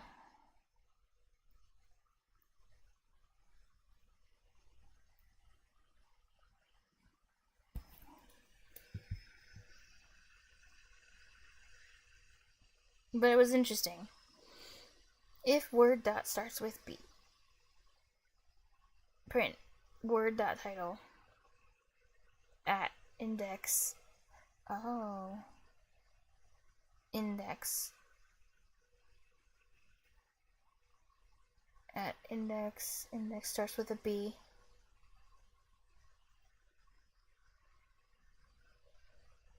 That's what index is used for. Apple. Line 137 says I know in British English. Oh yeah, she definitely didn't do that. The same as in Apple. And Mary is a diphthong. Error. Wait, does that sound that error is that's a diphthong? Apple. Mari. Interesting. Why is it Mary? Oh yeah, Mary. In Japanese. Line 137 Mary. says which is why it's written in Japanese. Mary. Oh yeah, maybe that one was a little bit. It was like slightly British sounding because like Mary. Yeah, it was like Mary, Murray. Yeah, it was this. It was this. Mary, Murray, Mary. You see that? That's what she did. I know now. I remember.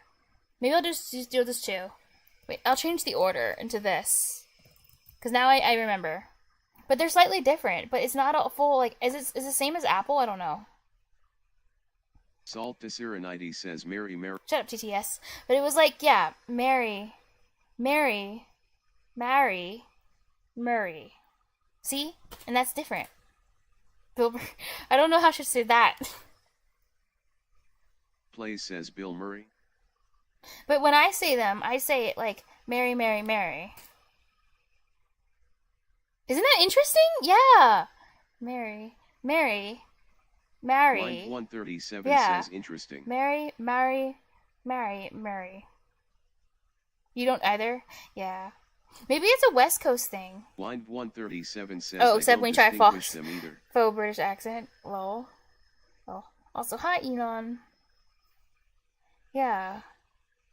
I think it's a West Coast thing, because she's from the East Coast, but I was raised on the West Coast. So sometimes we don't pronounce the words that we pronounce are different, which is really interesting, I guess. Like she says, for example, water or something. I don't know. Instead of water. Oh, she says water. Water. Like, can I have some water? Instead of water. And then I remember when I was a kid, I think I used to make fun of her for that. But yeah. And then pillow. And then pillow sounds like pillow.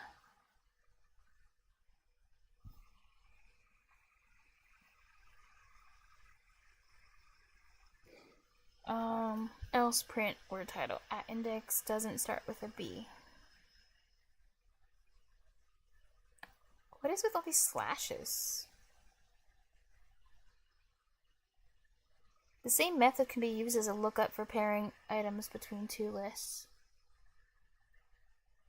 Of course, if the lengths or indexes don't line up, this doesn't work. Lookup? Oh, they have to match. Okay, word list. Cat, chicken, barrel. Blah, blah, blah. Escaping though. But this is the output. I'm so confused. Because in the code, look, it's an apostrophe. So why would the output print? If that's what this is the output. Why would the output print a slash? Like, that doesn't make sense to me. But I know a backslash is an escape.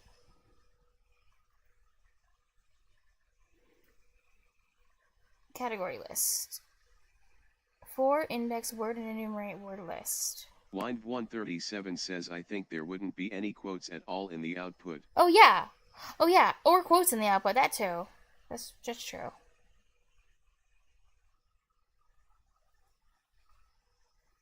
Line 137 says they're just putting it there to make it easy to read, I think. The backslash? Oh, I don't think that makes it easy to read. But I guess these quotes do, I guess. I don't know. Oh, the quotes in general, yeah. Yeah, I think the quotes, that's what the quotes are for. Line 137 says the quotes in general. Otherwise the colors would be off. Oh, yeah. Oh, yeah. Line Where did these colors 137 come says from? if they didn't include the backslash or quotes. Oh, it would screw the colors up without that backslash. Oh, because their colors are... Oh, yeah. This is actually like a code editor that they're typing this in. That's fair. Just for the syntax. Now it makes sense now. I thought it was just a mistake. I don't know. I didn't think through it hard enough. For index word and enumerate word list, print word title is in category list. Index. Oh yeah, this makes sense. If they match up, then you could just like cheat and do this. Cat is in category mammal. Bird. Barrel is in category thing. Nice. Altering loop behavior. Oh yeah, this part will be fun. Because these keywords seem really interesting. And also, I don't know what next... Oh wait. Yeah, I think I read this, but I didn't think about it too hard. Well, I need to know what this is. Terminating when there are no values returned from calling next. So it calls next itself? Like, you don't have to actually call next?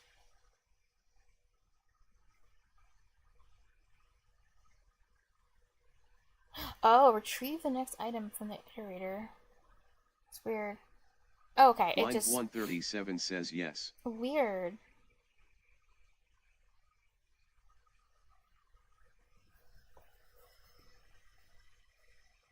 Alright, the continue keyword can be used to skip forward to the next iteration cycle. Oh. Skip. All intervals have... Oh no! Line 137 The underscores. says all the variables have underscore underscore next underscore underscore. Underscores. Magic No. method implemented. Magic. It's just like the dot... What was that one called again? What was that other one? Oh, dot length. Dot underscore len underscore that one. Magic. Magic method. Word less bird, chicken barrel, bungo, whatever. This will skip bird at index 0. Okay. For index word enumerate. Oh. Continue. Where does starts with B? Main and plays says if underscore underscore name underscore underscore equals underscore underscore main underscore underscore. Witchcraft, yeah. It is witchcraft. Why would anyone name anything like a method like that ever? Ever. It's weird. Hey, wasn't Python written in C? Or do you know the answer to that one? Because I thought Python was written in C.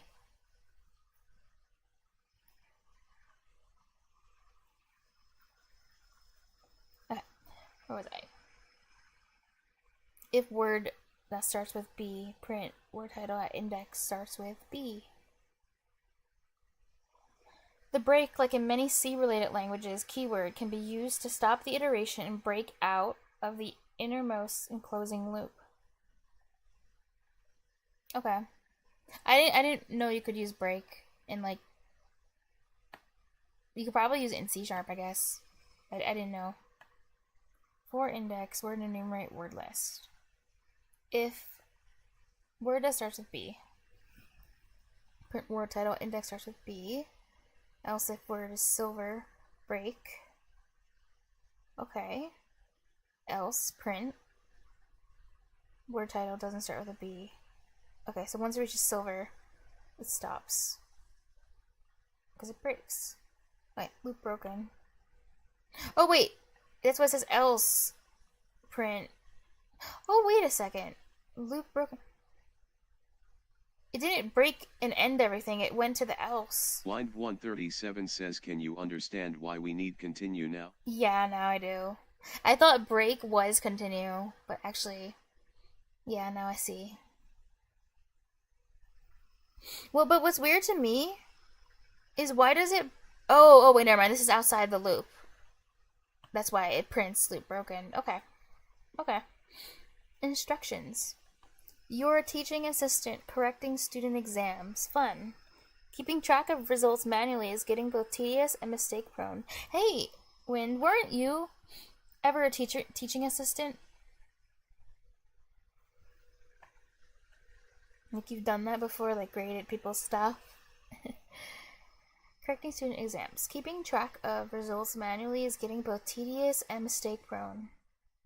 You decide to make things a little more interesting by putting together some functions to count and calculate results for the class.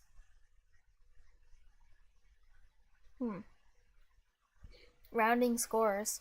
While you can give partial credit on exam questions, overall exam scores have to be ints. So before you can do anything else with the class scores, you need to go through the grades and turn any float scores into ints. Interesting.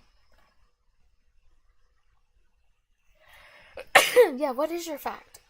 Wind137 says interesting fact about Oh, rounding no. in Python. It Oh, doesn't no. round using the typical. Oh no. 0.5 rounds to 0. Why? 1.5 rounds to... Wow. Is there like a mathematical reason why? Is it because, since Python was made for like the math science people, is this like more useful for scientists? 1.5 up, you introduce a subtle upward bias. Wind137 says because if you always round 5 up, you introduce a subtle upward bias. Wait, let me guess. Is it a pattern? So 0.5 rounds to 0, 1.5 rounds to 2, 2.5 rounds to 2.5 rounds to 2, and 3.5 rounds to 4? Is that how it works? Like it just skips each time? Like 0.5? Oh, to get rid of the... That's cursed, though. I mean, I understand... Wind137 says got it? Even if there is a subtle upward bias, like... Okay, I get it. Well, it feels cursed, still. Interesting. I feel like that should be optional. Like, you should have 2 versions of rounding. Like, no bias rounding, and, like, normal person rounding. Because how would anyone... Yeah, if I didn't know that, I would just be like, oh... This has to be a mistake. How would... Wow, okay. So now I know Python's gonna curse round. That's good. So before you can do anything else with the class scores, you need to go through the grades, turn any float scores into ints. Yeah. Exam score. Lucky for you, Python has a built-in round function. Oh, built-in cursed round function you can use. Wind137 says rounding 0.0 to It's only 0 5. rightward arrow error of 0 rounding 0.1 to 0 rightward arrow error of -1 rounding 0.9 to 1 rightward arrow error of 1 rounding 0.2 to 0 rightward arrow error of 2 rounding 0.8 to 1 rightward arrow error of -2 etc. Wait, 0.0 to 0. 0 rounding. 0.1 to 0. There's a math library. Oh. Anon Plays says couldn't you do rounding with the math library? 1. Wait, honestly, how did those errors work that you wrote? Rounding 0.0 to 0. Oh wait, that makes sense. Error of 0 because point. Wait, point. Wait, but 0.0 isn't necessarily 0, is it? Yeah, I don't know how those errors work.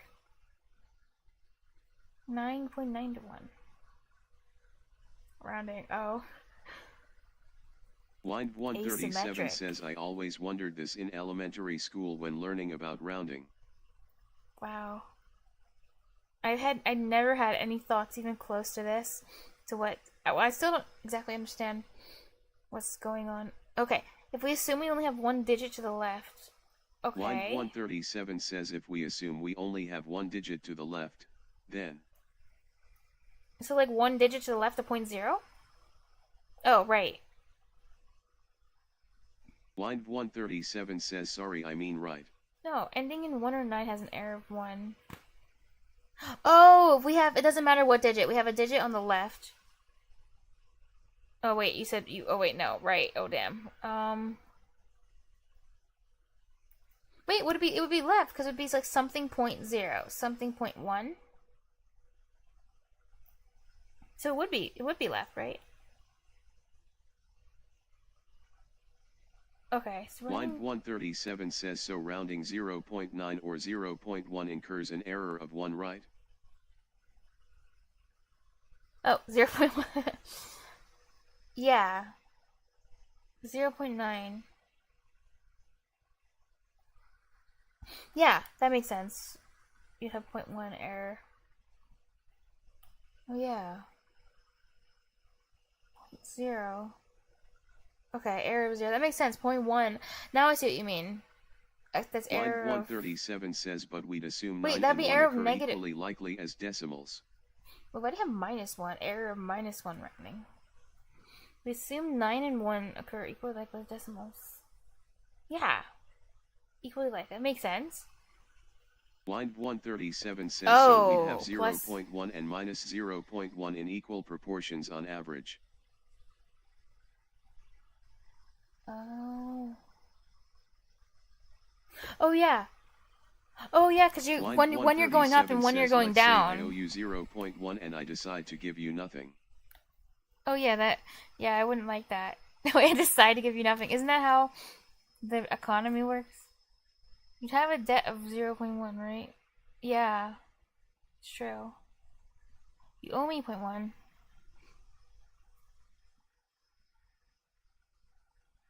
Blind137 says so the Oh same yeah, logic so you occurs get for okay. 2 and 8. 2 and 8, 3 and 7, 4 and 6. Okay. Let me look back at this arrow. 9 to 1. 0.2 to 0. 2. 8 to 1.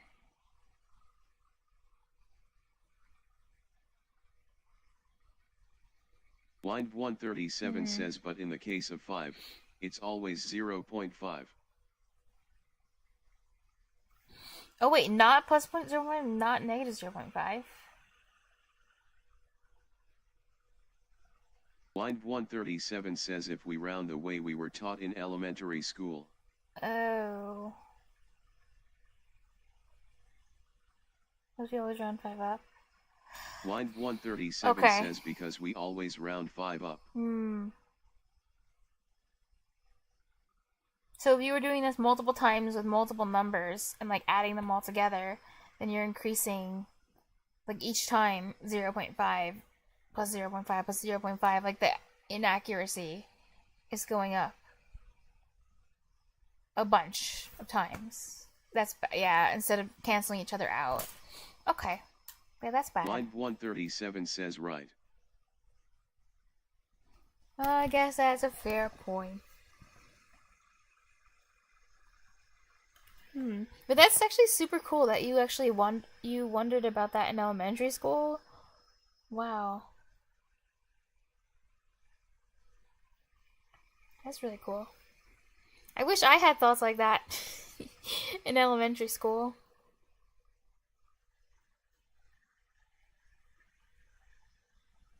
But I was probably just thinking about like, oh, how do I tie my shoes at that point?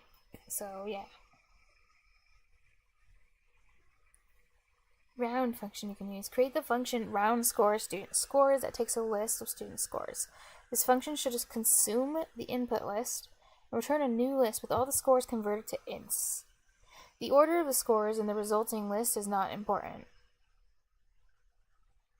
Okay.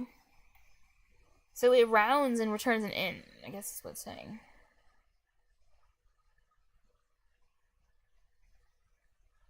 Okay. So straightforward. Most of these are straightforward, and that's really good. The C# ones are like more challenging. Also, the last thing I did in C# today, when I was doing the problems in C#, it was cute because the one I did was called. Oh wait, no, I actually never finished it. Oh my god. Oh yeah, I stopped part of the way. But it was cute because it was called Elon's Toys because it's about electric cars. So that was pretty cute.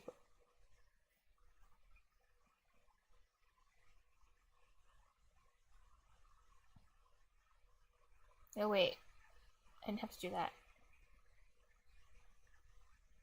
It's fine. Let's move some tabs around.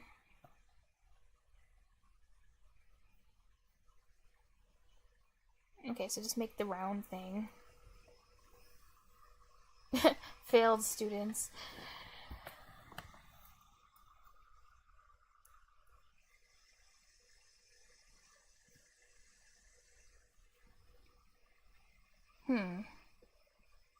Okay, so I'm gonna get a list of scores. So, how am I gonna do this? Oh wait, no, I just need to do the round thing. I mean, but does it? I don't know if I can use like return with it or not. Because it creates. What does it do? it rounds them, and I think it probably modifies. But wait, it's not a dot thing. It's just round scores. So I think it'll work because it's not actually modifying this list. It's like creating a new list, probably. I can probably get away with just return round student scores. I think. Damn it. I guess not. I thought I could get away with it. Oh. Line 137 says round only takes. Oh, really? I thought it as takes input, list. not list. Oh. Oh, so now I need to use... That's why it's talking about loops. Oh, yeah, this exercise is called... It's literally for loops. Like, it says, the whole point of this is loops, so they wouldn't make it that easy. They would actually force you to use loops. Line 137 says sorry not int, I mean number in general oops. Oh, okay. Oh, wait, so it can take lots of different numbers, not just ints, but it can... That's interesting. Why is Python so loosey-goosey? Ugh. Okay, so what I want to do is a for, and I should think of it as a for each. For...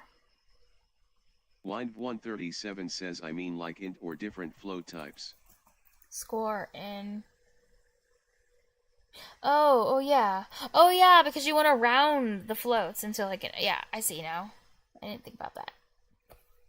For score, or yeah, the different kinds of decimal type stuff. For score in...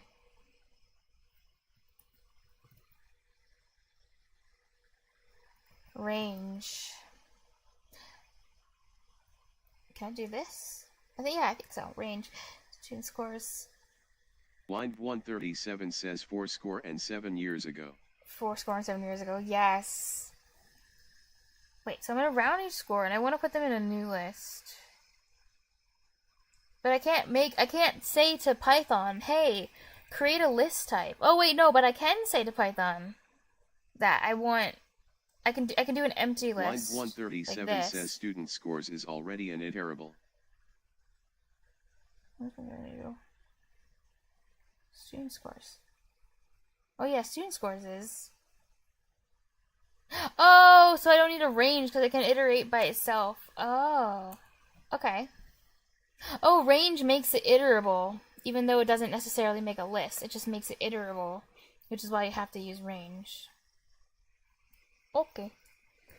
Range. Right. Rounded. Oh wait, I was about to use camel case. But you don't do that in Python. Snake case. Rounded score.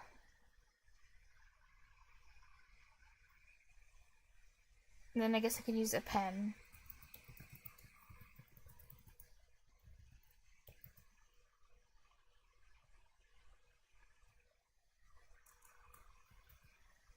Round score.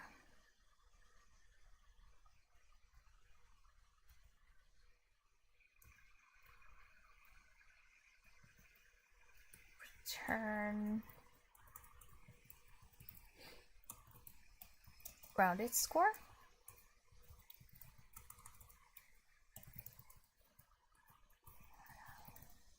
Line 137 says careful. Oh no. Line 11. Oh, it has a little tab thingy. Oh, I just realized I can close and open it. Cute. Wait, round the... Line 11. What did I do wrong with line 11?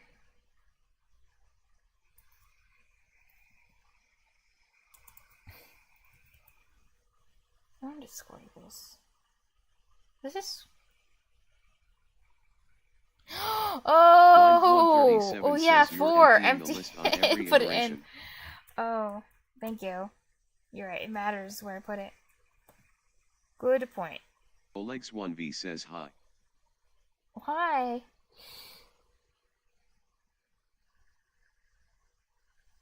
I'm sad now. 4? That's how you do it. Line 137 says hello. Alright. So, next, what am I doing is at TA. The supposed TA. Non-passing Line students. 137 says nice. Aw, no, thank you. No, you helped me. I kind of would have been stuck for time. Yeah, I would be stuck for time if you didn't. You didn't assist, so thank you. Thank you. Non-passing students. As you were grading the exam, you noticed some students weren't performing as well as you had hoped. But you were distracted and forgot to note exactly how many students. Create the function count failed students, student scores. It takes a list of student scores. This function should count up the number of students who don't have passing scores and return that count as an integer. Okay. Any sane teacher would use Excel. Line 137 says any What? sane teacher would use Excel for this. They wouldn't code their own methods in Python? Why would they not do that? What if they're math teachers? Like mathematician teachers. Olex 1b says can be a count lambda expression. Takes a list of student scores. The function should count up the number of students who don't have passing scores. Return that count as an integer. A student needs a score greater than 40 to achieve a passing grade on the exam. Okay.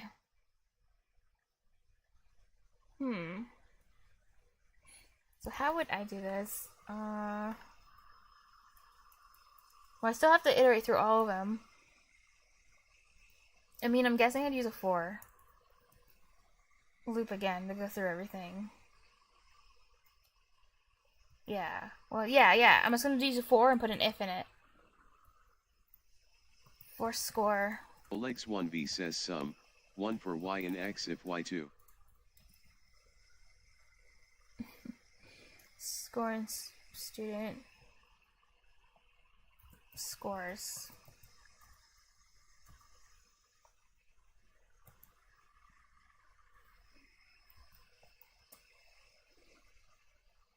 Right. If score. Is it less than 40 or greater than or equal to? Less than or equal to 40. She needs to score greater than 40. Okay. Needs to be greater than.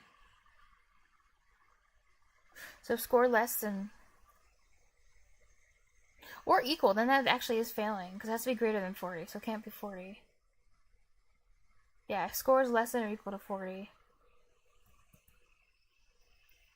I need a. Oh wait, I need to enumerate. Says nice. For score. What's syntax? It's like for score, enumerate in. Wait, no, or for. Actually, I don't know. Okay, I think it's for score in enumerate. Let me see. I've never used this before. This one.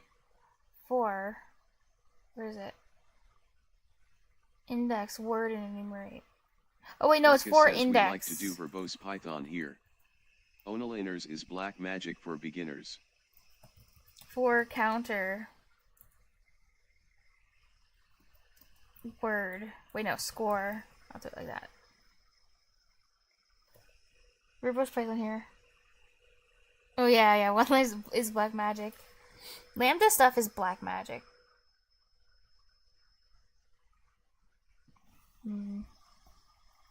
Like the first exercise in C# that they give you, it's kind of messed up because they give you hello world in a lambda expression. It's like, why?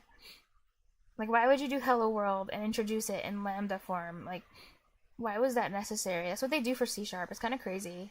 Because I was like, what the hell? What is this hello world? I think it was lambda. Score.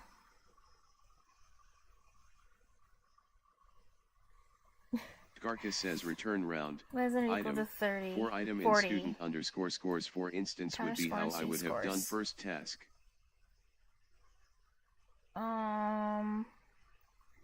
Wait, I have a counter now, so now what? If score is less than or equal to 40.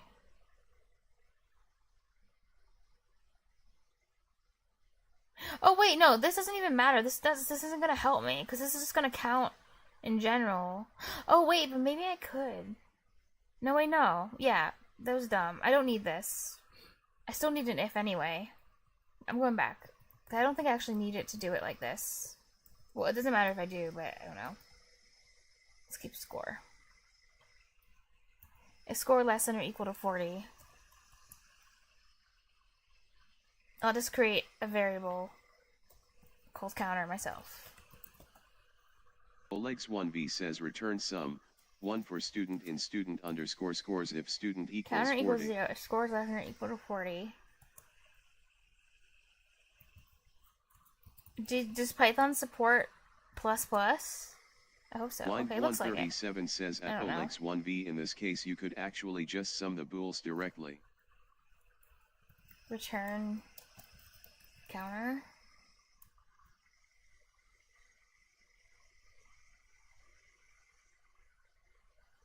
Oops.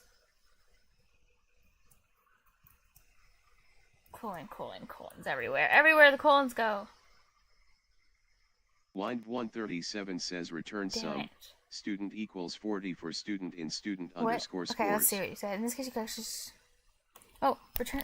Oh, you guys are... Wait. Return sum. Students equal 40 for student scores. They'll be cast to integers. Olex1v says yeah, makes sense. Wait, why am I returning... Is that what I'm supposed to return, a sum? Oh, wait, no. Just count a student score at or below 40. Wait, where's my syntax? Oh, wait, you can't do counter plus... You can't do plus plus here? I'm sad. Line 137 says don't worry about this for now. Oh, okay, I won't worry about that. Oh, you guys are just having a discussion on other ways to solve it. Okay, gotcha. Keep having good discussions. And then, because then one day, okay, got it. Then one day I can come back. Olex1v says counter equals 1. Mm-hmm. One day, oh, that's how you do it. But you can't do plus plus, and that makes me sad.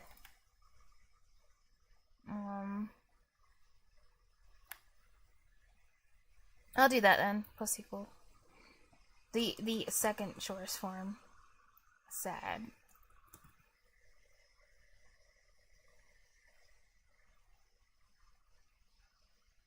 But it's cool when especially when people discuss like higher level programming stuff. Well, me higher level, I mean like just like more difficult programming stuff. Because then later on when I like if I rewatch the stream in the future when I've learned more, I can come back and then like learn more stuff that I wouldn't have been able to learn at the time that I streamed. So that's really fun.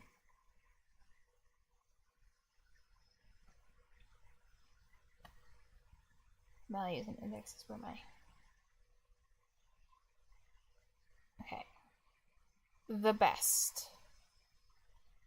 The teacher you're assisting wants to find the group of students who've performed the best on this exam. What qualifies as the best fluctuates, so you need to find the student scores that are greater than or equal to the current threshold. Olex1v says wait, are you doing this already for 8 hours? I guess. Oh yeah, look, it appears so. Yes. Threshold. Create the function above threshold, student scores, threshold, taking student scores, a list of grades, and threshold. Top score threshold. Okay, student threshold. Yeah, threshold, top score threshold. As parameters. This function should return a list of all scores that are greater than or equal to threshold. Okay.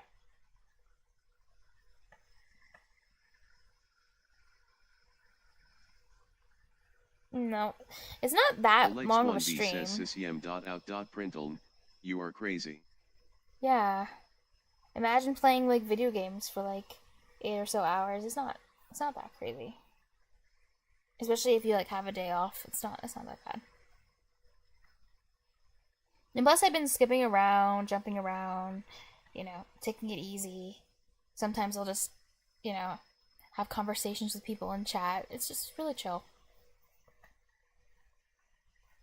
If it was 8 hours of like extreme intensive focus, then that would be crazy, but that's not what I've been doing. Above threshold.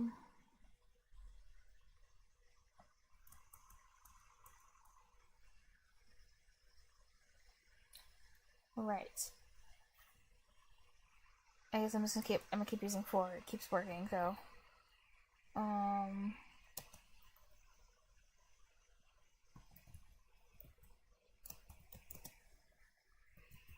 Student scores 4.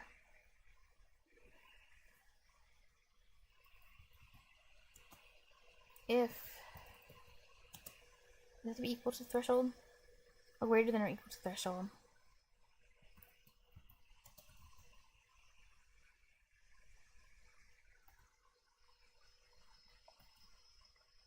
Garka says that's the good thing about learning, there is always more to know. Math scores.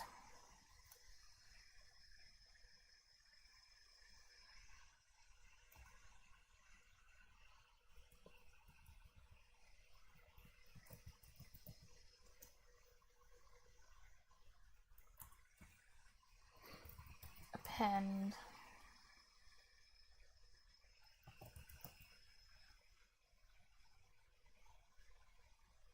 List of integer scores, yeah.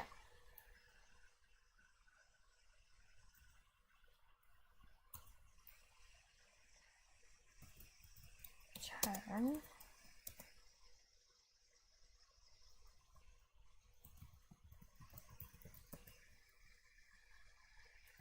Colons everywhere. I was used at the end. So. Oleg's 1v says 36 line miss.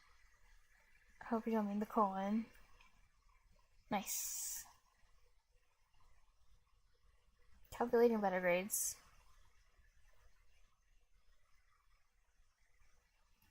Teacher you are assisting likes to assign letter grades as well as numeric scores. Since students rarely score 100 on an exam, the letter grade lower thresholds are calculated based on the highest score achieved and increment evenly between the highest score and the failing threshold less than or equal to 40.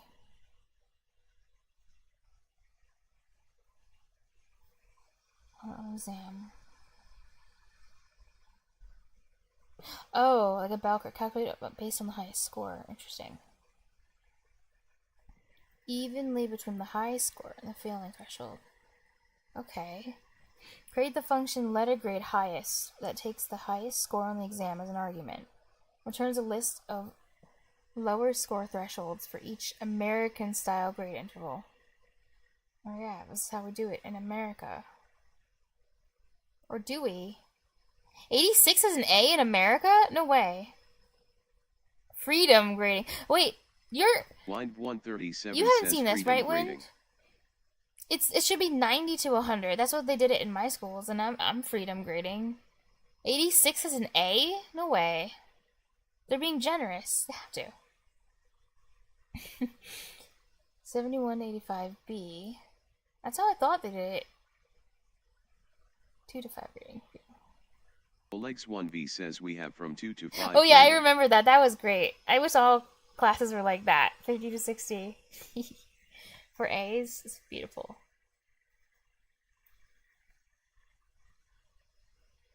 A is greater than or equal to 6.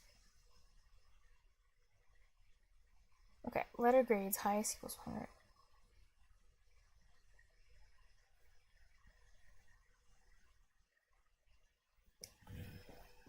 Oh wait, no wait, the grade threshold Wind is based 137 on... says at Oleg's 1v It's what based on the country is highest this? score. So I have to divide, right, by... I don't know. I have to do division, right? For this one? Think about it. Lower score thresholds. Wait, this one might be really hard now. I just thought about that. Highest 100. Because if it's 100, then it will look like this. But if it's like something like 60, the thresholds will change. Because 60 will be the A. That's weird. Oh, wait, okay. Where the highest score is 88. Oh, God. And failing is less than or equal to 40. Okay, before I do any write any code, I have to understand the math, like what I have to do mathematically. I have to think about it. So if I was using this one, wait, but this is hard because it's like, Okay, but 40 is still F. Good to know. I really have to think about this. So maybe I'm dividing it into... What does it look like? Let me just try different things until I can, like... I don't know. What's 100? 100 divided by 4 is 25. Says, oh, nice. That's not what I want here. But if it was like 100 minus 40 would be 60. If it was like 60 divided by 4, I wonder if that would give me this amount.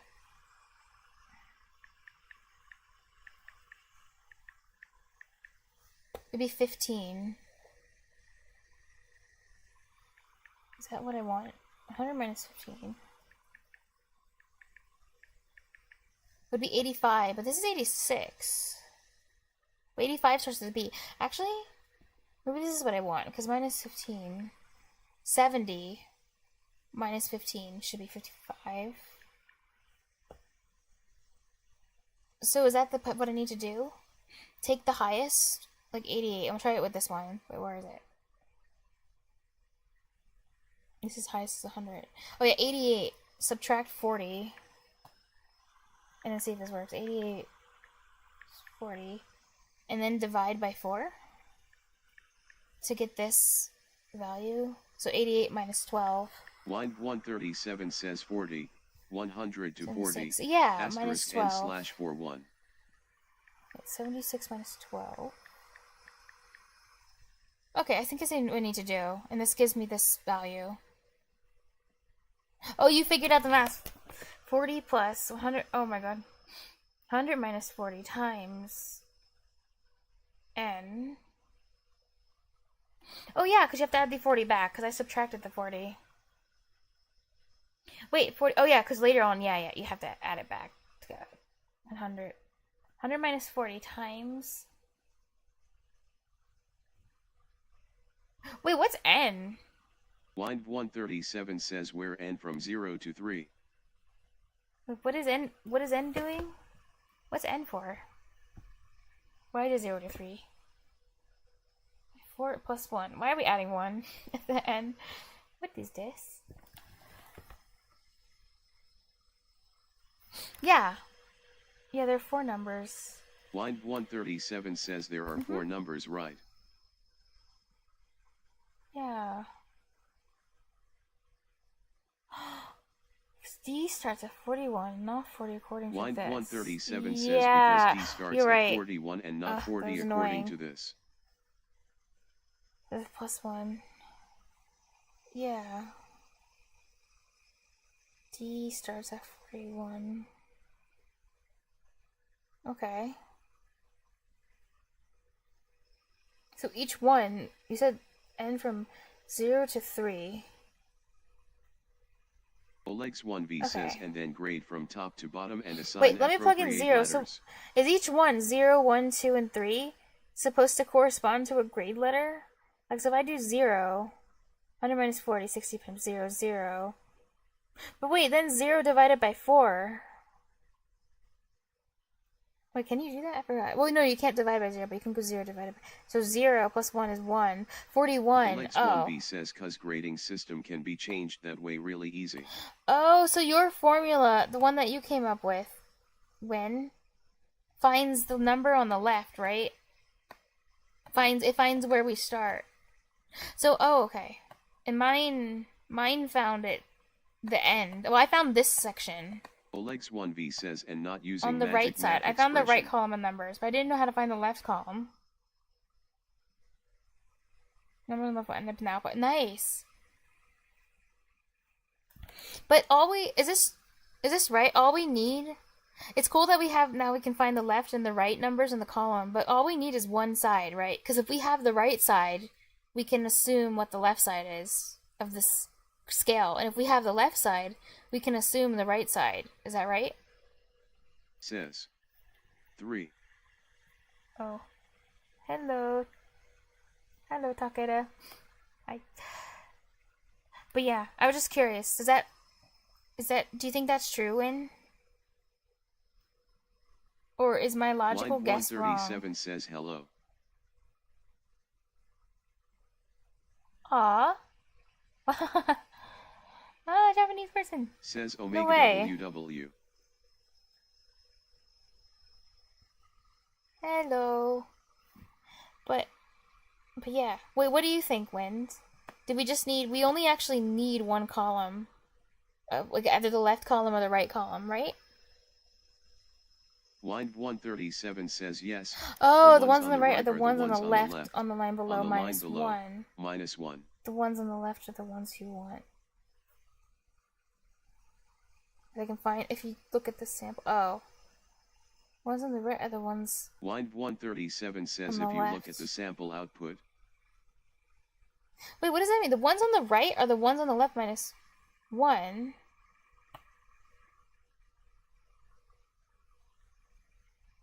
And Healy. Oh, okay. Should be better at math.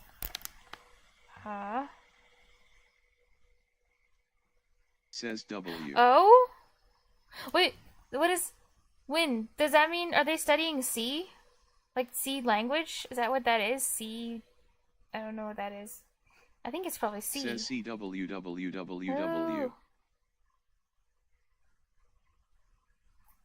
C's fun. Yeah, I'm learning C. And C Sharp. And Python. And C++. And assembly. Blind 137 says at. Oh.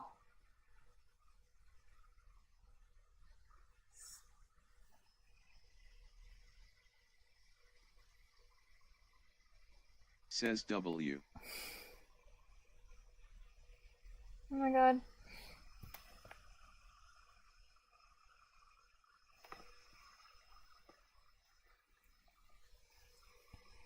Yeah. -1. Wait a second. Okay, wait. Let me look at the math thing again, plug in more numbers, and... Because if it was -1... Oh yeah, 40 minus 1 instead of +1, then it would be 39. Oh wait, no. Wait, what? Because you said then... To find the numbers on the left with what you did, I just have to subtract 1? Because 0... 40, then it would be 39. Oh wait, you wrote 40 is 41 minus 1.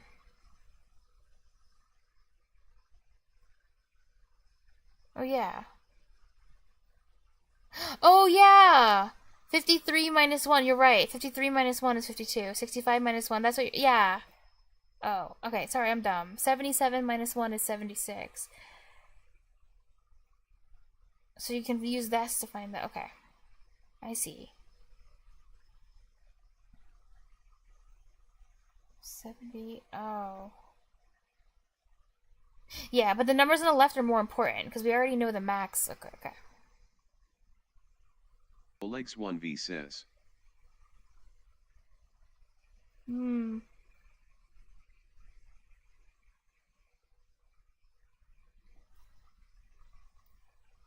Yeah. Oh my god, Win, imagine. Convince yourself that the formula to the left column is 40 plus highest minus 40 times that. Blind 137 says you can convince yourself that the formula for the left column is 40, highest, 40, asterisk n/41. 4 plus 1. I can?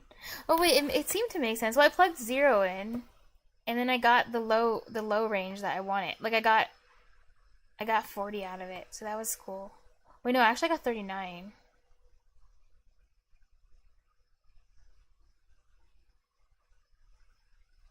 I think. Wait, maybe I should try putting 1 in there.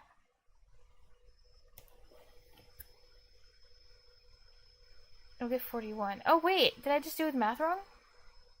Okay, Line what's her name? 137 says try Zero. plugging n equals 0. 0. You'll get 41.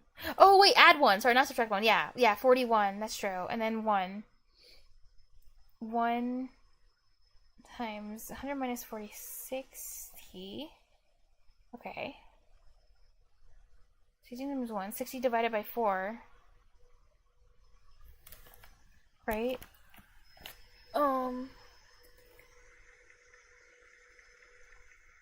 Which is, wait, 60 divided by 4. 15.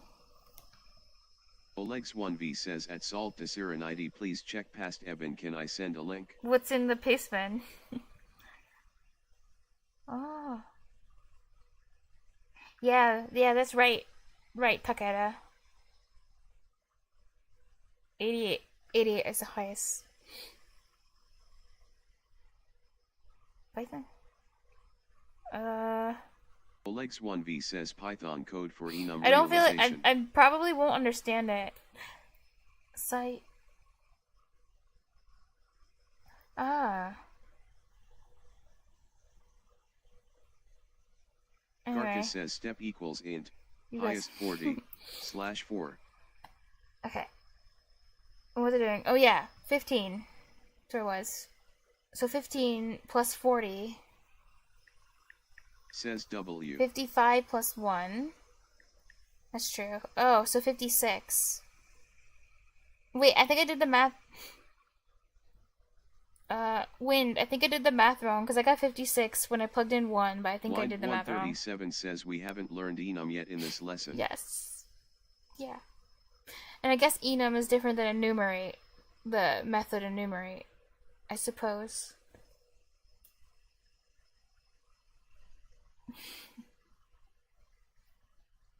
Yo, okay, yeah, something else. Interesting. Line 137 says yes, it's different. Okay. I did the math. I did the formula wrong. I want to try again now. Okay, so if the highest, I'm using like 100. Oh wait, no, I looked at the wrong thing. I'm looking at the 88. Then it would be, I'm plugging in 1. Wait. Line 137 56, says yeah, 40. 56. Okay, you're 88 right. to 40. Asterisk 1/4. Yeah, I did it right actually. Unless I'm high. You're you're not. Don't worry, Win. Is it easier? Let me see. 41 plus step times n.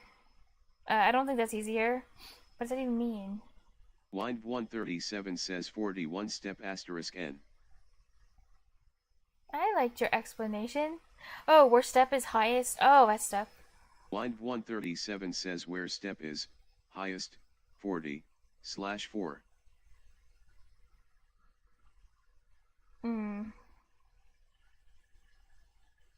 Well, that's what I originally did. Was highest minus 40 divided by 4. Oh, that's all I did though.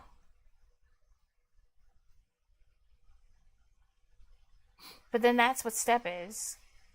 I guess you're saying step. But then yeah, add. Okay. 41. Because that makes sense. Okay, that'll be the lowest bound. For D.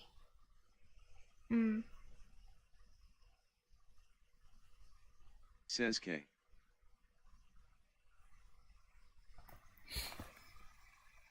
Okay, I think I can do that. What he said, but okay, this is cool. This is the first method thing they ever gave me in Python where it wasn't like super obvious, like plug and play. Line 137 says. Oh.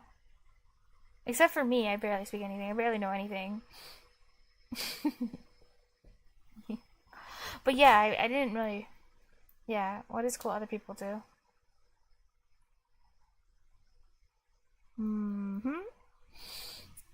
Maybe. Hey, wind.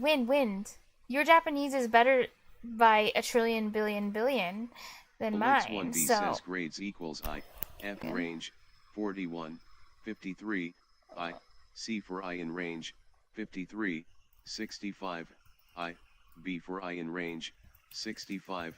77, I, a 4I in range, 77, 89. I don't know why it does this. Since I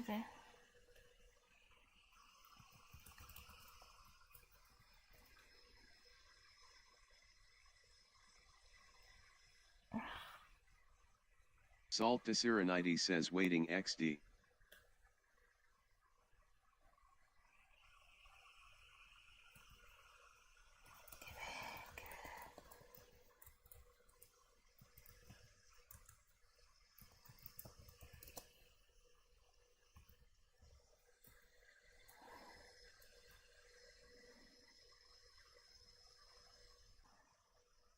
Oh yeah, Wind, you're there, right?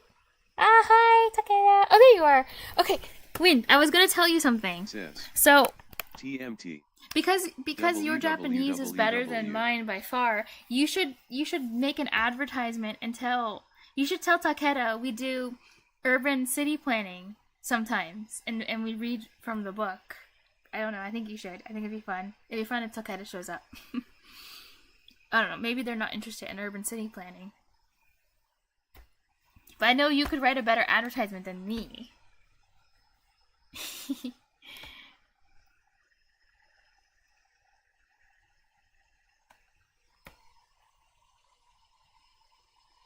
Olex 1V says he will probably don't understand your book.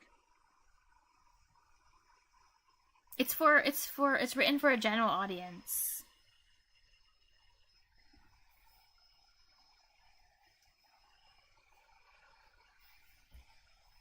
It's just a fun study stream thing.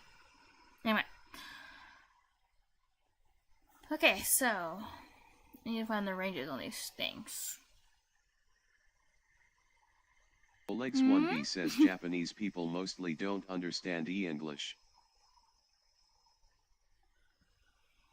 Dude, I'm asking Wind.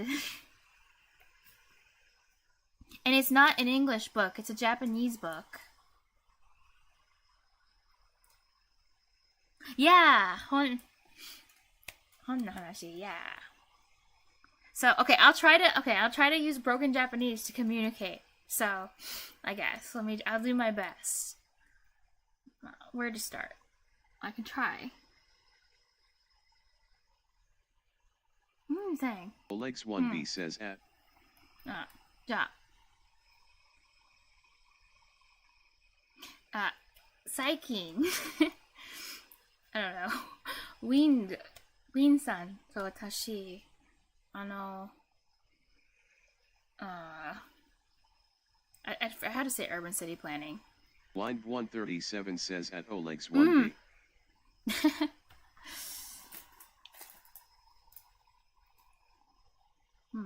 I don't know. 勉強のために日本語の本を初めて読みました。読んで urban, yeah.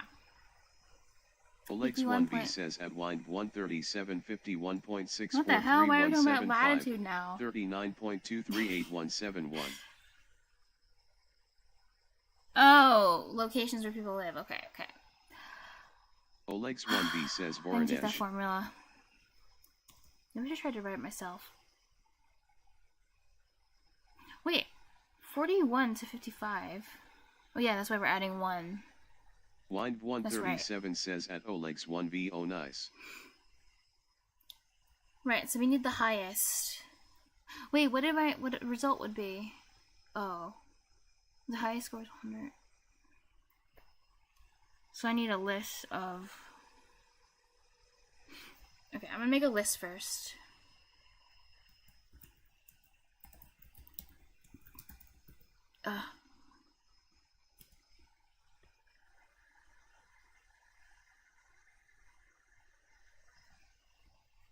Grading thresholds. Wait, no, not threshold. Grading... Yeah, thresholds, that's fine.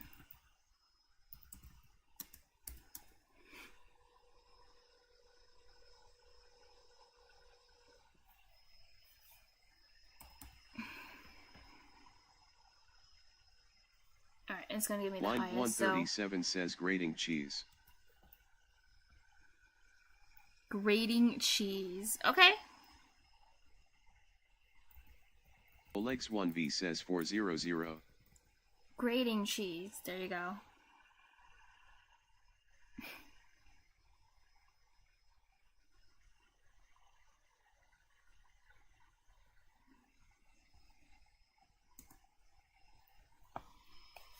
Right. Grating cheese. So I need the height. Says W. 40. And there will be A, B, C, D. 4 grades. Oh, wait. And then... Oh, yeah, 4 grades, so... Says WWWW. 4.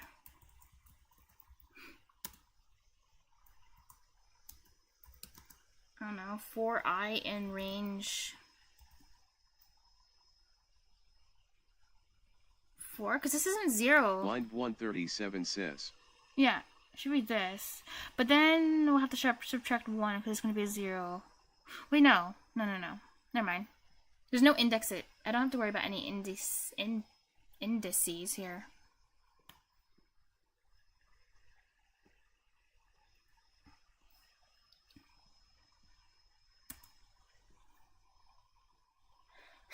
Okay. So wait, let me just write the formula out first. There's 40 plus. Says. WWW. Highest.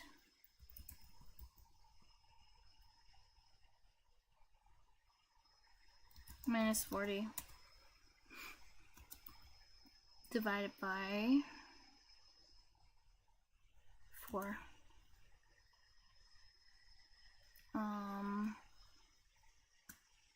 Plus 1.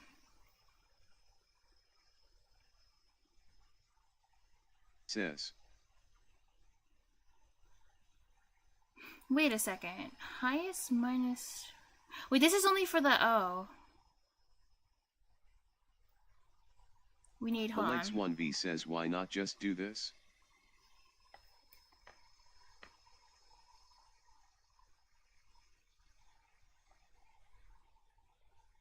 Line 137 says at Oleg's 1v the output is not A, B, Oh, you're talking. C, D, etc.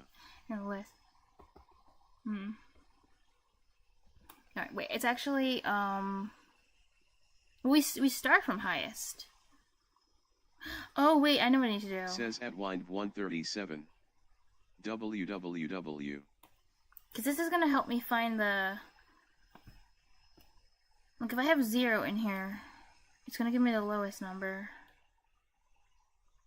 But since I'm starting from here with the highest, so then I have to go backwards. Next highest number. Wait, let me see if this works. If I were to plug in 86, for example, like on my calculator, if I just keep iterating and 1v putting this says at in. Salt to Serenity, could you please provide example test state? 86 minus 40. I just want to see if this works. It might not work. Divided by 4. Like if I was trying to go from here to here, I want to go from 86 to 71. Because I'm trying to understand math right now. That's about it. Minus 40. Line 137 says highest is 100, not 86. Plus 40. I know, I already... 100 works. Well, yeah, it'll be... I think it'll give you 86, won't it? Plus 1. Oh, wait, no, this doesn't work. Never mind. I don't know how to get... Well, you did, you said the whole N thing, but I kind of forgot. Line 137 says yes. Yeah, you need to chop the distance between 40 and highest into 4 equal parts. Isn't that what I did? Line 137 says to get the step. To get the step. Oh, but then I have to multiply the whole step by N or whatever, don't I? Line 137 says yes you did. Oh, that's the part I'm missing. So put it in new parentheses.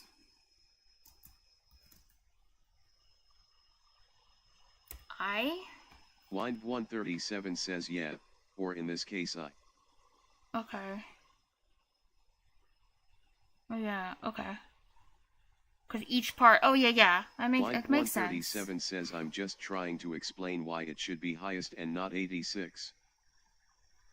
Oh, hi, TMM.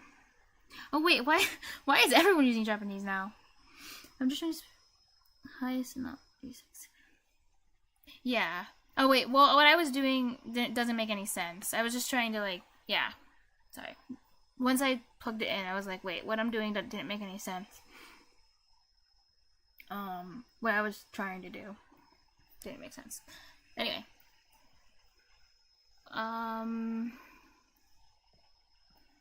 But I need this to be in the proper order, so...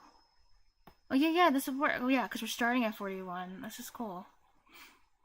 Okay, I would be really screwed if you didn't help me out with the math, probably. Alex1v says maybe because you have a Japanese tag under your stream. Small guess.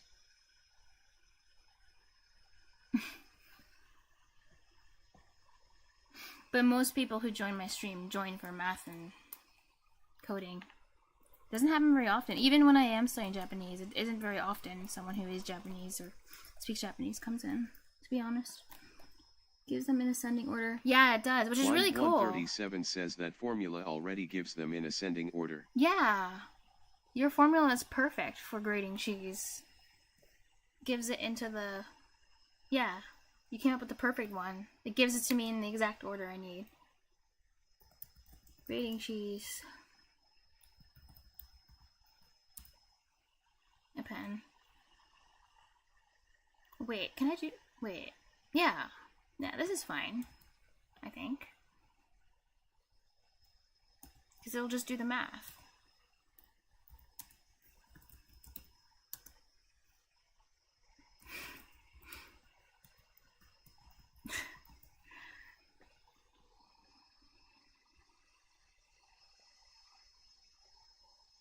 Oh wait, my bad. Blind 137 says you're forgetting to change 100 to highest, I think. It worked. Wait, no it didn't. Wait, am I doing calculator, guys? No, never mind, it didn't work. Olex1v says yeah, and I bought tickets for JLPT. Oh yeah, I am, you're right. Highest. Yeah. But highest is 100. Oh wait, but highest can be different. I'm dumb. It's not always gonna be 100. You're right. Yeah. Oh wait. Damn it. Olex1v says I gonna escape from Russia cause I get bombed every week. Change one. Highest. The test expected 41, 55. Oh, I gave 55.25. Oh. Oh, do I have to use like ceiling or something, or floor or whatever? 83, yeah, 69. Or do I have to round it? No, 69. I guess floor. Olex1v says it's okay, sorry me for sharing.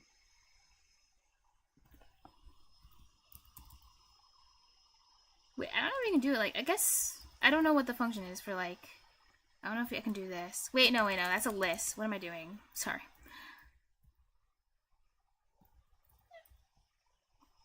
Highest. I would have to floor here.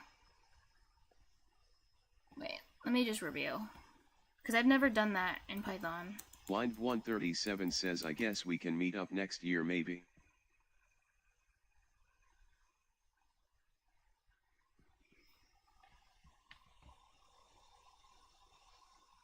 Oh, math.floor. Wait, maybe I'm not supposed to.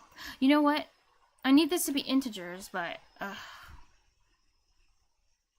Wait, I'm not supposed to import anything, though. Olex1v says I'm just already traumatized from the day a rocket exploded right over my house and now I can't live normally and I keep going back to that moment.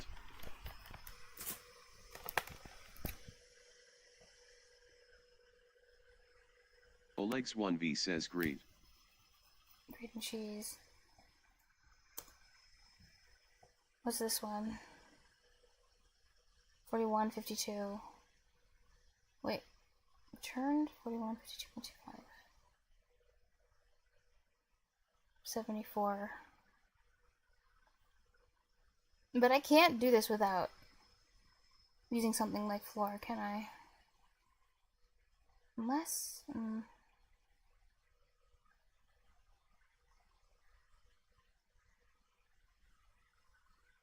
Because I can't just, like, cast these because it's Python. It doesn't have types. I can't cast into ints. That's really annoying. But I don't think I'm supposed to import.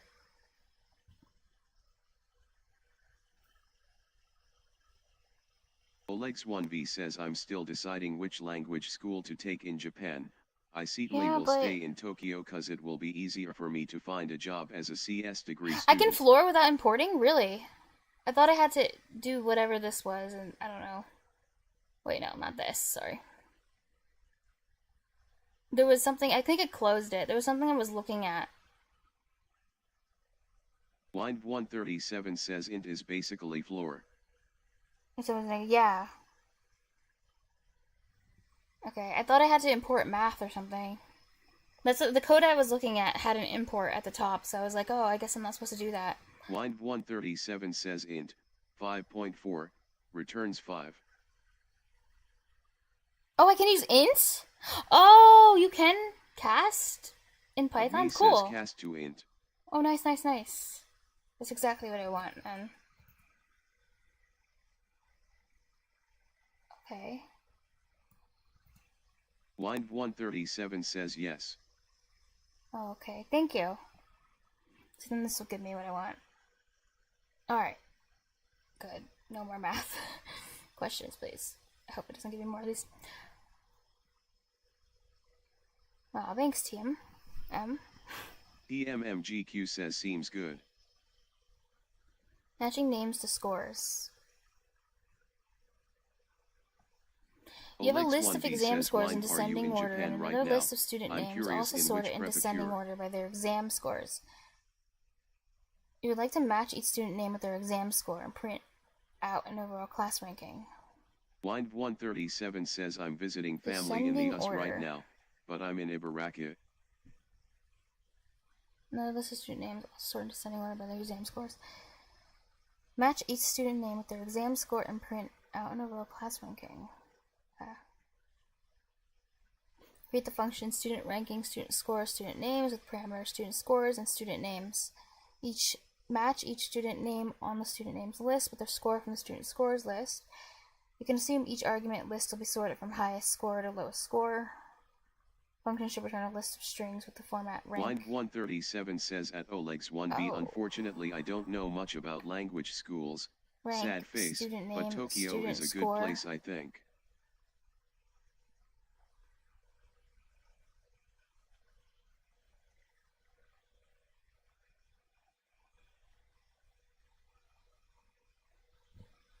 Wait, with the form? Oh, that's just how they want it to be printed out. Okay. Student name, student score. How are these ordered? The Olex1b names says anywhere function. where peace is a good place. Highest or lowest score?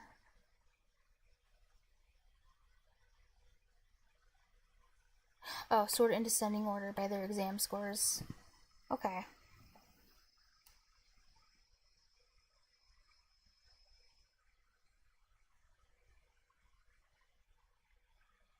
That's all I have to do. Wind137 says seems good, hope you can come to Japan safely.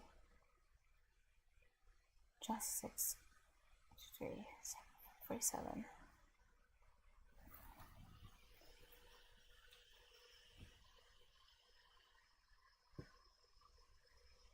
One.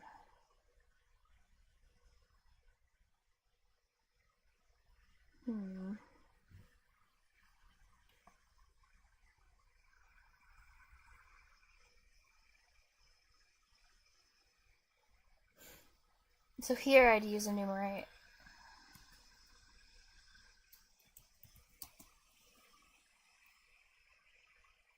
For, what do I want to call it? Olex1v says thanks for warm words, really appreciate. I want to call it this though. Or just, yeah, I'll do this. In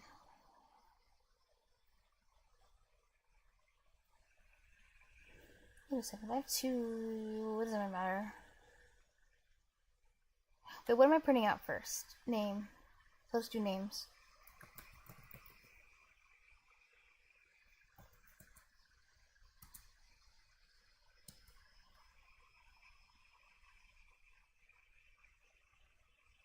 Oh, list of strings in format. Oh.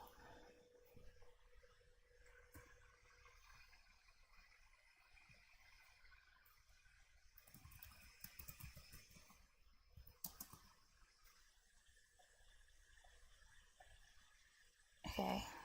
Alex1b says you can do it really easier by using F strings. Oh yeah, that's right. I can do that. F strings. F. Wait, no. Wait, I'll decide what I want to put on the side. After. Well, I'm gonna do, obviously, it's gonna be stringless. Alex1b, no problem. I can't imagine how hard it must be for you right now. That depends.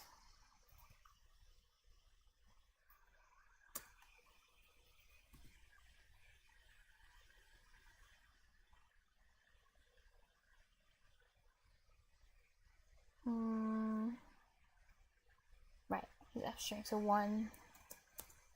Oh wait, no. Each one's gonna be 1, 2, 3. Oh.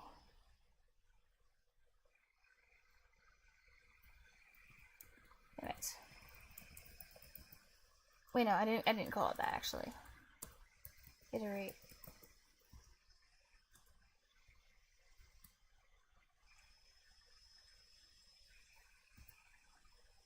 Okay.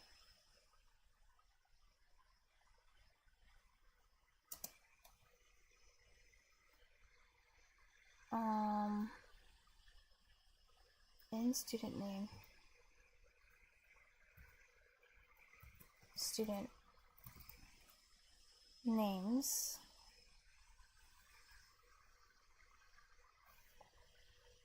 Wait, when does this start on? This starts on 0 or 1? I think 0 probably. Well, I'll find out.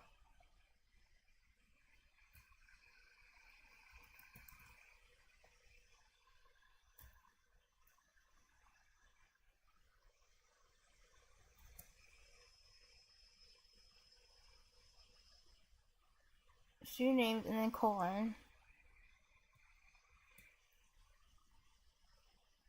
Alex1b says it's actually first object in list. First object.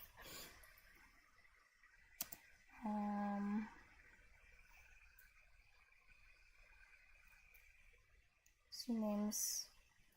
Oh wait, student score. Oh yeah, student scores.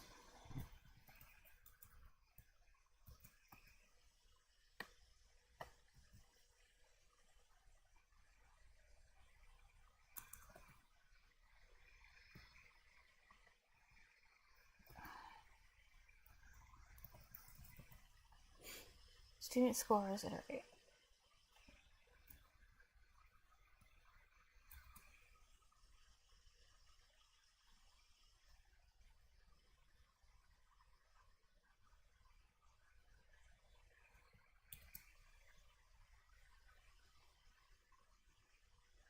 Oh wait, this isn't right. That's not. Oh.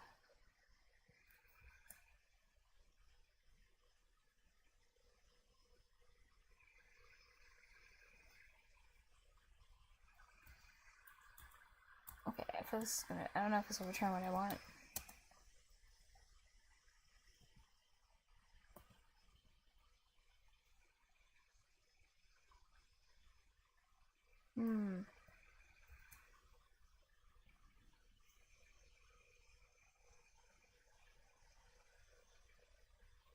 What did it give?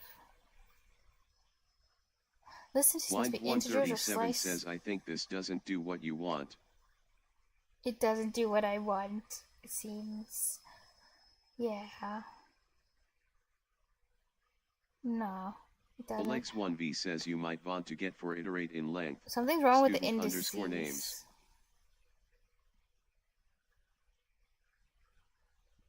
Inline student names. Oh, wait a second. What am I doing? This should be... Wait, no. No, wait, student names is a list, though. I feel like I iterate in that. But where's the error coming from? List indices must be integers or slices, not string. This is string, but this is a... Oh, wait, no, I did the syntax. Sorry. 1v says you will get No, this is what I meant to do is this. I meant to do this. For iterate. I just did the syntax wrong. I meant this, actually. Oleg's 1v says so you can get indexes of student scores and student names. I was trying to do this. Wait, what did I... Wait a second. Name and student name. Name? But the iterate thing doesn't work. Wait, do I still have the same error? Too many values to unpack? Expect it to. What does that mean? What is it unpacking? Line 137 says what you are calling iterate is usually written as I or IDX in the wild. Yeah. What's IDX stand for? What is it trying to unpack? String list out of pen.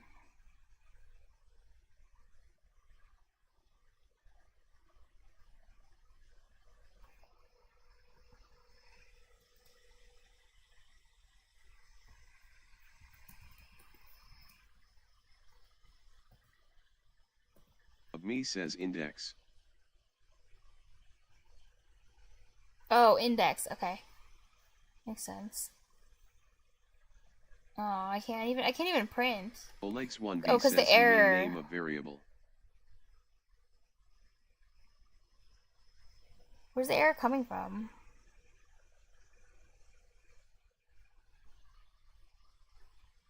Yeah, IDX stands for index. Yeah, thanks on me. Enumerate. I did? This is the enumerate, isn't it? Line 137 says you forgot the enumerate. I thought that was enumerate. Two lists at the same time? I do? But I just want to iterate through this one only. Line 137 says for IDX, name and enumerate, student underscore names.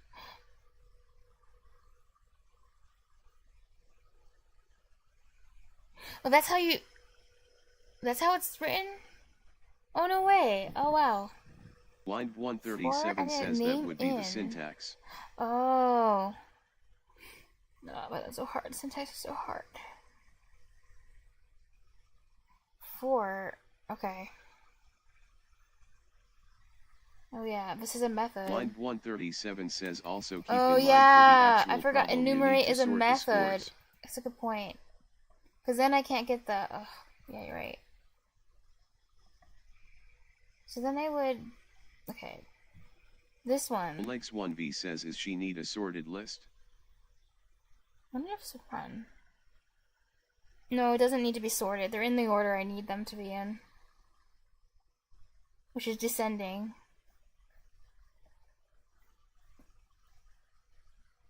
Oh, wait. I get output, though. Thank God. So my syntax was wrong. Line 137 says ONVM. Expect it. Test expected 1 Betty. It gave me 0.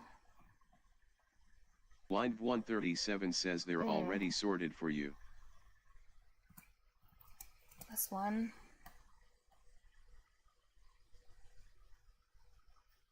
What's that face? Line 137 says enumerate One does zero-based Betty. indexing. 82. Wait, this is my output. I literally have the output 1 Betty 82. Right? Your output. My output matches. What do they have?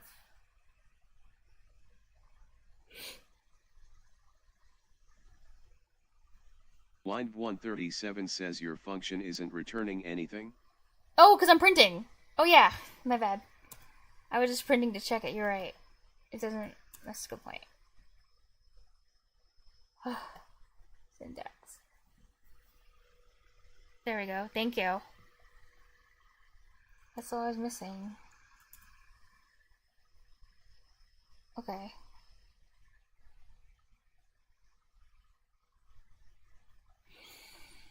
And this is a function. Enumerate student names. Oh, Python. Perfect score. Although a perfect score of 100 is rare on an exam, it is interesting to know if at least one student has achieved it. Create the function perfect score of student info with parameter student info. Student info is a list of lists containing the name and score of each student. Charles, Tony. Function should return the first name, score, pair of the student who scored 100 on the exam. Ooh. If no 100 scores are found in student info, an empty list should be returned. Okay. This is the first time I've ever had to deal with a list inside of a list. That should be fun. Okay,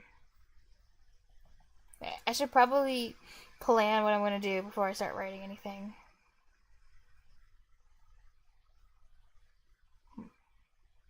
So I think I need to iterate through the list and grab each item, and then for each of those items, which are lists, then I need to,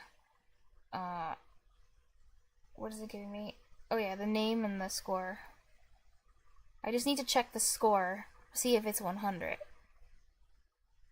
Wait, maybe I should start writing down the, wait, double slash isn't how you do comments in Python.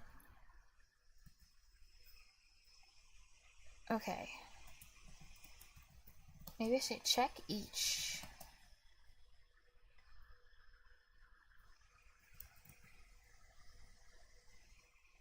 List in the list.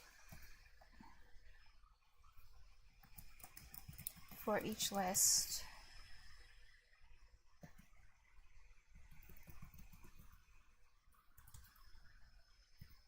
I'm gonna say this. Let's see, 100. And then it's like if 100.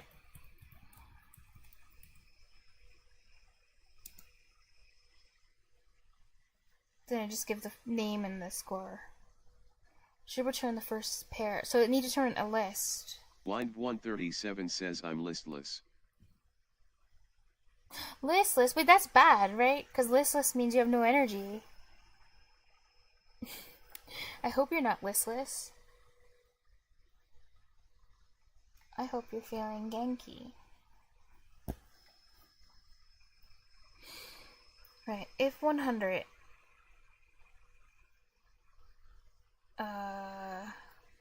Wait, I'm supposed to return list first name. Okay.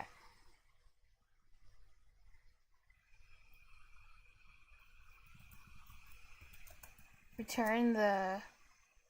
Oleg's 1v says I'm loneliness. The list in the list of that list. Oh god. I hope that's clear what I want to do.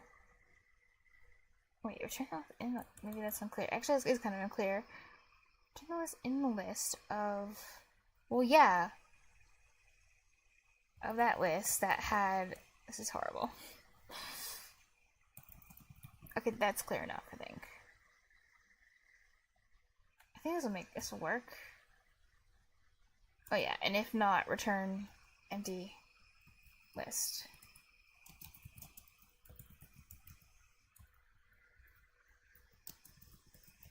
List. Line 137 says I had a headache reading that sentence. Wait, why did you?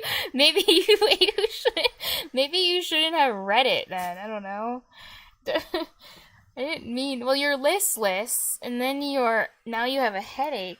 Like, I just feel like a bad person right now. That's all. Dang. Okay. Well, I'm sorry.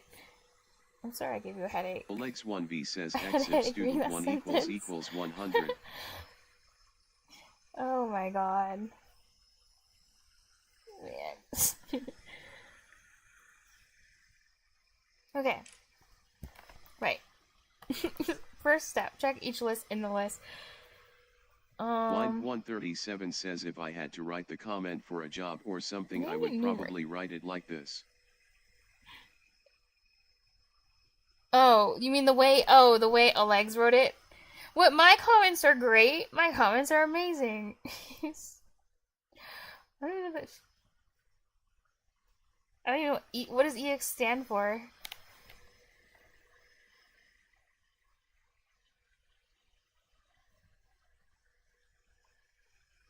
Return the name score pair with score Line 100 if it 137 exists. says. Oh yeah, that's much more clear. Yours is much better. Return the name score pair. Mine's return the list in the list of that list that has one. It still makes sense, right? Mine kind of makes sense. It's good. Okay, maybe I should use yours though. Yeah, maybe I should have said it like, yeah. Yeah, okay. If you don't think too hard, oh my god. Fine. Line 137 says, I guess it makes sense if you don't think too hard about it. It is better than, say you're welcome. If you don't think too hard about it. Line Oh 137 my God, says, I I'm don't sorry, know I'm why sorry. there are 3 layers of list. It's just lists. It's just Python's all about lists, and that's not my fault. That everything you do is just revolves around lists. It's like, you know, it's not my fault. All right.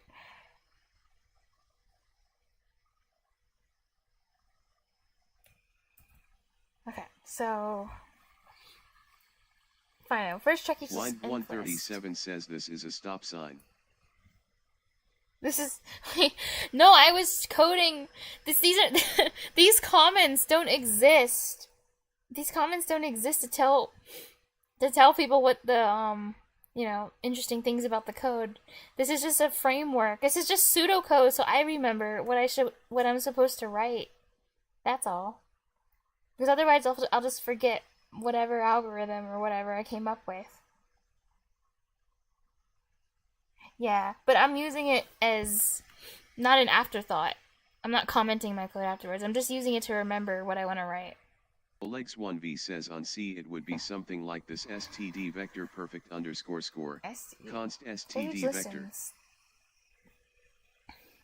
Okay, for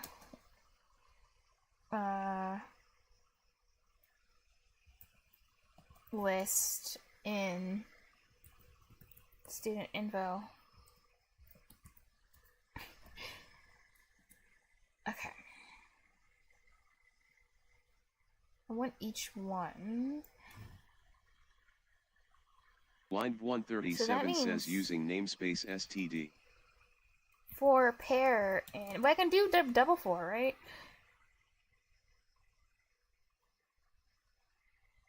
But now I need the name of the thing. Wait, okay, for listen student info, and then I'll create a actually outside of this. Line 137 says why not? I'll call it list list with pairs. I could have called it mini list Alex1v too. says yeah, don't forgot to. List with pairs. Line 137 says how many pairs in a pair of pairs. Shut up. How many pairs in I don't know. 2? Wait, 1. 1. 1 pair in a pair of pairs, because it's 1 pair of pairs. Right?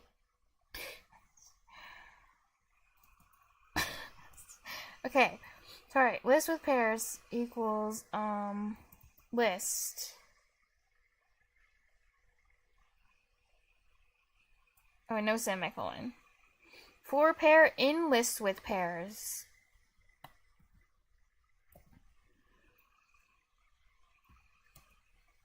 Then,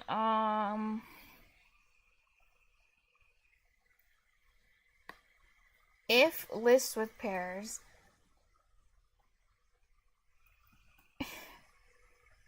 is, I can't believe you said the pairs in a pair of pairs. If list with pairs, wait, -1. Wait a second. Oh yeah, I can do this for a list, yeah. Wind137 says check each list in the list feels like such a cursed comment too. So mean. Check each list in the list isn't bad. That one's not bad. The other one was kind of cursed though. Off the track? What? It's not off the track. It could work. Hold on, I can do this. What if it does work? You know, if let's I have 2 for a new list. It's Garca beautiful. says somehow we already That have code's 2 so good. for It loot and was new lists. with pairs -1. What are they gonna do? Right. Olex1v says okay, let me tell a joke. Okay, not equal to 100. Then what do I do here? Well, if it's 100. Actually, should I do equal 100 and then return? That'd be probably better.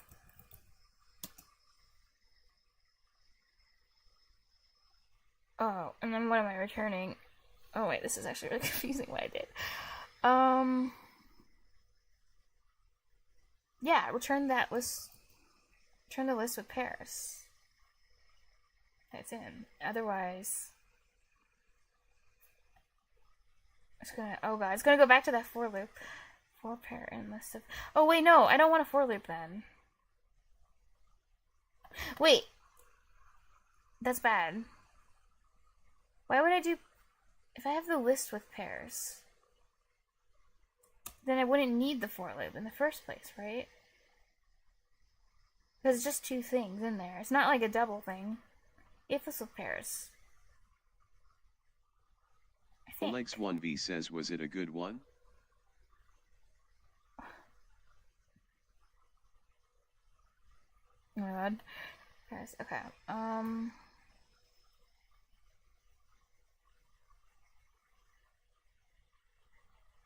And if not, Wind137 says nice.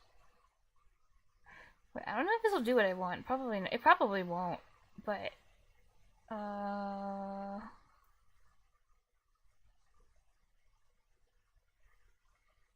okay. 4. Return.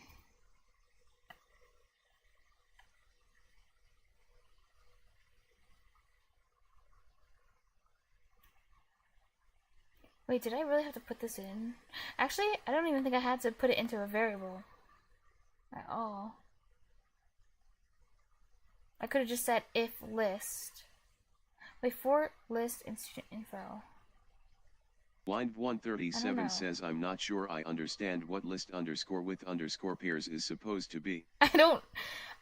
It's supposed to be the student name score. Like each student name score pair that I'm iterating through. That's what it is. That's why it's called list of pairs, because it's a list that has a pair of things in it. You know? Garca says at Wind137 extra memory usage. That's what it is. Because it costs money on this site. Olex1v says at Solve to Serenity why Tracks you don't bugs, using lol. dark mode on this site. It Yeah, attracts well, you're not bugs. wrong. You're right. Light Bug. does attract the bugs. But it actually costs money to use dark mode on this website. I mean, I could use a browser extension. Yeah, but still. But then I'd have to go find an extension.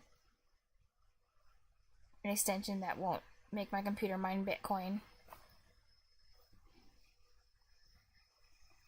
Okay, well, I'll just run the test, because I know it's not going to work, probably.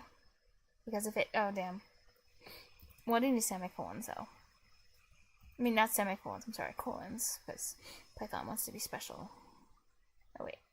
I'm sorry, no. Indentation error? Not again. What's the problem with my indentation? Ugh. Wait, why is this? Yeah, why was that indented? That's true. Oh yeah, because I had another for loop before. Oh, it's not gonna work at all. Hey! It worked! See? It worked. Actually, all I needed to fix was my indentation. But I think I could maybe get rid of this variable here. I could just say if list -1, right? Garca says dark mode for money. I'm gonna call it list. Surprised face. Okay, I'm Got gonna to rethink some of my work now. I'm gonna refactor. Time to add dark mode microservice Okay, I'm calling for this everything. instead. I'm calling this list with pairs now. And then deleting the other list with pairs, and then I'm good. So I can keep using... Oh wait, no, I need to change this to list with Olex1B pairs. says.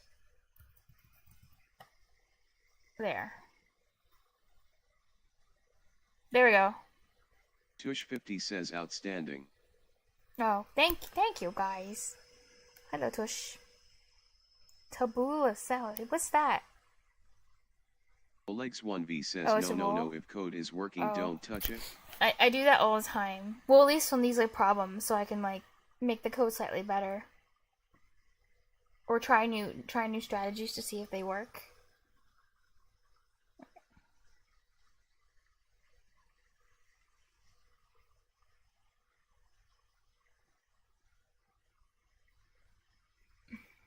Okay, that was pretty funny when you said, like, what did you say? You said reading that sentence gave you a headache. I'm sorry. Yay. Python.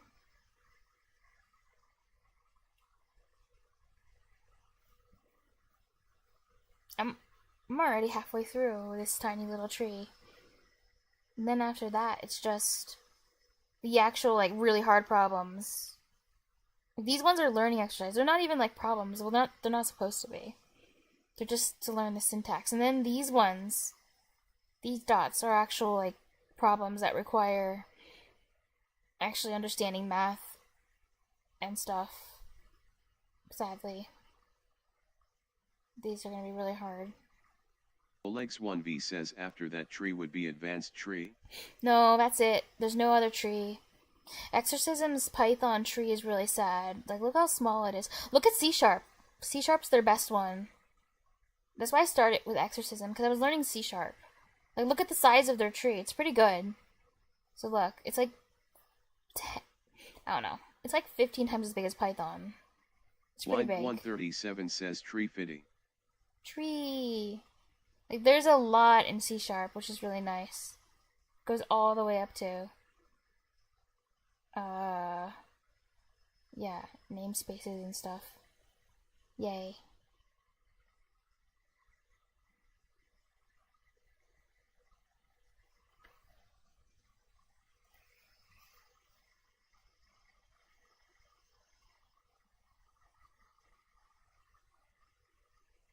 I really do wish their Python tree was bigger. Because I feel like if I do reach the end, I feel like I'm going to feel really sad. Because then I'll start, I don't know, maybe I'll try to do some of these, but these are going to be really hard. Crazy Go Nuts says they only have Python. See. Oh, no. They have a lot. Like, look. Like, I'll show you all the, 71 languages. But some of them aren't, like, don't have as many exercises. Some of them have, like, a small amount of exercises. But they have a lot. See? It's quite a bit. Not all of them have learning modes either, which is a shame. Olex1V says I can write a list of That's a pretty good topics list. for self-study: asynchronous programming, asyncio, asynchronous iterators and generators, metaprogramming, decorators, metaclasses, concurrency and parallelism, threading, multiprocessing, concurrent futures, memory management, garbage collection, memory profiling, deep copy vs shallow copy, advanced data structures, heaps, tries, graphs, design patterns, singleton, factory, Yeah. observer testing and debugging, unit testing with Unitest and PTest. I'm guessing those are all for Python. Oh, yeah, you did say PyTest. Oh, so that would be stuff that should come after. I see. Because I saw decorators and I was like, oh yeah, that's Python. But yeah. And then yeah, PyTest, definitely Python. What is this? Why does it have like a little butterfly? I've never heard of Raku. Pirates. Isn't this sign, isn't this a lambda? Is that a lambda? I think it's a lambda.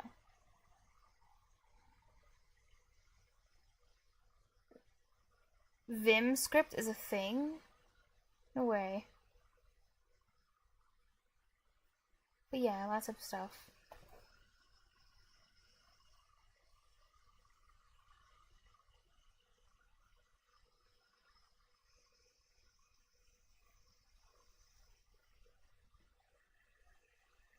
You do? Wait, Vim's just a text Line editor, right? 137 says I use Vim. Well, when I looked it up, it said it was a text editor. Oh. But it must... It must be like a really good text editor then. Line 137 says yeah. Because I always hear people talking about Vim in context of like programming. Well, recently, I've started hearing about it. Oh, super old school. Crazy Go Nuts says it's a super old school one. Oh, no, not kind of cursed. Oh no. Oh no. Wait, I wonder how many exercises do they have in Vim script? I hope it's like one. Like there's like not 66. 66. That's a lot.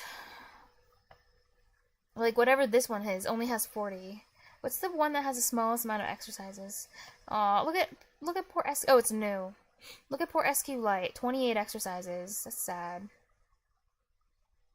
This one has 28 also. Let's see. This one has 11. That's really, really sad.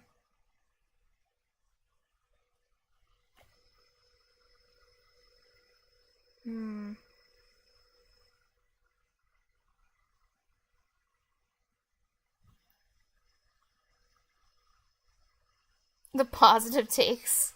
Oh no. Darkus says at line 137 kinda cursed. That is one of the more positive takes I have heard on Vim script. That's kind of concerning, and that makes me never want to touch Vim script or whatever, ever. Ever.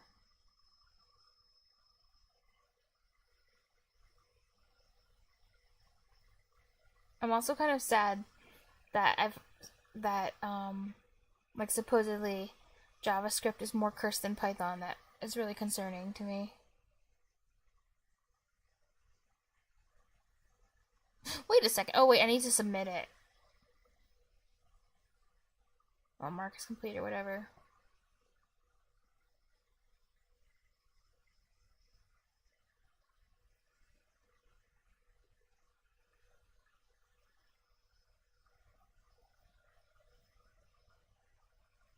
Right. Tuples. Tisbury treasure hunt. Uh-huh. Oh, wow. Okay. In Python, a tuple is an immutable collection of items in sequence. Like most collections, tuples can hold any or multiple data types, of course, including other tuples. Wow. Tuples support all common sequence operations, but do not support mutable sequence operations. The elements of a tuple can be iterated over using the for-item in tuple construct. If both element, index, and value are needed for index item in, and now I know it's a method, enumerate, and then you have to put the thingy in there, can be used. Like any sequence.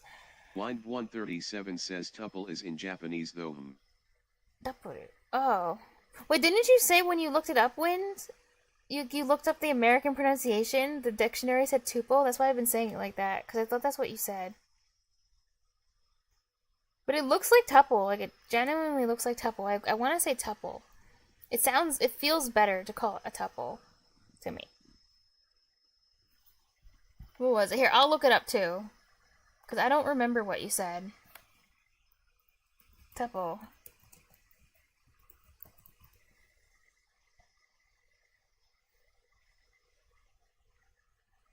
Oh. Tuple. Now, this is Cambridge. Will this still work? Okay. Go away. Tuple. Oh no. Oh no. Tuple. What's this one? Tuple. That one's worse. Well, damn. Tuple.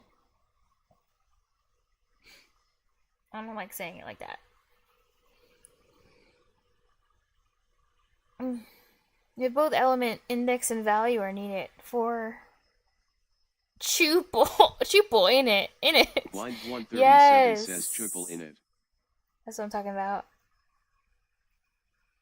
Indeed. Tuple. Tuple.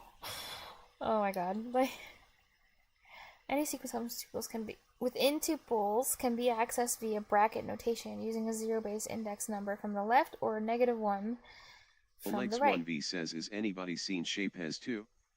Shapez? Oh, that's a movie?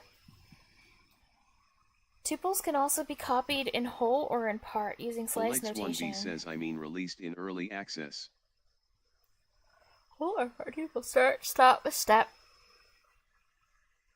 Oh yeah. Oh yeah, slice notation makes a copy of something, I forgot. Tuples can be formed in multiple ways, using either the tuple iterable class constructor or the tuple literal declaration. No elements equals tuple. Nice. The constructor requires an iterable, so single elements must be passed in a list or another tuple. Okay. One element equals tuple. Strings are iterable, so using a single string as an argument to the tuple constructor can have surprising results. String elements are iterated through and added to the tuple. Single iterables have their elements added one by one.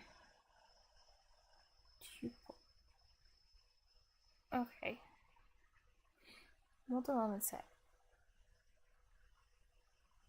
Tuple.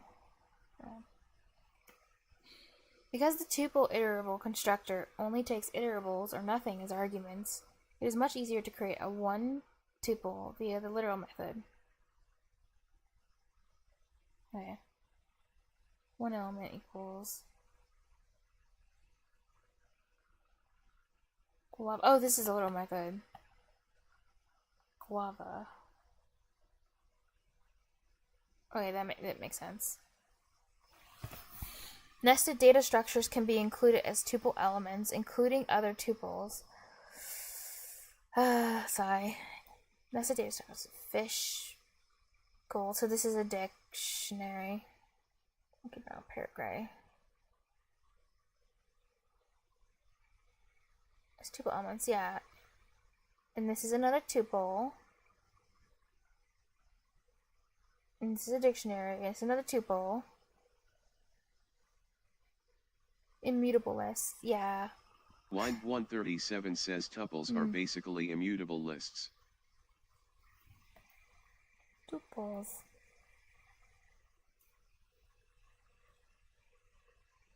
Oh, I was surprised. So when I looked up the word tuple, apparently it has like a math meaning in mathematics too. Oh, does it say tuple or? Line 137 says, oh, interesting how TDS says tuple. Oh, tuple. But yeah. Apparently this has like a math definition too. Just like set has a math definition. I was surprised. I was like, oh, is that why tuples are in like different languages, even though they're kind of different? Like, implemented differently and stuff. Like, that's where they take this from math. Tuples can be concatenated using plus operator, which unpacks each tuple, creating a new combined tuple. New via concatenate. Line 137 says yet. Oh. George, 5 cat tabby. So this will be a tuple that has... Wait. Like, this is going to be one element. This is going to be one element. In the new tuple, this is one element, I think. Ordered pair Line before, that's basically... 137 says if you've heard the term ordered pair before, that's basically a two-tuple. Oh. Oh, wait, ordered pair. Wait, you mean like on a coordinate grid, an ordered pair? Like X and Y?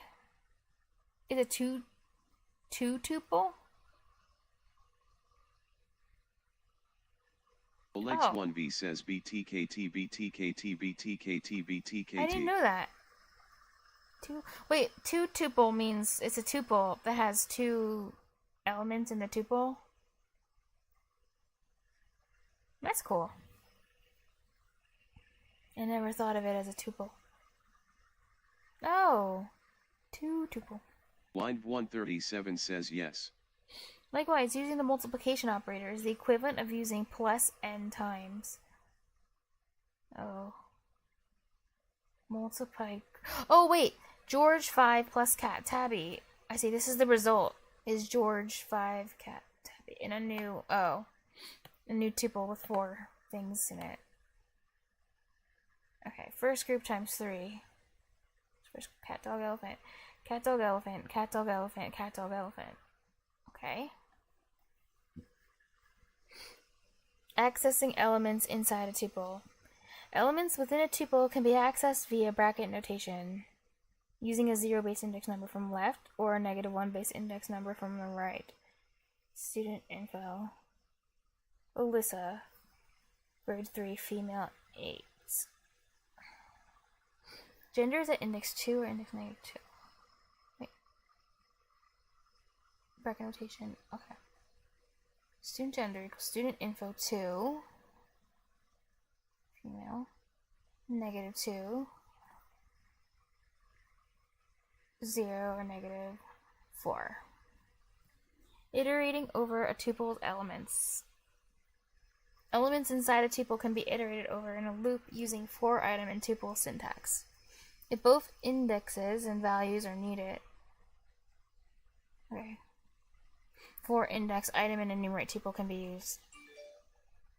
Alyssa, grade 3, female, 8. For item and student info.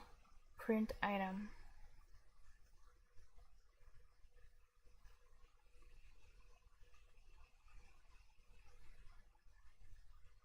Olex1v says, as I understand, tuple is the same as list but not Chang-Ebel, right? Yeah, It's except just an array. except in like a normal language, you can't have different data types in an array. That's weird. Like they have to be the same type, I think. But Python. Can you? Olex1v says you can. Can you in C# though?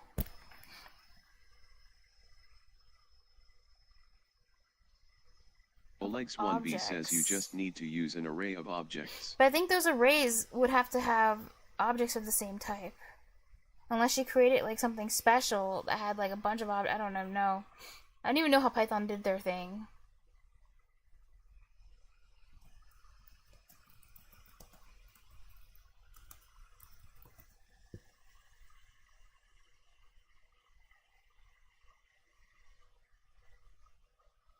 I don't know the same type.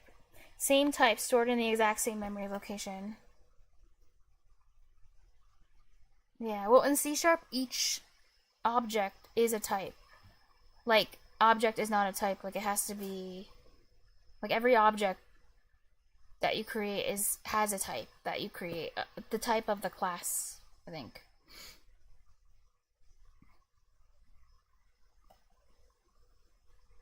For item and student info. Print. Item.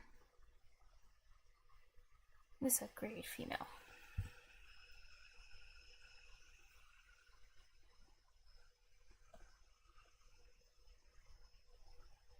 Olex1v says object my array equals 1.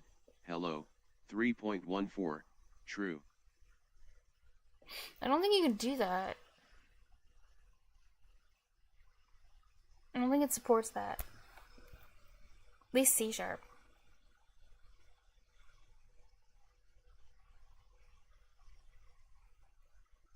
object isn't a type. But you could have an array of whatever. If you have a bunch of objects that are of the same type.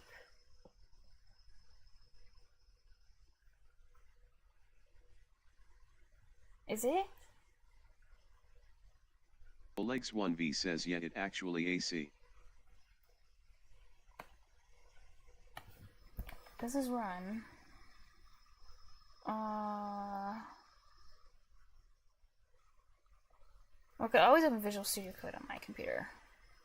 I don't really want to find a web editor. Wait, I could just actually use Microsoft's in their docs. Actually. Because they have their own web one. As a comment? Line 137 says I like how TDS considers all the text after. Oh my god. I was hoping it would give some sample code. Just give me the editor thing. There we go.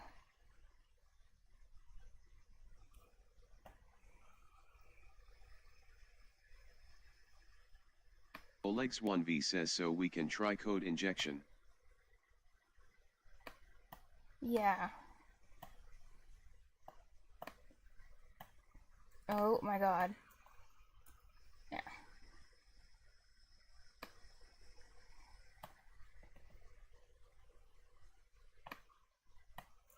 Oh.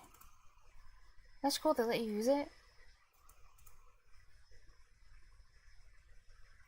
What the? Why is there another public setting main? Oh, wait.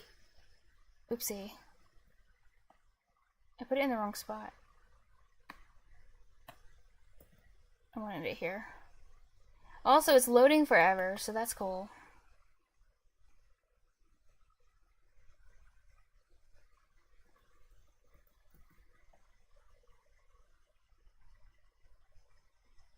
Nice. Okay, now it's good. Blind 137 says in OOP languages everything is a child of object. Oh, crazy.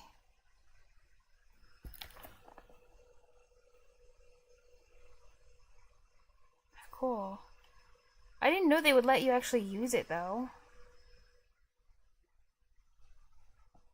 I don't know why. I thought they would, like, lock it off. says so you can create an array of any types. Cool. Because they also have all these different, like, privacy modifiers and stuff that let you, like, not access certain classes and things. I thought this would be locked off somehow.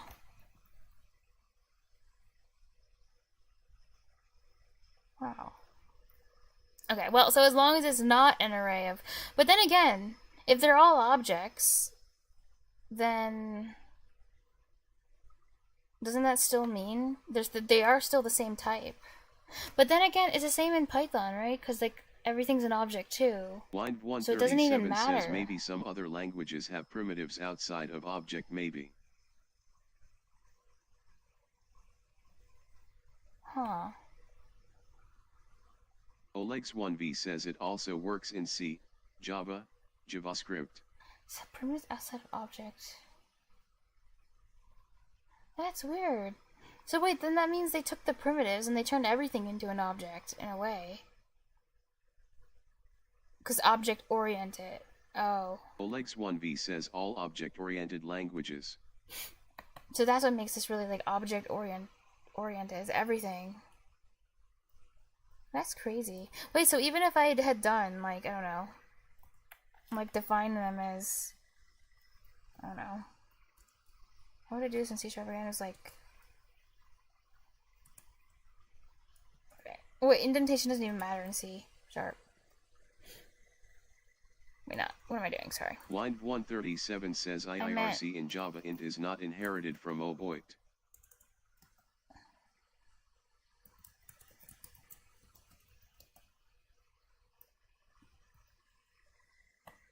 It's crazy. It's cool. I kind of forgot I have to use a semicolon here, but I think I do. Java is not inherited from objects. Oh, but for Java, like, int is, oh, okay. That's really interesting. Int.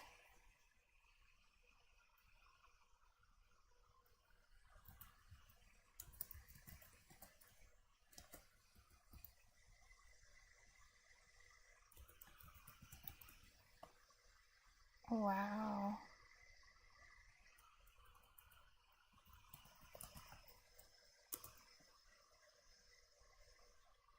That's cool.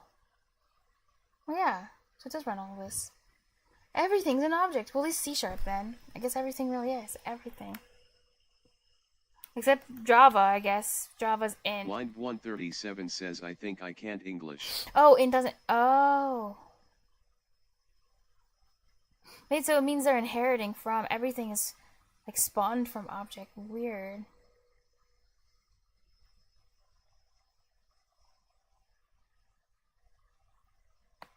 Well, at least C sharp. Does that mean like object is the big? Well, inherit. Oh yeah, inherit from. That's cool.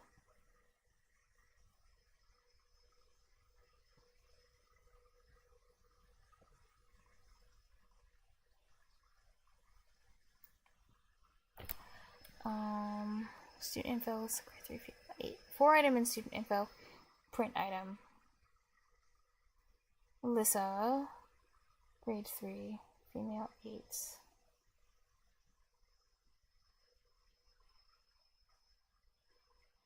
Olex1v says, yeah, it's very interesting theme. It is. I'm gonna remember that if I ever learn. Like for other languages that might not be object oriented. But like C, regular C. Like C is not object oriented, right? I don't think so. And maybe, I think, does C++ add object oriented stuff into C to make it easier to work with?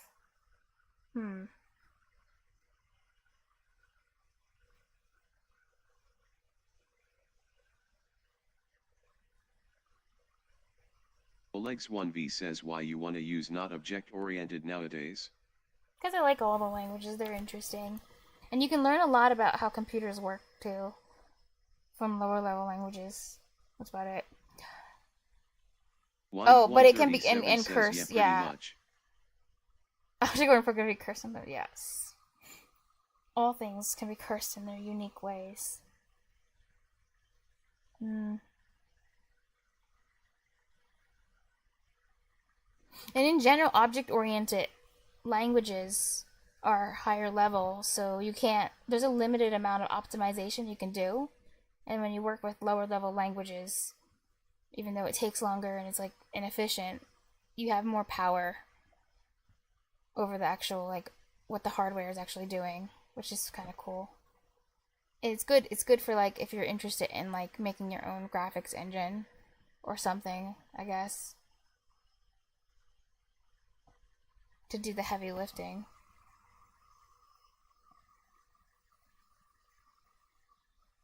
Grade 3, female 8. 4 index, item and enumerate student info. Print index is string index. Wait, string? But where's this coming from?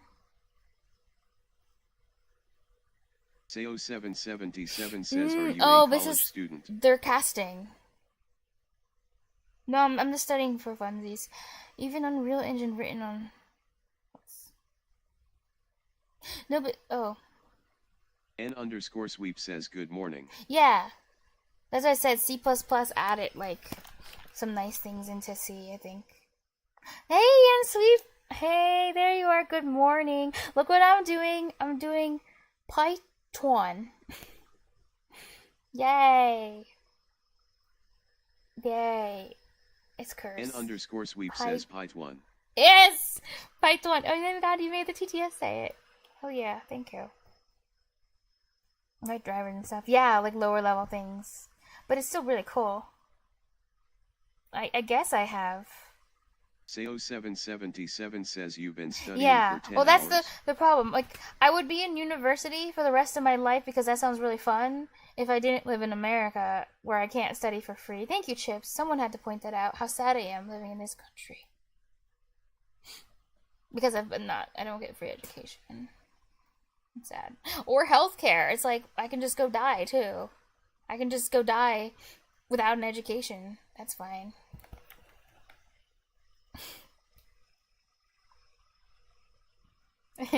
Anyway, where was I? So they're casting into index into string. Well, that's nice. Larry So Chip you says, do just have. come to the motherland. Europa TP feel fun. I kind of want to. They do make it. It's like they almost want you to die without an education. And anything I do, anytime I take steps to try to not die without an education, I feel like I constantly have to like fight against the system that wants me to die without education. Anyway, I studied everything myself. But But at least it's nice to have a piece of paper, because for, I don't know, jobs, at least in America, they're really strict about the paper. Can't you scam medical bills in SAO777 the says, US? can't you scam medical bills? bills in the US? I heard if you don't pay and file bankruptcy or something, they can't legally go after you. But until you can file bankruptcy, they will take all your stuff, and like, you basically just won't have anything. You can just be on the streets, I think. I don't know. I'm not a lawyer. I don't even like law that much. I don't study. So America makes it so easy. Yeah, because Strodes. That's the only thing you need to know about America. Right, Wind? Strodes. Stroads. Because our streets are just only Strodes, and that's a real word. Strodes, exactly. Blind 137 says, Yeah, but Strodes. he's a streamer, so he gets special privileges, I guess, because he's... And you heard about him, so that means he's famous, and people who are well-known get privileges. Harder to come after you from actors and other kinds. That doesn't mean they can't try and be really annoying and make your life sad. But in any case, it's not something I want to test out.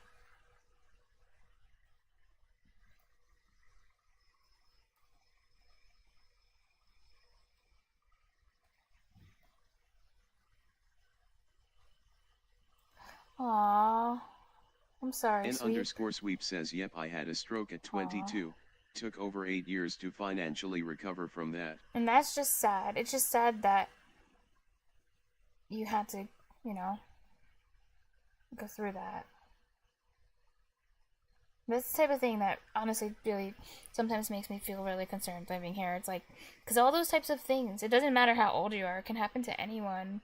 And just the feeling like that your country doesn't have your back if something bad happens.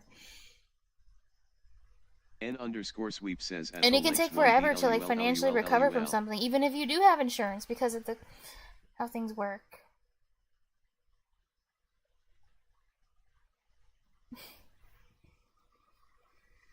Anyways, okay, what was I doing?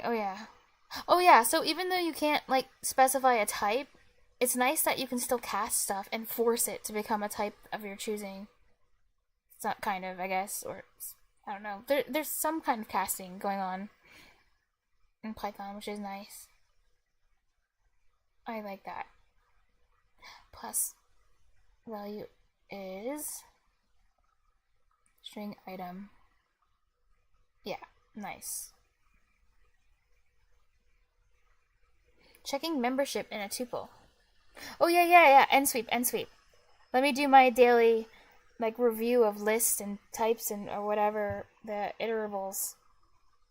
So a list is, because I remember, well, I did have to kind of look it up again at the beginning when I started studying. Yeah, ready, I got this. I'm gonna get a 100% on this test.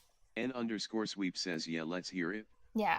So a list uses the stapler brackets. You know, the bracket, well, I think they're just called brackets, but the ones that look like staples, and it can have multiple different types in the inside, including other lists, and it's mutable. And a tuple is like a list, but it's immutable, and instead of using the brackets, it uses the parentheses. And a dictionary has key value pairs. SAO777 says and square is brackets, mutable. I think. And what's the other one? Oh my god. A set, you can't have duplicates in it. I also think it's actually I can't remember if it's mutable or immutable. I'm thinking, I don't know. I kind of want to say immutable. N_sweep but says there nice. can't be duplicates. There. Yay. Checking membership. The in operator can be used to check membership in a tuple. Multiple elements list, tuple. N_sweep Oh, says dictionary okay. keys also can't Keys have can't have duplicate duplicates. values. Okay. Square brackets. Okay. I like stapler brackets because they look like staples. But yeah, that's true. That is what people actually call them. You're right. Square brackets. Good point. Okay.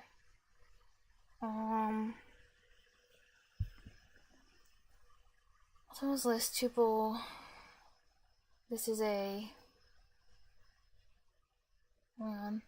list.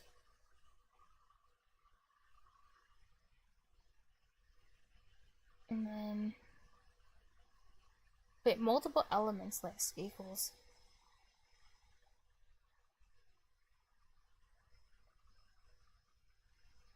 Oh, okay. So turning this into a tuple, cast the list into a tuple, and then. Oh wait, this is the output. Okay, I was getting confused. This is just the output. It's a tuple. Pair and multiple elements list. True. Yeah. Okay, instructions. Azara and Rui are teammates competing in a pirate-themed treasure hunt. One has a list of treasures with map coordinates, the other a list of location names with map coordinates. Treasures with map Blind coordinates. 137 says I don't like the fact they use the word list for the variable containing a tuple. Do they? Oh wait, I should show. What do you think about this? Win. I should show NSweep the comment I wrote about list and list. How good it was. Because it was good. And you definitely didn't get a headache when you read my comment. I want NSweep to be proud of me. Because I've worked so hard in Python. Maybe I'll show it after this. Okay, anyway. One has a list of treasures with map coordinates. The other a list of location names with map coordinates. Treasures map coordinates? Location name map coordinates. Okay. They've also been given blank maps with a starting place marked, "You are here." Right? This is bridge. Great. How is this? Who is this? Treasure. N_sweep says I am already proud of you T90 nice. Aww. Well, yeah, I'll show you this. It was pretty funny. I don't know. It was this, because I still actually kind of have it open. Wait, no, it wasn't actually this. What was it? It was the one I just did. Making the grade. This one was kind of hard. The math in this one was kind of hard. But people helped me out. Like, Wind helped me out. Oleg helped me out. It was really nice of them. Oh, this. I wrote this comment.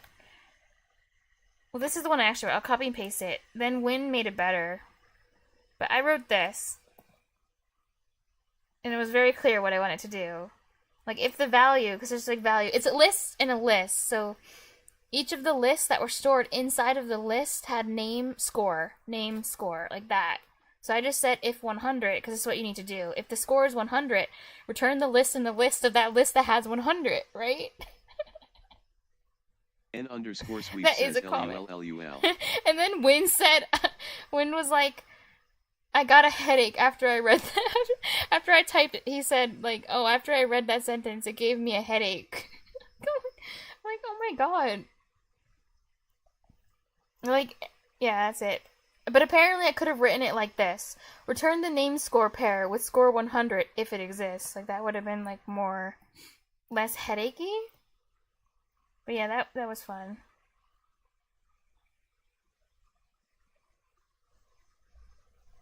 Angry monkey figurine. Antique glass fishnet float.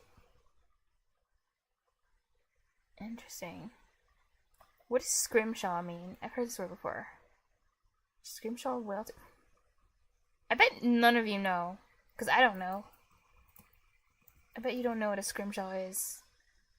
Scrimshaw is the art of carving in marine mammal ivory. Oh! Okay, just carving on ivory. Of marine mammals. Okay. Tooth tattoos. I did not know what that was. Scrimshaw whale tooth. Rui gets... Wait, they get 3 things in their list? One is list of treasure map coordinates, the other a list of location names with map coordinates. And quadrants, I guess, but they didn't say that in the instructions. Hmm.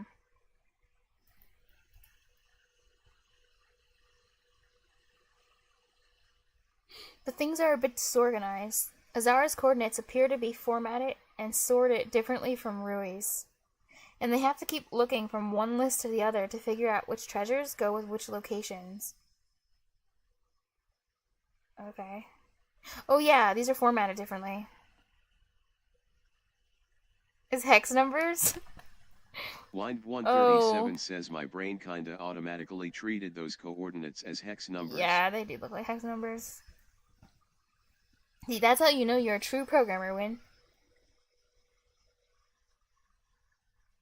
Alright,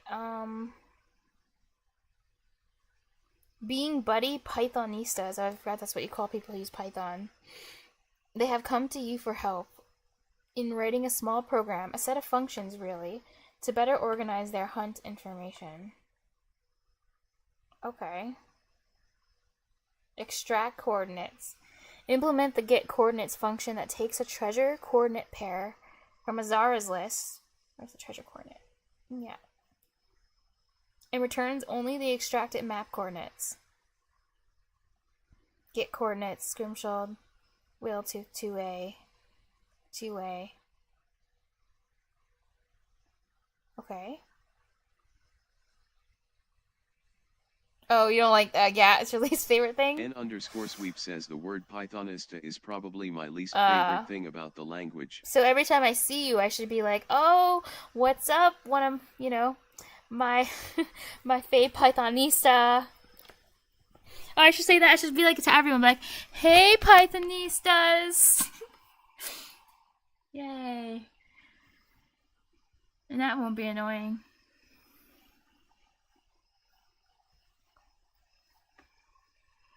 I'm sure that won't make everyone unfollow. N_sweep says I'm sure that won't get old fast LUL. Not at all. Yeah, okay, I'll be honest, when I first saw this too, like the word like Pythonista, I thought it was pretty weird. And then I looked it up and I was like, it kind of makes everyone sound like a girl. Like, is it really used for someone who uses Python? And then I looked it up and I was like, oh my god, it just means someone who uses Python? Like, no way. They picked Pythonista. It's like, I don't know, it's weird. It's just like barista, but for Python. Like, that just seems, it's odd. Oh yeah, wrong thing. Okay, so, I need to get this onto the instructions. Because I want to keep one page open with instructions. One page with, yeah. Let me check the time.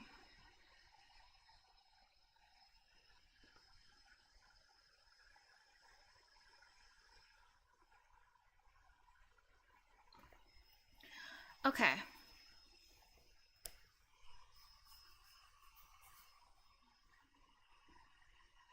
Get coordinates. Wait, how many do I have? Okay. Get coordinates.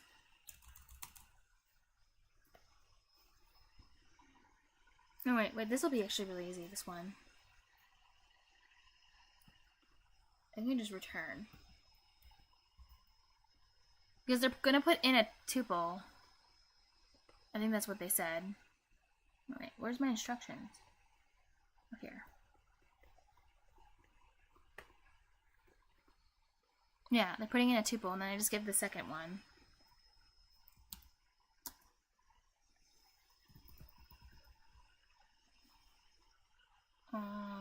I think.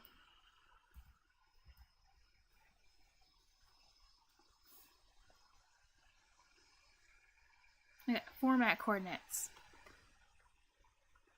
Implement the convert coordinate function that takes a coordinate in the format 2A and returns a tuple in the format 2A.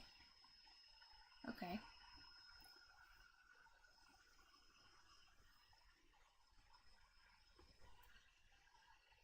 So it takes 2A. I think I can just... Don't you just do this? Because a string is treated like an iterable. So you cast it into tuple or whatever, do the tuple cast thing. Well, this is not a cast. I forgot what they call it. Constructor? The tuple constructor?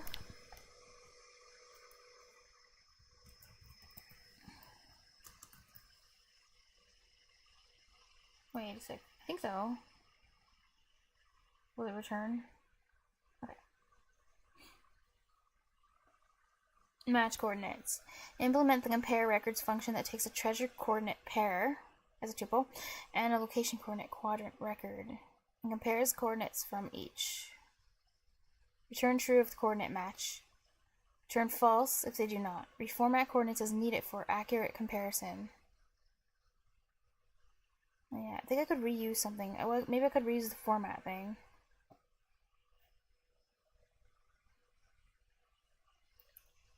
But I like this format better, this 2A, better than it being in a tuple. But...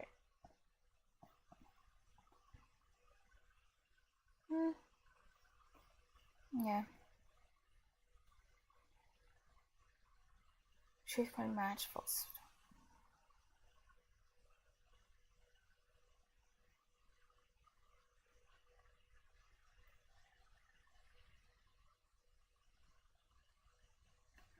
Wait, can I actually just grab two tuples and say, like, if equal? Like, if these are equal to each other? I wonder. I'm gonna try doing that.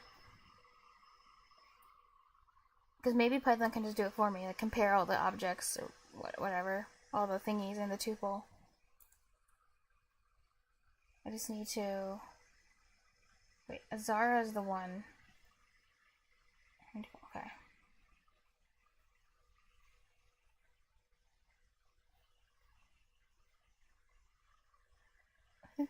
I think I know what I have to do. So then, oh no. I'll call it Azara tuple.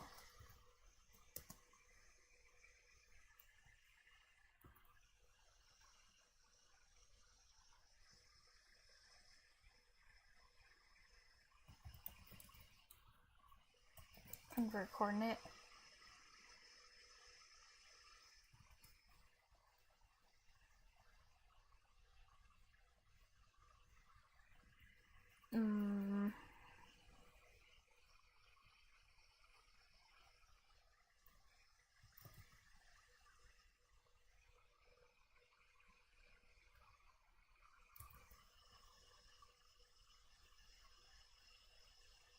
Wait, what does convert to coordinate put?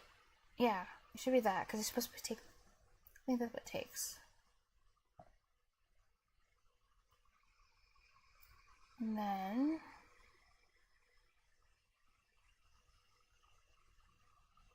Very record.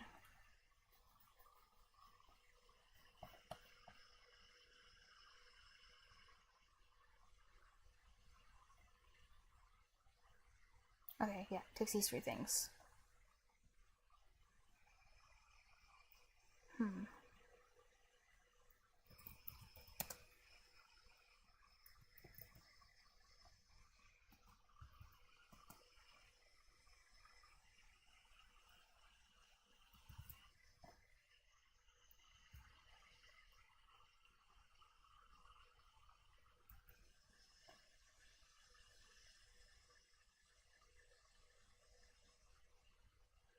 Oh, nice. I think it did what I want it to. There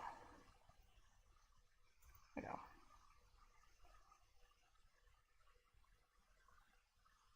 Match coordinates.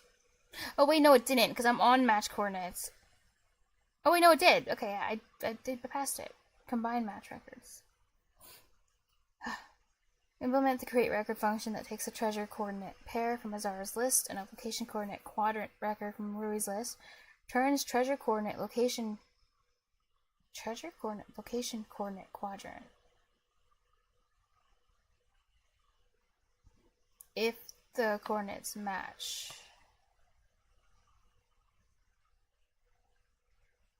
Okay. If the coordinates do not match, return the string not a match. Reformat the coordinate as needed for accurate comparison. Let's see. Press glass 4B. Oh, 4B, okay. Blue. Not a match.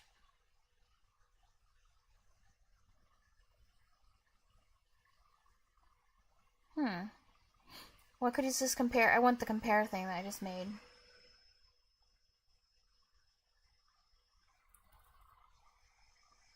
So I guess like if that's our record, record. Compare records.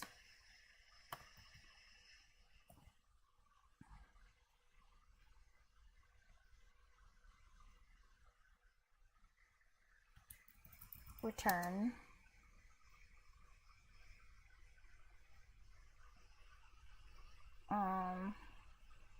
Oh god, what's that whole list of things? Oh, okay. Wait, I need to return a tuple. Tuple or string. Oh yeah, or because it's a string, not a match. Because I can return multiple types in Python. I have that option too.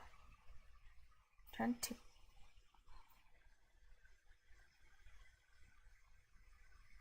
Okay. Curse typing. It's so cursed. Line 137 says cursed typing. Okay, tuple. Because it needs to be a tuple. Right. I want to make a tuple.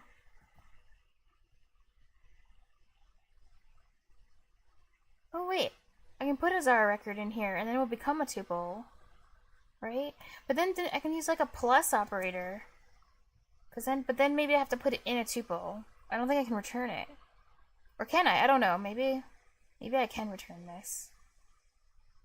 I think I might be able to return it. Because I can do tuple.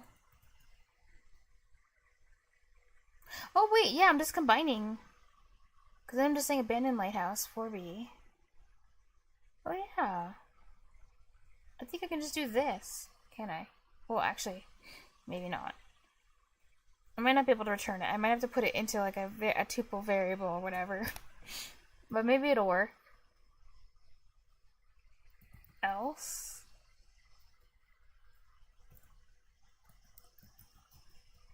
Return not a match. I feel like, I don't know, I feel this won't work somehow. Because usually things don't work. More often than not. Oh wait. Colons. Everywhere.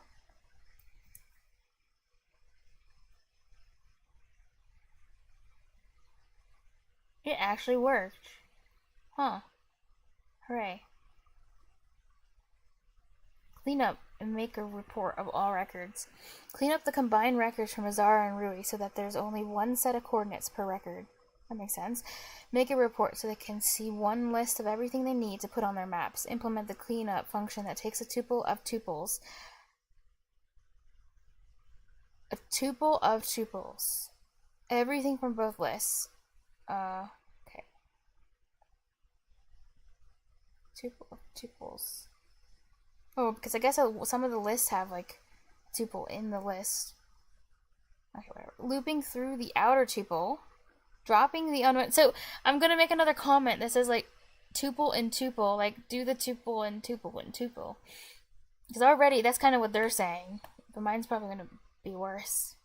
Looping through the outer tuple, dropping the unwanted coordinates from each inner tuple, adding each to a report. Inner tuple. Where's the inner tuple?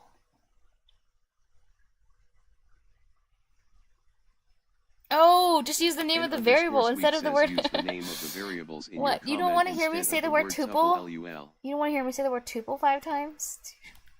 Okay. Dropping the unwanted coordinates from each inner tuple, adding each to a report. Format and return the report so that there is one cleaned record on each line. Clean up. I wish it was called sanitize. I like that better. I liked it when you said that when sanitize the string. It was awesome. Another headache. Aww. N_sweep says, nice. I just don't want Win to get another headache. You're looking out for him. Wait, that's really nice. Okay, maybe I will use the names of the variables then. Clean up. Okay. Brass spyglass. He says thanks. Aww. Wind 137 says thanks. Oh my god. That was cute. Brass Spyglass 4B Abandoned Lighthouse. Wait, this is I'm already kind of confused because of all the there's 3 sets of parentheses. I mean, the outer one's obviously for the function. Then this one, where does this one lead? Here? Oh yeah. Wait, actually? I don't know, I feel really confused right now. What is in here? Why is it so big? Wind 137 says sanitize is usually used in the context of taking measures so your user's cursed inputs don't break your program. Oh, it's a real word? Oh my gosh, I don't know. I thought you just made it up because it was funny. Oh, she's cursed inputs. Sanitize. That's amazing. So it's more like decurse. It's more like an antidote to the curse. Users cursed inputs. I like that. Users cursed inputs. It's good. Okay, where does this inner parenthesis lead? Oh wait, no, it's ugh. I'm feeling really confused by the parentheses right now. This goes. I need to find where it goes. This connects to. Oh, this is why highlighting is helpful. Like if you're using an IDE, you can highlight which parenthesis, connects to which one. This one connects to. I'm not sure. I don't know. Maybe I should copy it. I'm confused. What are they feeding into clean up? What the hell? Combine record group. Copy and pasting this so I can look at it better. Okay. I need to figure out. So I'm just gonna delete this one. So I can see where things. Oh, damn it. Wait, how do I command redo? Command. I thought it was supposed to be Command Y. Command V? Wait, no, I just copied it again. Whatever. I'll just do it again.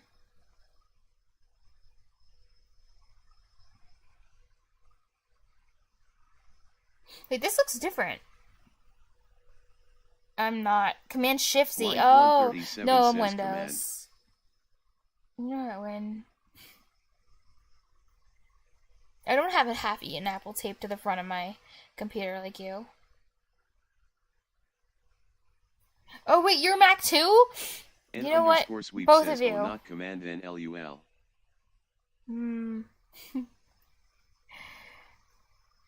I guess it would have been Control Shift Z. Why does this? Okay, well, I'm gonna copy it again. Something looks different. I think I might. Oh no, I'm just imagining it. Oh no, I remember now. I deleted this one. N_sweep says no, I'm on Linux. I just know that Mac uses CMD instead of Control for things like that. Oh, Linux. Oh, yeah, but Linux and Mac are half cousins, so But yeah, okay. I see. Except Linux is not evil. Okay. N_sweep says yeah, Unix, they're both Unix. Yeah. I remember the days when you used to use Linux. But then the M1 chip came.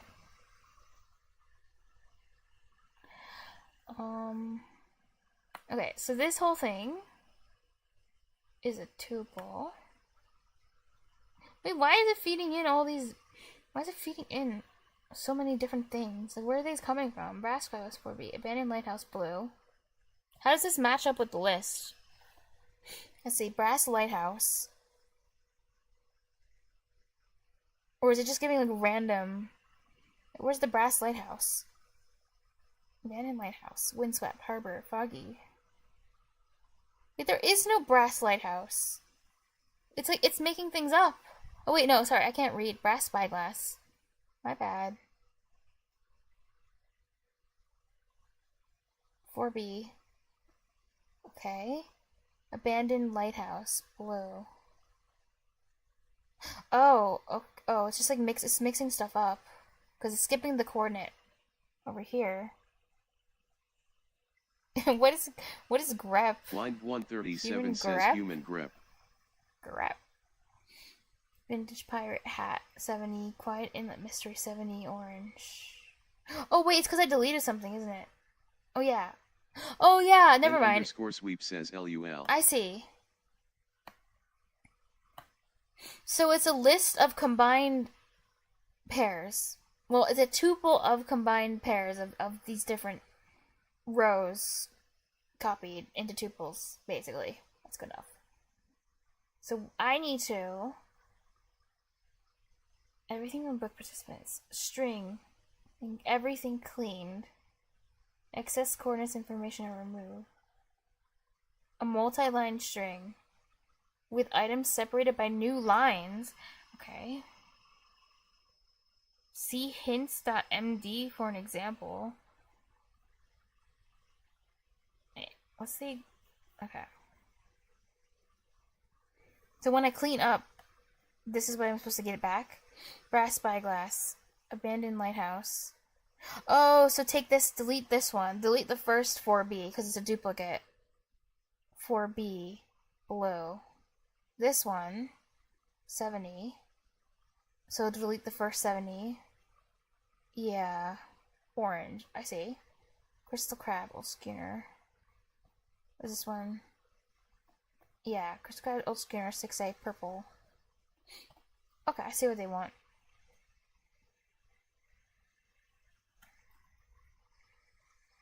Okay, so first thing first.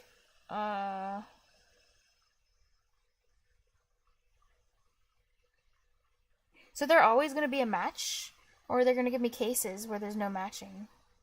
Oh wait, oh my god, they're putting all of this in? 2A, 2A. 4B, 4B. 60, 60, 70, 70. 7F, 7F. Oh, so they're all like, there's no case where they won't match, so I don't need to compare anything. I just need to, wait, what am I returning? Clean. But it's... Wait. Everything on a new line. Return. Oh, string. Wait, I'm returning a string, but then these are supposed to still have their parentheses. Wait, is that what's happening? No. Oh no, I went back because I'm on a trackpad. Ugh.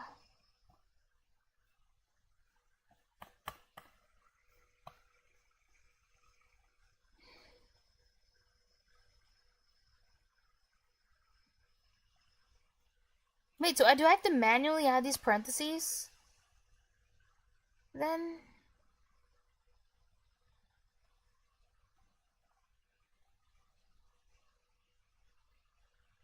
I don't think they actually want parentheses as the part of the output. That seems weird to me.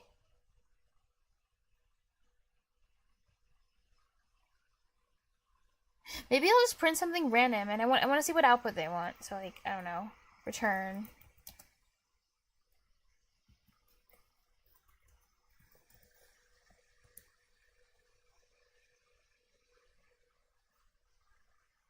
Wait, what? Invalid syntax? Wait, what's wrong with my syntax? I just did a return. Oh, this. I have to delete that. Lol.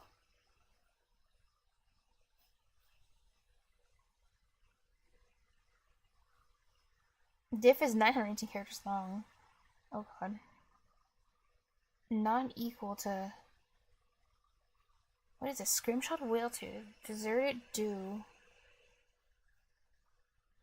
Oh wait, result data. Oh wait, this is what I need to put output.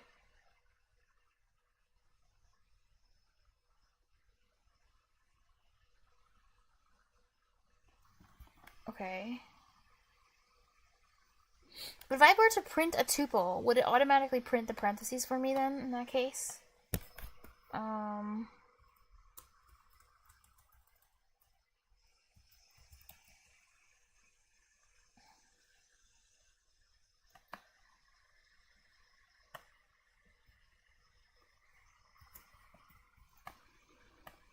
Combine record group. Oh, it did. Okay.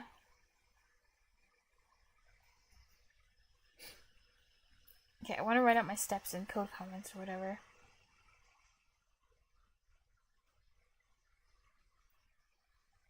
So there's a bunch of tuples inside of tuples. But for each inner tuple, whatever it's called. Or I guess it's called a record group, because the outer one's called the combined record group. For each record group in the combined record group.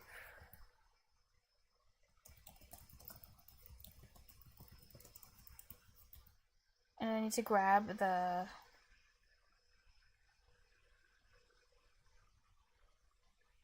first one.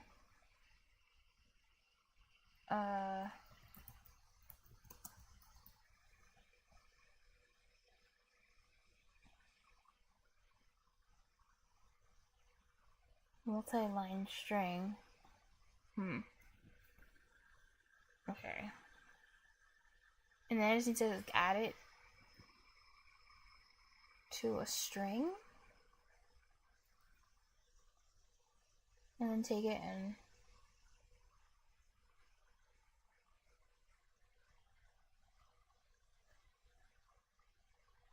yeah.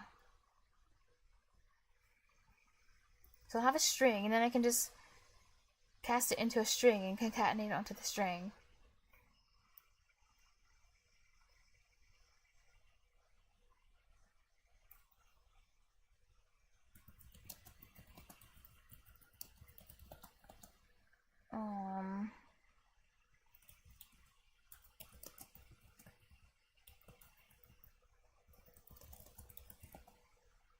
And then return the string. I think that would work.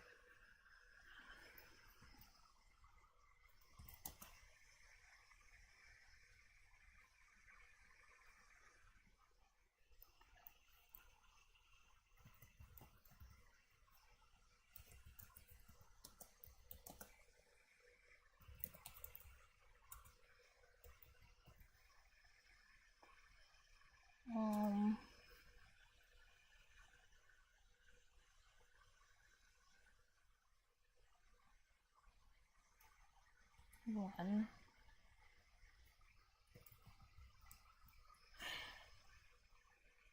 So I guess I would use remove.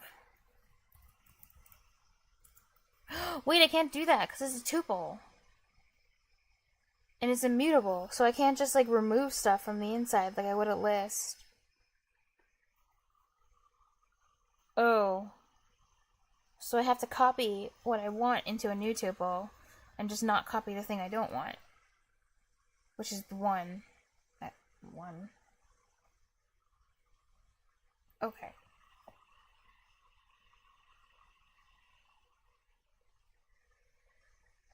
I'll make it a thing. Wait, should I make it in the for loop?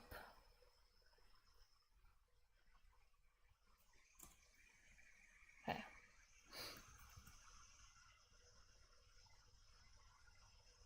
But if I do that and it's immutable, then does that mean I can keep recreating it over and over again? Starting from scratch? I don't know. That's what I'm about to do.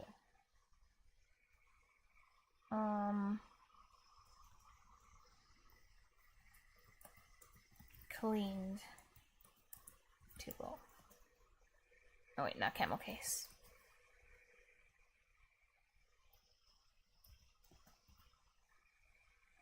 My list. Okay. Well, I kind of want to make sure 100% is a tuple. So that will be a tuple. Wait, but then if I do that, then I won't be able to add things to it. Because, oh my god. That's annoying. But how do I know that my thing was going to become a tuple, what I'm trying to do? Or maybe I don't. Or maybe I can do it like this? Wait, no. Wait, no, no, no. Wait, wait. Well, actually, I don't know. Maybe. Clean tool. No, I don't think I can. That seems weird. Oh, wait. I can just, afterwards, maybe do that. And make sure it's a tuple, because it might turn into a list. I don't know. I don't know what it's going to become. Record group.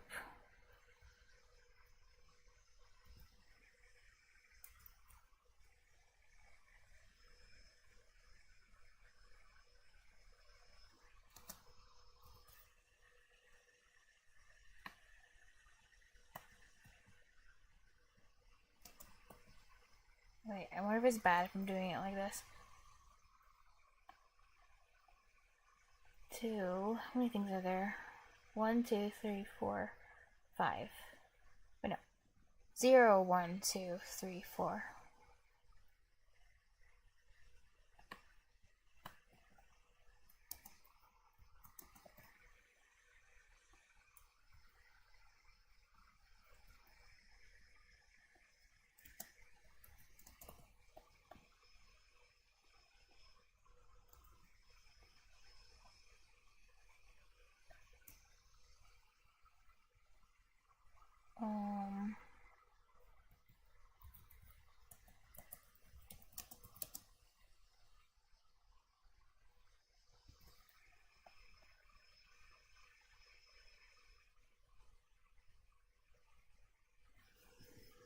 Wait, I want it in a tuple, and then I need to turn it into a string. But this is so weird.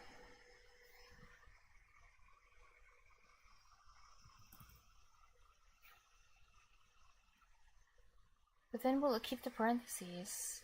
Actually, I don't know. Oh my god. Because if I just turned it into a string, then I wouldn't get the parentheses. So I guess instead I should just print the tuple. Should I use enumerate so I can have like multiple tuples that are like, I don't know.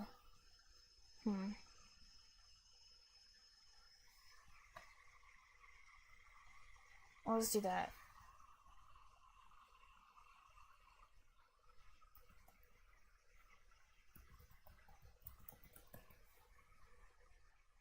Or I'll try to use that. What did you say it was? E.edx index.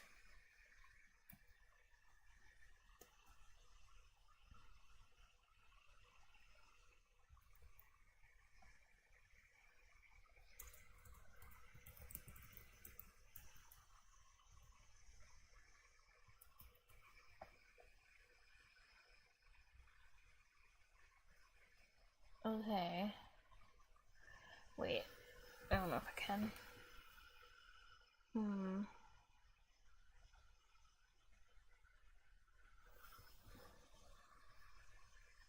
Like, this ended up being a lot more difficult than I thought it was going to be.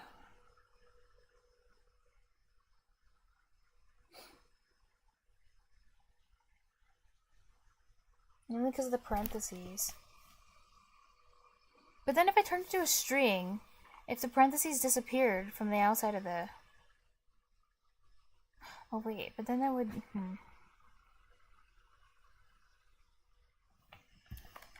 Maybe I should just see what it does first. Because I don't know. And also this might break.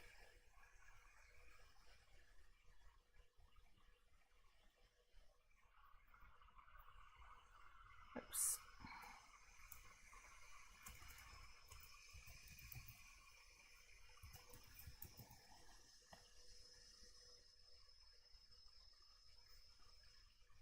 Oh yeah.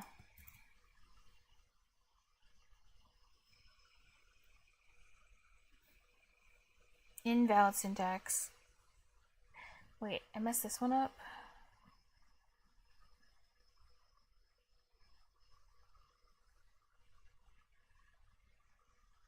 What did I do with the enumerate?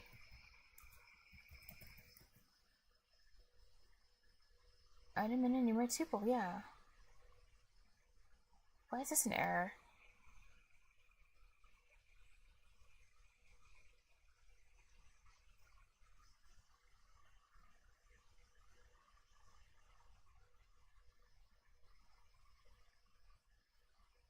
Item in enumerate.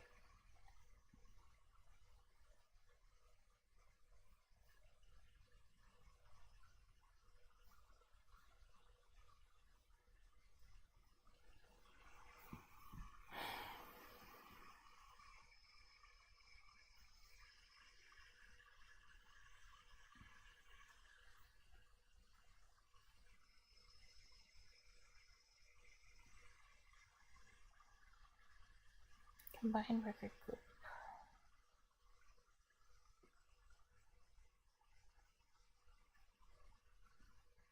What?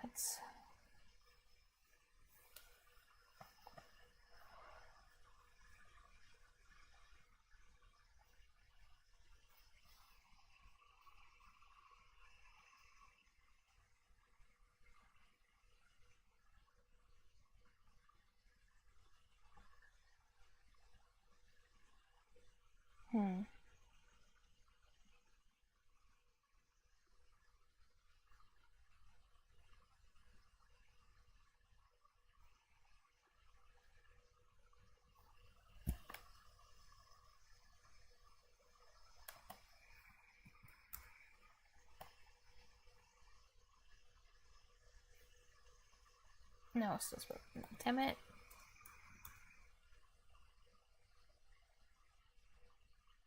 Oh, wait a second though. But you know what? Why would I do this many times? Wait, this doesn't make any sense. Why is this in a for loop now? N_sweep says for IDX, in is the problem. Now I'm already like confused on what I'm doing. For IDX, in is the problem. After the comma. Oh, I put in instead of record group in. Thank you. I didn't catch that. I keep messing up this particular syntax. Thank you. Okay.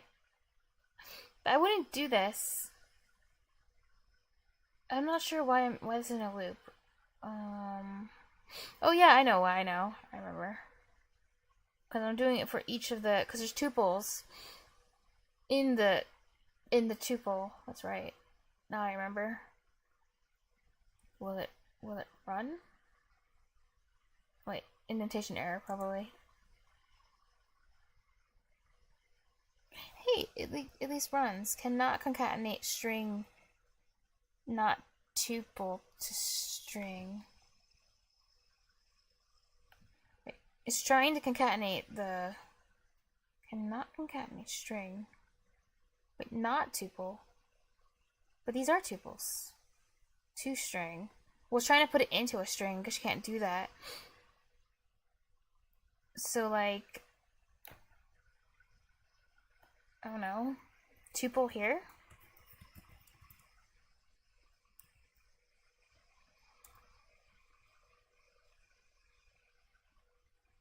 Okay, no. Cannot assign to function call here. Maybe you meant. No, that's not what I meant, but it didn't work. Sad.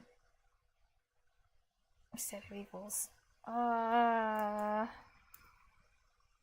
Wait, shouldn't I? I thought I was able to concatenate tuples and make a N_sweep tuple. says you want cleaned _tuple equals tuple, record _group 0. Rather than concatenating them, clean equals tuple.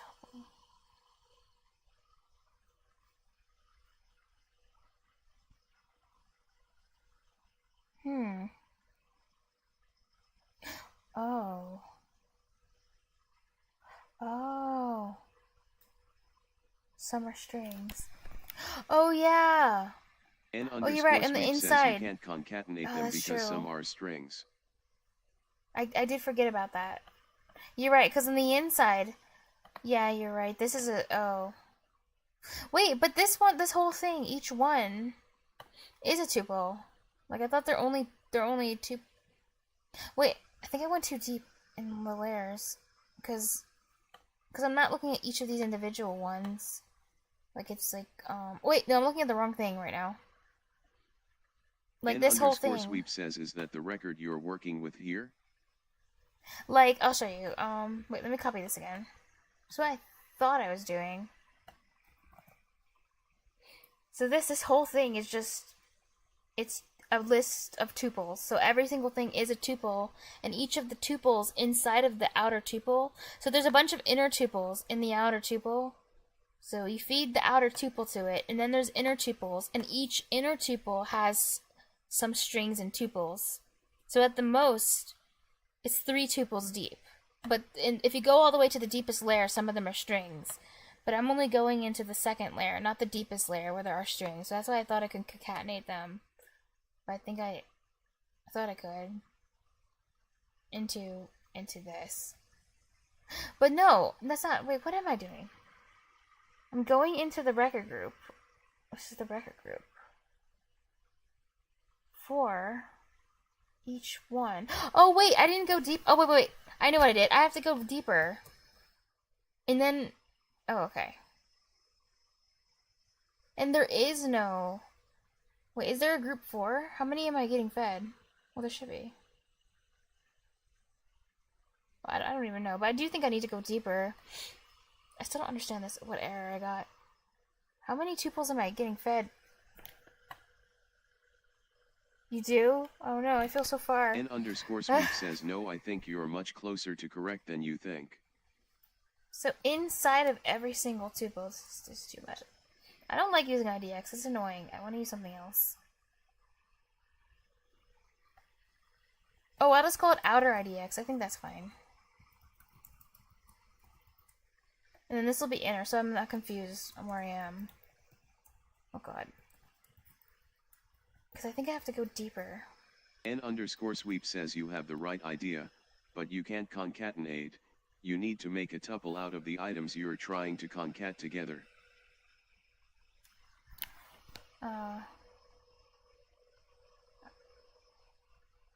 Yeah, they need to be a tuple, right. But the things that we're trying to concatenate should have been tuples, but it's the wrong tuple, because I would have been concatenating this whole group. Like, this one is one of the items in the outer tuple. It's like, I'll call it, like, outer, like,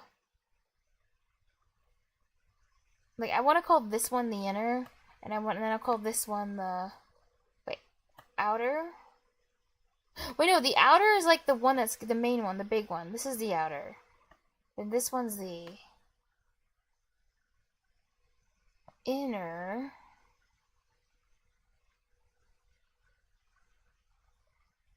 So wait, I only need to do it one time in. Wait, what am I doing? Oh my god. I think you're right. I think I'm trying to turn strings into. Or am I?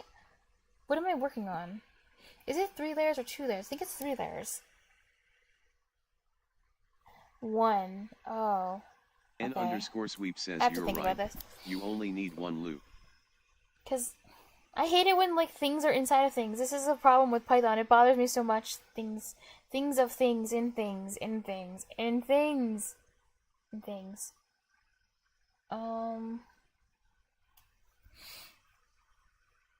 Okay.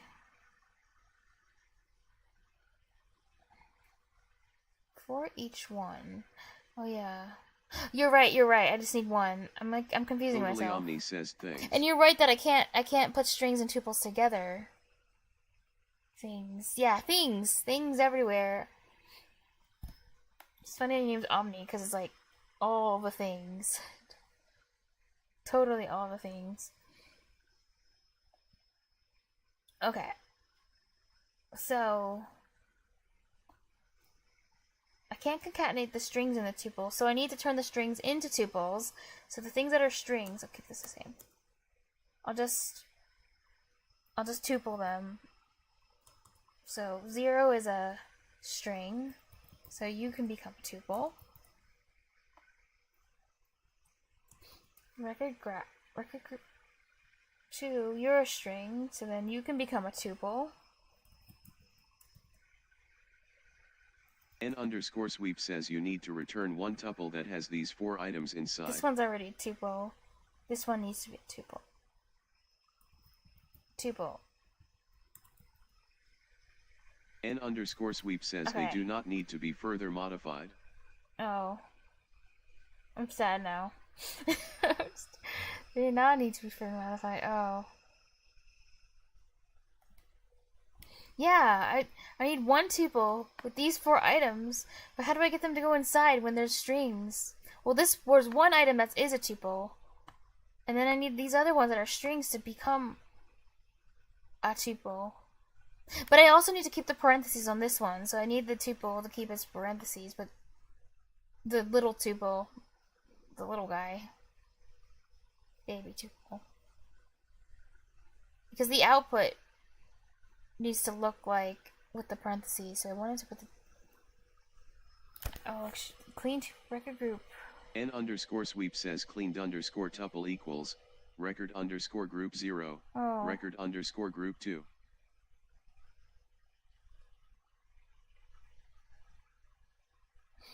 I can do that. Oh.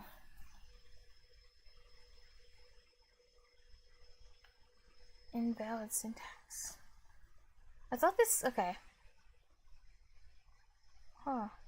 I thought the concatenation thing would work because... as long as I cast it or something. Because I thought that's what they did in the example. But since it's not working, I'm obviously gonna have to, like, do something else now. But where was it? It was, like, here. Where they did... It was interesting. New via concatenate. They had these tuples. And then they turned it into... Oh, but when they concatenate it, that was bad. Because then the tuples lost their parentheses. Which is actually not what I want. So... even if it did work, it wouldn't give me what I want. I just realized. Because it made the parentheses go away. N_sweep says, but also when you do tuple, string, you get back a tuple with each individual character. Oh yeah, and that's not what I want either. That's true. And I'm tupling the string, so I'm getting... Yeah, that's true. Also, it's not working, but still. Those are all things I don't want. Okay. So instead... you said... N_sweep says you just make a new tuple, and the contents are your 4 items. I just do this? But how do I know it'll be a tuple? Well, tuple. How do I know it'll turn into one? Because I can't force it to do it. Because there's no types in Python. It makes me so sad. I can't force a tuple. N_sweep says because of the parents. The parent. Same way, make this. But the parent isn't a tuple. What's the parent? The parent is like the main thing that's getting fed?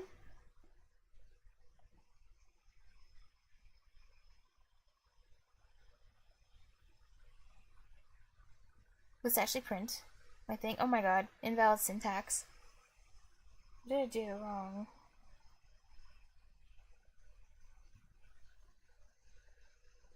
N_sweep says, makes a tuple, Line make 56? a list, make a set or dict. Yeah, these are tuples. But this variable, clean tuple, I want to be a tuple, but I don't know. It's probably going to turn it into a list or something.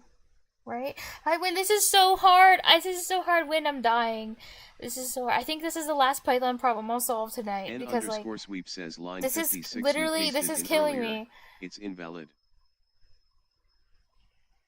Oh, yeah, I was demonstrating, and I was screwing, myself up with the, oh, yeah, because I was showing you the different parts of the pieces, and I forgot I put that. You're killing me, Larry? What's Line that? 137 says you're killing me, Larry. Is that a meme? I need to see it. Oh my god. What is this? We're gonna watch it. I mean, there's no music, right? I'm not gonna get copyrighted if I upload this later. It could be just with a doctor. Oh god. Wait, there's music playing in the background. Oh no.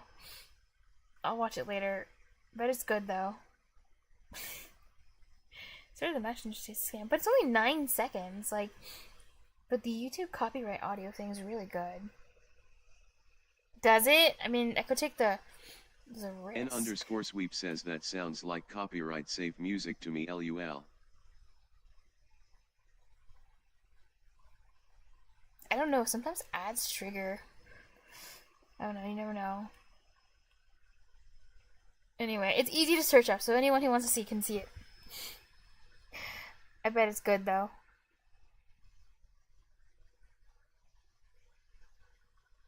But that does remind me, I should like restart the stream because it's almost at 12 hours, and when it's at 12 hours, like videos can't go over 12 hours, which I found out the hard way. Because it makes exporting stuff like really hard. So maybe I'll just like restart it. I know that would be kind of annoying when it comes to notifications, but I normally don't stream 12 hours anyway, so. Or I can just do it, you know what? I can do it when it's close to 12 hours. I think that's fine. I'll just do it when it's like, I don't know, 20 minutes from now. Or maybe I can solve the problem in 20 minutes.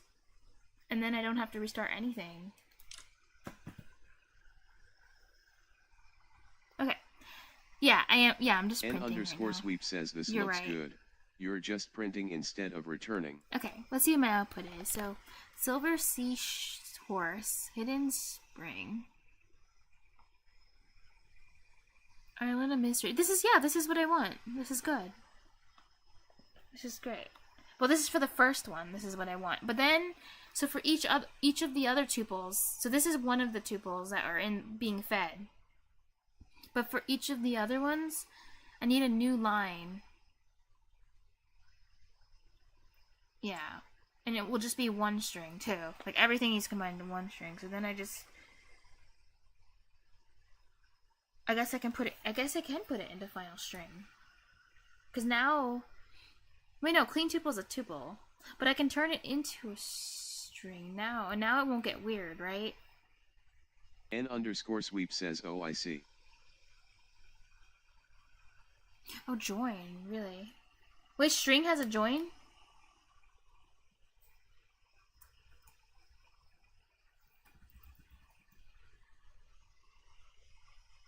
That seems cool.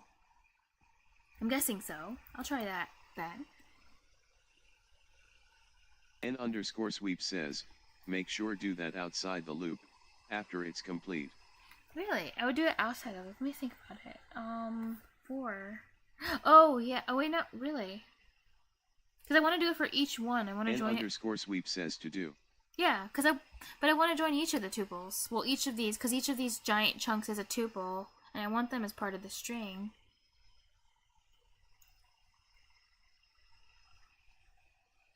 So wouldn't it go in the for loop? Or maybe I should print. N_sweep says you want to join cleaned_tuple.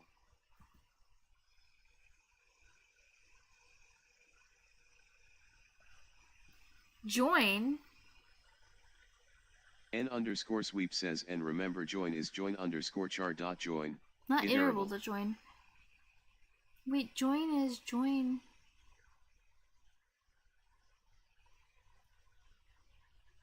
Dot join iterable.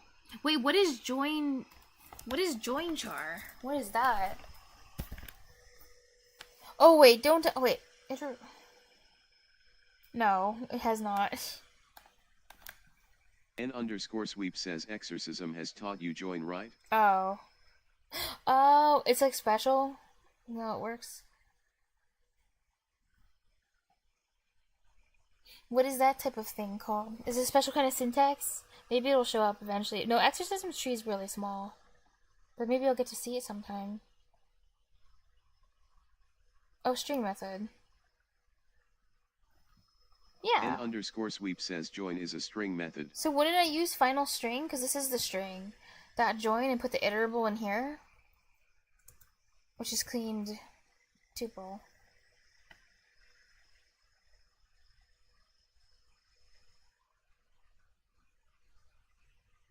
That's what I was going to do.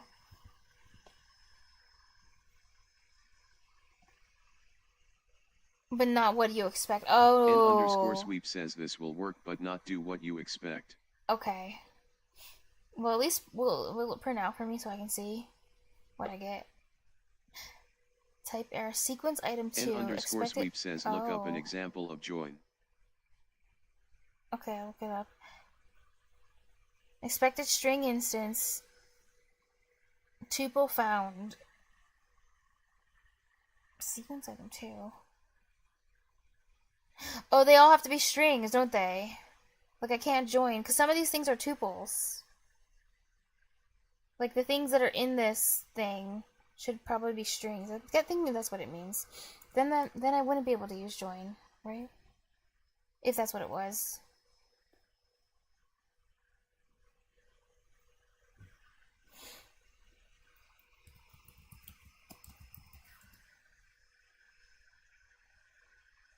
Wait, all the items in an iterable and joins them into my tuple equals. Oh wait, what the heck? Dot join my tuple. What? Oh my god, it's putting. Oh, all this is doing is. Oh yeah, that's right. Oh yeah, join did show up in. It just puts it in the middle of each, but that's not what I want. I just wanted to put things at the end, backwards.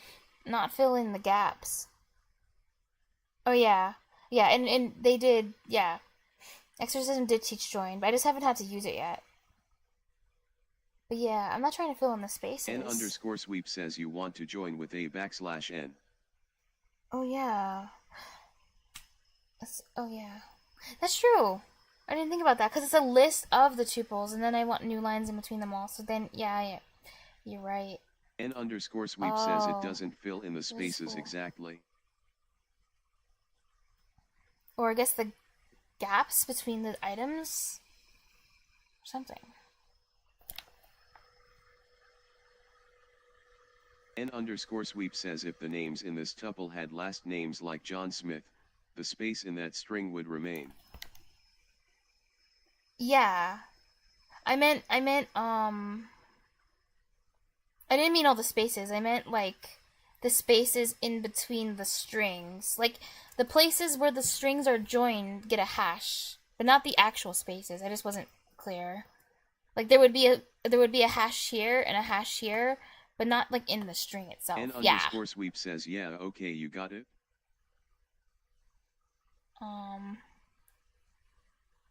But you're right. Oh my god, that's so smart. I don't know. I never thought about that with the new line.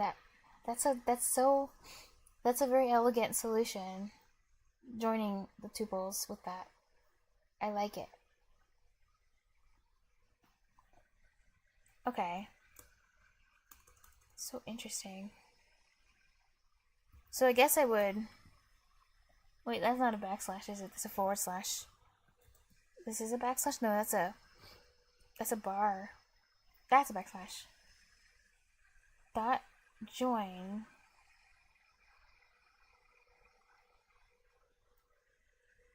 Wait a second. How do you think about this now? Because now. N_sweep says for what it's worth the bar is called a pipe.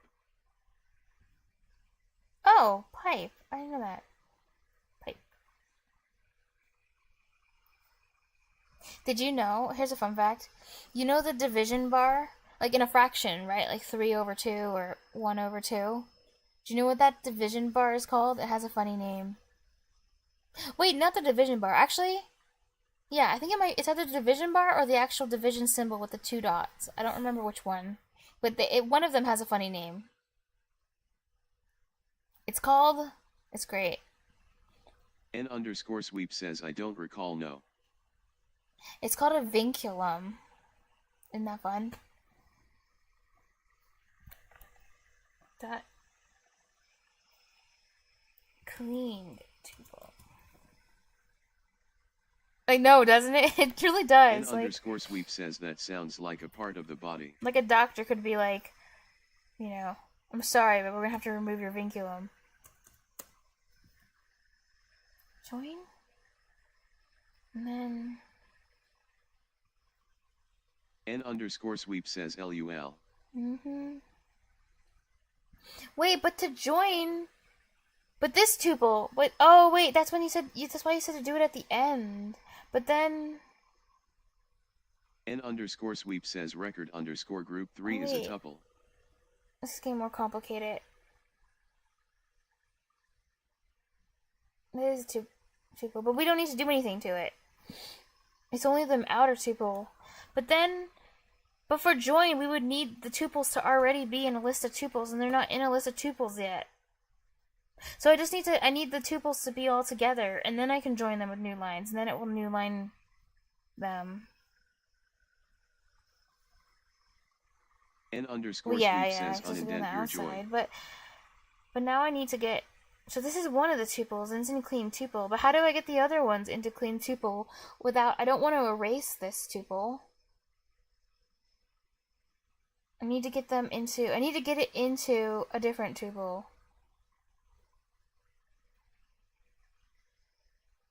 N underscore sweep says, So just and create yes, you're another right, tuple. we need to collect the tuples into a list to be joined. Yeah. But they need to be in a tuple, not just a list. But you can't. But tuples are immutable, and that's a problem. Oh, I can put them in a list and then turn them into a tuple in the end. N underscore sweep says, right? so like all underscore tuples equals and all underscore I didn't think tuples about dot that. append, That's an easy way. cleaned underscore tuple. But then I need to turn it into a tuple because I need to. Wait, it needs to not be a string though, because I need the parentheses for the tuple. Like if you print a tuple, it prints its own parentheses out, and I need to print those. Oh, but the output is a string, not a tuple. N You're underscore right. sweep says Oh, the damn. output is a string, I believe. Oh yeah. Okay, you're right. It's true. It is a string. Oh, I just need the parentheses of the tuple. I'm not sure how to get it. Click them into a list. N Join underscore the sweep list. says collect them into a list and join the list. You won't have to worry about immutability. Yeah. But then if I print out my list later on, it's gonna print out brackets instead of the on the outer tuples or whatever. It's gonna print out the what? Oh, let's try that. Collect them into a list. So, hold on. N underscore sweep says the list will be eliminated by the join. Oh, okay. Interior tuples, but even for the outside ones, like the output they want, right? Is see, there's an inner tuple, and those remain. But what about this one? This is an outer tuple, and I need the parentheses that are on the outer one. But yet, I still need to return a string. Oh, that would be okay. Okay. This is N so underscore weird. sweep says, yeah, that will be okay. Also, I kind of hate that if you do print a tuple, it'll print the parentheses. Like, just why? I just feel like that's so unnecessary. Just print your data. That just seems like the normal thing to do. But anyway. Okay. List of tuples. Also, I N labeled this underscore song. sweep says try all underscore tuples equals and then all underscore tuples dot append, cleaned underscore tuple. Oh, you want me to call all tuples? That's actually shorter. Well, actually, I'll just call it this, because I want to remember that's a list, because I'm dumb.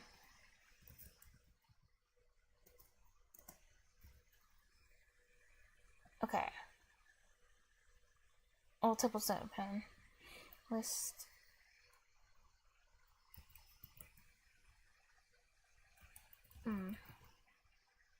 Dot append. Oh, so interesting. Clean.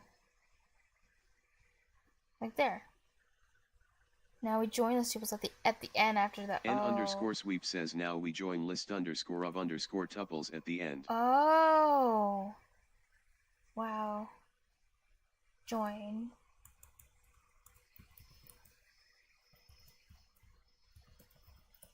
Tuples.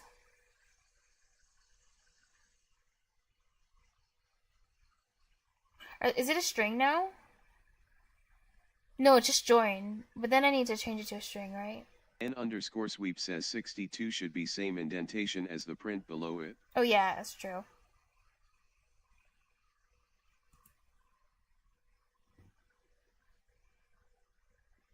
Oh, okay. Result will be a string. N underscore sweep Oh yeah, says because the new result line of is join a. is a string already. Oh yeah. Put each element, each tuple in a struct. Oh hi, P2E. Oh thanks for helping. Put each element, each tuple in a struct. What? I haven't learned about structs yet. I don't even know if that shows up in this Python tree, which makes me sad. Let's run it. Oh, okay. Yeah, let's run it. Also, I didn't return anything, so I probably should do that. Oh, you know what? Why not print it so I can see what it looks like? And I need to print... Shouldn't I put this in a variable so I can print it? Because I want to print this, so maybe I will... N underscore sweep says yep. Yeah. Okay. So I can just get rid of this and call it final string.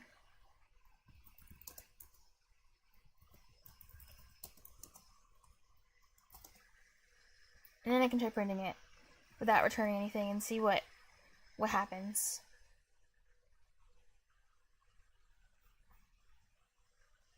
Oh. Sequence item 0, expect a string instance. Tuple found. What? Is it because it's not giving me a line number? N underscore sweep says your code didn't fail though. Oh, just because they aren't returning? Okay, then I'll just return then too. And print. Alright then, return. Oh, that's what it means. Okay. But why does it say tuple found? I didn't return a tuple either. I think that's weird.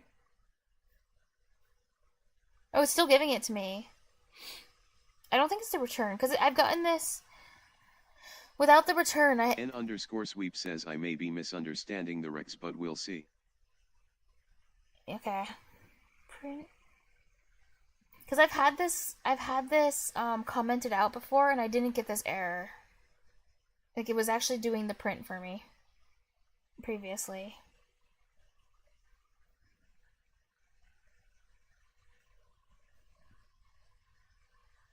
I'm wondering if I can't use a pen. Like, because this is a tuple, and I'm not. I wonder. N underscore sweep says I mean the doc. Oh wait, no, that's says a. what Never mind. we're This is a supposed to list. I should return, be able and to it's find. right. Actually, it says what we're supposed to return. Yeah.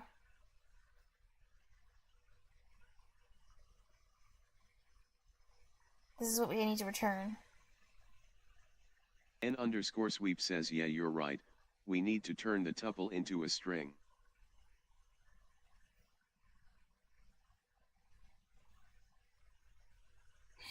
Take one tuple and says put it in take one string. tuple element and put it in a string and Oh yeah, I print it. did that at the Good beginning. place to start.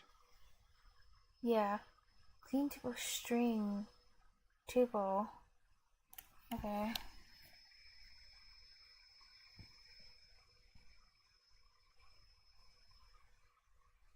But I want this to be a tuple. Why does it need to be a string?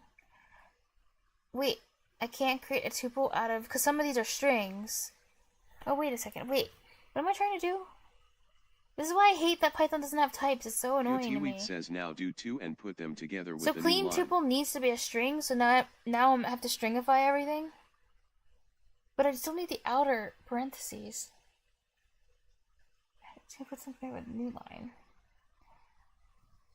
132. Really? Okay, I'll try it. String tuple N line underscore 58. sweep says just do str, tuple, on line 59. You mean for clean, this one? Oh, okay. So that a pen can take a string? N underscore sweep says cleaned underscore tuple equals str, tuple. Oh. Cannot assign to function call here. Maybe you meant... Oh wait, clean tuple equals string tuple. Okay. N underscore sweep says you can't put a function call on the left of an assignment. Oh, that's what the error is trying to say. Okay.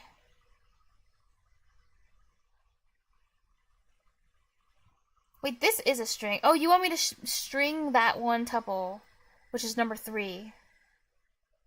Don't you? I think 3 was the tuple. N_sweep says no, the whole tuple. The whole tuple? Okay.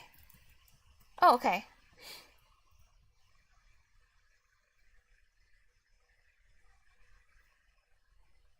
Unmatched.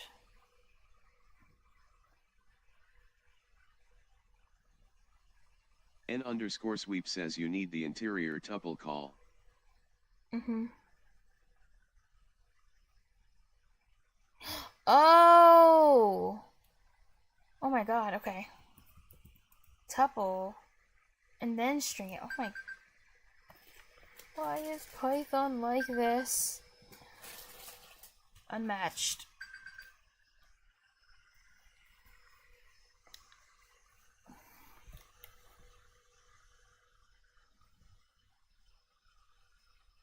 No, I've done. It's not as bad as Python. I swear to God, whenever Sweep says this isn't Python. This is just programming. Whenever I work in C#, this doesn't happen. It's literally Python that does this because they don't have types. That's if you just had types, it's easy to pinpoint what's wrong with type safety. Says, LOL. I'm in danger. I do have an extraneous. Okay. Okay. It's so painful. Okay, at least it actually ran. Type error. Oh no, it's an error again. Technically, kind of. Tuple expected at most 1 argument. Got 4. I'm crying.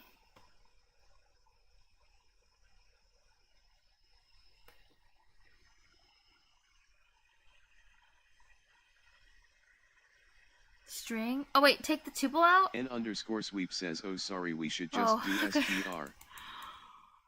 This is so hard. Run. But leave the parentheses. N_sweep says, but leave the parenthesis. Really? Okay. Oh yeah, cause what? Okay.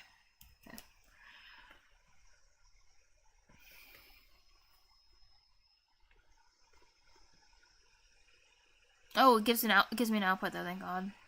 But failure. Assertion error. My output. Wait, this is right. This is the output. Actually, I'd want it. Wait, output was truncated. Please limit. Well, yeah. What's wrong with this output? This is literally what we wanted to get. This is what we were looking for, actually. Why is it saying it's wrong? We literally gave it. We literally just gave it what it asked for. All of... N_sweep says, yeah, that's what I thought too. It actually wants us to print like new line. Is that what it's saying? Like, we would actually have to print that /n/. This is insane. Like, is that what they're saying? But that's not. No, that can't be what they want. They're just N_sweep says no, the \n is there. They are just rendered. Robot pair skirmished. Wait, let's look at skirmished whale tooth. Wait, let me copy and paste each one. And let's look at ours and look at theirs. Because what did we do? We literally did exactly what they wanted. N_sweep says, I'm not sure what's up with the other \. Yeah, that's weird that they have that. Wait, scrimshawed whale tooth. Desert docks. N_sweep says \n is blue. Oh yeah. I don't know what the other one is for. These are identical. Like, look at the result. This is the result that they want for one of these. I just grabbed one. And this is the result we did. So what did we do? Well, what's wrong?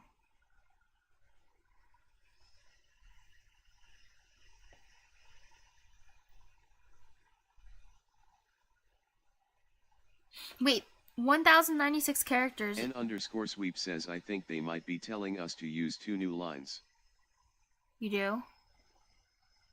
Okay. It also says this thing here. What is it? It's interesting. It says difference is 1,096 characters long.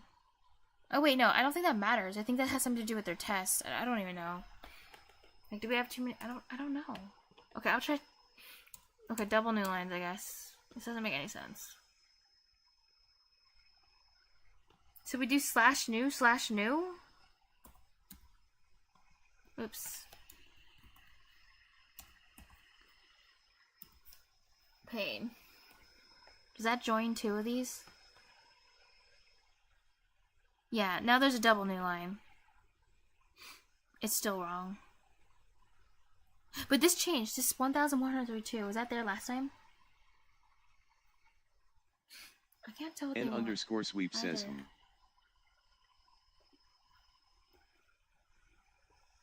What do they want? We did what they asked for. It was hard. Well, actually, you really helped me a lot. Oh, thank you. _sweep says, I mean your code is doing what you say it's doing. Yeah.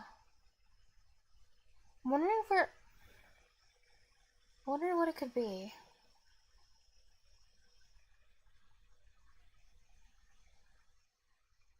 What if... Oh, I know what they want. They were unclear. I know what they want. Actually. What the users want. Yeah. Okay, I hate the way they explain. Okay, I know what they actually want. So they didn't like explain this well. So we actually did a lot more than they actually. They're not actually feeding. So this input data, they're not feeding this whole thing in. That's what they're actually feeding it one. Each test is feeding it one at a time. So these are multiple tests in one. I forgot they do this with their Python. It's so stupid. So they're feeding this one in, and then they feed this one in, one at a time. So each time they call the method and feed each one in. So all we needed to do, we didn't have to like combine them like this. I think. Well, that's what I thought they said too. That's why I'm so confused. But it must be. That must be the real reason. I could have sworn they told you to loop. Well, we are printing out all these different things. I'm pretty sure that's what they want. Let me comment everything out and try it that way, because I'm really sure that's what it is. Because I hate them, the way they give the instructions. Because something like this happened before, and it would really annoyed me early on. _sweep says you're right. Yeah. I'm pretty sure. Combined record group, just one. But look, what we did is even cooler. _sweep says the doc string says clean up a combined record group. Yeah. You know, even though this is what they want, but isn't this so cool what we did do? _sweep says I agree LUL.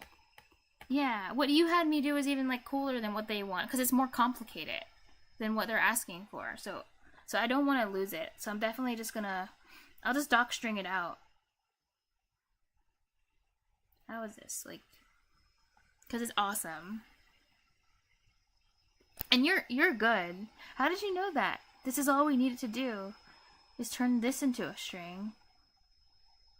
Oh yeah, because I guess a pen has to have a string, so that's why you wanted it to be a string, so that this clean tuple would be a string. You're so smart. Pain, suffering. Okay, I'm trying to figure out. I could just copy and paste it, but I'm trying to figure out how to make a doc string by myself. _sweep says I've been generating errors in Python for a long time LUL.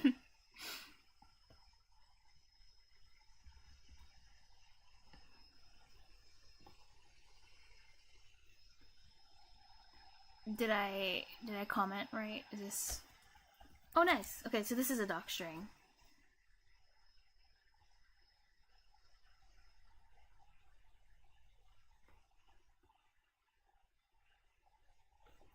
Okay, I'm just gonna take this all down. _sweep says yep, those are multi-line comments.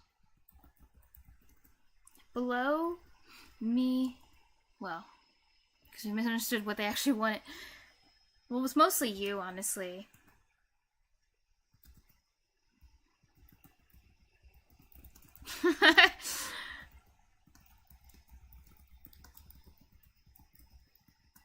_sweep says it was totally me. Even cooler. than what they actually wanted.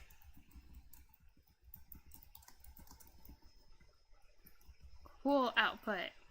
There. So I can remember what the heck happened when I go back and read this. You didn't steer me wrong. No, I'm just dumb. No, I specifically said, I told you, I'm like, here's the output they wanted, right? And I was the one who was wrong. Because I was convinced, because I got confused with the tuple and tuple thing, and I thought this is actually what they wanted. And it confused me. But what they meant by tuple and tuple is they meant 4E, 3D, 1F, that those are tuples and tuples. But they didn't mean tuples and tuples and tuples. Then that's like too many layers of tuples. They just meant do it once. So they're going to feed each one. That's just dumb. I just got confused. I hate them. They're mean. Also, Underscore Sweep says, yeah, you're absolutely right. I'll be right back. I'm going to use the bathroom. But also I need to restart the stream because it's about to go over 12 hours. And then I can't export it anymore once it goes over 12 hours. So I'm going to like just push the stop button and push the start button. And hopefully that doesn't annoy people who are following me. But whatever. I do what I do for my own convenience. Yeah, even though the problem statement... Sweep says, so I will say that even though the problem statement wasn't great, was the docstring was very specific. You think so? Where's the docstring again? Oh, did we just not clean up a combined record group into a multi-string? I don't know. I don't think that was that... No, but the whole everything from both... I did read the docstring. I don't think it was clear. Not to me. Oh, N underscore Sweep says but it that's says still, a combined record. That's still kind of ambiguous because even all of this could be considered a combined record as long as you look at it as a whole. No matter how many sets you combine into more sets, like lists and lists and lists. Says, however, right? You could still call it a set of sets of sets. That is misleading. Combined record group. Combined underscore record underscore group. You're right. They should have just called it combined.